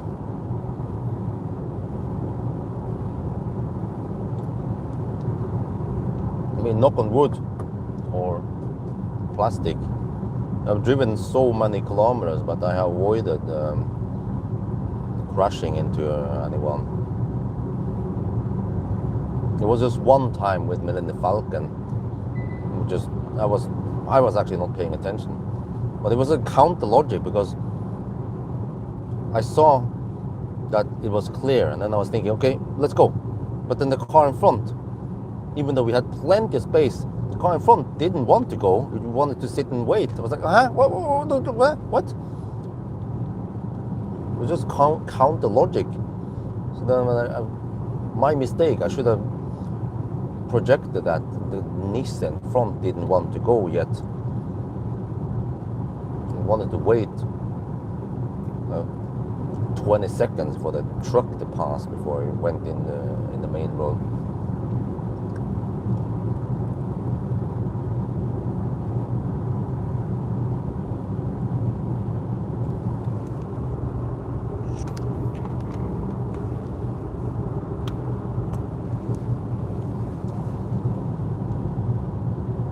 Yeah, okay. I can explain. What happened was that I was driving Melinda Falcon, and I was behind this woman, and we were just waiting at this ramp before entering the main road, E18, at, it's not relevant, but it was near Larvik. Yeah. So we had to yield, and we both looked to the left, and there was a truck coming, but it was quite far away. So then in my head, I was behind that woman. I was like, okay, let's go. And then I forgot, she didn't want to go. Oh, she was still standing there. Then I mostly just ran into the tow hitch. Of course, there could have been some other hidden damage behind the tow hitch. I think that was the case. And then Melinda Falcon got a damaged nose cone. I don't remember what I did. Did I get the replacement nose cone? I think I did.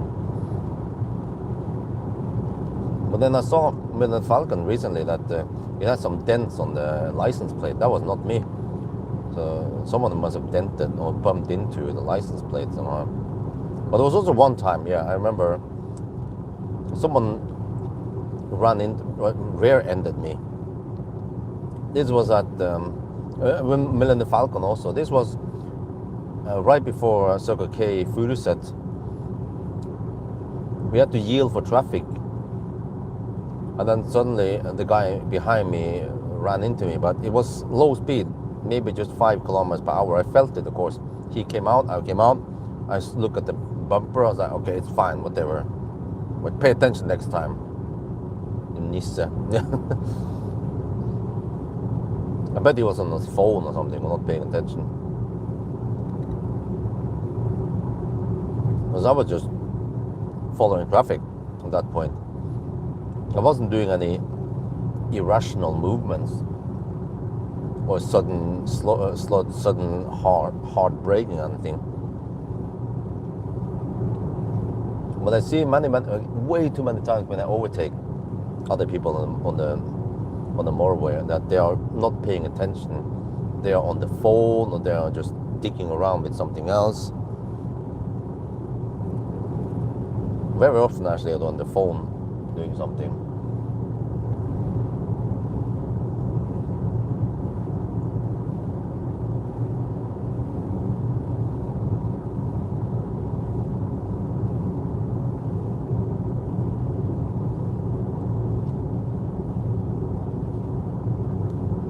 Right, Mortensrud, right around 7, okay, 7, 8, 9, 9.5 hours now, soon.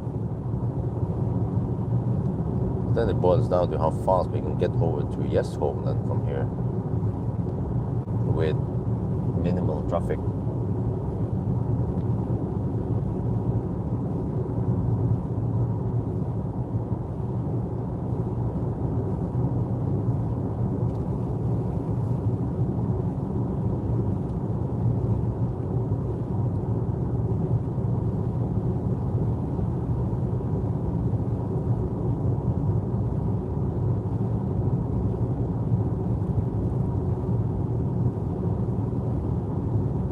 Oh, consumption has a 225 watt-hour per kilometer, or 221. But it seems like the consumption is going to be higher than I first calculated or guessed.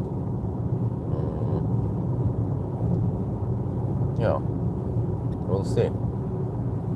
What is the car estimating now? At Yesholm, 12% at Yesholm, okay.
Well, here comes the slowest part again.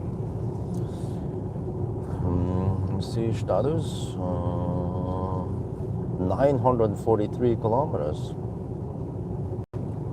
Around 40 kilometers left.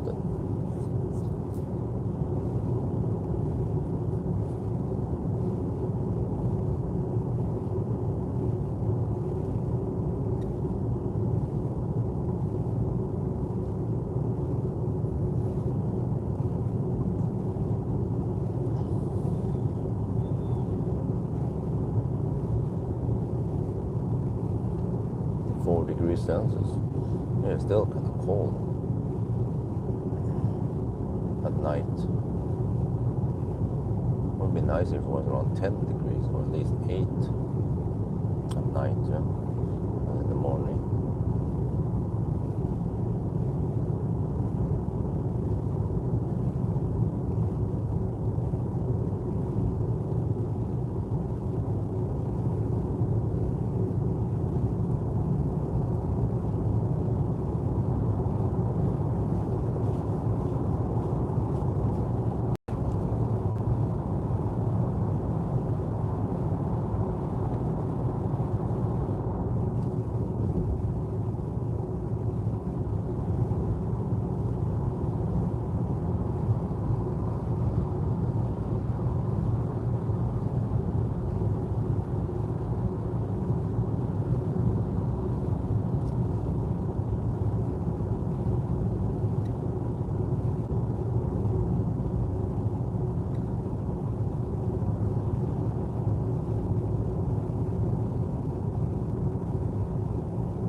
All right, almost done.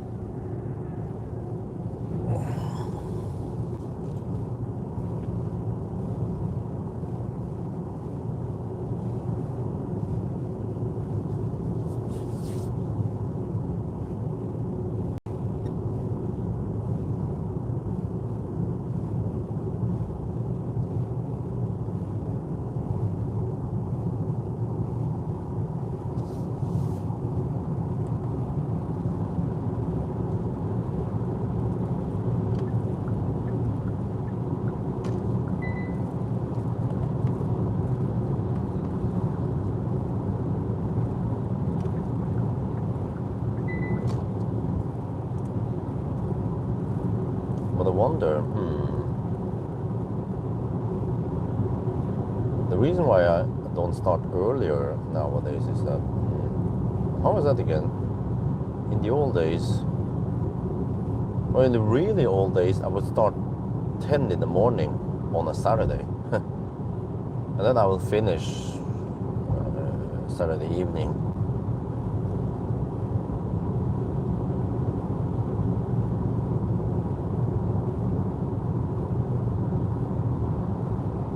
The weekdays, that wouldn't work because of Stau.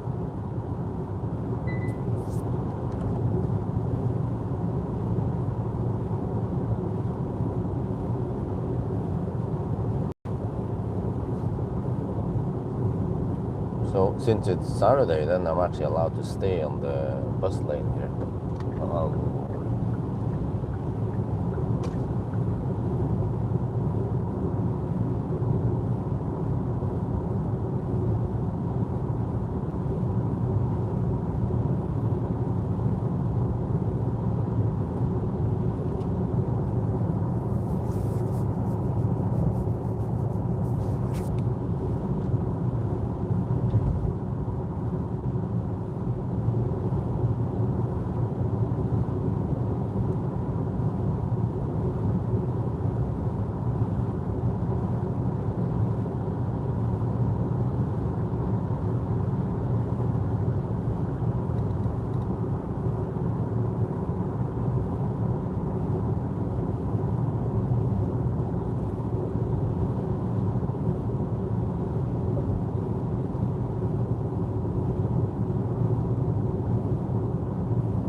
Well, I have 22% left and we're still not done, so maybe it was a good thing that I charged at 61%. It seems like charging to 50% would simply not be enough.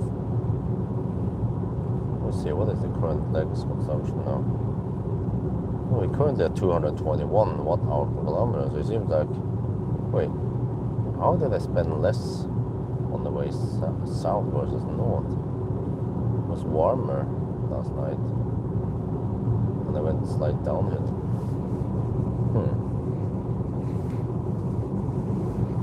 We had a headwind yesterday. We should have tailwind now, right?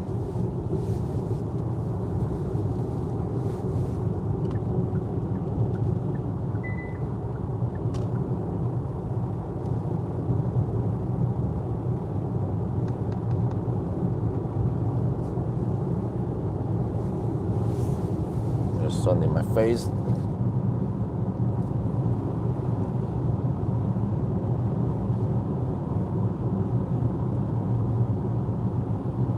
.952 kilometers, and then time is 9:40. Wow, it's actually a good time. This is fast. You see, the car doesn't have to charge that fast as long as it's efficient, which is a typical case for Tesla. But the Tesla actually charges fast at the bottom, but then goes slow past 50%.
.955 kilometers.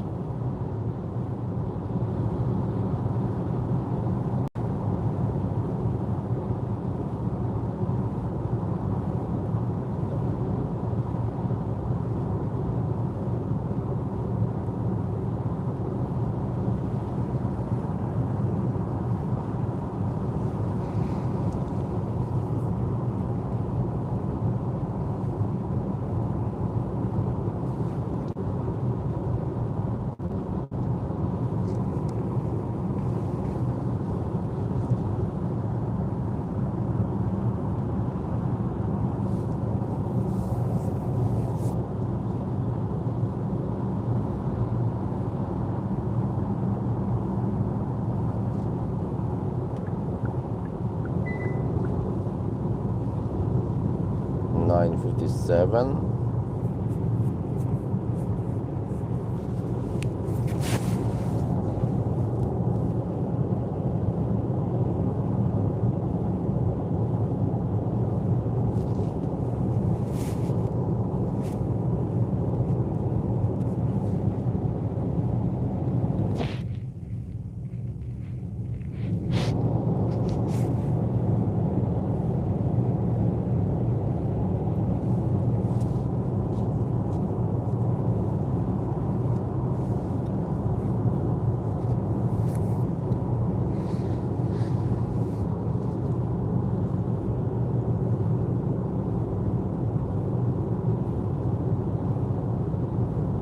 Well, there we go.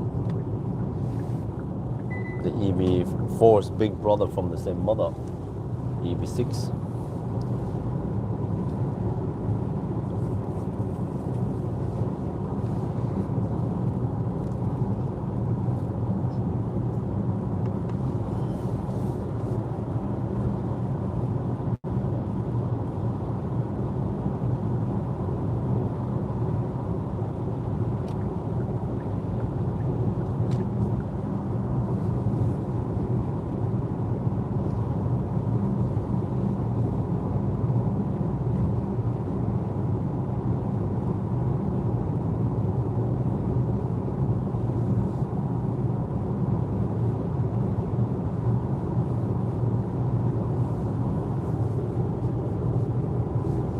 960.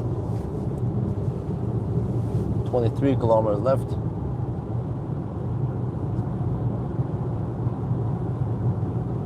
Time now, 9 hours and 45 minutes.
Skedsmokorset. Yeah, I'm getting close to home now.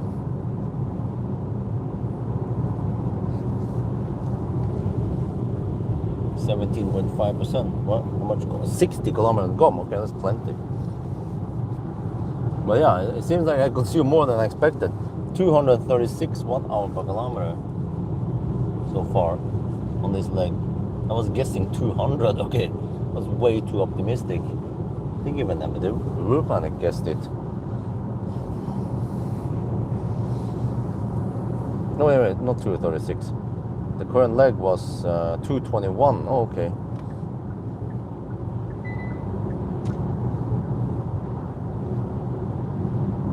Okay, well, let's go back to this. 264 now. 964 kilometers. No, it's not the Mercedes EQV. Okay, EQV. Not EV2.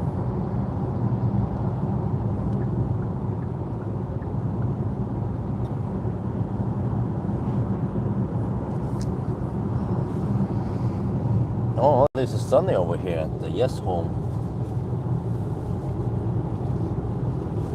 965. It's very good.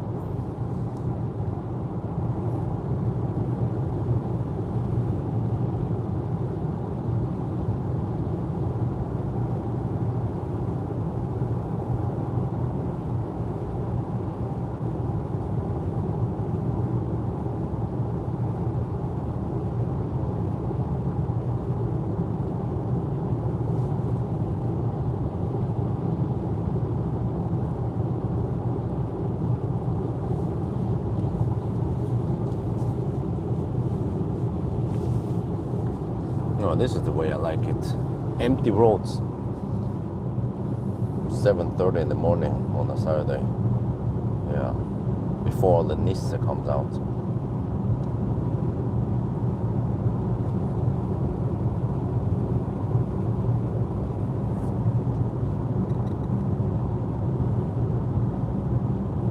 $967.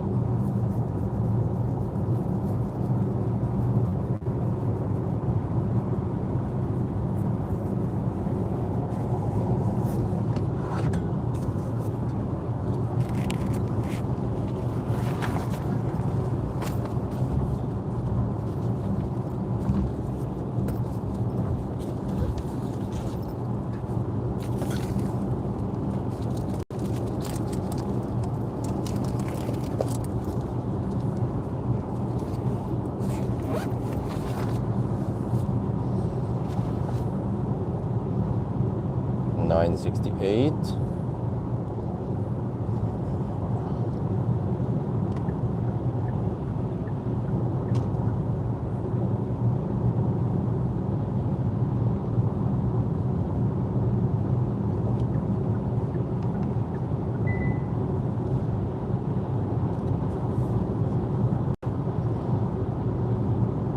$969.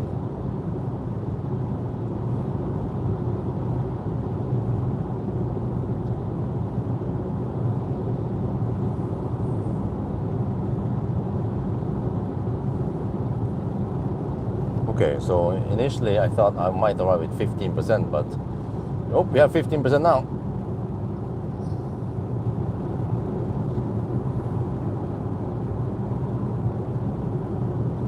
We're not done yet.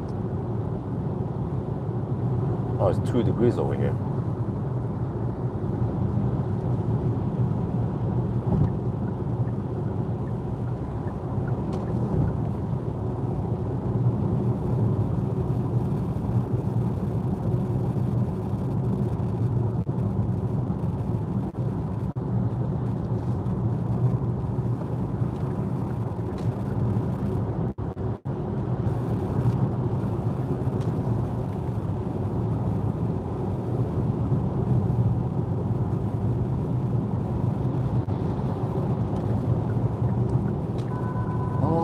Dude. Okay, 972. Yeah, it seems like that Prius driver didn't know about lane discipline.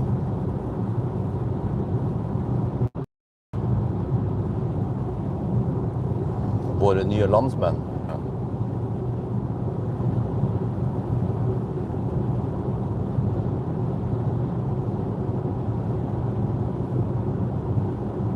There's Cleavage, Kløfta.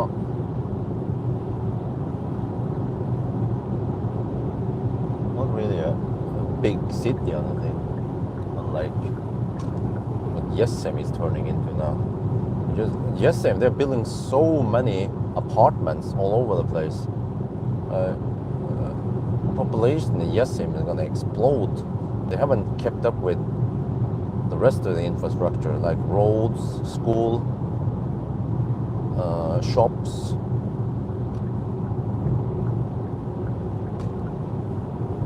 Okay, 974. See, I have to go to 983. Okay, 9 more kilometers. Time 950. Actually 951. Okay. Probably going to be a 10-hour run then.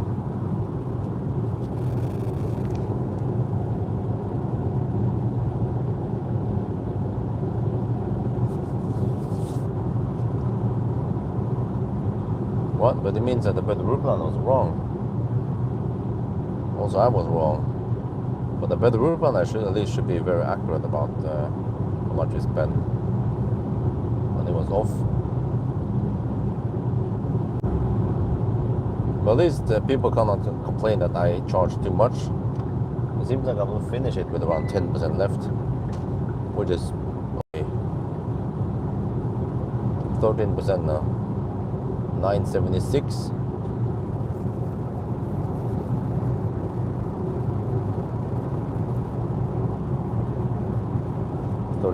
That's 52. Wow, we could round it down to 55. Yeah, maybe I'll just do that.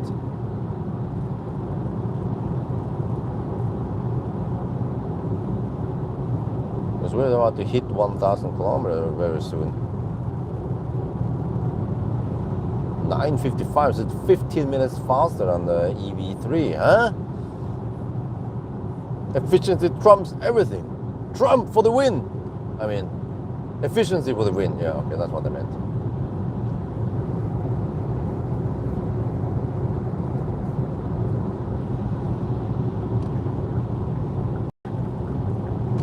There, 53 now. Wow. We're gonna finish in 5 kilometers. Yeah, it will be 955. Impressive. And the consumption 232 only.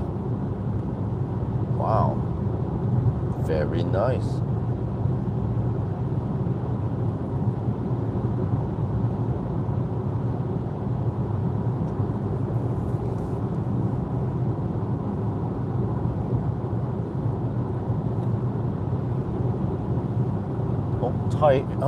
Thai Airways.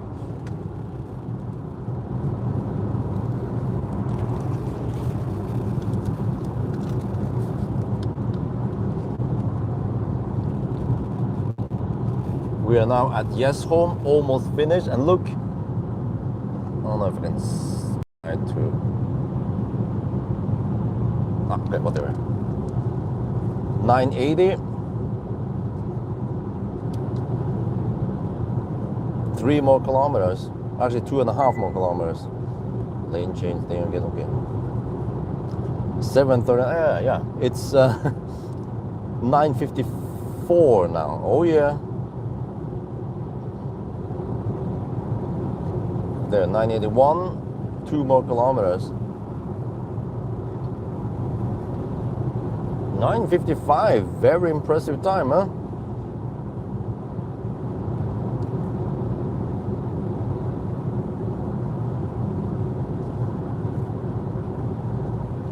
Just hug the left lane here.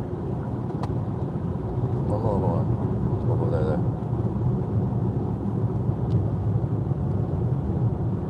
Alright, let's do the countdown. 9991, 9992, 9993, 9994, 9995, 9996, 9997, 998, 9999, 1000, and time 7:40, so it was 9:55. Oh, impressive. And we arrived at 11%. Okay, that's still within spec, right? Okay.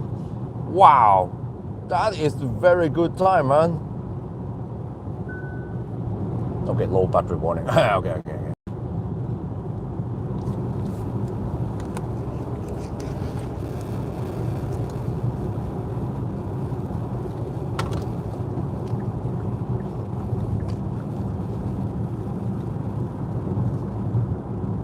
Yeah, 9:55. What, is that guy gonna exit or what? No, okay, no, you going so slow, man. Okay. Holy macaroni.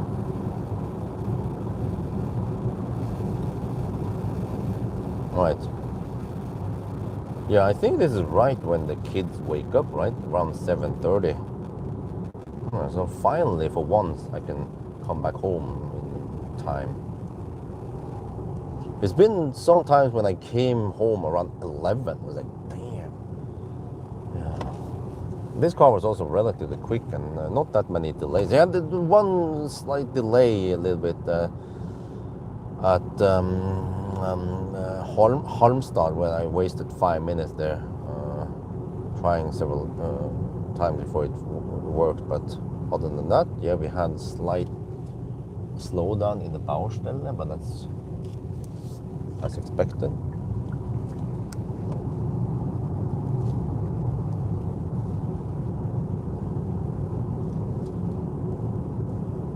Well, have you muted yourself? Didn't you hear the whatever I was counting down just now? Just want to go home now. I still have 10.5% left. So yeah, well, I mean, let's say, well, you charge too much. Well, normally I would want to have around 5 to 10% margin. I don't want to go down to 0%, right? So so we're talking about let's say just a couple of kilowatt hour extra here. I'm down to 7 kilowatt hour, by the way. And I also need to get home.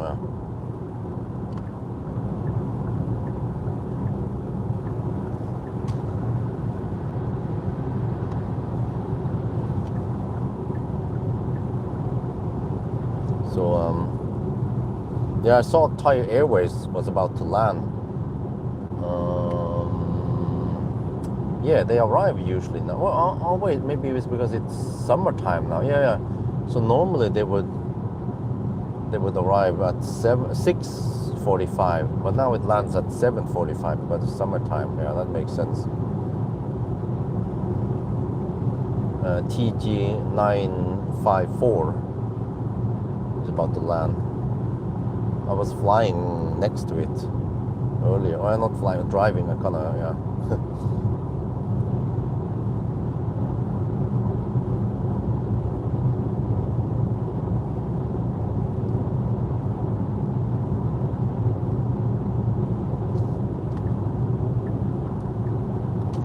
feel like I need to take a quick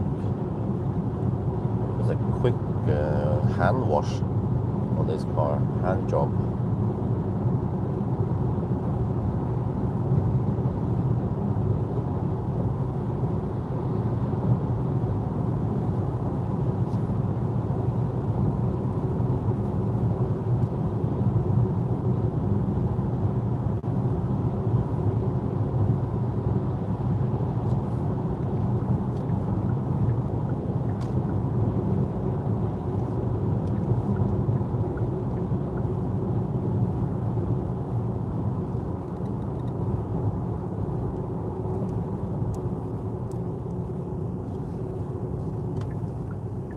Okay, let me see, it's Saturday, so I can just let the car charge.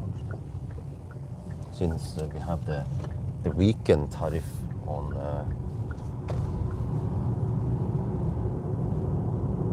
the nettleie.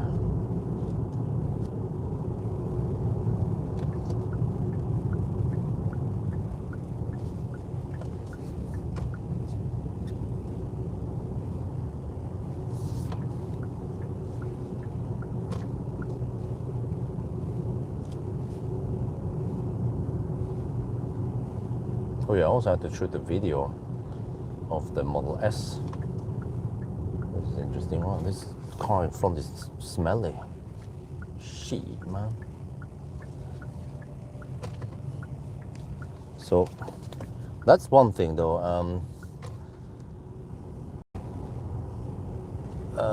EV haters, they can point and laugh that the EVs they degrade, right, over time. Okay, that's true. But actually, it's not that bad for newer EVs. But fossil cars, though, once they turn 10 years or older, they tend to pollute more than before.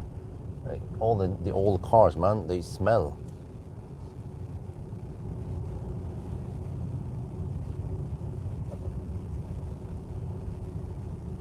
About 2 degrees Celsius. Welcome to Yes Home. In Oslo, it was 4 degrees at least. Now the sun is up, heating up things.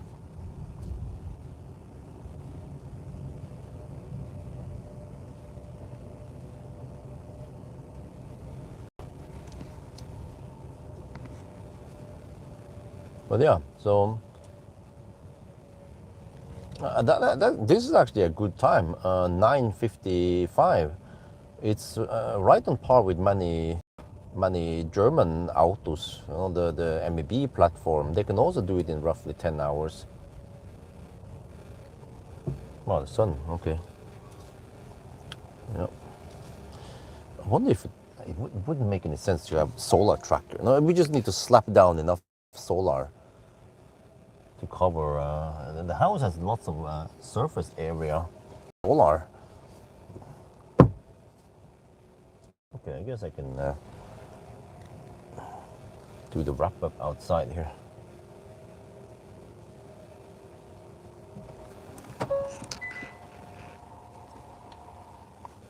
Okay, let me check something here.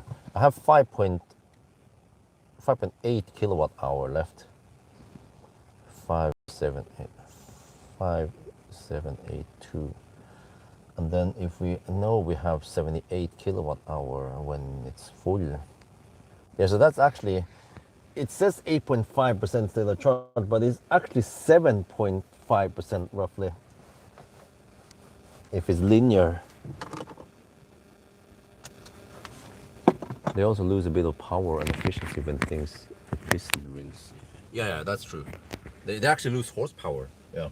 Whereas EVs, they normally don't lose horsepower. Like my Soul, 10-year-old Soul has full power, and even if it didn't get the new battery, it would still have full power. Yeah, 9:55. Yeah. I was talking about state of charge. So I have 8.5% now. Wait, how did I say something else?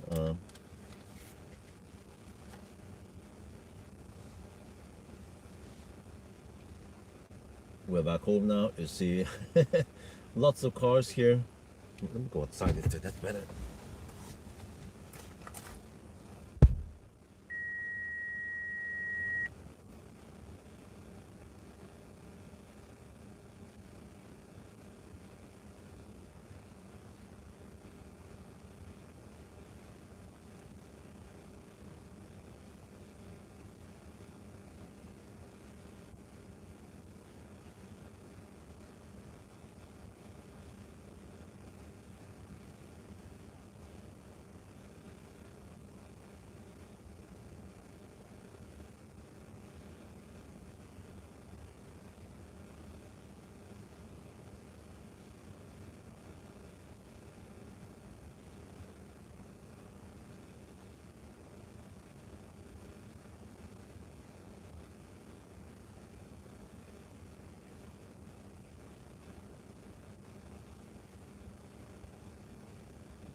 looks like they haven't woken up yet. Or could it be that Isabel is awake, but she hasn't run down the stairs yet?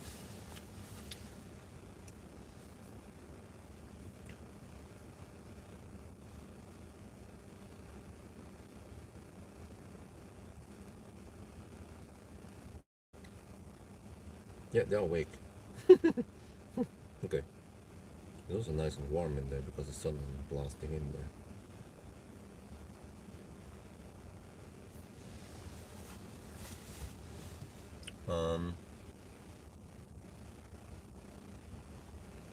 Time for breakfast, okay. EV4 Long Range and EV6 are quite similar battery pack, yeah. Okay, let me do the wrap up and then go inside.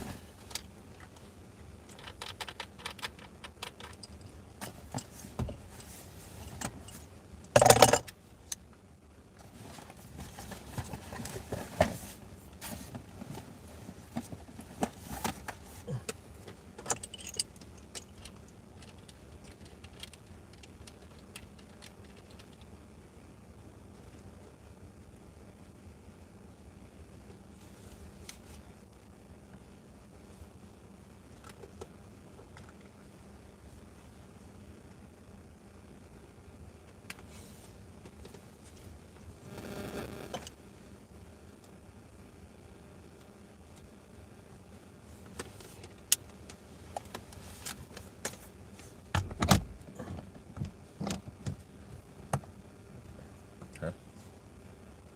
What the heck is this?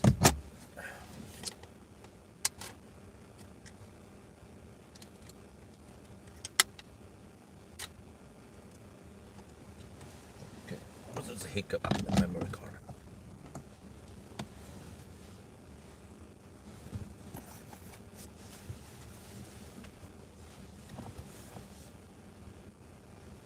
Okay, I have to look at this result now.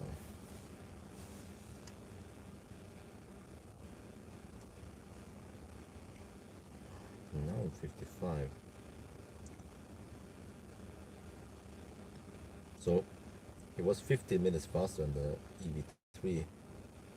And EV3 even had a slightly warmer run. Wow. 260 watt hour per kilometer. That explains why. Holy macaroni. Huh? This is right on par with many MEB cars, but actually also matching the EV6 GT and well, actually no, EV6, yeah, EV6 that was, but that was just in 2021. It's quite old result, but that was even with the 800 volt architecture. See, wow. But at least some newer cars like I don't know, Ioniq 5 and okay, but that's kind of thirsty. Yeah, wow, holy shit, 310 watt hour per kilometer. But like Enya Coupe tested last year. Oh, it was cold, yeah. Model Y rear drive. Okay.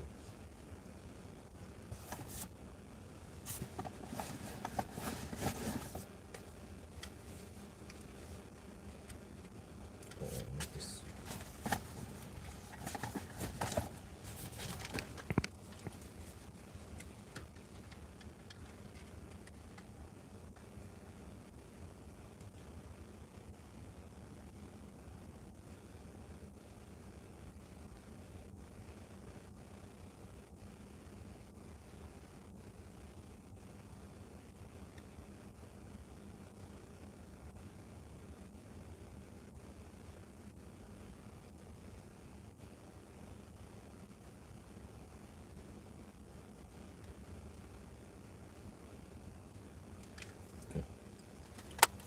Enough.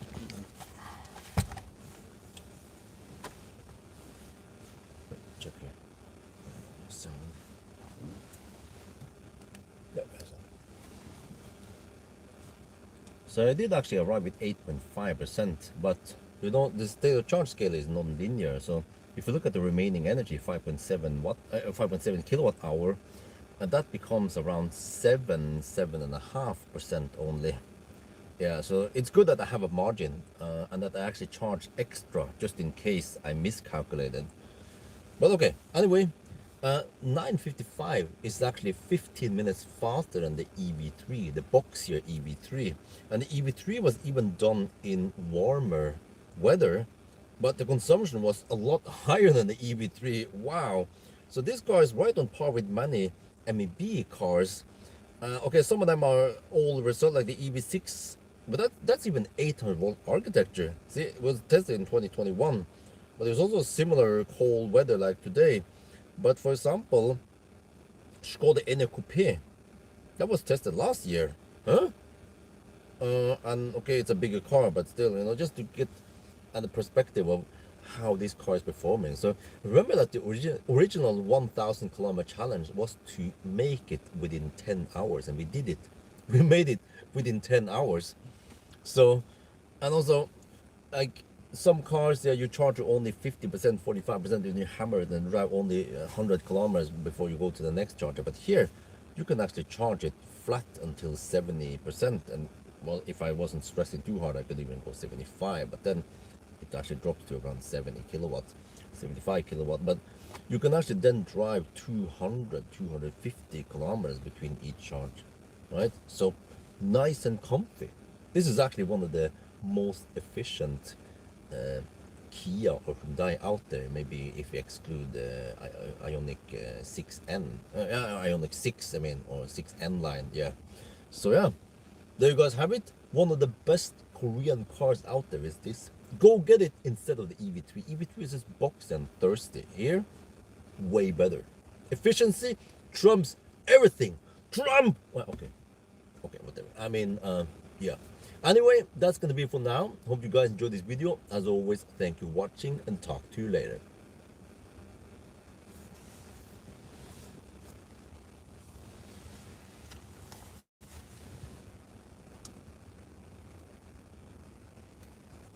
No, it's 15 minutes.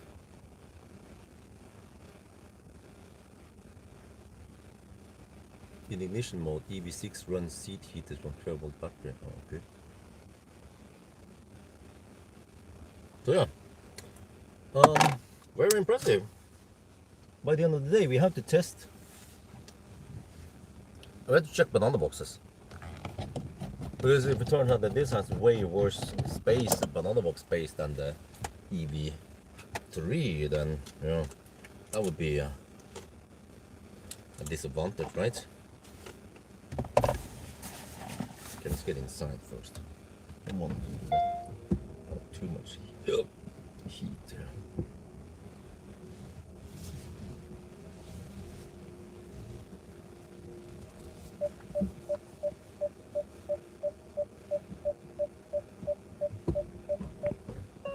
Okay, that is good. And then we pack my shit and get inside, and I'm actually on time for some breakfast with the family.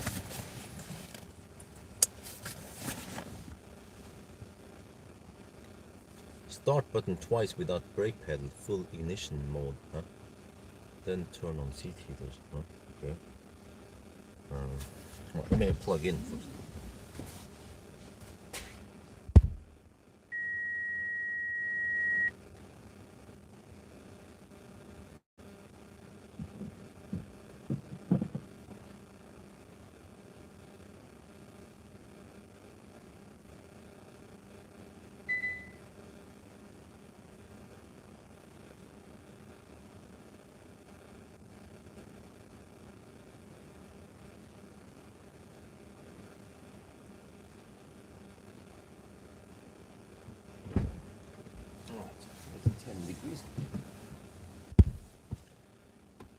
Okay guys, we are charging now and I'm gonna leave. So that's it. Thank you so much for a nice live stream, and then I'll talk to you guys later. Have a nice weekend.